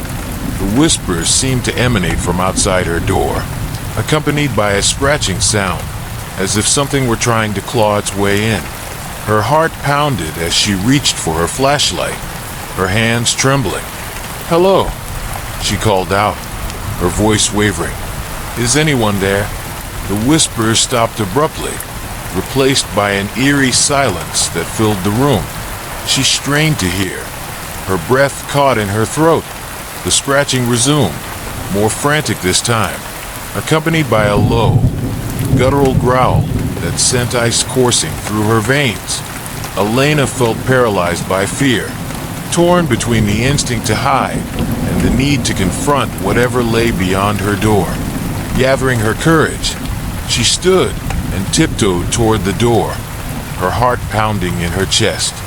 She pressed her ear against the wood, trying to discern what was happening outside. "Help me, help me," the voice whispered, laced with desperation. Elena's blood ran cold. It sounded like a child's voice, pleading and terrified. "Who are you?" she called, her voice shaking. "Please let me in," the voice continued, growing more frantic. Elena's instincts screamed at her to retreat, to lock herself away from whatever was out there. But the desperate plea tugged at her heart, igniting a conflict between fear and compassion. She took a step back, her mind racing with possibilities. What if it was a trick? What if it was the hollow man luring her into a trap? As she debated, the growling intensified, echoing through the hallway, growing closer. Panic surged within her, and she quickly moved to the window, throwing open the curtain. The rain lashed violently against the glass, and lightning illuminated the area, revealing a shadowy figure standing just outside her door. Elena gasped, her breath hitching as she took a step back. The figure was indistinct, a dark mass that seemed to pulse and writhe in the shadows. The air around it shimmered, distorting as if reality itself was bending to its will. It stood unnaturally still, and in that moment, she realized it was watching her. The growl morphed into a low chuckle, sending a shiver down her spine. "Open the door," it whispered, the voice now deeper and more sinister. "No," Elena shouted, her fear morphing into defiance. "Leave me alone." The chuckle morphed into a roar, shaking the very foundation of the inn. The shadows crept closer, wrapping around her like a suffocating blanket. "You cannot hide from me," the entity hissed, its voice echoing in her mind, filling her with a sense of dread. Desperation surged within her, and she ran to her bed, grabbing the charm Marta had given her. Clutching it tightly, she whispered a silent prayer, hoping it would protect her. As she turned back to the door, she felt the temperature drop, her breath visible in the air. "Let me in," the voice implored, now tinged with anger. "I will take what is mine." Elena backed away, her heart pounding in her chest. The door rattled violently as the entity pressed against it, and she braced herself for the onslaught. "No, you can't have me," she screamed. In a moment of desperation, she swung the charm in front of her, as if warding off an invisible force. "Begone," she shouted, her voice rising above the chaos. The growl erupted into a furious roar, shaking the very walls around her. The shadows recoiled, and for a brief moment, Elena felt a flicker of hope. She stumbled backward, trying to keep her footing as the entity slammed against the door once more, the wood splintering beneath the force. With a final, thunderous crash, the door burst open, revealing the entity in all its grotesque glory. It was a figure of nightmares, tall and emaciated, with hollow eyes that bore into her soul. Its skin appeared to be made of shadows, swirling and twisting as it advanced toward her. But in that moment of terror, the charm pulsed in her hand, emitting a warm glow that pushed back against the darkness. The entity shrieked, a sound that echoed through the room like a banshee's wail. Elena stood her ground, feeling a surge of strength from the charm. "Leave this place," she commanded, her voice steady and filled with newfound resolve. The entity hesitated, its form flickering as if struggling against an unseen force. "You think you can banish me? I will return, and I will take what is yours," it hissed before retreating into the shadows, leaving the room cold and empty. Elena collapsed onto the bed, her heart racing and tears streaming down her cheeks. The echoes of the entity's rage lingered in her mind, a haunting reminder of the darkness that resided in Black Hollow. She had faced the Hollow Man, but she knew this was only the beginning. The battle was far from over, and the truth she sought would come at a steep price. As the storm raged outside, Elena lay in bed, clutching the charm tightly, the weight of her discovery heavy on her chest. She was determined to uncover the town's secrets and find a way to confront the evil that had plagued Black Hollow for far too long. But as exhaustion began to take hold, she couldn't shake the feeling that the Hollow Man was watching, waiting for the next opportunity to strike. Sleep came reluctantly, the shadows creeping closer, whispering promises of terror in the dark. The first night in Black Hollow was a cacophony of unsettling sounds that rattled Elena's nerves. As she settled into her rented cabin, she tried to shake off the lingering dread that accompanied her every move. The air was thick with the scent of damp wood and rust, and the flickering candlelight cast dancing shadows across the walls. Outside, the wind howled through the trees, a mournful wail that seemed to echo the town's troubled past. Elena had spent the day exploring Black Hollow, but the eerie silence that enveloped the town as dusk fell was unlike anything she had experienced before. The streets, once filled with whispers of history, were now ominously still, as if the town itself were holding its breath. She felt the weight of the legends that surrounded her, the whispers of the Hollow Man echoing in the corners of her mind. As the sun dipped below the mountains, Elena wrapped herself in a blanket and settled into a chair by the fireplace, hoping the warmth would ease her growing anxiety. She opened her notebook, determined to document her thoughts about the town and its dark history. As she wrote, she couldn't shake the feeling that she was being watched, that unseen eyes were lingering just beyond her cabin walls. The storm clouds that had threatened all day finally unleashed their fury, rain pounding against the roof like a drum. The sound was both comforting and unnerving, drowning out the whispers of her own thoughts. She forced herself to concentrate on the task at hand, jotting down notes about the miners and their fateful day in the depths of the mine. Suddenly, a gust of wind howled through the trees, rattling the window panes and making her jump. The candle flickered wildly, casting long shadows that twisted and turned as if alive. Elena felt a chill run down her spine as she glanced around the room, searching for the source of her discomfort. She could have sworn she saw a shadow flit past the window, but when she turned to look, nothing was there. With her heart racing, she tried to dismiss the feeling of unease creeping in. "It's just the storm," she muttered to herself, though her voice trembled slightly.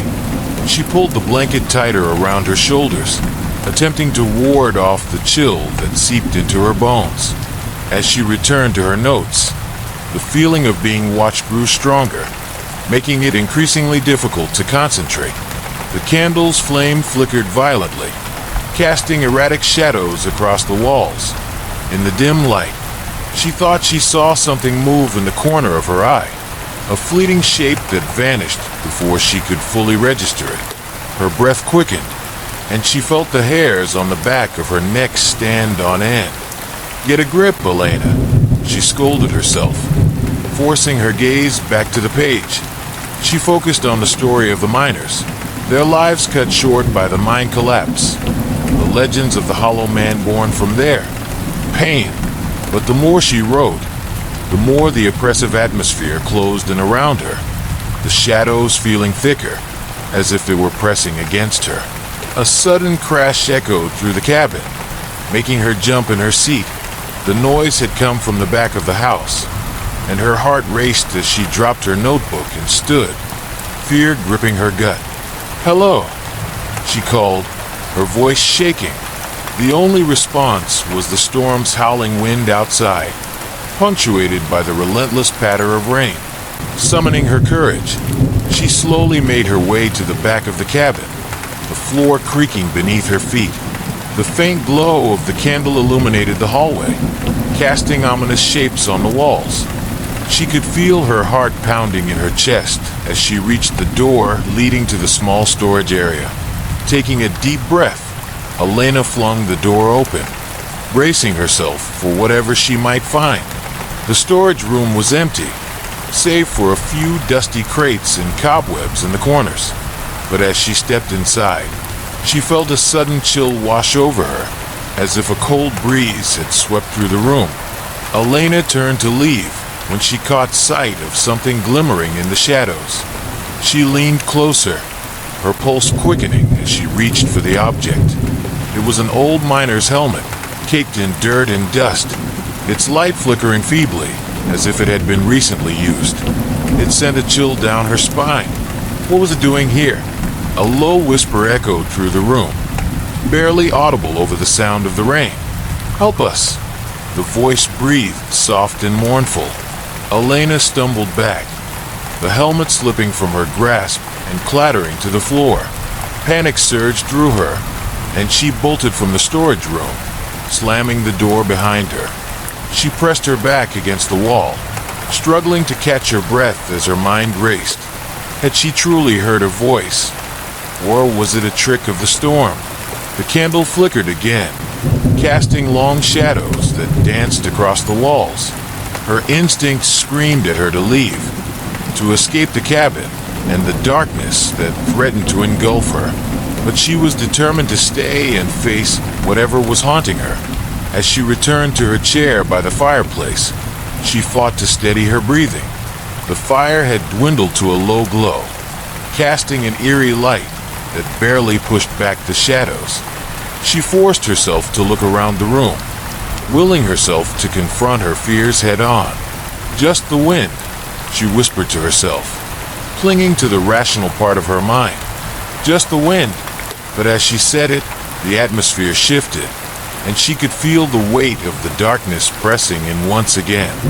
Suddenly, a loud bang reverberated through the cabin, rattling the windows and making her jump to her feet. The noise had come from the front door, heart pounding. Elena took a tentative step toward the door, her curiosity battling against her fear. "Who's there?" she called out, her voice trembling. Silence enveloped her, thick and oppressive. She strained to hear any response, but only the storm remained, a chaotic symphony of wind and rain. The door rattled again, and she could feel a cold breeze seeping in through the cracks. Summoning her courage, she approached the door, heart racing as she grasped the handle. With a deep breath, she opened the door. The wind rushed in, nearly knocking her off balance. Outside, the storm raged on, rain pouring down in sheets. But there was no one there, just darkness and the relentless howling of the wind. Elena stepped outside, the cold rain soaking her instantly. She scanned the area, searching for any sign of life.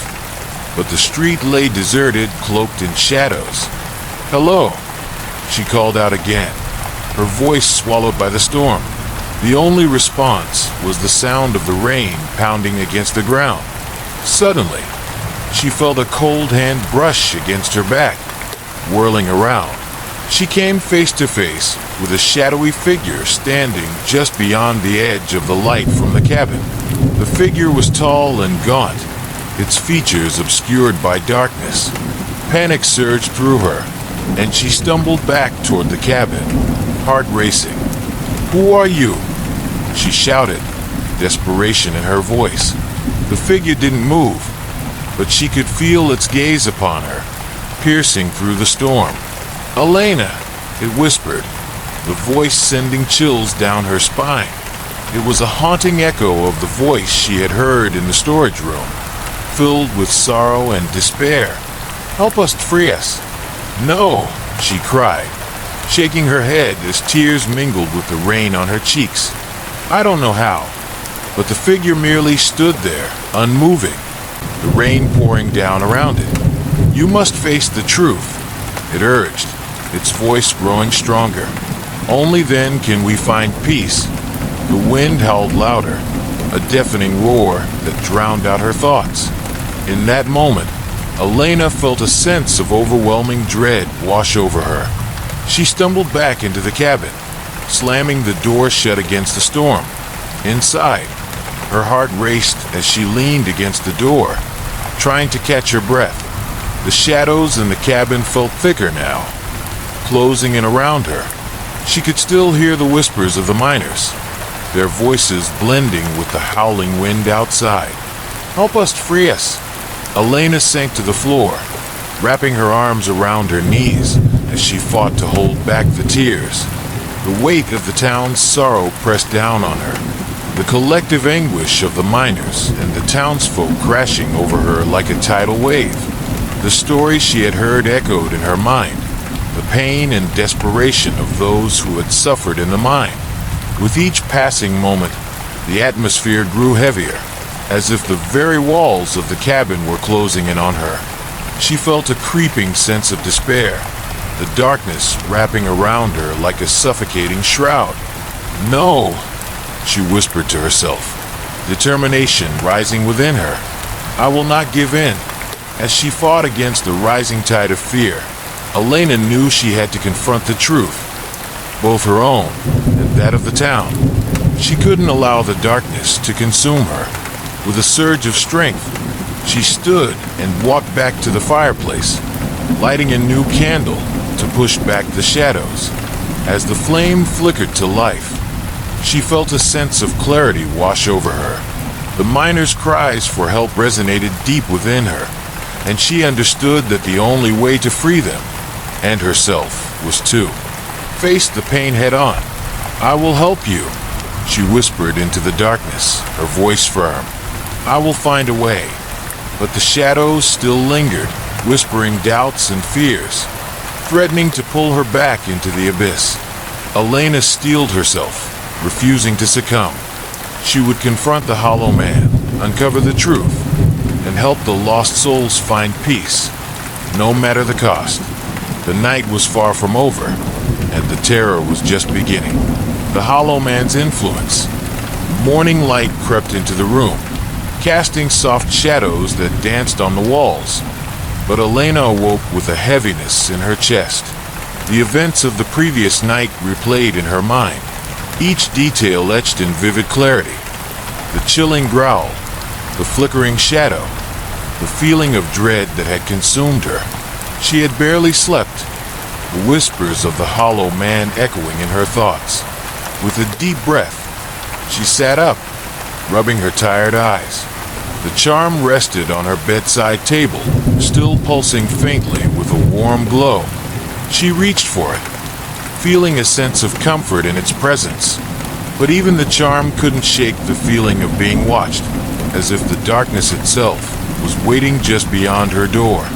Determined to learn more about the Hollow Man and the history of Black Hollow, Elena decided to seek out Jacob. She dressed quickly, her mind racing with questions, and stepped out into the hallway. The inn was silent, save for the faint sound of rain tapping against the window. She felt a sense of unease wash over her as she made her way down the stairs, the air thick with anticipation. Finding Jacob in the common area, hunched over a cup of coffee, she approached him, her heart pounding with urgency. "Jacob, we need to talk about last night. I can't shake the feeling that the Hollow Man is still out there, watching me." Jacob looked up, concern etched on his face. "You shouldn't have to face this alone, Elena. The more you learn, the more dangerous it becomes. You're digging into something that could swallow you whole. I can't ignore it," she insisted, determination hardening her resolve. "People have disappeared. There are answers here, and I need to find them." He sighed, glancing toward the window, as if expecting the storm to return. "You're playing with fire. The Hollow Man thrives on fear and desperation. The more you seek it out, the more powerful it becomes. But I can't walk away now. I need to understand the connection between the disappearances and the miners," Elena replied, her voice steady despite the fear gnawing at her insides. "I have to find a way to stop it." Jacob studied her for a moment, then nodded slowly. All right, but we need to be careful. The mind holds more than just memories. It's a gateway, and if we're not cautious, we could end up drawing its attention. They set out together, the damp air heavy with the scent of rain and earth. As they approached the mine, Elena felt a knot of anxiety tighten in her stomach. The darkness loomed before them, a menacing presence that promised both answers and danger. She glanced at Jacob, whose expression was grim as he led the way. Entering the mine felt like stepping into another world. The air was thick with moisture, the walls slick and glistening. Shadows danced along the edges of her flashlight beam, and every creak of the structure seemed amplified in the oppressive silence. Elena shivered, her heart pounding in her chest as she recalled her previous encounter with the entity. Remember, don't let fear take hold, Jacob reminded her, his voice low. It feeds on your doubts and insecurities. As they ventured deeper, Elena felt an overwhelming sense of dread wash over her, as if the darkness were alive, breathing and watching. She fought to maintain her focus, determined to find the answers she sought. They came across the makeshift altar she had discovered the previous night, the remnants of offerings still scattered among the dirt. Elena crouched down, examining the bones and tokens. These offerings, they must have meant something to the miners. Maybe they thought they could appease the spirit. Jacob knelt beside her, his gaze somber. Or they believed they could control it. But control is an illusion when it comes to the Hollow Man. It knows your fears and feeds off them. Elena shivered at his words. So how do we stop it? How do we confront something that thrives on our fear? We have to confront the source of its power, Jacob replied. The totems and symbols are tied to its existence. We need to find the rituals they perform and see if we can reverse what was done. They continued deeper into the mine, following the twisted passages, searching for clues.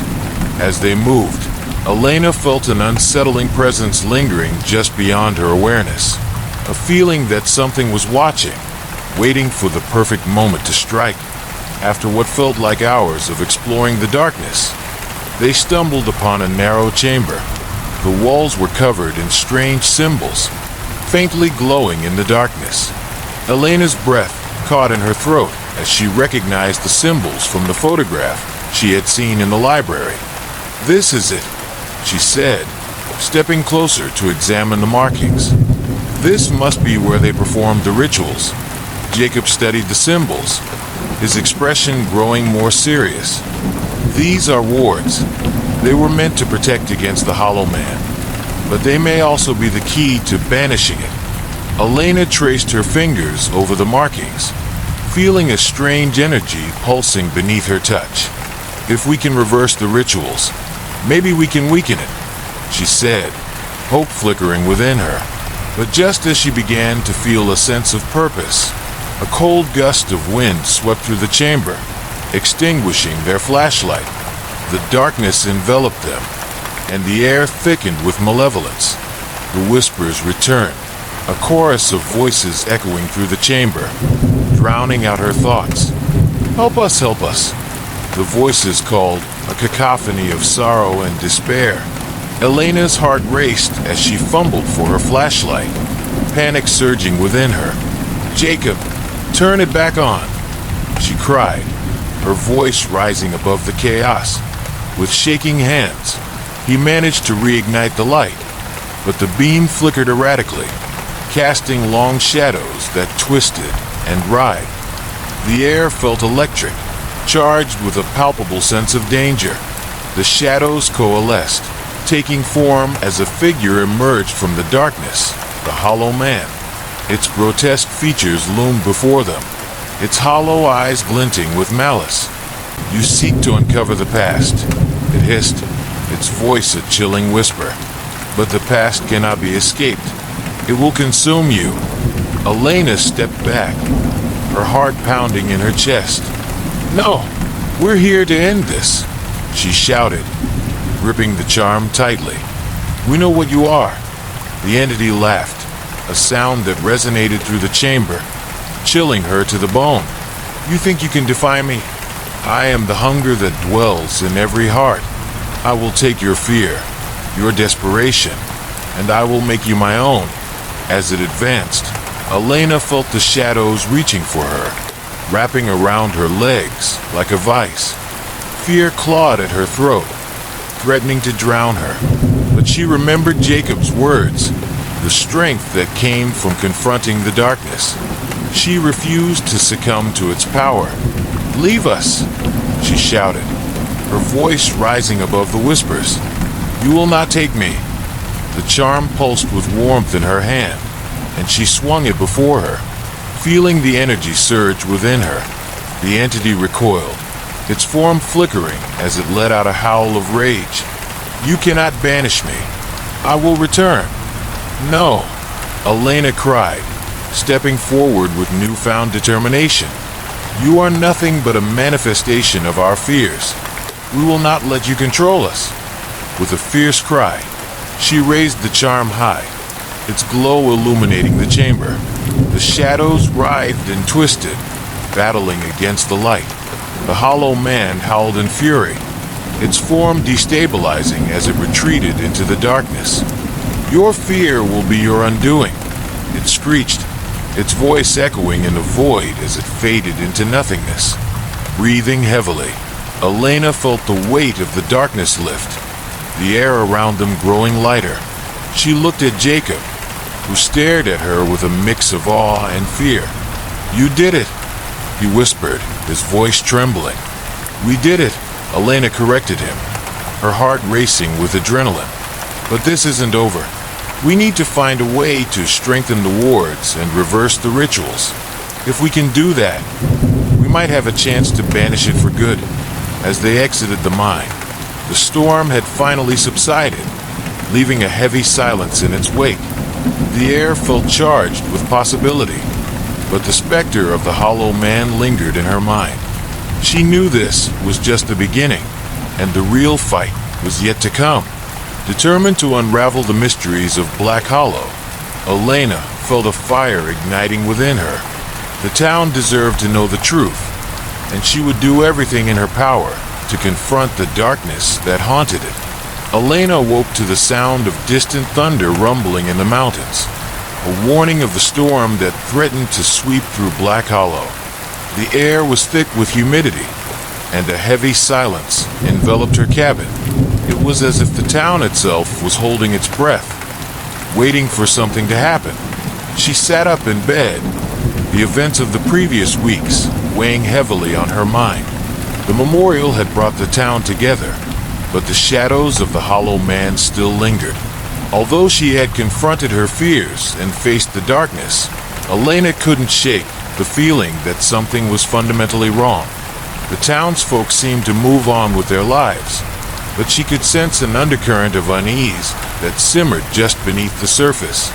As she prepared for the day, she recalled her conversations with Jacob, the reclusive local who had warned her about the dangers of the mine.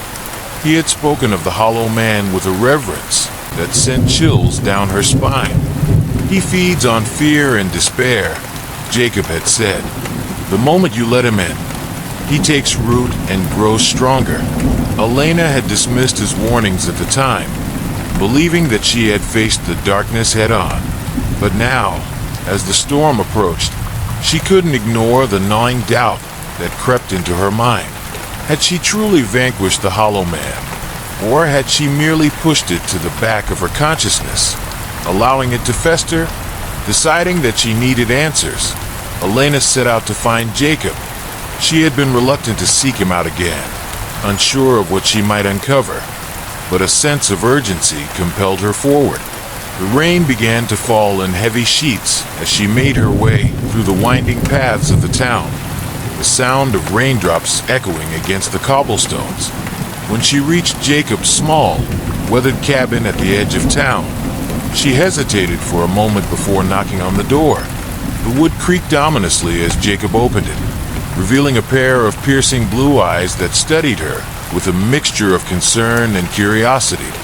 "Come in, Elena," he said, stepping aside to allow her to enter. I was wondering when you'd come back. Once inside, the warmth of the fire was a welcome relief from the chill of the rain-soaked air. Jacob motioned for her to take a seat at the small wooden table cluttered with maps and old photographs of the town. "I've been meaning to talk to you," he began, his expression serious. Elena took a deep breath, the weight of her worries pressing heavily on her chest. "I'm worried, Jacob. After the memorial, everything seemed to be getting better. But now, I don't know. I can still feel him lurking in the shadows." Jacob nodded, a solemn look crossing his face. "The Hollow Man is a creature of darkness, Elena. You can't simply banish him by ignoring him. He thrives on fear, and if you let him in, he'll take hold of your mind." "What do you mean?" Elena asked, confusion mingling with frustration. "I confronted him. I faced my fears. Why can't that be enough?" "Because facing your fears isn't just about acknowledgement. It's about understanding and accepting the pain that comes with them." Jacob leaned closer, his voice dropping to a whisper. "The Hollow Man is a manifestation of all the unresolved anguish in this town. He feeds on our collective despair, and if we don't confront that darkness, it will continue to grow." Elena felt a shiver run down her spine. "So, what do we do? How can we fight back against him?" "We need to gather the townsfolk again," Jacob said, determination igniting in his eyes. "We need to confront the pain together, to acknowledge the darkness that has haunted us for so long. If we allow fear to rule us, the Hollow Man will only grow stronger." Elena could feel the weight of Jacob's words settling in her chest. They had faced the darkness once, but it hadn't been enough. They had only scratched the surface. "I'll help you gather them," she said, her voice steady. "We can hold another gathering, but this time, we need to be honest about our fears." Jacob nodded, a flicker of hope lighting his expression. "Exactly. We need to share our stories, not just about the miners, but about our own struggles and the darkness we carry. Only then can we begin to break the cycle." As the storm outside intensified, they began to formulate a plan. They would call upon the townsfolk, inviting them to share their stories and confront the pain that had long been buried. Elena felt a sense of purpose rekindling within her, but a lingering fear still clung to her thoughts. What if the Hollow Man was too strong? What if their collective pain was more than they could handle? After hours of discussion, they settled on a date for the gathering, a few days away, when the storm would hopefully have passed. Elena returned to her cabin that night, her mind racing with thoughts of what lay ahead. She lit a candle and sat by the window, watching the rain batter against the glass, feeling a sense of unease settle over her. As night fell, the shadows in her room seemed to stretch and twist, lurking just out of sight. She closed her eyes, attempting to push the darkness away, but it was no use. The Hollow Man's whispers seeped into her mind, calling to her with a familiar voice. "Elena!" It beckoned, its tone seductive and low.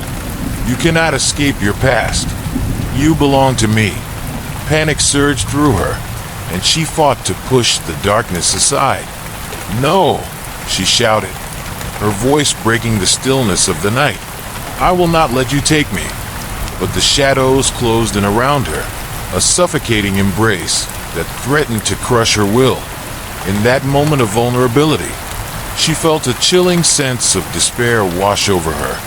The pain of the miners, the burdens of the townsfolk, all coalesced into a single point of anguish that resonated deep within her soul. "Elena!" The Hollow Man's voice was now a sinister whisper, wrapping around her like tendrils of smoke. "You are one of us. You cannot deny what lies within." As she opened her eyes, the shadows seemed to twist into shapes, faces of the miners, their eyes filled with sorrow and despair. They reached out to her, their hands clawing at the air, their mouths moving silently, as they pleaded for release. "No," Elena cried, tears streaming down her face. "I'm here to help you. I won't let you suffer alone."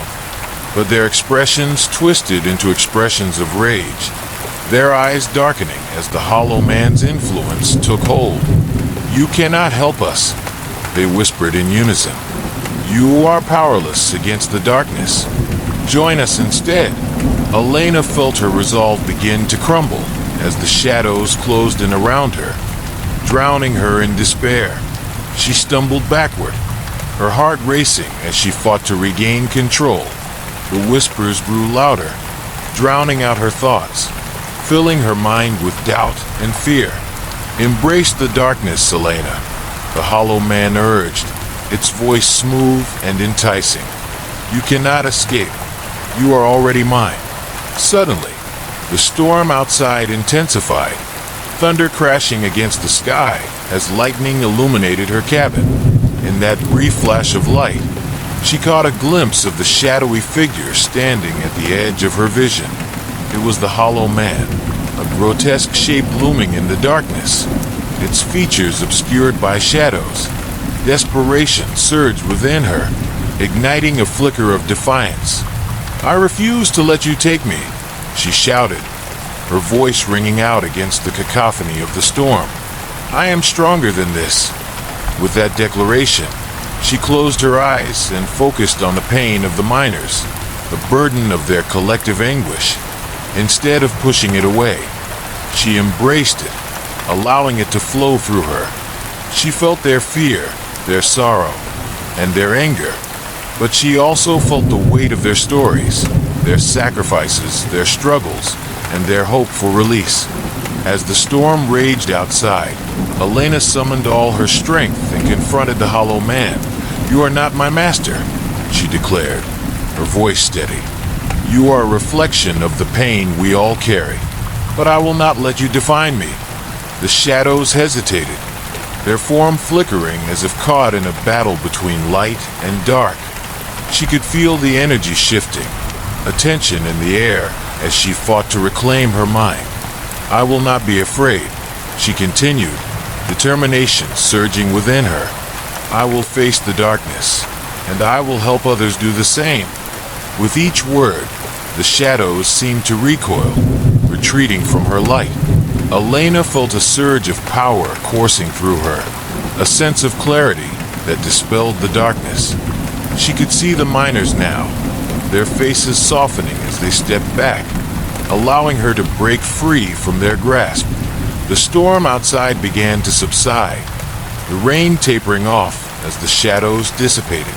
Elena took a deep breath, her heart racing but resolute. She had faced the Hollow Man and emerged stronger for it, but she knew the battle was far from over. As she stood in her cabin, the moonlight breaking through the clouds, she understood that she needed to share her experience with the townsfolk. They had to confront the darkness together, to acknowledge the pain that had lingered for too long. The following day, she met with Jacob to discuss their plans for the gathering. She shared her experience of confronting the Hollow Man, and Jacob listened intently, his expression serious. "We must be cautious," he said, his voice low. "The Hollow Man is cunning. He will try to turn our fears against us." "I know," Elena replied, determination coursing through her veins. "But if we face it together, we can break the hold it has on us." As they continued to prepare for the gathering, Elena felt a renewed sense of purpose. She would not allow the Hollow Man to influence her any longer. She would gather the townsfolk, share their stories, and confront the pain that had haunted Black Hollow for generations. As they finalized the details, a storm of anticipation built within her. They would face the darkness together, and in doing so, they would reclaim their town from the grip of despair. The Hollow Man would no longer hold sway over their lives. With resolve in her heart, Elena stepped forward, ready to embrace the challenge ahead. Together, they would break the chains of fear and begin the long journey toward healing. Descent into madness. Days passed in a blur of restless nights and unsettling dreams.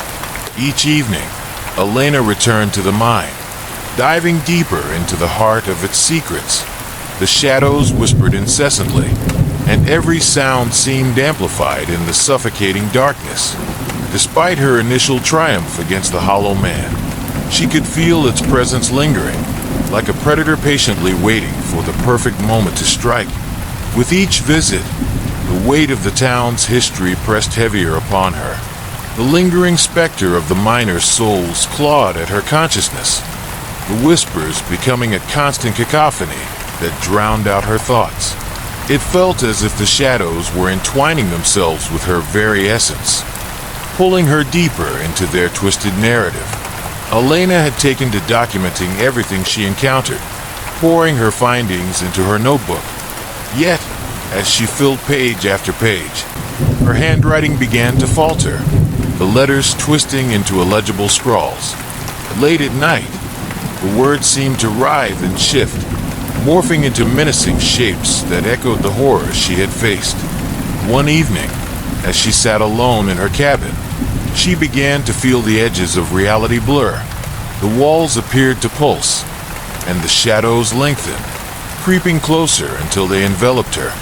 She gripped the charm tightly, trying to fend off the encroaching darkness, but it felt weaker each time. She called upon its strength. She tried to distract herself by researching the history of Black Hollow, determined to uncover the truth behind the mine collapse and the miners' fate. But as she pored over old newspaper clippings and photographs, an unsettling realization began to dawn on her. The stories of the miners seemed to bleed into her own life, their despair intertwining with her fears. One night, she stumbled upon a photograph of the miners, a group of men, faces hardened by toil and tragedy, their eyes hollow and haunted. As she stared at the image, a chill ran down her spine. One of the men bore an uncanny resemblance to Jacob. Her heart raced as confusion settled in her mind. Could it be a coincidence? Or was there something more sinister at play? Suddenly, she heard a soft knock on her door. Startled, she jumped to her feet, her heart pounding in her chest. "Who is it?" she called, her voice trembling. "It's me, Jacob," came the familiar voice from the other side. "Can I come in?" Elena hesitated, feeling the weight of the shadows pressing against her. "What do you want?" she asked, wary of the darkness that seemed to lurk just outside her door. "I wanted to see how you're doing," he replied, concern lacing his voice. "I haven't heard from you in a while." Reluctantly, she opened the door, letting him in. The moment he stepped across the threshold, she felt a strange shift in the air, a heavy sense of dread washing over her. "I've been researching," she said, trying to shake off the feeling. "But the more I dig, the more tangled the story becomes." Jacob's expression darkened as he crossed the room, scanning the scattered papers and the chaotic remnants of her investigation. "You need to stop, Elena. You're losing yourself in this." She clenched her fists, anger rising within her. "I can't just walk away. People are missing, and this town is drowning in its own secrets. We need to confront what happened here. You're playing with forces you don't understand," Jacob warned, his voice urgent. "The more you dig, the more the Hollow Man will take hold of you." Elena felt a surge of frustration. "You don't understand. I have to find out what happened to the miners. If we can uncover their stories, maybe we can stop this." Jacob took a step closer, his eyes filled with concern. "You're not just dealing with a ghost, Elena. This is about guilt and despair. The town's history is a curse, and it's feeding on your fear." For a moment, their gazes locked, and she felt the weight of his words pressed down upon her. But the shadows in her mind were relentless, clawing at her thoughts and drowning out his voice. "I have to know," she whispered, feeling the pull of the darkness tightening around her. "I can help you, but you need to be careful," he said, his tone softening. Let's go back to the mine together. We'll confront whatever's down there, and I won't let you face it alone." Elena nodded, a flicker of hope igniting within her. They gathered their flashlights and descended into the depths of the mine once more, the air growing colder with each step they took. The oppressive darkness enveloped them, and she could feel the familiar whispers wrapping around her like a suffocating shroud. As they navigated the twisting tunnels, the shadows seemed to stretch and writhe, reacting to their presence. Elena could feel the weight of her anxiety building, each step echoing in her ears like a relentless drumbeat. She was acutely aware of every creak of the walls, every flicker of their flashlight, as if the mine itself were alive. Eventually, they reached the chamber with the markings, the very place where they had encountered the Hollow Man. The symbols glowed faintly in the darkness, and she felt a surge of recognition wash over her. This was where they would confront the entity, where they would attempt to banish it for good. But as they stood there, the air grew heavy, thick with an unshakable tension. The whispers swelled, a dissonant chorus that echoed off the walls, drowning out her thoughts. Elena felt her pulse quicken, her heart racing as the shadows pressed in closer. "Do you hear that?" she asked, her voice trembling. Jacob nodded, his expression grave. "It's getting louder. We need to focus and find a way to strengthen the wards." They began tracing the symbols on the walls, attempting to decipher their meaning, but the whispers intensified, becoming a relentless assault on their senses. The shadows began to twist and contort, swirling around them like a tempest, blurring the lines between reality and nightmare. "Elena, we need to concentrate," Jacob shouted over the cacophony, but she could barely hear him through the rising tide of fear. The shadows closed in, and Elena felt herself slipping. Images of the miners flashed before her eyes, their faces twisted in anguish, their voices rising in a haunting lament. "Help us, help us," they cried, their pleas echoing in her mind. "No," she screamed, gripping her head as the pain intensified. "Get out of my head."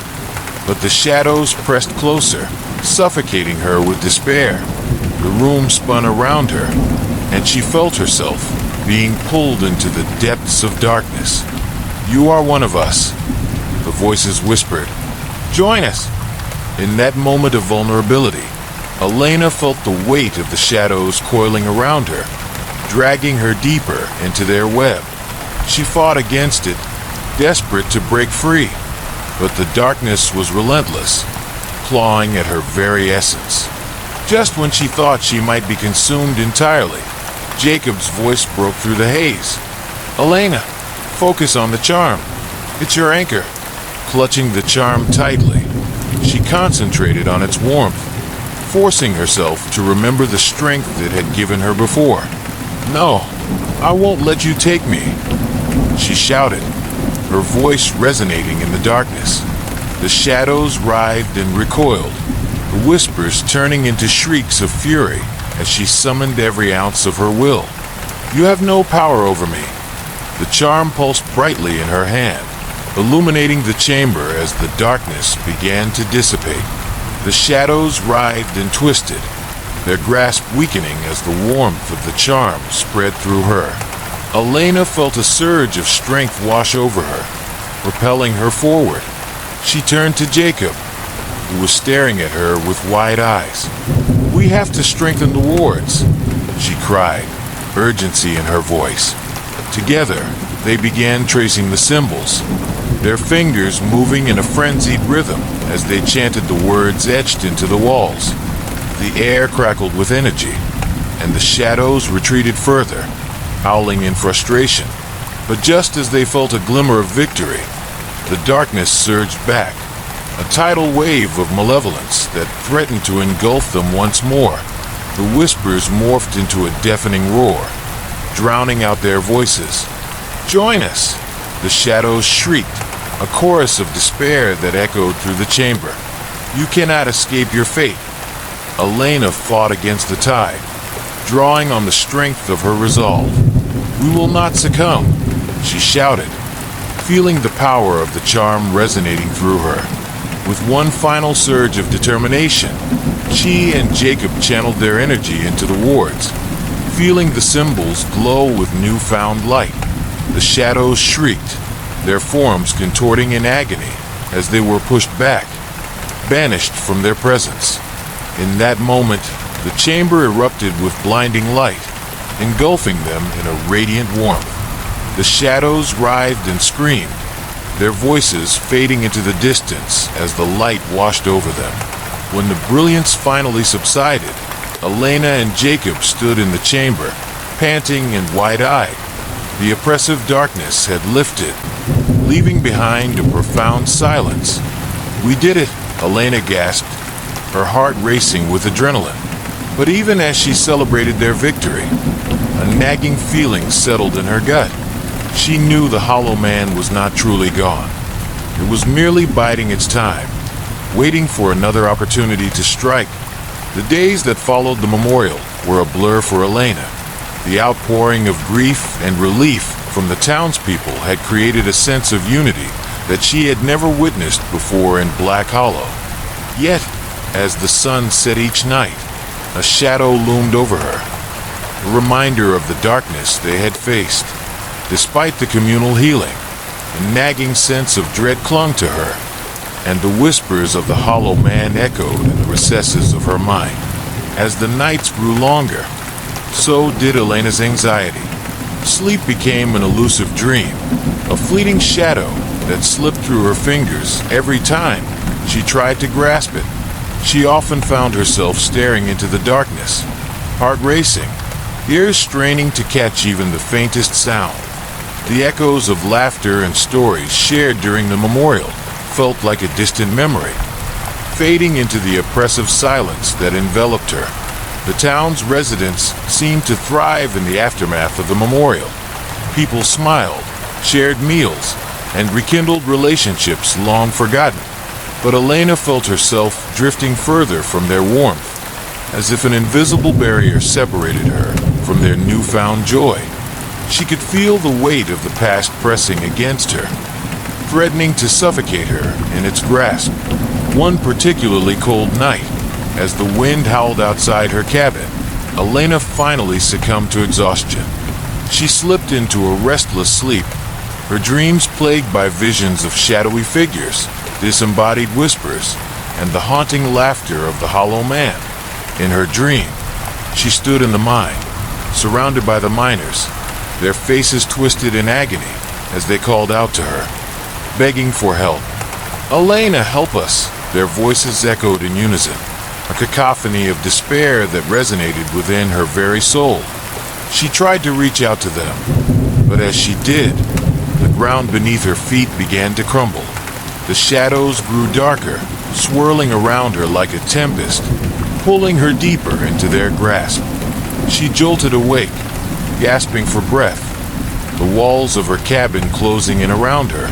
The shadows seemed to dance in the corners of the room, flickering as if alive. Panic surged through her, and she scrambled out of bed, her heart pounding in her chest. She stumbled to the window, pulling the curtains aside to reveal the outside world. The moon hung high in the sky, casting an eerie glow over the landscape. The trees swayed gently in the wind, their branches clawing at the sky like skeletal hands. For a moment, she felt a sense of calm wash over her, as if the night itself was cradling her in its embrace. But then she saw it, a figure standing at the edge of the forest, shrouded in darkness. The shape was tall and twisted, its features obscured by shadows. The Hollow Man. A chill ran down her spine, and her breath caught in her throat. "Elena," it whispered, its voice like the rustling of dead leaves. "Come to me." She stumbled back from the window, heart racing, her instincts screaming for her to run. The memories of the memorial flooded her mind, the strength of the community, the shared stories, the promise of healing. But in that moment, all she could feel was the overwhelming weight of of despair clawing at her sanity. Days turned into weeks, and the nightmares continued to plague her. Each night, the shadows grew closer, the whispers more insistent. Elena found herself becoming increasingly isolated, retreating from the townsfolk who had once embraced her as one of their own. The camaraderie they shared felt foreign to her now, a painful reminder of the joy she felt slipping away. As her mental state deteriorated, Elena began to see visions during the day as well. She would catch glimpses of shadowy figures out of the corner of her eye, only to turn and find nothing there. The townsfolk's laughter became a haunting echo, reminder of the joy she no longer felt.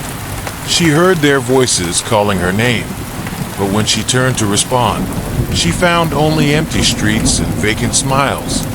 One evening, while wandering through the town, she stumbled upon an old abandoned building. The structure leaned precariously to one side, its windows boarded up, and vines twisted around its rotting frame. The door creaked open, inviting her in.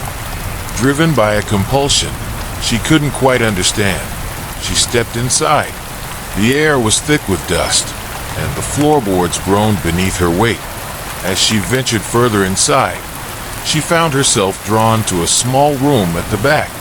Inside, the walls were covered in strange symbols, the same cryptic markings she had seen in her rented cabin. They seemed to pulse with energy, a dark rhythm that resonated within her. In the center of the room sat a table, and on it lay an assortment of items, broken mirrors, candles, and remnants of rituals long forgotten. A sense of dread filled the air, but Elena felt an irresistible pull toward the table. She reached out, her fingers brushing against a broken mirror, and suddenly the room shifted. Visions flooded her mind, snippets of the past colliding with her present. She saw the miners, their faces twisted in terror, trapped within the confines of the mine. Their eyes bore into hers, pleading for release, for someone to acknowledge their pain. She felt their despair wash over her, threatening to consume her whole. "No!" she cried out, recoiling from the mirror as the visions grew more intense. The whispers of the hollow man echoed in her ears, growing louder, drowning out her thoughts. "Help us! You can't escape!" Elena stumbled back, her heart racing as she fought to regain control. She could feel the darkness closing in, suffocating her sanity. She turned to flee, but the shadows seemed to come alive, swirling around her, ensnaring her in their grasp. In that moment, she realized the truth. The miners were not just trapped in the past. Their anguish had become intertwined with her own. The fear she had tried to confront had morphed into a festering wound, threatening to consume her entirely. Desperate for clarity, Elena sought solace in the one person who had understood the town's history, Marta. She hurried back to the old woman's home, her heart pounding with urgency. Marta had always spoken of the importance of facing the past, and perhaps she could help Elena confront her own demons. When she arrived, the sun had begun to set, casting long shadows across the porch. Marta sat outside, her frail figure illuminated by the soft glow of a lantern. She looked up as Elena approached, concern etched on her face. "Elena, my dear, what troubles you?" Marta asked, her voice gentle but firm. Elena collapsed onto the steps, her breath ragged. "I can't escape it, Marta. The darkness is closing in. I see them everywhere. The miners, their pain, it's overwhelming." Marta's expression grew serious, and she nodded slowly. "The hollow man feeds on fear and guilt. It thrives when we allow it to take root in our hearts. You must confront your own fear, face the darkness within you." Elena felt tears prick her eyes. "But how? I'm scared, Marta. I can't bear the thought of becoming like them. Lost, trapped in despair." "Look into the darkness," Marta advised, her voice steady. "Acknowledge it. Embrace it. Only then can you begin to break free. The miners are not your enemies. They are victims of their own fear, just as you are. You must show them compassion. Elena swallowed hard, the weight of Marta's words settling heavily on her heart. Could she truly confront the darkness that had taken hold of her? Could she find the strength to face her own fears? As the night deepened, Elena sat with Marta, sharing her experiences, her fears, and the visions that haunted her. The old woman listened patiently, offering wisdom and insight, guiding Elena toward a path of understanding. In the stillness of the night, Elena felt a flicker of hope igniting within her. She realized that to heal, she needed to acknowledge her fear, to confront the darkness that threatened to consume her. With Marta's guidance, she would face the Hollow Man not as an enemy, but as a manifestation of the pain that had haunted the town for too long. The following days were filled with intense introspection as Elena prepared for her confrontation with the darkness. She sought solace in nature, spending hours hiking the trails that wound through the mountains, immersing herself in the beauty of the landscape. With each step, she felt a sense of clarity growing within her, a connection to the miners, pain that transcended time. But the shadows still lurked, lurking in the corners of her mind, waiting for the right moment to strike. The nights remained restless, filled with whispers and visions that threatened to unravel her sanity. Each time she closed her eyes, she was transported back to the mine, surrounded by the lost souls of the miners, their eyes pleading for her to understand. As the final confrontation loomed closer, Elena found herself drawn back to the abandoned building where she had experienced her first glimpse of the darkness. She needed to face it head-on, to acknowledge the pain that had seeped into her soul. With a determined heart, she returned to the building, the shadows growing thicker around her as she stepped inside. The symbols on the walls seemed to pulse with energy, and the air crackled with tension. She approached the table at the center of the room, her heart pounding in her chest. "Elena," the shadows whispered, their voices weaving through the air like a haunting melody. "You cannot escape." "I'm not here to escape," she declared, her voice steady. "I'm here to face you. I will not let you consume me." As she spoke, she could feel the shadows drawing closer, their presence pressing against her. But instead of retreating, she embraced the fear, allowing it to wash over her. She closed her eyes, reaching deep within herself to confront the pain she had buried. Memories flooded her mind, the stories of the miners, their struggles, and their sacrifices. She felt their anguish, their fear, and their desperation. She understood now that their pain was not hers alone to bear. It was a collective burden that had haunted the town for generations. With a deep breath, Elena opened her eyes and faced the swirling shadows. "I acknowledge you," she said, her voice strong. "You are a part of this town's history, but you do not define us. I will not let you control me any longer." The shadows hesitated, their swirling forms flickering as if caught in a battle between light and dark. She felt their energy shifting, the oppressive weight beginning to lift. "Elena," they whispered, their voices laced with sorrow. "You cannot change the past. I can change how we face it," she replied, determination coursing through her. "We can honor the miners, their pain, and their sacrifices. We can break this cycle together." With that declaration, a surge of energy coursed through her, and the shadows began to dissolve. The oppressive weight lifted, replaced by a warm glow that filled the room.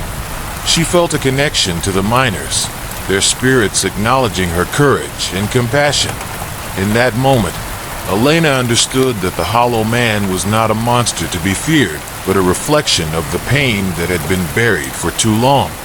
By confronting it with love and understanding, she had begun to break the cycle of despair that had haunted Black Hollow. As the last remnants of darkness faded away, Elena emerged from the abandoned building, her heart lighter than it had been in weeks. She had faced the darkness within and emerged victorious. The miners' spirits had been honored, and she had taken the first step toward healing not only for herself, but for the entire town. But as she walked through the streets of Black Hollow, she couldn't shake the feeling that the battle was far from over. The echoes of the Hollow Man lingered in the corners of her mind, a reminder that the journey toward healing would be a long and challenging one. With renewed determination, she vowed to continue her fight against the darkness, to guide the townsfolk toward understanding, compassion, and ultimately redemption. Together, they would break the chains of fear that had bound them for too long. And so, with a heart full of hope and resolve, Elena stepped forward into the light, ready to face whatever challenges lay ahead. The revelation. As the dust settled in the chamber, Elena took a moment to catch her breath. The weight of their recent victory hung in the air, yet beneath it, an unsettling tension remained. The shadows had receded, but Elena felt a deep sense of foreboding, a certainty that their battle was far from over. Jacob broke the silence, his voice hoarse. "We may have pushed it back for now, but it will return. We need to understand what we're truly dealing with." He glanced around the chamber, his expression grave. The minor stories aren't just tales of tragedy, they're warnings. Elena nodded, feeling the urgency of his words resonate within her. "I thought I could confront the past and uncover the truth, but it seems the deeper I dig, the more entangled I become. We have to look for connections," Jacob urged, his eyes scanning the strange symbols still glowing faintly on the walls. "There's something about the Hollow Man that ties it all together, something more than just a spirit of vengeance." Determined to unravel the mystery, they set to work, carefully analyzing the symbols and piecing together the stories of the miners. As they studied the markings, a chilling realization began to take shape. The symbols were not merely wards against the Hollow Man. They were also a testament to the guilt and despair that had plagued the miners for generations. Elena pulled out the photographs she had collected, aligning them with the symbols. "Look at this," she said, pointing to one image of the miners. "Their faces, they're not just haunted, they're filled with regret. They knew they were trapped, and they turned to something desperate." Jacob leaned closer, his brow furrowing. What if the Hollow Man isn't just a spirit? What if it's a manifestation of their guilt, an embodiment of everything they left behind? The word struck Elena like a cold gust of wind. "You mean it feeds off their despair? It's not just a ghost seeking vengeance. It's the very essence of their collective guilt and desperation." Jacob nodded, his face pale. "Yes, the more people fear it, the stronger it becomes. It thrives on the darkness within us all." Elena felt a wave of nausea wash over her.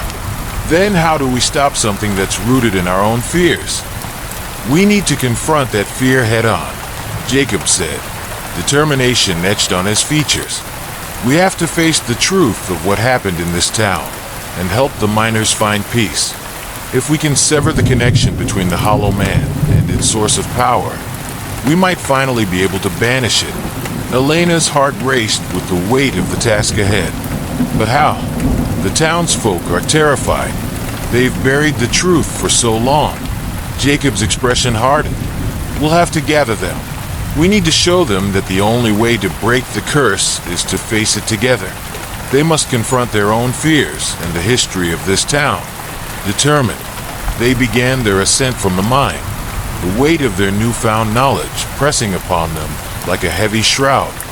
The air felt charged, as if the mine itself was aware of their plan, brimming with anticipation. They emerged into the daylight, the sun momentarily blinding them as they stepped into the open air. Elena glanced at the horizon. The town of Black Hollow sprawled before them, still shrouded in mystery. "We need to gather everyone," she said, her voice steady. "We have to bring them together and show them that we can't hide from the past anymore. As they made their way back into town, Elena felt a sense of urgency coursing through her veins. She was determined to confront the townsfolk, to break through the walls of fear that had kept them imprisoned for so long. The townspeople needed to understand that their silence had allowed the Hollow Man to flourish.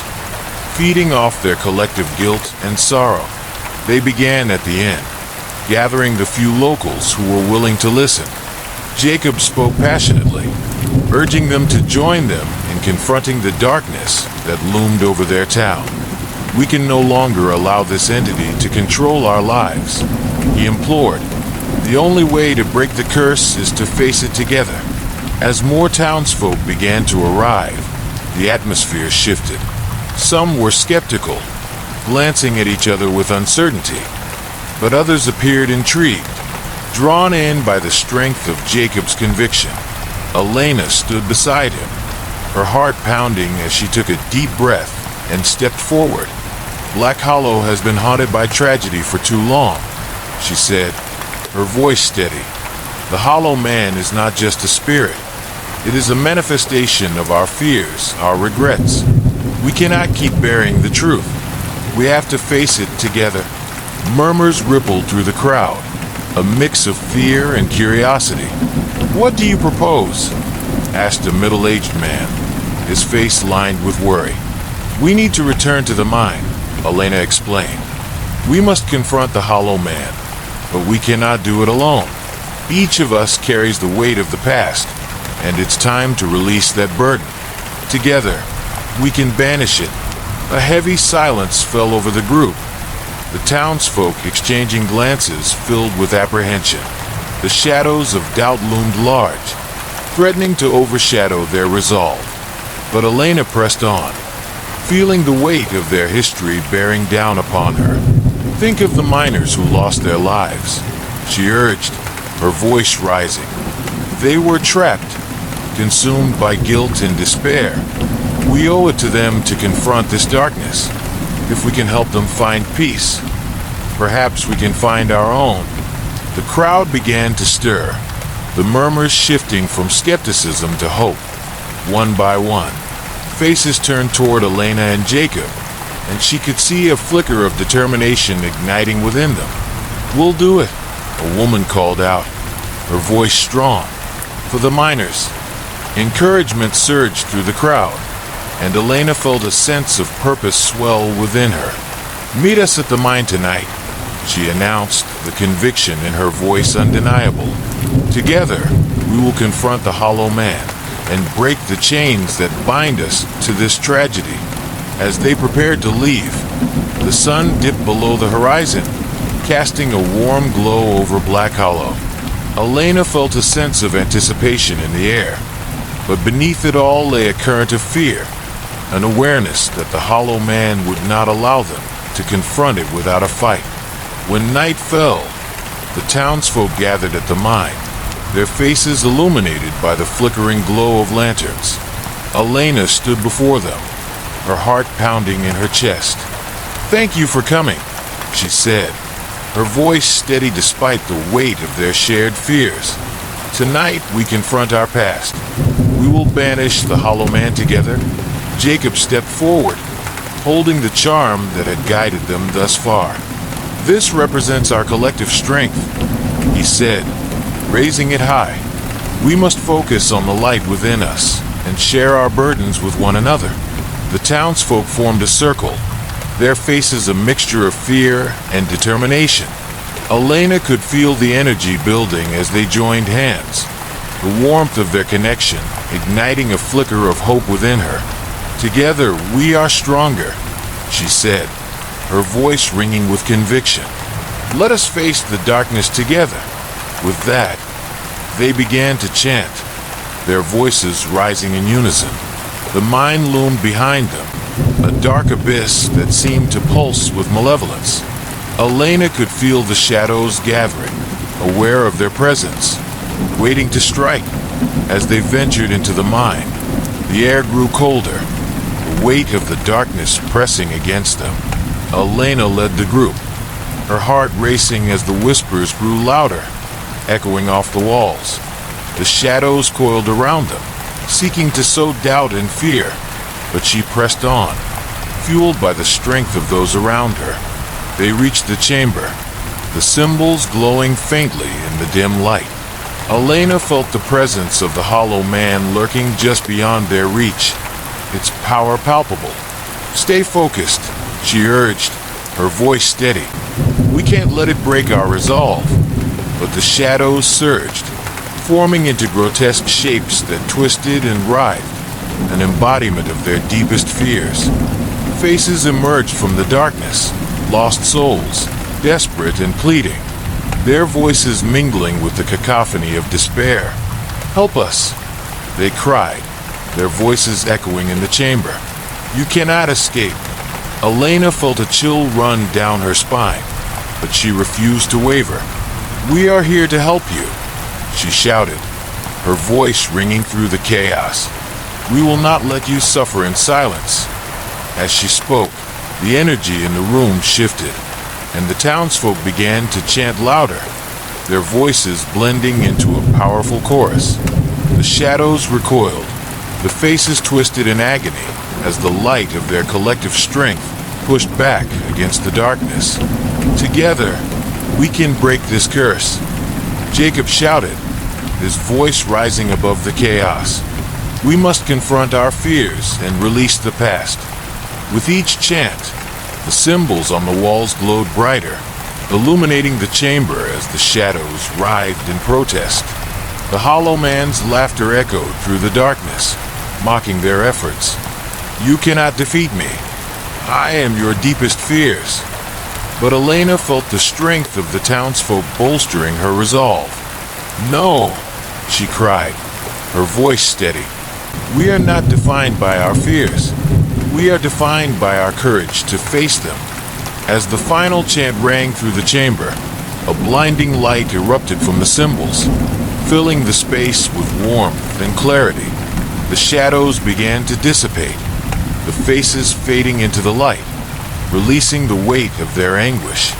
But just as they thought victory was at hand, a chilling figure emerged from the darkness, the Hollow Man, a grotesque amalgamation of despair and malice. Its hollow eyes glimmered with an otherworldly hunger, and a cruel smile stretched across its face. "Foolish mortals," it hissed, its voice a haunting echo. "You cannot escape your guilt."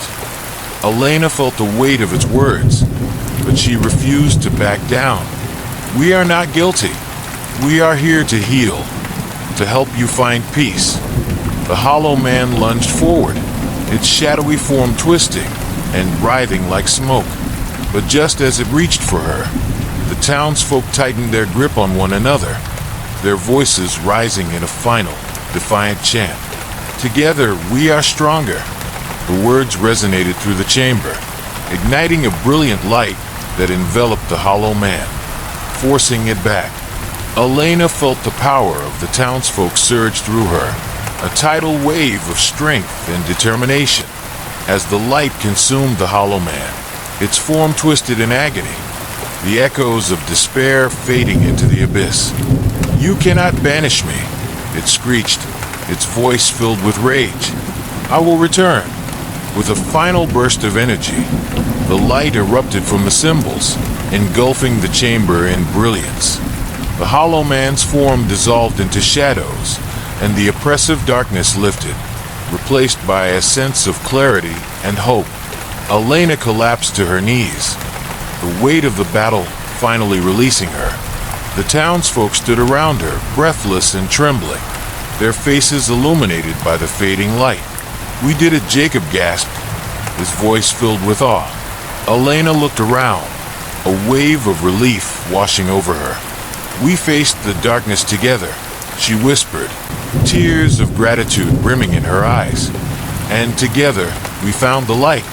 As the dawn broke over Black Hollow, its warm rays spilled into the remnants of the mine, illuminating the devastation left in the wake of the cave-in. Elena stood at the edge of the collapsed entrance, her heart still racing from their harrowing escape. Jacob was beside her, his face etched with concern as he surveyed the destruction. They had faced the Hollow Man, and while they had triumphed, the weight of what they had uncovered began to settle in. "Do you think it's really over?" Jacob asked, his voice barely above a whisper. Elena sighed, pulling her jacket tighter around her shoulders as the chill of the morning air seeped in. "I want to believe it is, but something tells me that this isn't just about the spirit." She turned to him, her gaze searching his face. "It's about the history of this place, the guilt that lingers." Jacob nodded, a thoughtful expression crossing his features. "You're right. We need to understand what we're up against, why the Hollow Man came to be in the first place." As they walked back into town, the memories of their encounter echoed in Elena's mind, the faces of the miners still haunting her thoughts. The whispers had been a cacophony of anguish, a desperate cry for help that lingered long after the confrontation. They had to honor their memory and uncover the truth behind the legend.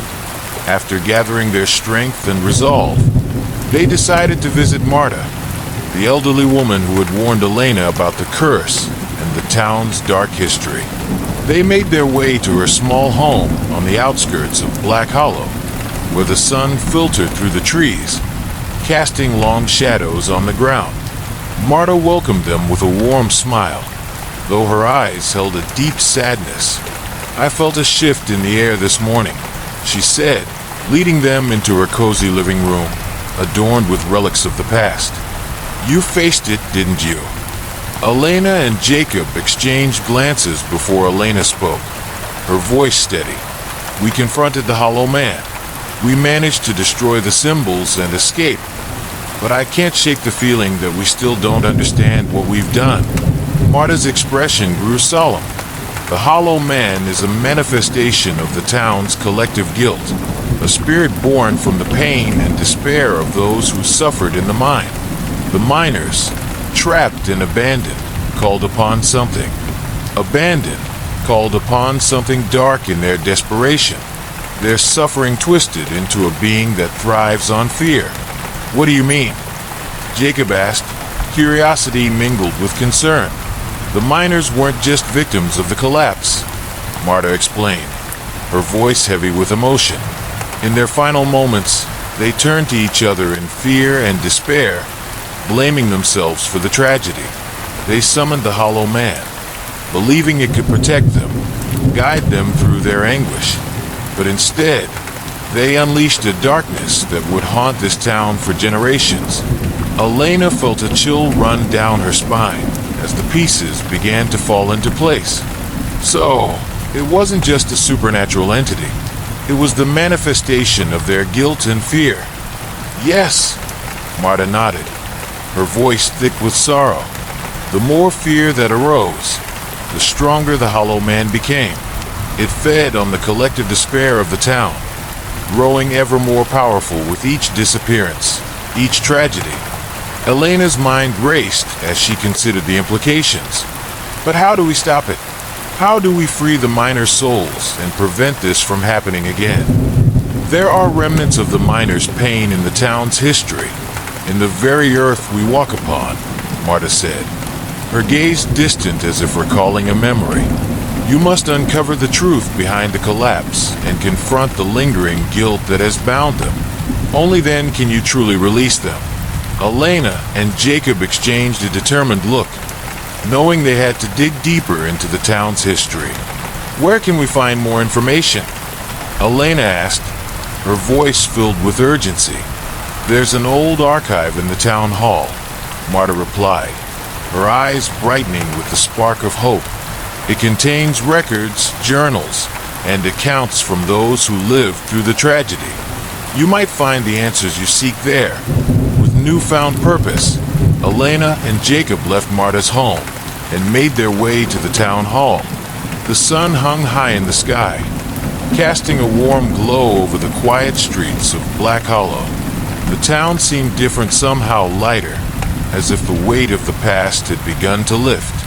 Upon arriving at the town hall, they were greeted by the scent of aged wood and the whispers of history. Dust motes danced in the sunlight that streamed through the tall windows, and Elena felt a sense of reverence as they stepped inside. The air was thick with stories waiting to be told. They made their way to the archives, a small room filled with shelves lined with yellowed papers and dusty books. Jacob began to sift through the documents, pulling out old newspapers and journals, while Elena focused on a large, leather-bound book that appeared to be a record of the town's history. As she flipped through the pages, Elena's heart raced with each revelation. The mine collapse had been catastrophic. Dozens had perished, trapped beneath the rubble, their cries for help echoing in the darkness. The accounts painted a vivid picture of desperation and fear as the miners struggled against the odds, ultimately succumbing to their fate. "Look at this," Jacob called from across the room, his voice filled with excitement. "I found an old journal from one of the miners." Elena rushed over, peering over his shoulder as he read aloud. "March 15th, 1955. The mine feels different today. I can't shake the feeling that something is watching us. We hear whispers in the dark, and some of the men have started to act strangely. I fear that we have awakened something that wants to take us." A shiver ran down Elena's spine as she listened. The journal continued with frantic entries, detailing the growing paranoia among the miners, their fears morphing into accusations against one another. The once tight-knit community began to fracture under the weight of their terror. They turned against each other, Elena whispered, realization dawning. Their fear transformed into guilt, and that's what summoned the Hollow Man. Jacob nodded, his expression grim. They were so afraid of the darkness that they couldn't see the truth. They unleashed it by succumbing to their worst fears. Flipping through more pages, Elena found another entry. April 1st, 1955. The cave-in was not an accident. We heard something deep within the mine, a rumble that shook the earth. We should have left, but we stayed. We wanted to prove our courage. I fear we have brought this upon ourselves. Elena's heart sank. The miners had not only faced the physical dangers of the mine, but had also battled their inner demons. Their inability to confront their fear had led to their doom, and that darkness now threatened to consume the living as well. "Look here," Jacob said, pointing to a faded photograph tucked into the journal. It depicted a group of miners, faces etched with determination and fear, but in the background, a shadow loomed, a dark figure that seemed to twist and writhe. "It looks like," Elena started, her voice trailing off as she stared at the image. The Hollow Man had been present long before their encounter, feeding off the despair of those trapped in the mine. Suddenly, a sense of urgency washed over Elena. "We need to find a way to confront the miners' guilt head-on. We have to acknowledge their pain to release their souls." Jacob nodded, a fire igniting in his eyes. "But how do we do that?" "Maybe we can hold a memorial," Elena suggested. "Gather the town together, share their stories, and let the community confront this history. It's time to heal." "Yes," Jacob agreed, determination shining in his gaze.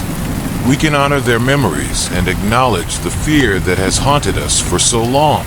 They spent the next few hours gathering information, piecing together the town's history and the miners' stories. As they worked, Elena felt a sense of purpose fill her heart.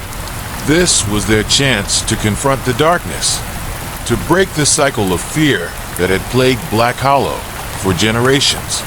As dusk fell over the town, Elena and Jacob returned to Marta's home, eager to share their plan. They found her sitting on her porch, her face illuminated by the soft glow of the lantern. "Marta, we've discovered so much," Elena began, her voice filled with excitement. "We want to hold a memorial for the miners, to share their stories and acknowledge the pain they endured. We believe it will help the town heal." Marta's expression softened, a glimmer of hope shining in her eyes. "That's a beautiful idea, dear. The miners need to be remembered and their pain acknowledged. It's the first step toward releasing their souls." Elena felt a surge of determination. We'll gather the townsfolk, share their stories, and honor their memories. This is our chance to confront the darkness and break the cycle of fear. Together, they began to plan the memorial, reaching out to the townspeople and encouraging them to participate. As the days passed, a sense of unity began to grow within Black Hollow.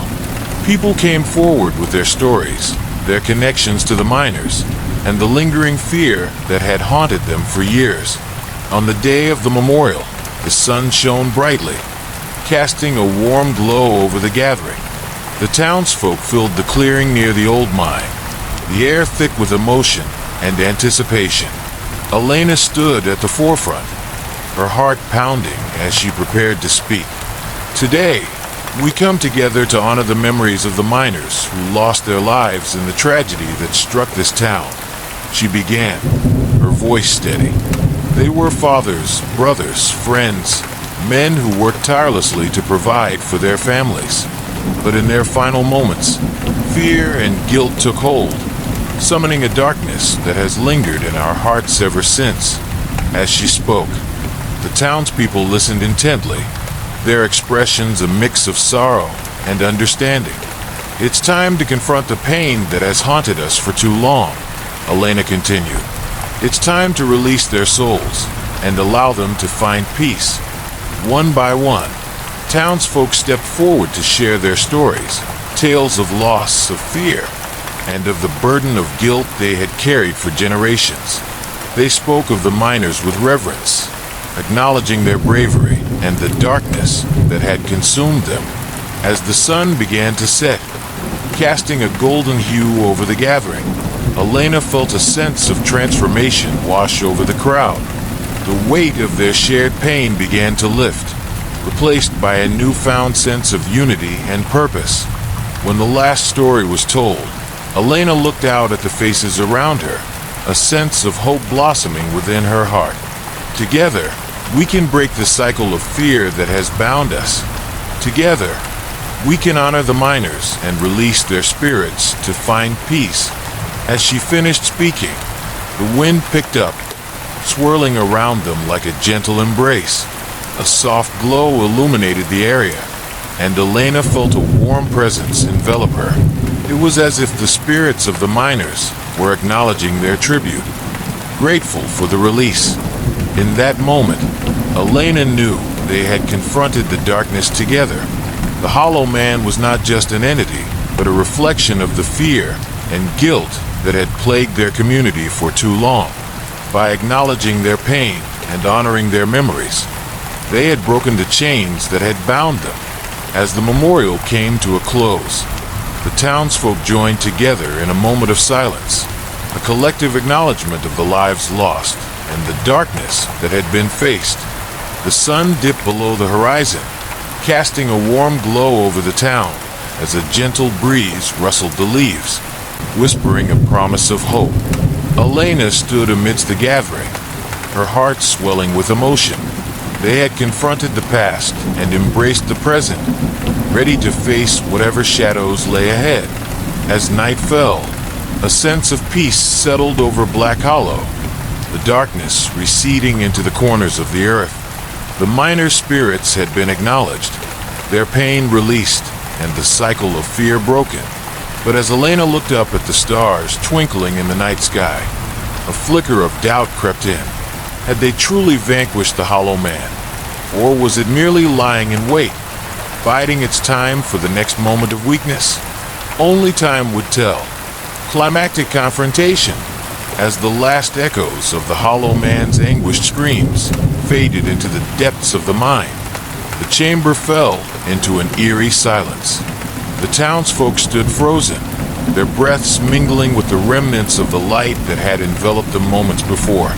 The oppressive weight of fear that had held them captive for so long began to lift, replaced by a flicker of hope. But Elena knew better. The darkness had been pushed back, not vanquished. The Hollow Man was a cunning entity, and it would not be easily defeated.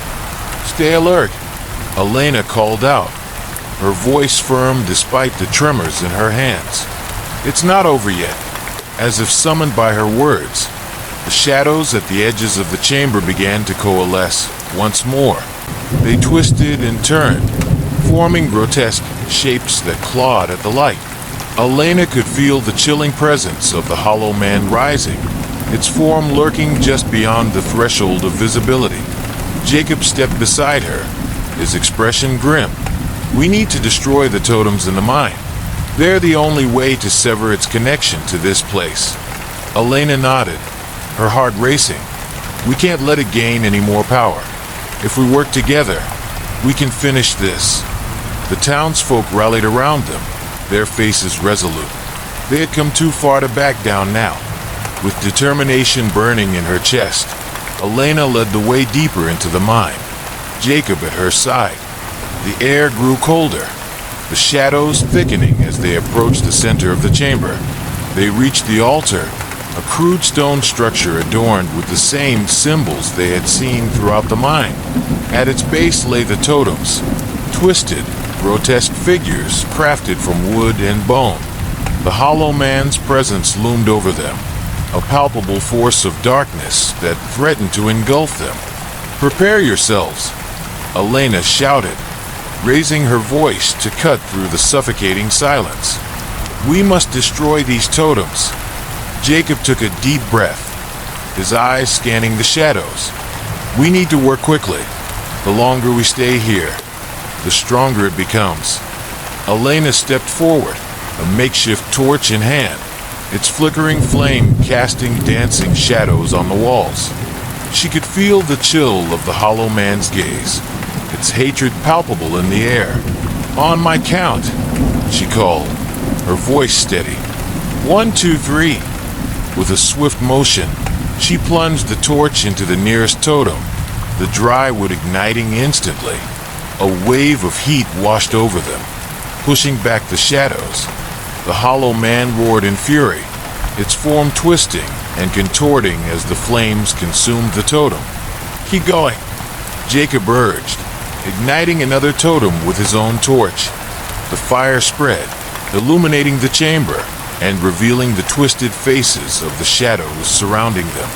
The townsfolk rallied, each taking a torch and attacking the remaining totems. Flames flickered to life, illuminating the chamber with a fierce light. The shadows writhed in agony, retreating from the flames, but the hollow man was relentless. You cannot destroy me, it shrieked, its voice a chilling chorus of despair. I am the darkness within you. I will consume you all. Elena felt the weight of its words, a cold fear creeping into her heart. No, we are stronger than you, she shouted, her voice rising above the chaos. We refuse to let you control us. As the last totem burst into flames, a brilliant light erupted from the altar, sending shockwaves through the chamber. The hollow man writhed in agony, its form contorting and stretching as the fire engulfed its very essence. But just as victory seemed within reach, the shadows surged forward, coiling around Elena and Jacob like serpents. The darkness thickened, suffocating the light and pulling them into its depths. Hold on, Jacob shouted, gripping Elena's arm tightly. We can't let it take us. Elena fought against the darkness, focusing on the warmth of the fire and the strength of the townsfolk around her. We can do this, together. As the last of the totems crumbled to ash, the light surged, breaking through the darkness. The hollow man let out a final, ear-splitting roar, a sound that reverberated through the mine and beyond. Shadows exploded outward, shattering against the light.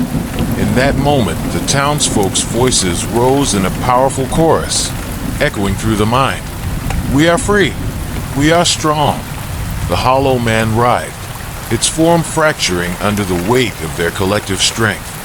With one final surge, Elena and Jacob pushed against the darkness, fueled by the determination of the townsfolk behind them. Begone, Elena cried, her voice unwavering. We release you. With that declaration, a blinding flash erupted, engulfing the chamber in radiant light. The shadows dissolved into wisps, fading into nothingness as the hollow man's anguished screams echoed into silence. As the light faded, Elena collapsed to the ground, gasping for breath. The chamber was quiet now. The oppressive weight of fear lifted. The townsfolk stood around her, faces pale but triumphant, their eyes shining with a newfound light. "We did it," Jacob breathed, a mix of disbelief and relief in his voice. Elena looked up, tears of gratitude streaming down her cheeks. "We faced it together. We conquered our fears." But even as the words left her lips, a chill crept into the air, an awareness that lingered just beyond the edges of her consciousness. She turned, scanning the chamber, but the shadows had vanished, leaving behind only echoes of their struggle. "Is it really over?" she asked, her voice barely above a whisper. "We have broken the curse," Jacob replied, his brow furrowed with concern. "But we must remain vigilant. The hollow man may have been banished, but the darkness within us all can never be fully extinguished." Elena nodded, understanding the truth in his words. They had faced their fears, but the shadows of the past would always linger, a reminder of the struggles they had overcome. As the townsfolk began to make their way out of the mine, Elena felt a profound sense of relief wash over her. They had faced the darkness and emerged stronger, bound together by their shared experience. But the weight of their history lingered in the air, a reminder of the fragility of their victory.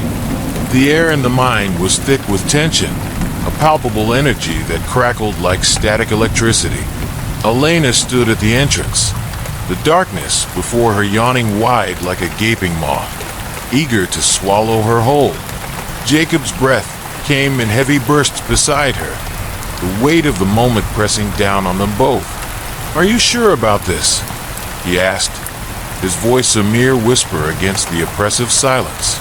Elena glanced back at him, her heart racing. "We have to end this. If we don't confront the hollow man now, it will never stop. It feeds on our fear, and we can't let it win." With a steely resolve, she stepped forward, her flashlight beam cutting through the inky blackness of the mine.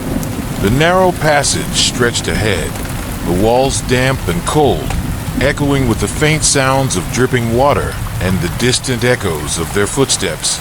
As they ventured deeper, the shadows seemed to thicken, creeping along the walls like dark tendrils. The air grew colder, and a chill ran down Elena's spine. She could feel it, the presence of the hollow man lurking just beyond the edge of her vision, watching, waiting. "Do you remember the symbols?" Jacob asked, his voice steady despite the growing unease. "Yes," Elena replied, her mind racing back to the cryptic markings they had seen in the cabin and the mine. "If we destroy them, it should weaken the hollow man. We have to find the main altar, the place where the miners performed their rituals." They pressed on, the oppressive darkness wrapping around them like a shroud. The faint sound of whispers seemed to float through the air, echoing in their ears like a distant memory. Shadows flickered at the corners of their vision, but every time they turned to look, nothing was there. After what felt like an eternity, they reached a large cavern, the walls adorned with symbols and markings. The faint glow of phosphorescent fungi illuminated the space, casting an eerie green light that danced across the surface of the stone. "There it is," Elena breathed, her eyes locking onto a large stone altar in the center of the cavern. It was covered in dust and grime, remnants of the rituals that had once taken place there. As they approached, a sudden chill filled the air, and Elena felt a surge of dread wash over her. The whispers grew louder, coalescing into a chorus of anguished voices. "Help us! Release us!" Elena exchanged a worried glance with Jacob. "It's here," she said, her voice trembling. "We need to hurry."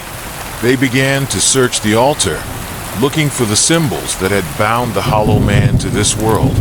As Elena brushed away the layers of dust, she uncovered a series of strange markings carved into the stone, each one pulsating with an otherworldly energy. "Do you think these are the totems?" Jacob asked, his eyes wide with apprehension. "I think so," Elena replied, her heart racing. "If we can destroy them, we might be able to weaken its hold." As they worked to dismantle the symbols, the air around them crackled with tension. The whispers grew louder, the anguished cries of the miners rising to a fever pitch. Shadows danced at the edges of their vision, flickering and swirling, threatening to engulf them. Suddenly, a bone-chilling laugh echoed through the cavern, reverberating off the walls like thunder.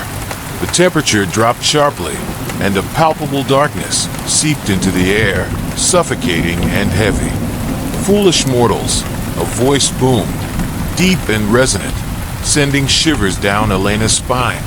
"You think you can destroy me? I am the darkness that feeds on your fear." The shadows coalesced into a grotesque figure, the form of the hollow man materializing before them. Its features were twisted and horrific, eyes like black voids that seemed to swallow the light, elongated limbs stretched out like claws, reaching for them. Elena and Jacob stumbled back, fear gripping their hearts. "We have to fight it," Elena shouted, her voice barely above a whisper. With trembling hands, Elena clutched the heavy rock they had found to destroy the symbols. She hurled it at the nearest marking, the stone shattering with a resounding crack. A wave of energy surged through the cavern, momentarily illuminating the darkness. The hollow man let out a blood-curdling scream, its form flickering as if struggling to hold its shape. "You cannot escape me," it roared, lunging forward, shadowy tendrils reaching for them. Elena's heart raced as she grabbed another rock, adrenaline surging through her veins. "We can't let it win," she cried, smashing another symbol. The air crackled with energy, and a bright light erupted from the point of impact. Jacob joined her, his fists clenched, determination etched across his face. Together, they continued to destroy the symbols, each strike causing the hollow man to recoil, its form warping and twisting as the energy surged. With each shattered symbol, Elena could feel the weight of fear lifting. "Keep going," she urged, her voice rising above the chaos. "We're almost there." The whispers intensified, a whirlwind of anguish swirling around them. The cavern trembled as the very walls seemed to come alive, resonating with the cries of the miners. Shadows writhed, and for a brief moment, Elena caught a glimpse of their faces, lost souls seeking release. "Release us," they cried, their voices rising in unison, merging with the howling wind. "Set us free." Summoning every ounce of courage, Elena raised her hand, ready to strike the final symbol. "We're here for you. We won't let you suffer anymore." As her fist connected with the last marking, a blinding flash of light erupted, engulfing the cavern. The air hummed with energy, and Elena felt the overwhelming weight of despair lift from her shoulders. The hollow man let out a deafening scream, its form flickering violently. "No!" it roared, the darkness swirling around it like a tempest. "You cannot take away my power." But it was too late. The light enveloped the cavern, and the shadows began to dissipate, unraveling like smoke in the wind. The anguished cries of the miners grew louder, their voices harmonizing in a beautiful melody, rising toward the heavens. In that moment, Jacob stepped forward, raising his arms as if to embrace the light. "You are not alone. You can find peace." The last remnants of the hollow man writhed in agony, its form disintegrating into a cloud of darkness. As the light consumed it, Elena felt a profound sense of release wash over her, a warmth that filled her heart. The cavern trembled, and with one final, deafening roar, the hollow man was gone. Silence fell, the oppressive weight of fear lifting from the air. The shadows receded, revealing the glowing markings on the walls, now dormant and at peace. Elena and Jacob stood panting, their hearts racing, the reality of what had just happened settling over them like a heavy blanket. They had faced the darkness together and emerged victorious. But just as they began to breathe again, the ground shook violently beneath their feet. Rocks tumbled from above, and a deafening rumble filled the air. "We need to get out of here," Jacob shouted, grabbing Elena's hand. They raced toward the exit, the mine collapsing around them. Dust and debris rained down, and Elena felt panic rise within her as they sprinted through the narrow passageway. The darkness seemed to close in, the walls shaking with the force of the cave-in. Elena stepped forward, a makeshift torch in hand, its flickering flame casting dancing shadows on the walls. She could feel the chill of the hollow man's gaze, its hatred palpable in the air. "On my count," she called, her voice steady. "1, 2, 3. With a swift motion, she plunged the torch into the nearest totem, the dry wood igniting instantly. A wave of heat washed over them, pushing back the shadows. The hollow man roared in fury, its form twisting and contorting as the flames consumed the totem. "Keep going," Jacob urged, igniting another totem with his own torch. The fire spread, illuminating the chamber and revealing the twisted faces of the shadows surrounding them. The townsfolk rallied, each taking a torch and attacking the remaining totems. Flames flickered to life, illuminating the chamber with a fierce light. The shadows writhed in agony, retreating from the flames, but the hollow man was relentless. "You cannot destroy me," it shrieked, its voice a chilling chorus of despair. "I am the darkness within you. I will consume you all." Elena felt the weight of its words, a cold fear creeping into her heart. "No, we are stronger than you," she shouted, her voice rising above the chaos. "We refuse to let you control us." As the last totem burst into flames, a brilliant light erupted from the altar, sending shockwaves through the chamber. The hollow man writhed in agony, its form contorting and stretching as the fire engulfed its very essence. But just as victory seemed within reach, the shadows surged forward, coiling around Elena and Jacob like serpents. The darkness thickened, suffocating the light and pulling them into its depths. "Hold on," Jacob shouted, gripping Elena's arm tightly. "We can't let it take us." Elena fought against the darkness, focusing on the warmth of the fire and the strength of the townsfolk around her. "We can do this, together." As the last of the totems crumbled to ash, the light surged, breaking through the darkness. The hollow man let out a final, ear-splitting roar, a sound that reverberated through the mine and beyond. Shadows exploded outward, shattering against the light. In that moment, the townsfolk's voices rose in a powerful chorus, echoing through the mine. "We are free. We are strong." The hollow man writhed, its form fracturing under the weight of their collective strength. With one final surge, Elena and Jacob pushed against the darkness, fueled by the determination of the townsfolk behind them. "Begone," Elena cried, her voice unwavering. "We release you." With that declaration, a blinding flash erupted, engulfing the chamber in radiant light. The shadows dissolved into wisps, fading into nothingness as the hollow man's anguished screams echoed into silence.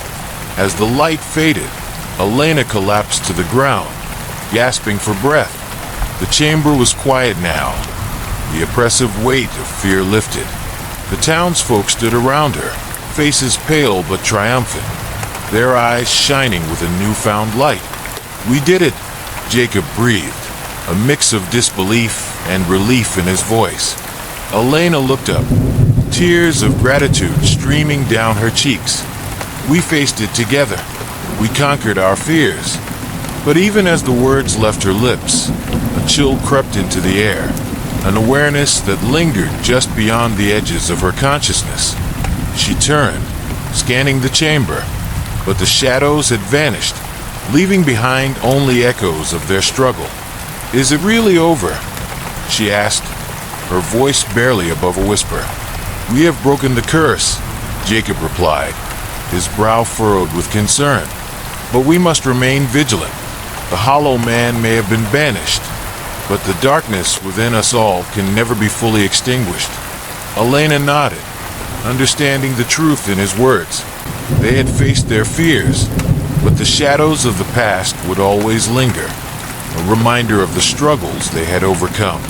As the townsfolk began to make their way out of the mine, Elena felt a profound sense of relief wash over her. They had faced the darkness and emerged stronger, bound together by their shared experience. But the weight of their history lingered in the air, a reminder of the fragility of their victory. The air in the mine was thick with tension, a palpable energy that crackled like static electricity.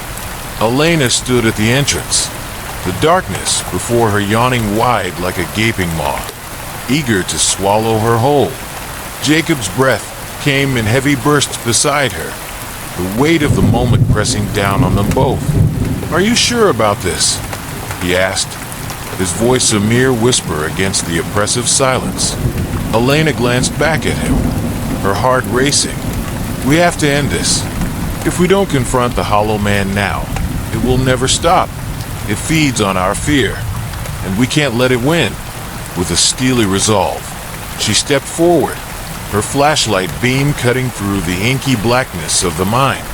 The narrow passage stretched ahead, the walls damp and cold, echoing with the faint sounds of dripping water and the distant echoes of their footsteps.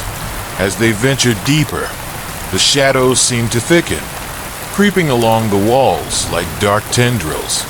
The air grew colder, and a chill ran down Elena's spine. She could feel it, the presence of the Hollow Man lurking just beyond the edge of her vision, watching, waiting. "Do you remember the symbols?" Jacob asked, his voice steady despite the growing unease. "Yes," Elena replied, her mind racing back to the cryptic markings they had seen in the cabin and the mine. "If we destroy them, it should weaken the Hollow Man. We have to find the main altar, the place where the miners performed their rituals." "Keep going," Jacob urged, pulling her forward. "We can make it." As they neared the exit, a loud crash echoed behind them, and Elena turned to see the entrance partially collapse, rocks tumbling down like a waterfall. "Hurry," she cried, fear gripping her heart. They burst through the opening, just as the mine's entrance crumbled behind them, sealing the Hollow Man inside. The dust settled around them, and they collapsed onto the ground, gasping for air. "We did it," Elena breathed, her voice trembling with disbelief. "We really did it." Jacob nodded, a smile breaking through the fear. "We faced it together. We didn't let it win." But as they lay there, the adrenaline subsiding, Elena couldn't shake the lingering sense of unease. The darkness had been banished for now, but the scars of their encounter would remain. She felt the weight of responsibility settle upon her, a promise to protect her town from the shadows that lurked in the corners. As the first rays of dawn broke over the horizon, painting the sky in hues of gold and pink, Elena and Jacob stood together, looking out at the mountains. The sun bathed the land in warmth, but in the distance, the shadows danced just out of sight. Though they had conquered the Hollow Man, the battle against fear and darkness would never truly end. With newfound determination, Elena vowed to remain vigilant, to honor the spirits of the miners and protect the town she had come to love. Together, they would face whatever shadows lay ahead. Aftermath. Emerging from the mine, the dawn light cast a golden hue over Black Hollow, illuminating the town with a warmth that felt almost foreign after the long night of terror. Elena took a deep breath, the crisp air filling her lungs with a sense of renewal. They had conquered the Hollow Man, But the journey was far from over. The townsfolk gathered outside the mine, their faces etched with a mix of exhaustion and triumph. There was a palpable shift in the air, a sense of unity that had been absent before. They had faced their darkest fears and emerged stronger, but the path to healing would take time. As they made their way back to the town, Elena glanced at Jacob. "We did it," she said, her voice filled with gratitude. "But I can't shake this feeling that we haven't seen the last of it." Jacob's expression turned serious. "We have to keep the stories alive. The legends of the Hollow Man, the miners. It's essential that we remember what happened here. If we forget, we risk allowing the darkness to creep back in." Elena nodded, understanding the weight of his words. "I'll write about it. I'll tell their stories. Share the truth of what we faced. We can't allow this town to be haunted by silence any longer." As they reached the edge of town, Marta stood waiting, her face a mixture of relief and sorrow. "You've done what many could not," she said, her voice trembling. "But the past cannot be erased. You've brought the truth to light, but the shadows will always linger." Elena stepped forward, taking Marta's hands in hers. "We faced it together. We can heal, but we need to do it as a community. It starts here." Marta nodded, tears glistening in her eyes. "You have the strength to lead them, Elena. But remember, healing is not linear. It will take time." Days turned into weeks, and the townsfolk began to rebuild. They held gatherings to share stories, honoring the miners who had perished and acknowledging the pain that had lingered for generations. The town slowly began to reclaim its identity, but the echoes of their experience remained, a reminder of the darkness they had faced. Elena documented their journey, weaving together the narratives of the town's history and the courage of its people. The articles she wrote garnered attention beyond the borders of Black Hollow, sparking interest in the haunting tales of the past. But as the town began to heal, Elena couldn't shake the feeling that the Hollow Man was still watching. In the stillness of the night, she would sometimes catch glimpses of shadows flitting at the edges of her vision, a reminder that the darkness was never truly gone. One evening, as she stood on her porch overlooking the mountains, a chill ran down her spine. She glanced toward the mine, the entrance now sealed and quiet. But there, in the distance, she thought she saw a figure, a shadow moving among the trees. Elena's heart raced. "It can't be," she whispered, the realization hitting her like a cold wave. The Hollow Man had been banished, but its influence lingered, feeding on the fear that still resided within the town. In that moment, she understood the weight of her responsibility. The struggle against the Hollow Man had not ended. It was merely the beginning of a new chapter. They had faced the darkness, but it would require constant vigilance to keep it at bay. As the sun dipped below the horizon, casting long shadows over the land, Elena vowed to protect her town and its people.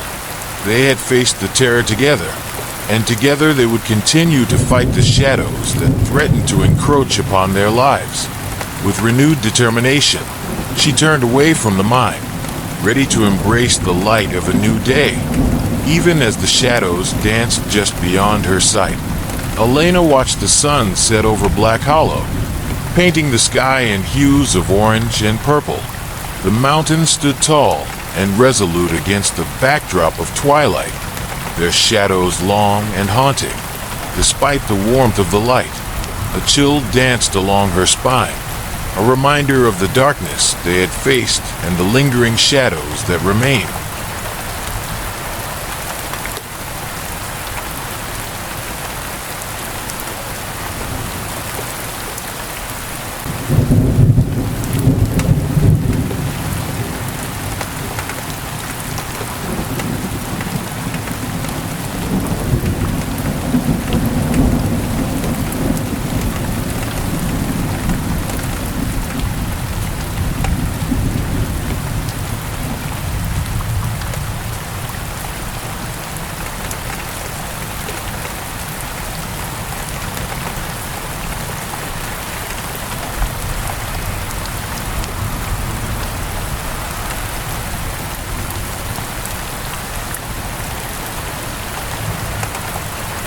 In the weeks following the confrontation with the Hollow Man, the townsfolk had embraced their shared trauma, using it as a catalyst for healing. Community gatherings became a regular occurrence, a time for storytelling and remembrance. Each person brought forth their memories, not just of the terror they had faced, but of the lives that had been lost in the mine collapse so many years ago. Marta had taken the lead, guiding the town in honoring the miners and their families. Together, they erected a memorial at the center of Black Hollow, a stone monument inscribed with the names of those who had perished, a symbol of their resilience and unity. It was a powerful reminder of the past and a pledge to safeguard their future. Elena poured herself into her writing, capturing the essence of the town's struggle and triumph. She documented the stories of the miners, the legends of the Hollow Man, and the bravery of the townsfolk who had stood together against the darkness. The articles she penned spread beyond the borders of Black Hollow, igniting interest in the history of abandoned mining towns and the ghosts that lingered in their shadows. Yet, even as the town began to heal, Elena felt an undercurrent of fear. The darkness they had faced was no longer a distant legend. It had become a part of their reality. Some nights, when the wind howled through the trees and the moon hung low in the sky, she could still sense the presence of the Hollow Man, lurking just beyond the edges of her perception. On one particularly cold evening, Elena sat on her porch, wrapped in a blanket, staring into the flickering flame of a candle. The wind rattled the windows, and a sense of unease settled over her. She had hoped that banishing the Hollow Man would bring peace, but she couldn't shake the feeling that they had only scratched the surface of its true nature. "Are you okay?" Jacob's voice broke through her thoughts, drawing her gaze away from the darkness. Elena looked up, forcing a smile. "I'm fine, just thinking." Jacob joined her on the porch, his expression thoughtful. "It's normal to feel this way. We faced something unimaginable. The shadows may linger, but we're stronger now." "I know," Elena replied, her voice softening. "But what if it returns? What if the darkness comes back?" He met her gaze, his eyes steady. "Then we'll face it together, just like we did before. We've shown that we won't let fear control us." Elena nodded, appreciating his support. She felt a sense of camaraderie with him, forged through shared experience and understanding. But deep down, a nagging fear remained, a fear that the darkness could rise again, stronger and more insidious than before. In the following days, Elena began to notice subtle changes in the town. Whispers of unease spread among the townsfolk, small incidents that seemed almost innocuous. Shadows darting at the corners of their vision, objects moving unexpectedly, and strange sounds echoing through the night. It was as if the darkness had retreated only to regroup, biding its time before striking again. One afternoon, as she walked through town, she encountered Marta. The elderly woman's face was etched with worry, her gaze distant. "Elena," she said, her voice trembling. "The shadows, they're coming back." Elena felt her heart race. "What do you mean?" Marta glanced around, her voice dropping to a whisper. "People have been seeing things, figures in the woods, shadows that don't belong. I fear the Hollow Man has not been vanquished after all." Elena's stomach twisted.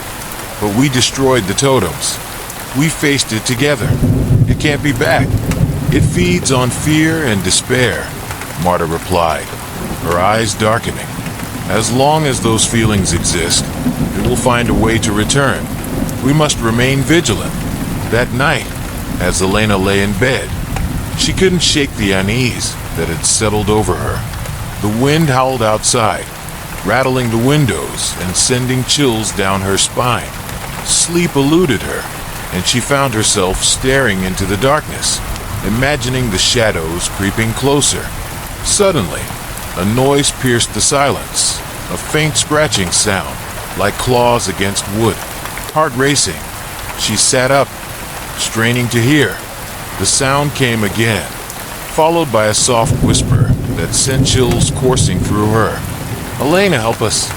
Her breath caught in her throat. It was a voice, distant yet familiar. Memories flooded her mind of the miners, of the faces she had seen in her visions. They were reaching out to her, trapped in the void between worlds, summoning her courage. She swung her legs over the side of the bed and stood, her heart pounding in her chest. She crept toward the window, peering out into the darkness. The moon illuminated the ground, casting eerie shadows that danced among the trees. "Elena," the voice called again, echoing through the stillness. "Please help us." Without thinking, she grabbed her jacket and stepped outside, the cold air hitting her like a wave. She felt drawn toward the woods, an unseen force pulling her deeper into the shadows. As she walked, the whispers grew louder, urging her onward. "Help us." She reached the edge of the forest, the trees looming tall and dark before her. Fear coiled in her stomach, but determination pushed her forward. She had faced the Hollow Man. She could face this too. "Elena!" A voice broke through the darkness, and she turned to see Jacob approaching, concern etched on his face. "What are you doing out here?" "I heard them," she replied, her voice trembling. "The miners, they're reaching out to me." Jacob's expression shifted, a mix of fear and understanding. "We need to be careful. This could be a trap. The darkness might be trying to lure you in." "I have to help them," she insisted, the urgency in her voice unwavering. "They deserve to be heard. They deserve peace." With a reluctant nod, Jacob stepped beside her. "Then we face this together, but we need to stay close and watch each other's backs." As they ventured into the woods, the shadows deepened, curling around them like tendrils.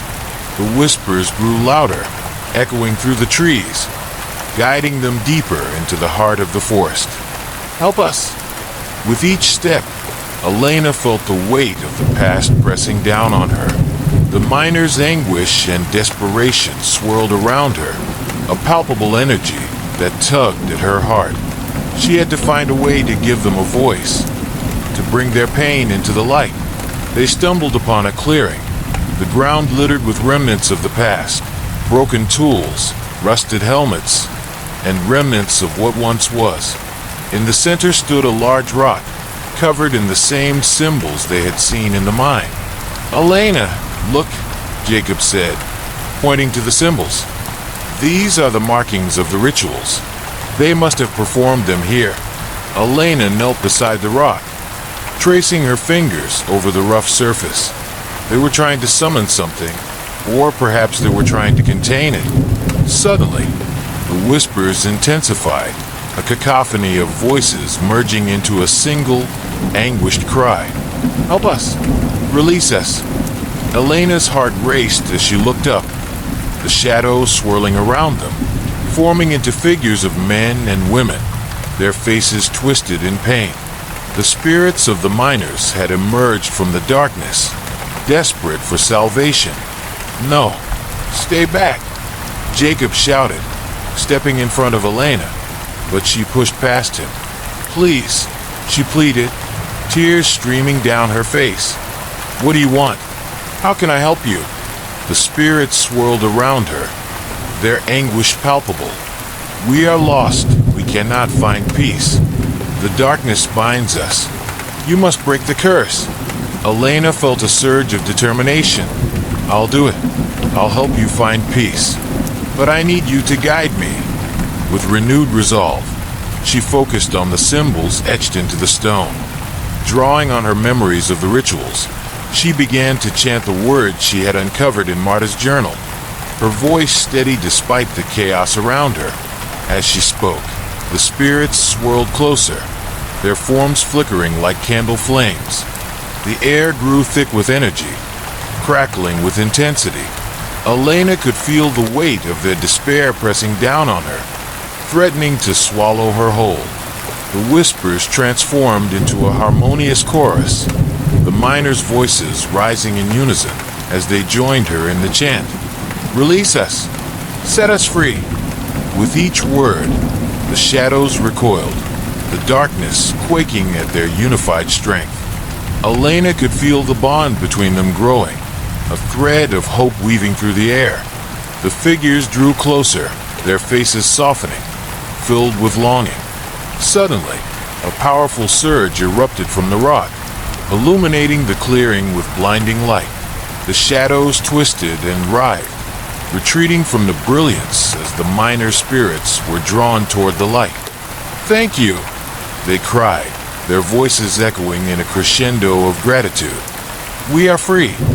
As the light enveloped the spirits, Elena felt an overwhelming sense of peace wash over her. The weight of their anguish lifted, replaced by a warm glow that radiated through the night.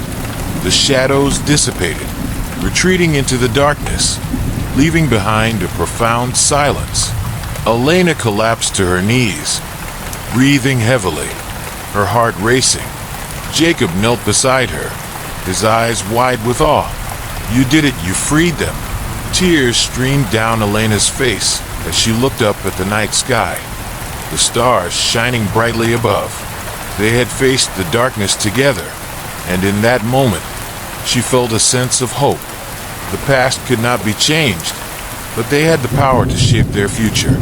"Let's go home," Jacob said gently, offering her a hand. As they walked back through the woods, the weight of their shared experience lingered, a reminder of the darkness they had confronted. But beneath it lay a flicker of light, a beacon of resilience and unity that would guide them forward. Final twist. Months passed, and the town of Black Hollow began to thrive. The memorial stood as a testament to their strength, and the whispers of the past grew quieter. Elena continued to write, documenting their journey of healing and growth. Yet, even as life returned to normal, she could not shake the feeling that the Hollow Man still watched from the shadows. One quiet evening, she stood on her porch, gazing out at the mountains, the sunset casting long shadows over the land. In the corner of her eye, she caught a fleeting glimpse, a figure, dark and twisted, lurking at the edge of the forest. Elena's heart raced as she turned to look, but the figure was gone, swallowed by the shadows. She felt a chill dance along her spine, a reminder that the darkness was never truly vanquished. Taking a deep breath, she stepped back inside, closing the door behind her. The light of the candles flickered softly in the living room, casting warm shadows on the walls. She had faced the Hollow Man and helped the miners find peace, but the darkness was a part of the world they inhabited. It would always exist, lurking just out of sight, waiting for a moment of vulnerability. Elena resolved to remain vigilant, not just for herself, but for her town. She would be the light in the shadows, the voice for those who had been silenced. As long as she stood guard against the darkness, the spirit of Black Hollow would endure. Last story. Title: Echoes of the Dead. Prologue. The small industrial town of Grey Hollow lay forgotten, a ghost of its former self. Once bustling with life and laughter, it now stood abandoned, enveloped in a thick fog that crept through the cracked streets like a shroud. Decaying buildings leaned against one another, their windows shattered and hollow, as if holding the secrets of a tragic past. Nature had begun to reclaim the land, vines twisting around rusted machinery and weeds breaking through the pavement, reminding any visitor that time had not been kind. Local folklore whispered tales of the Whisperer, a name that sent chills through the spines of those who dared to remember. It was said that decades ago, a deranged killer roamed the streets, stalking the town's inhabitants under the cover of darkness. He was a master of manipulation, luring his victims into the shadows with soft, haunting whispers that promised safety before delivering unspeakable terror. When the last victim disappeared, the town fell silent, the few remaining souls fleeing in the night, leaving behind a place steeped in mystery and dread. The legend of the Whisperer was passed down through generations, woven into the very fabric of Gray Hollow. Parents warned their children never to wander near the old factory or the forgotten diner, where shadows seemed to linger longer than they should. Those who dared to enter the town often spoke of an unsettling presence, an unseen force watching their every move, waiting for the perfect moment to strike.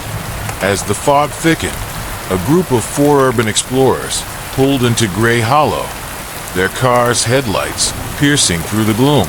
They had come for adventure, armed with cameras and equipment to document the eerie beauty of the abandoned town. They were drawn not just by curiosity, but by the allure of the legend, hungry for a story that would captivate their audience. Lena, a journalist with a passion for uncovering the truth, led the charge. She believed that within the tales of the Whisperer lay a hidden story waiting to be told. Eli, a skeptic and aspiring filmmaker, scoffed at the myths, viewing them as nothing more than exaggerated tales meant to scare children.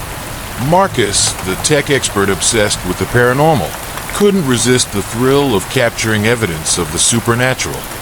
Lastly, there was Sophie, the quiet artist who felt an inexplicable pull toward the town, sensing that the spirits of the past were still very much alive. As they stepped out of the car, the air felt thick with anticipation, each member of the group sensing the weight of the town's history pressing down on them. Little did they know that their presence would awaken something ancient, something that had been waiting for the right moment to return. The whispers of the dead were about to echo once more, and Gray Hollow would never be the same again. To the arrival, the car's tires crunched over the gravel as Lena navigated the winding road that led to Gray Hollow. The trees that flanked the path loomed like sentinels, their skeletal branches reaching out, as if warning them to turn back. Lena's heart raced with a mix of excitement and trepidation. She could almost hear the whispers of the past beckoning her closer. "Are you sure this is the right way?" Eli asked, glancing skeptically at the map displayed on his phone. The screen flickered, the signal weak and unreliable in the dense fog. "I mean, what are we even doing here? This place is a ghost town." "Exactly," Lena replied, her eyes focused on the road ahead. "It's the perfect place for a story. You'll see." She had been dreaming of this moment for weeks, envisioning the headlines that would follow once she uncovered the truth behind the whispers. Marcus sat in the back seat, adjusting his camera equipment. "I can't believe you're doubting Lena," he said, his voice tinged with enthusiasm. "This is going to be incredible. We'll capture the supernatural, document evidence of the Whisperer. Just imagine the views we'll get." Sophie, who had been quiet until now, leaned forward, her dark hair falling across her face. "I hope we find something meaningful," she said, her voice barely above a whisper. "I can feel the energy in the air. It's almost alive." Eli rolled his eyes. "It's just an old town, Sophie. You're letting the myths get to your head. We're here to explore, not get spooked by shadows." As they drove deeper into Gray Hollow, the atmosphere shifted. The fog thickened, swirling around the car, obscuring their view of the landscape. Lena turned on the headlights, but the beams barely pierced the gloom. The landscape began to reveal itself, abandoned buildings, overgrown lots, and rusting machinery that had long since surrendered to nature. Finally, they arrived at the entrance to the town. A faded sign hung at an awkward angle, the letters peeling away. "Welcome to Gray Hollow." A chill ran down Lena's spine as she stepped out of the car, the cold air wrapping around her like a shroud. Eli followed, glancing around with skepticism. "This place feels off," he muttered. "It's like we've stepped into a horror movie." "Stop it," Lena shot back, trying to suppress her nerves. "It's just an old town. We're here to document it, remember?" In the corner of the factory, She stumbled upon an old workbench cluttered with faded photographs and yellowed newspaper clippings. The images depicted smiling families, their faces captured in moments of joy, completely unaware of the darkness that would soon envelop their lives. A chill ran down her spine as she read the headlines. Missing. Another child vanishes without a trace. Town gripped by fear. The whisper strikes again. And despair. Parents plead for help. Suddenly, she felt a presence behind her. She turned, heart racing, but it was just Sophie, who had crept up silently, her eyes wide with curiosity. "What did you find?" she asked, peering over Lena's shoulder. "Look at these clippings," Lena replied, her voice low. They hint at something much darker than just a killer. This town has been haunted by disappearances for decades. Sophie's brow furrowed as she examined the articles. "It's like a curse. You think the people who disappeared are still here, somehow." Before Lena could respond, Marcus called from across the room. "You guys need to see this." He was near a set of old lockers, which stood like sentinels against the wall. "I think I found something important." The two hurried over to Marcus, who was prying open a locker. The metal screeched in protest, and a cloud of dust erupted from within. Inside lay a few old uniforms, but beneath them, a dusty notebook caught Lena's eye. She reached in, pulling it free, its leather cover cracked and worn. "This must belong to one of the workers," she said, flipping it open. The pages were filled with hastily scrawled notes, frantic and desperate. As she read, her heart sank. The entries described strange occurrences, whispers echoing in the night, shadows lurking just beyond the light, and an overwhelming sense of dread. The final entry was especially chilling, detailing a ritual that took place in the town square, mentioning something about binding the spirit. "I think we've stumbled onto something," Lena said, her voice trembling with excitement and fear. "This might be connected to the whisperer. Great. Let's just make sure we don't end up as the next victims," Eli muttered, rolling his eyes as he joined them. His skepticism was wearing thin, though, as the atmosphere seemed to thicken with each revelation. As they continued to search, the group began to uncover more clues that painted a disturbing picture of the town's history. In the diner, they found a wall covered in graffiti, the paint fresh and vivid against the peeling wallpaper. The words screamed out at them, "They never leave." Beneath it, a crude drawing depicted a figure with hollow eyes and a sinister grin, lurking behind a group of terrified people. "This is disturbing," Sophie said, stepping back as if the wall itself might reach out and grab her. "It's like the town is warning us." "It's just graffiti," Eli scoffed, but his voice faltered slightly, betraying his unease. "Kids probably came out here to mess around. They've heard the stories and thought it'd be fun." But Lena felt the weight of the words, the chill that seemed to seep into her bones. "We need to take this seriously," she insisted. "There's something happening here, something beyond just a crazy killer." As they made their way to the town square, Lena's senses heightened. The whispers had grown louder, echoing through her mind, a symphony of voices that seemed to call her name. She paused, glancing around. "Do you hear that?" she asked, her breath hitching. "Probably just the wind," Eli replied, though he looked unconvinced. Marcus pulled out his equipment, attempting to record the sounds. "I'm getting some strange readings," he muttered, frowning at the device in his hands. "It's like there's a disturbance in the air." In the center of the square stood an old stone well, its surface worn by time and neglect. Lena felt drawn to it, as if it held secrets waiting to be uncovered. As she approached, the whispers intensified, swirling around her like a tempest. She peered inside, but the darkness was impenetrable. "What are you doing?" Eli asked, his voice rising in alarm. "Don't get too close." Ignoring him, Lena leaned further over the edge, her heart pounding. Just then, she caught a glimpse of movement. Something darted away in the darkness, a shadow slipping out of sight. "Did you see that?" she gasped, stepping back. Something was down there. Before Eli could dismiss her again, a loud crash echoed through the square, sending them all jumping.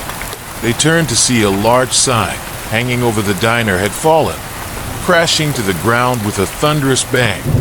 Dust and debris flew up, and the noise reverberated through the empty streets.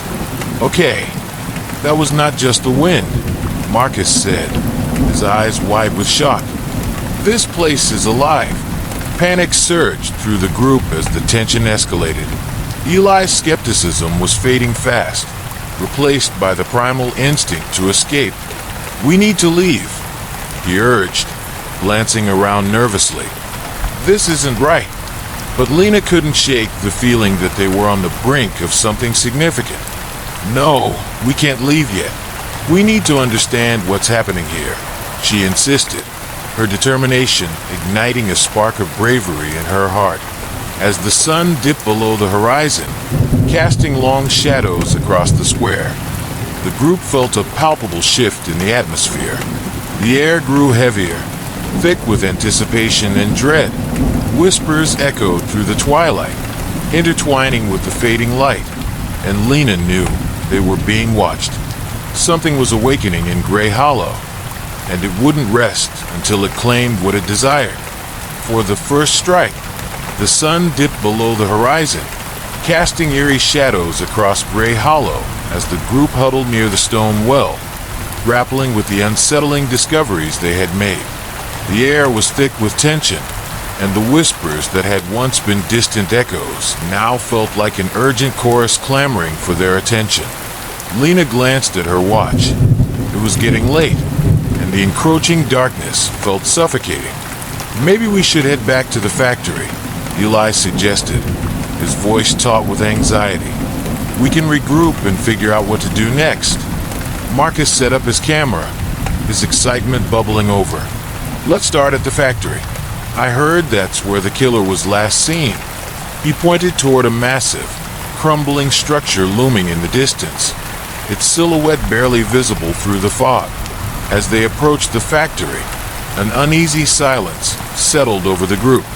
The air felt thick, almost electric, as if the very ground they walked on was steeped in memories of fear and sorrow. The building loomed over them, its windows dark and hollow, like the eye sockets of a skull. "Look," Marcus said, stopping to adjust his equipment. "There are footprints here, leading toward the entrance." He pointed to the ground, where fresh impressions marred the dirt, contrasting sharply with the surrounding decay. "Probably just some other explorers," Eli said dismissively. "Or maybe a couple of kids playing a prank." Lena's heart raced at the sight. "Let's check it out," she urged, stepping forward. "What if someone else is here? We might not be alone."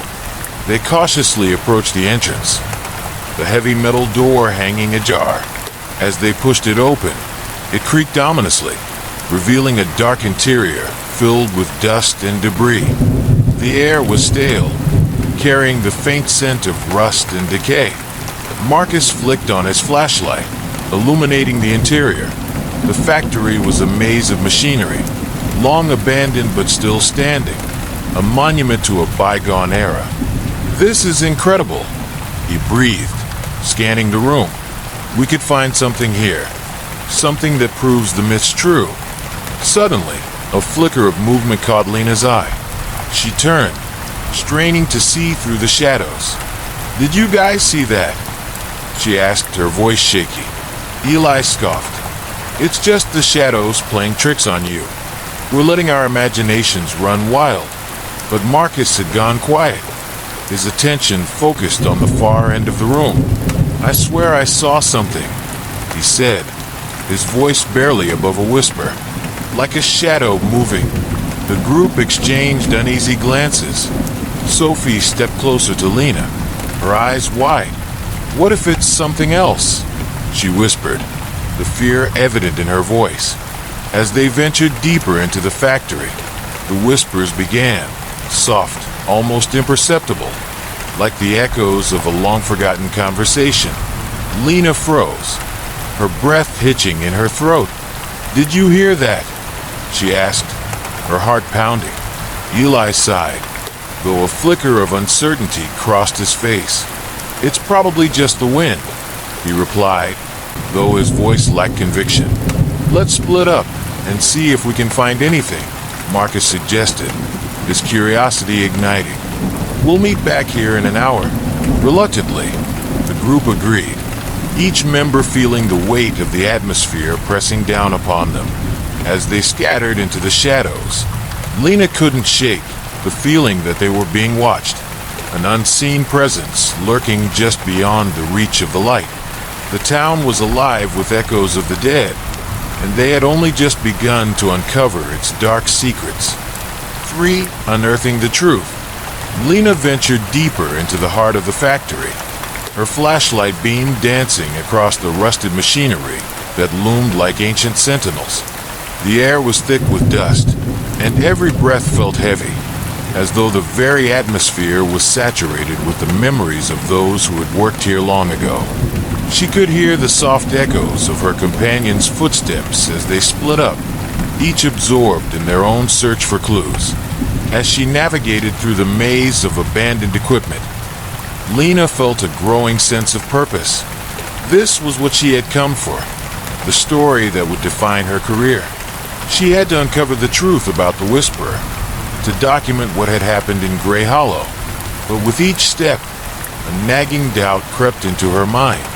The legends had a way of entwining with reality, blurring the lines between fact and fiction.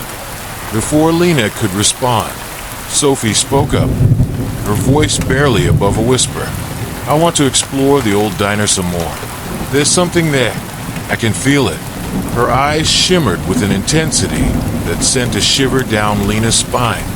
"Sophie, it's getting dark. We shouldn't split up," Lena cautioned, glancing nervously at the shadows closing in around them. "We need to stick together." "I'll go with her," Marcus offered, his curiosity outweighing his sense of caution. "I have the recording equipment. We can document whatever we find." Eli shook his head, his frustration evident. "This is a bad idea. We need to be smart about this, not reckless." But the decision was made. Sophie and Marcus headed toward the diner, leaving Lena and Eli standing in the fading light. The whispers around them seemed to intensify, wrapping around Lena like a chilling embrace. She shivered, glancing back toward the old diner, the neon sign flickering ominously.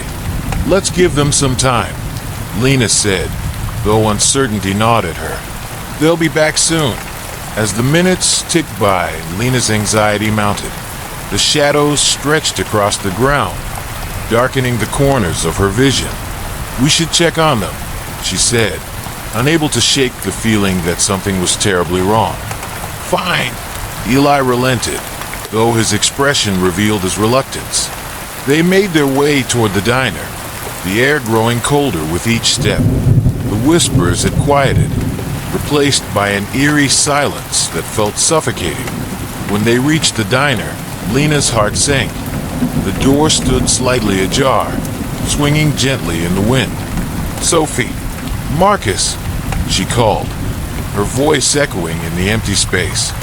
No response came, just the creaking of the old building and the rustle of leaves outside. Eli stepped inside first, flashlight beam cutting through the darkness. "This is ridiculous. They're probably just messing around," he said, though he didn't sound convinced. "Let's check the back," Lena suggested, moving cautiously through the dimly lit diner. The faded booths and cracked linoleum felt like a time capsule, a reminder of the lives once lived here. But the atmosphere was heavy with dread, and Lena could sense that something was off. As they made their way to the kitchen, Lena's heart raced. "We should have never let them go alone," she murmured, fear tightening its grip around her throat. Suddenly, a chilling scream echoed through the diner, piercing the silence like a knife. Lena froze, adrenaline surging through her veins. "Sophie!" she shouted, panic gripping her. "Where did that come from?" Eli asked, his voice barely above a whisper. The color drained from his face. "It came from the basement," Lena exclaimed, running toward the back door that led down to the cellar. She swung it open, the creaking sound reverberating in the stillness. A set of rickety stairs descended into darkness, the air thick with a musty odor. "Wait!" Eli called after her, but Lena was already racing down the steps, fueled by fear and urgency. She could hear muffled cries, the unmistakable sound of distress echoing through the damp space. At the bottom of the stairs, Lena switched on her flashlight, its beam illuminating a small, cramped room filled with old crates and forgotten memories. The walls were lined with strange symbols, their meanings lost to time. In the far corner, she spotted Sophie's sketchpad, open and abandoned, but there was no sign of her. "Sophie!" Lena shouted, her voice shaking as she searched the room frantically. The cries grew louder, echoing in her ears as she felt a sense of impending doom closing in. "Lena!" Eli called from above, his voice strained with anxiety. "I don't like this. We should get out of here." Just then, a flicker of movement caught Lena's eye. She turned, heart pounding, and saw a shadow darting across the far wall. "Sophie!" she called, stepping cautiously toward the darkness. Before she could reach it, a chilling laugh echoed through the basement, sending a jolt of terror down her spine. It was distorted, unnatural, a sound that felt as if it were echoing from a long-lost memory. "Help me!" Sophie's voice pierced through the laughter, desperate and raw. "Hold on, we're coming," Lena shouted, her heart racing as she sprinted toward the sound, adrenaline propelling her forward. But as she rounded the corner, the air shifted. A dark figure loomed in the shadows, its form flickering like a flame. Lena skidded to a stop, eyes wide with fear. The figure was vaguely human, its features obscured by darkness, and it seemed to pulsate with malevolence. "Get away from her!" she shouted, brandishing her flashlight like a weapon. The beam illuminated the figure momentarily, revealing hollow eyes and a mouth twisted into a sinister grin. It let out a low, guttural growl, the sound vibrating in her chest. "Lena, run!" Eli shouted from the top of the stairs, his voice laced with terror. But Lena was frozen, caught in the grip of fear as the figure advanced. Just then, she heard a crash above them, the sound of wood splintering and metal clanging. The ground shook beneath her feet, and Lena felt a rush of panic. "Sophie!" she screamed, but her voice was drowned out by the chaos. With a sudden surge of instinct, Lena turned and sprinted back toward the stairs, the sound of distorted laughter ringing in her ears. As she reached the top, she could feel the darkness closing in behind her, the air heavy with malevolence. Eli was already at the door, panic etched on his face. "What the hell was that?" he gasped, breathless. "Where's Sophie?" "She's down there," Lena panted, tears stinging her eyes. "We have to find her." But as they stood in the doorway, the reality of their situation crashed over them like a wave. The basement was engulfed in darkness, and the laughter echoed through the air, a chilling reminder that they were not alone. Eli grabbed Lena's arm, pulling her away from the door. "We need to get help. We can't fight whatever that was." "No, we can't leave her," Lena shouted, her voice breaking. "We have to go back." Before they could make a decision, the ground trembled again, and the old diner seemed to groan under the pressure of unseen forces. The walls pulsed with shadows, and the whispers crescendoed into a cacophony of voices, drowning out their thoughts. In that moment, Lena realized the truth. They had awakened something that had lain dormant for too long, and now with Sophie's fate hanging in the balance. They were caught in a nightmare that had only just begun. The truth uncovered. Lena's heart raced as she and Eli stumbled back into the fading twilight, their minds reeling from the horrors they had just witnessed. The diner loomed behind them, a dark monument to their dread.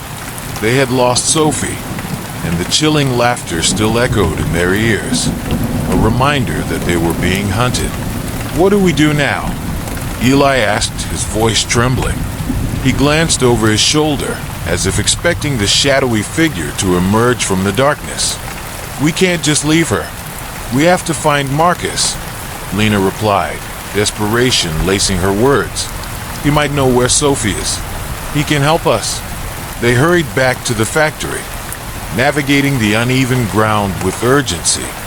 Lena's mind raced, piecing together the fragments of their discoveries.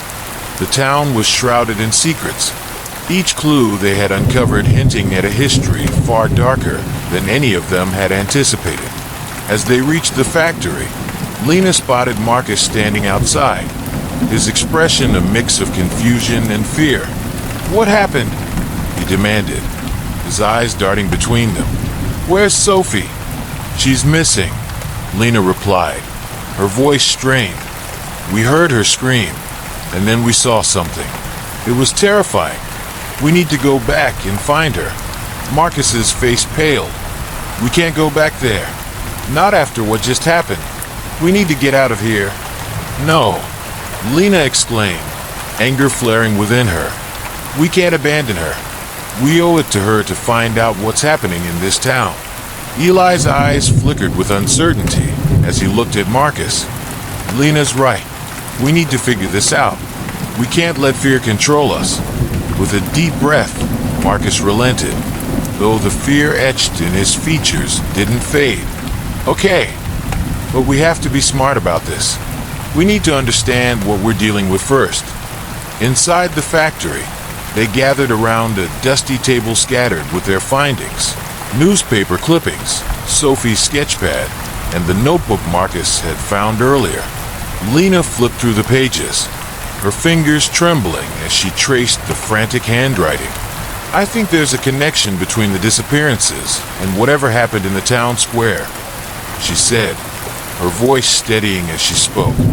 "This journal mentions a cult that worshipped the Whisperer. They believed he was more than just a man. He was a spirit that could transcend death." "What do you mean?" Eli asked, leaning closer. "You think he's still here?" Lena nodded, recalling the chilling words from the notebook, binding the spirit. The cult performed rituals to summon him, to keep his power alive. "I think they might have created a gateway, and we've unknowingly walked right into it."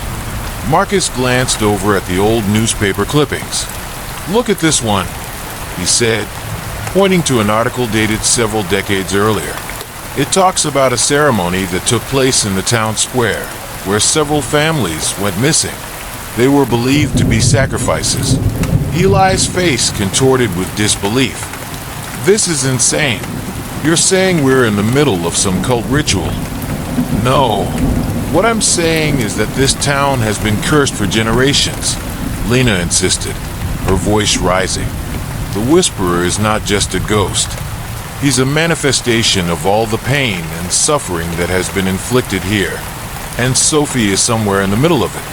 As they delved deeper into the journal, they discovered references to specific locations in Grey Hollow where the cult had conducted their rituals. One name stood out: the old church on the outskirts of town. Lena felt a shiver of recognition. It had been mentioned in the clippings, a place where many had gathered before the disappearances began. "We need to go to the church," she said, determination hardening in her voice.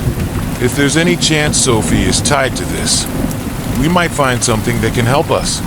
Marcus hesitated, glancing at the shadows beyond the factory. "But what if we're walking into a trap?" "We've already lost Sophie," Lena countered. "We can't let fear dictate our choices. We have to try." After a tense moment, Marcus nodded. "Okay, but we should stick together and keep our guard up." Whatever is happening here, it's not just some ghost story. The three of them set out into the night, the moon casting an eerie glow over the desolate landscape of Gray Hollow. As they approached the church, the atmosphere shifted, the air thickening with an unseen weight. The old structure loomed ahead, its broken windows resembling hollow eyes watching their every move. "Is this it?" Eli whispered, glancing back at the others. "It looks like it hasn't been touched in years." "Exactly," Lena said, pushing the door open. The hinges groaned in protest, and they stepped inside, the air heavy with the scent of decay. Dust motes danced in the beam of their flashlights, creating an ethereal ambience that felt both beautiful and sinister. Inside, the church was a shadow of its former glory. The pews were scattered and broken, the altar covered in dust and grime. A sense of desolation enveloped them, and Lena could almost hear the whispers echoing through the empty space, urging her forward. "Look!" Marcus exclaimed, pointing toward the altar. "There's something on it." As they approached, they found an array of artifacts, candles, tarnished chalices, and what appeared to be remnants of old ritualistic symbols etched into the stone. Lena's heart raced as she recognized the markings from the journal. "This is it," she breathed, reaching out to touch the altar. "This is where they performed their rituals." As Lena examined the artifacts, Eli's flashlight flickered, casting long shadows across the room.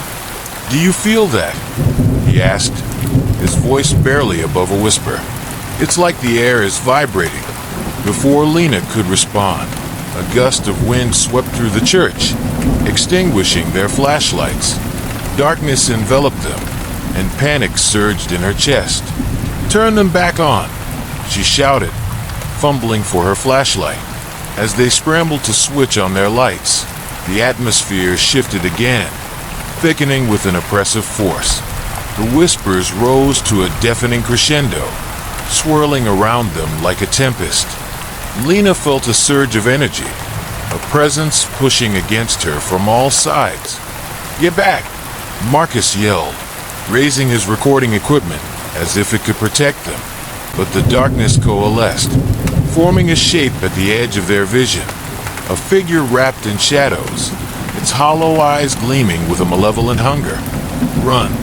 Lena shouted, and they bolted toward the door, the whispers growing louder, echoing their fear. As they burst into the night, Lena could hear the laughter behind them, echoing through the trees as if the very forest were mocking their escape. "Where do we go?" Eli gasped, glancing around wildly. "What do we do?" "We need to regroup," Lena panted, her mind racing. "We have to figure out how to stop this." But deep down, a gnawing fear took root. They had uncovered the truth, but it felt like a curse more than a revelation. The Whisperer was not merely a ghost. He was a force of vengeance, born from the suffering of the past. And as long as they remained in Gray Hollow, they would never be free of his grasp. 6. The final stand. The moon hung high in the sky, casting a pale light over the haunted landscape of Gray Hollow. Lena, Eli, and Marcus stood together outside the old factory, their faces illuminated by the flickering glow of their flashlights.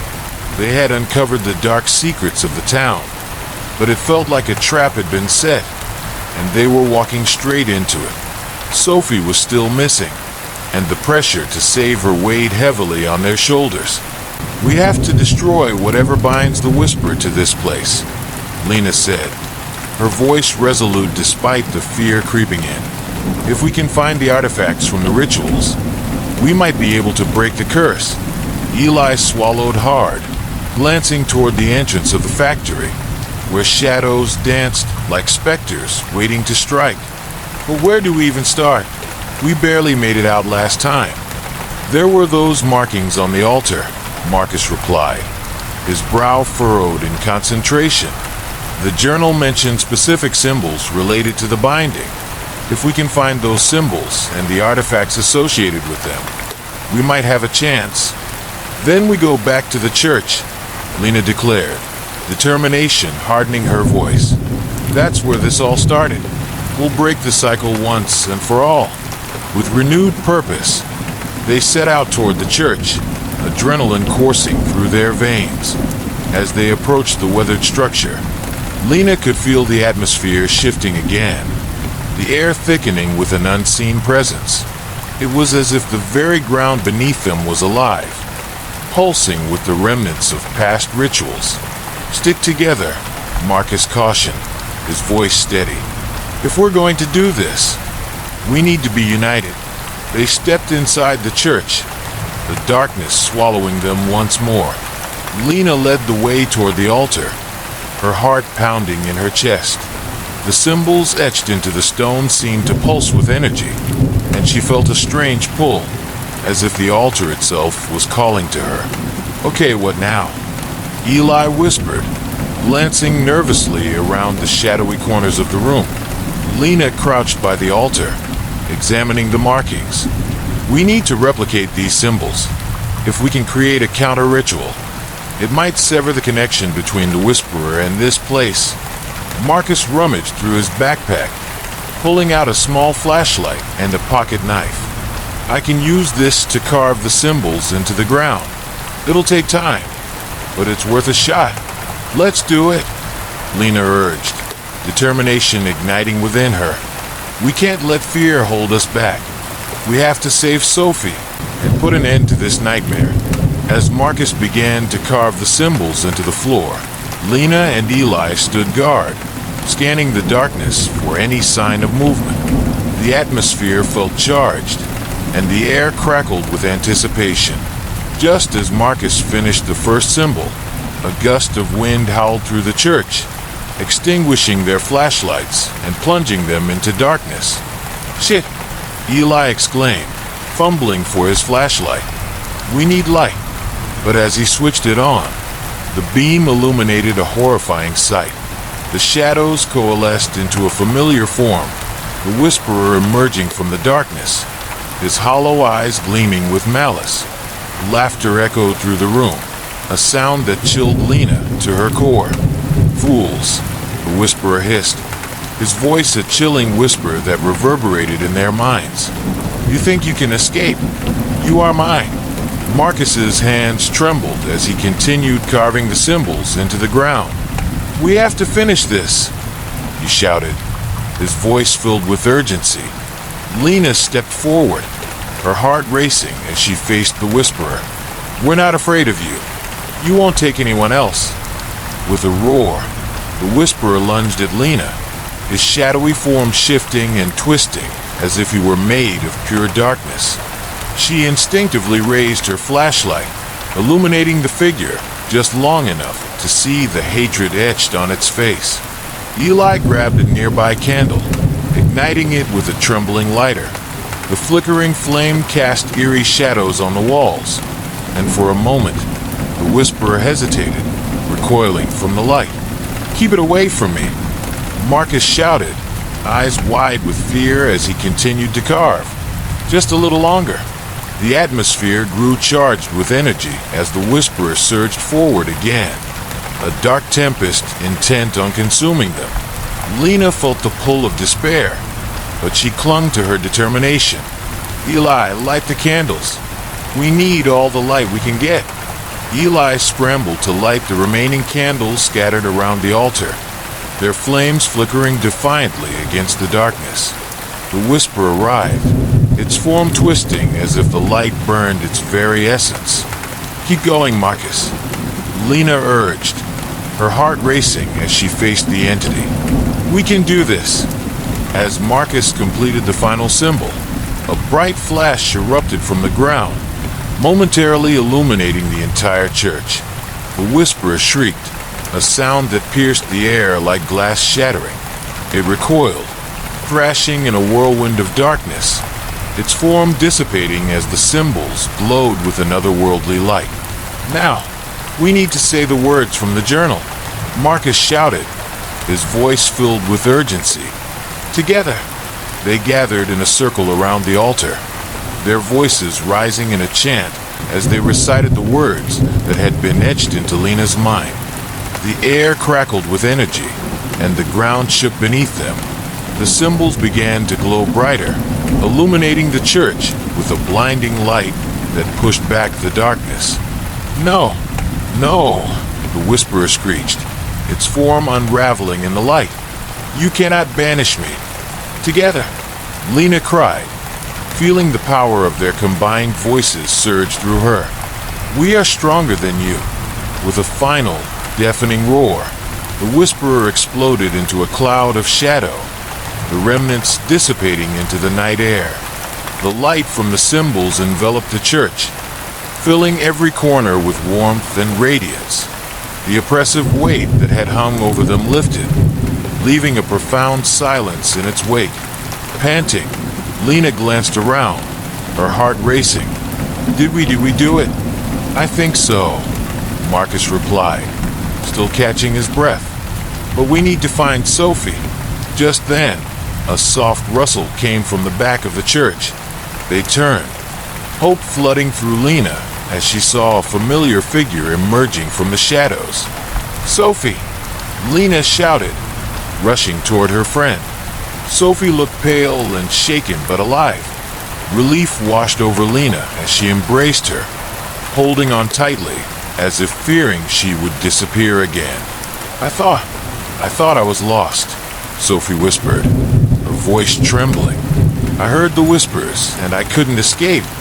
We're here now," Lena reassured her, stepping back to look into her eyes. "You're safe." Eli, still trembling, looked around the church, the tension in his shoulders finally easing. "I can't believe we made it," he murmured, disbelief mingling with relief. But as they stood together, the remnants of the whisperer's darkness lingered in the corners of the church, a reminder that their battle might not yet be over. The scars of Grey Hollow ran deep, and as long as the town's secrets remained buried, the echoes of the dead would continue to haunt them. "Let's get out of here," Marcus suggested, his voice steady. "We need to leave this place behind." As they made their way outside, the first light of dawn began to break over the horizon, illuminating the landscape that had once been shrouded in darkness. Together, they stepped into the light, leaving the horrors of Grey Hollow behind, but knowing that the echoes of the dead would forever remain in their hearts. 7 Resolution. The first light of dawn cast a golden hue over Grey Hollow, illuminating the remnants of the town that had once been steeped in darkness. As Lena, Sophie, and Marcus emerged from the old church, the air felt different, lighter, as if a heavy burden had been lifted. Yet, beneath that brightness lay an unsettling tension, an echo of what they had faced. "Is it really over?" Sophie asked, her voice barely above a whisper as they stepped into the light. Her eyes reflected a mix of relief and lingering fear. Lena glanced at her, heart aching for the ordeal her friend had endured. "I don't know," she replied, uncertainty lacing her words. "We fought hard, but the scars of this place run deep." Marcus nodded solemnly, scanning the horizon where the sun began to rise. "The whisperer may be gone, but the pain this town has experienced isn't. It'll take more than one confrontation to heal." As they made their way back through the town, Lena couldn't shake the feeling that they had merely scratched the surface of something far more sinister. The factory stood silent, its broken windows reflecting the light of the new day, but it felt like a graveyard of lost souls, whispering the stories of those who had vanished.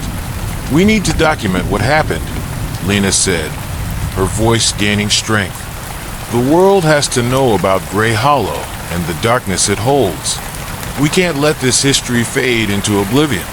Marcus looked at her, admiration flickering in his eyes. "You're right. We can't let their stories go untold. But we also need to be careful. There are forces here that can't be easily understood." As they reached the outskirts of town, Lena pulled out her phone, her hands shaking slightly. She opened the camera app and began to record a message, her voice steady despite the emotional turmoil inside her. This is Lena Hart, reporting from Gray Hollow. What we experienced here is beyond comprehension, a blend of horror and truth. We uncovered a history of suffering, and though we fought back against the darkness, the scars remain. This town holds the echoes of those who have perished, and it is vital that we remember their stories. As she finished recording, a sense of purpose washed over her. They might have escaped the clutches of the Whisperer, but the impact of their journey would last a lifetime. "Let's get out of here," Sophie said, her voice breaking the silence. "I need to get away from this place." They climbed into Marcus's car, the engine sputtering to life as they left the remnants of Gray Hollow behind. Lena looked back through the rearview mirror, watching as the town faded into the distance. An ache settled in her chest, a mixture of sadness and relief. But as they drove toward the rising sun, Lena felt a chill wash over her, an unshakable sense that their experiences in Gray Hollow were far from over. Whispers began to creep into her mind, soft and insidious, as if the shadows were reaching out to her even now. "Did you hear that?" Sophie suddenly asked, glancing nervously at Lena. "What?" Lena replied, her heart racing. "The whispers, they feel like they're following us," Sophie said, her voice trembling, "like they want something from us." Marcus frowned, gripping the steering wheel tighter. "It's probably just residual fear from everything we went through. We need to focus on moving forward." Lena's stomach twisted with unease, but she pushed the thoughts aside. "Right, let's just get back to civilization." But as they drove further away, Lena could feel the weight of the sketchpad resting in her backpack. It had been Sophie's, filled with unsettling images that had haunted their journey. Lena felt compelled to look through it once they returned, to understand the echoes of their experiences. Once they reached the nearest town, the air felt lighter, the echoes of Gray Hollow fading behind them. But as they began to unpack, Lena felt the weight of the sketchpad pressing down on her, and curiosity compelled her to open it. The pages were filled with images of them, distorted and twisted, expressions of terror captured in the strokes of Sophie's pencil. Lena's breath caught in her throat as she flipped through the pages, each drawing revealing a truth that sent chills down her spine. At the very end of the sketchpad was a final drawing, a portrait of Lena, her face warped in an expression of fear, surrounded by swirling shadows. Panic surged within her, and Lena closed the sketchpad quickly, looking at Sophie with wide eyes. "What does this mean? Why would you draw this?" "I don't know," Sophie whispered, her face pale. It was like something was guiding my hand. I didn't want to draw those things. The whispers returned, a faint echo in Lena's mind, wrapping around her thoughts like a fog. "We need to talk to someone," Lena said, urgency filling her voice. "We can't let this follow us." But deep down, she knew that they had only begun to scratch the surface of the horrors that Gray Hollow had to offer.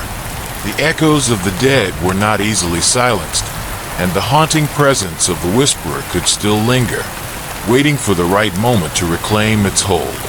As the sun set behind them, casting long shadows across the horizon, Lena realized that their journey was far from over. The whispers would continue, and the memories of Gray Hollow would linger, forever etched in their souls. Don't forget to subscribe my channel for more real and unexpected horror stories.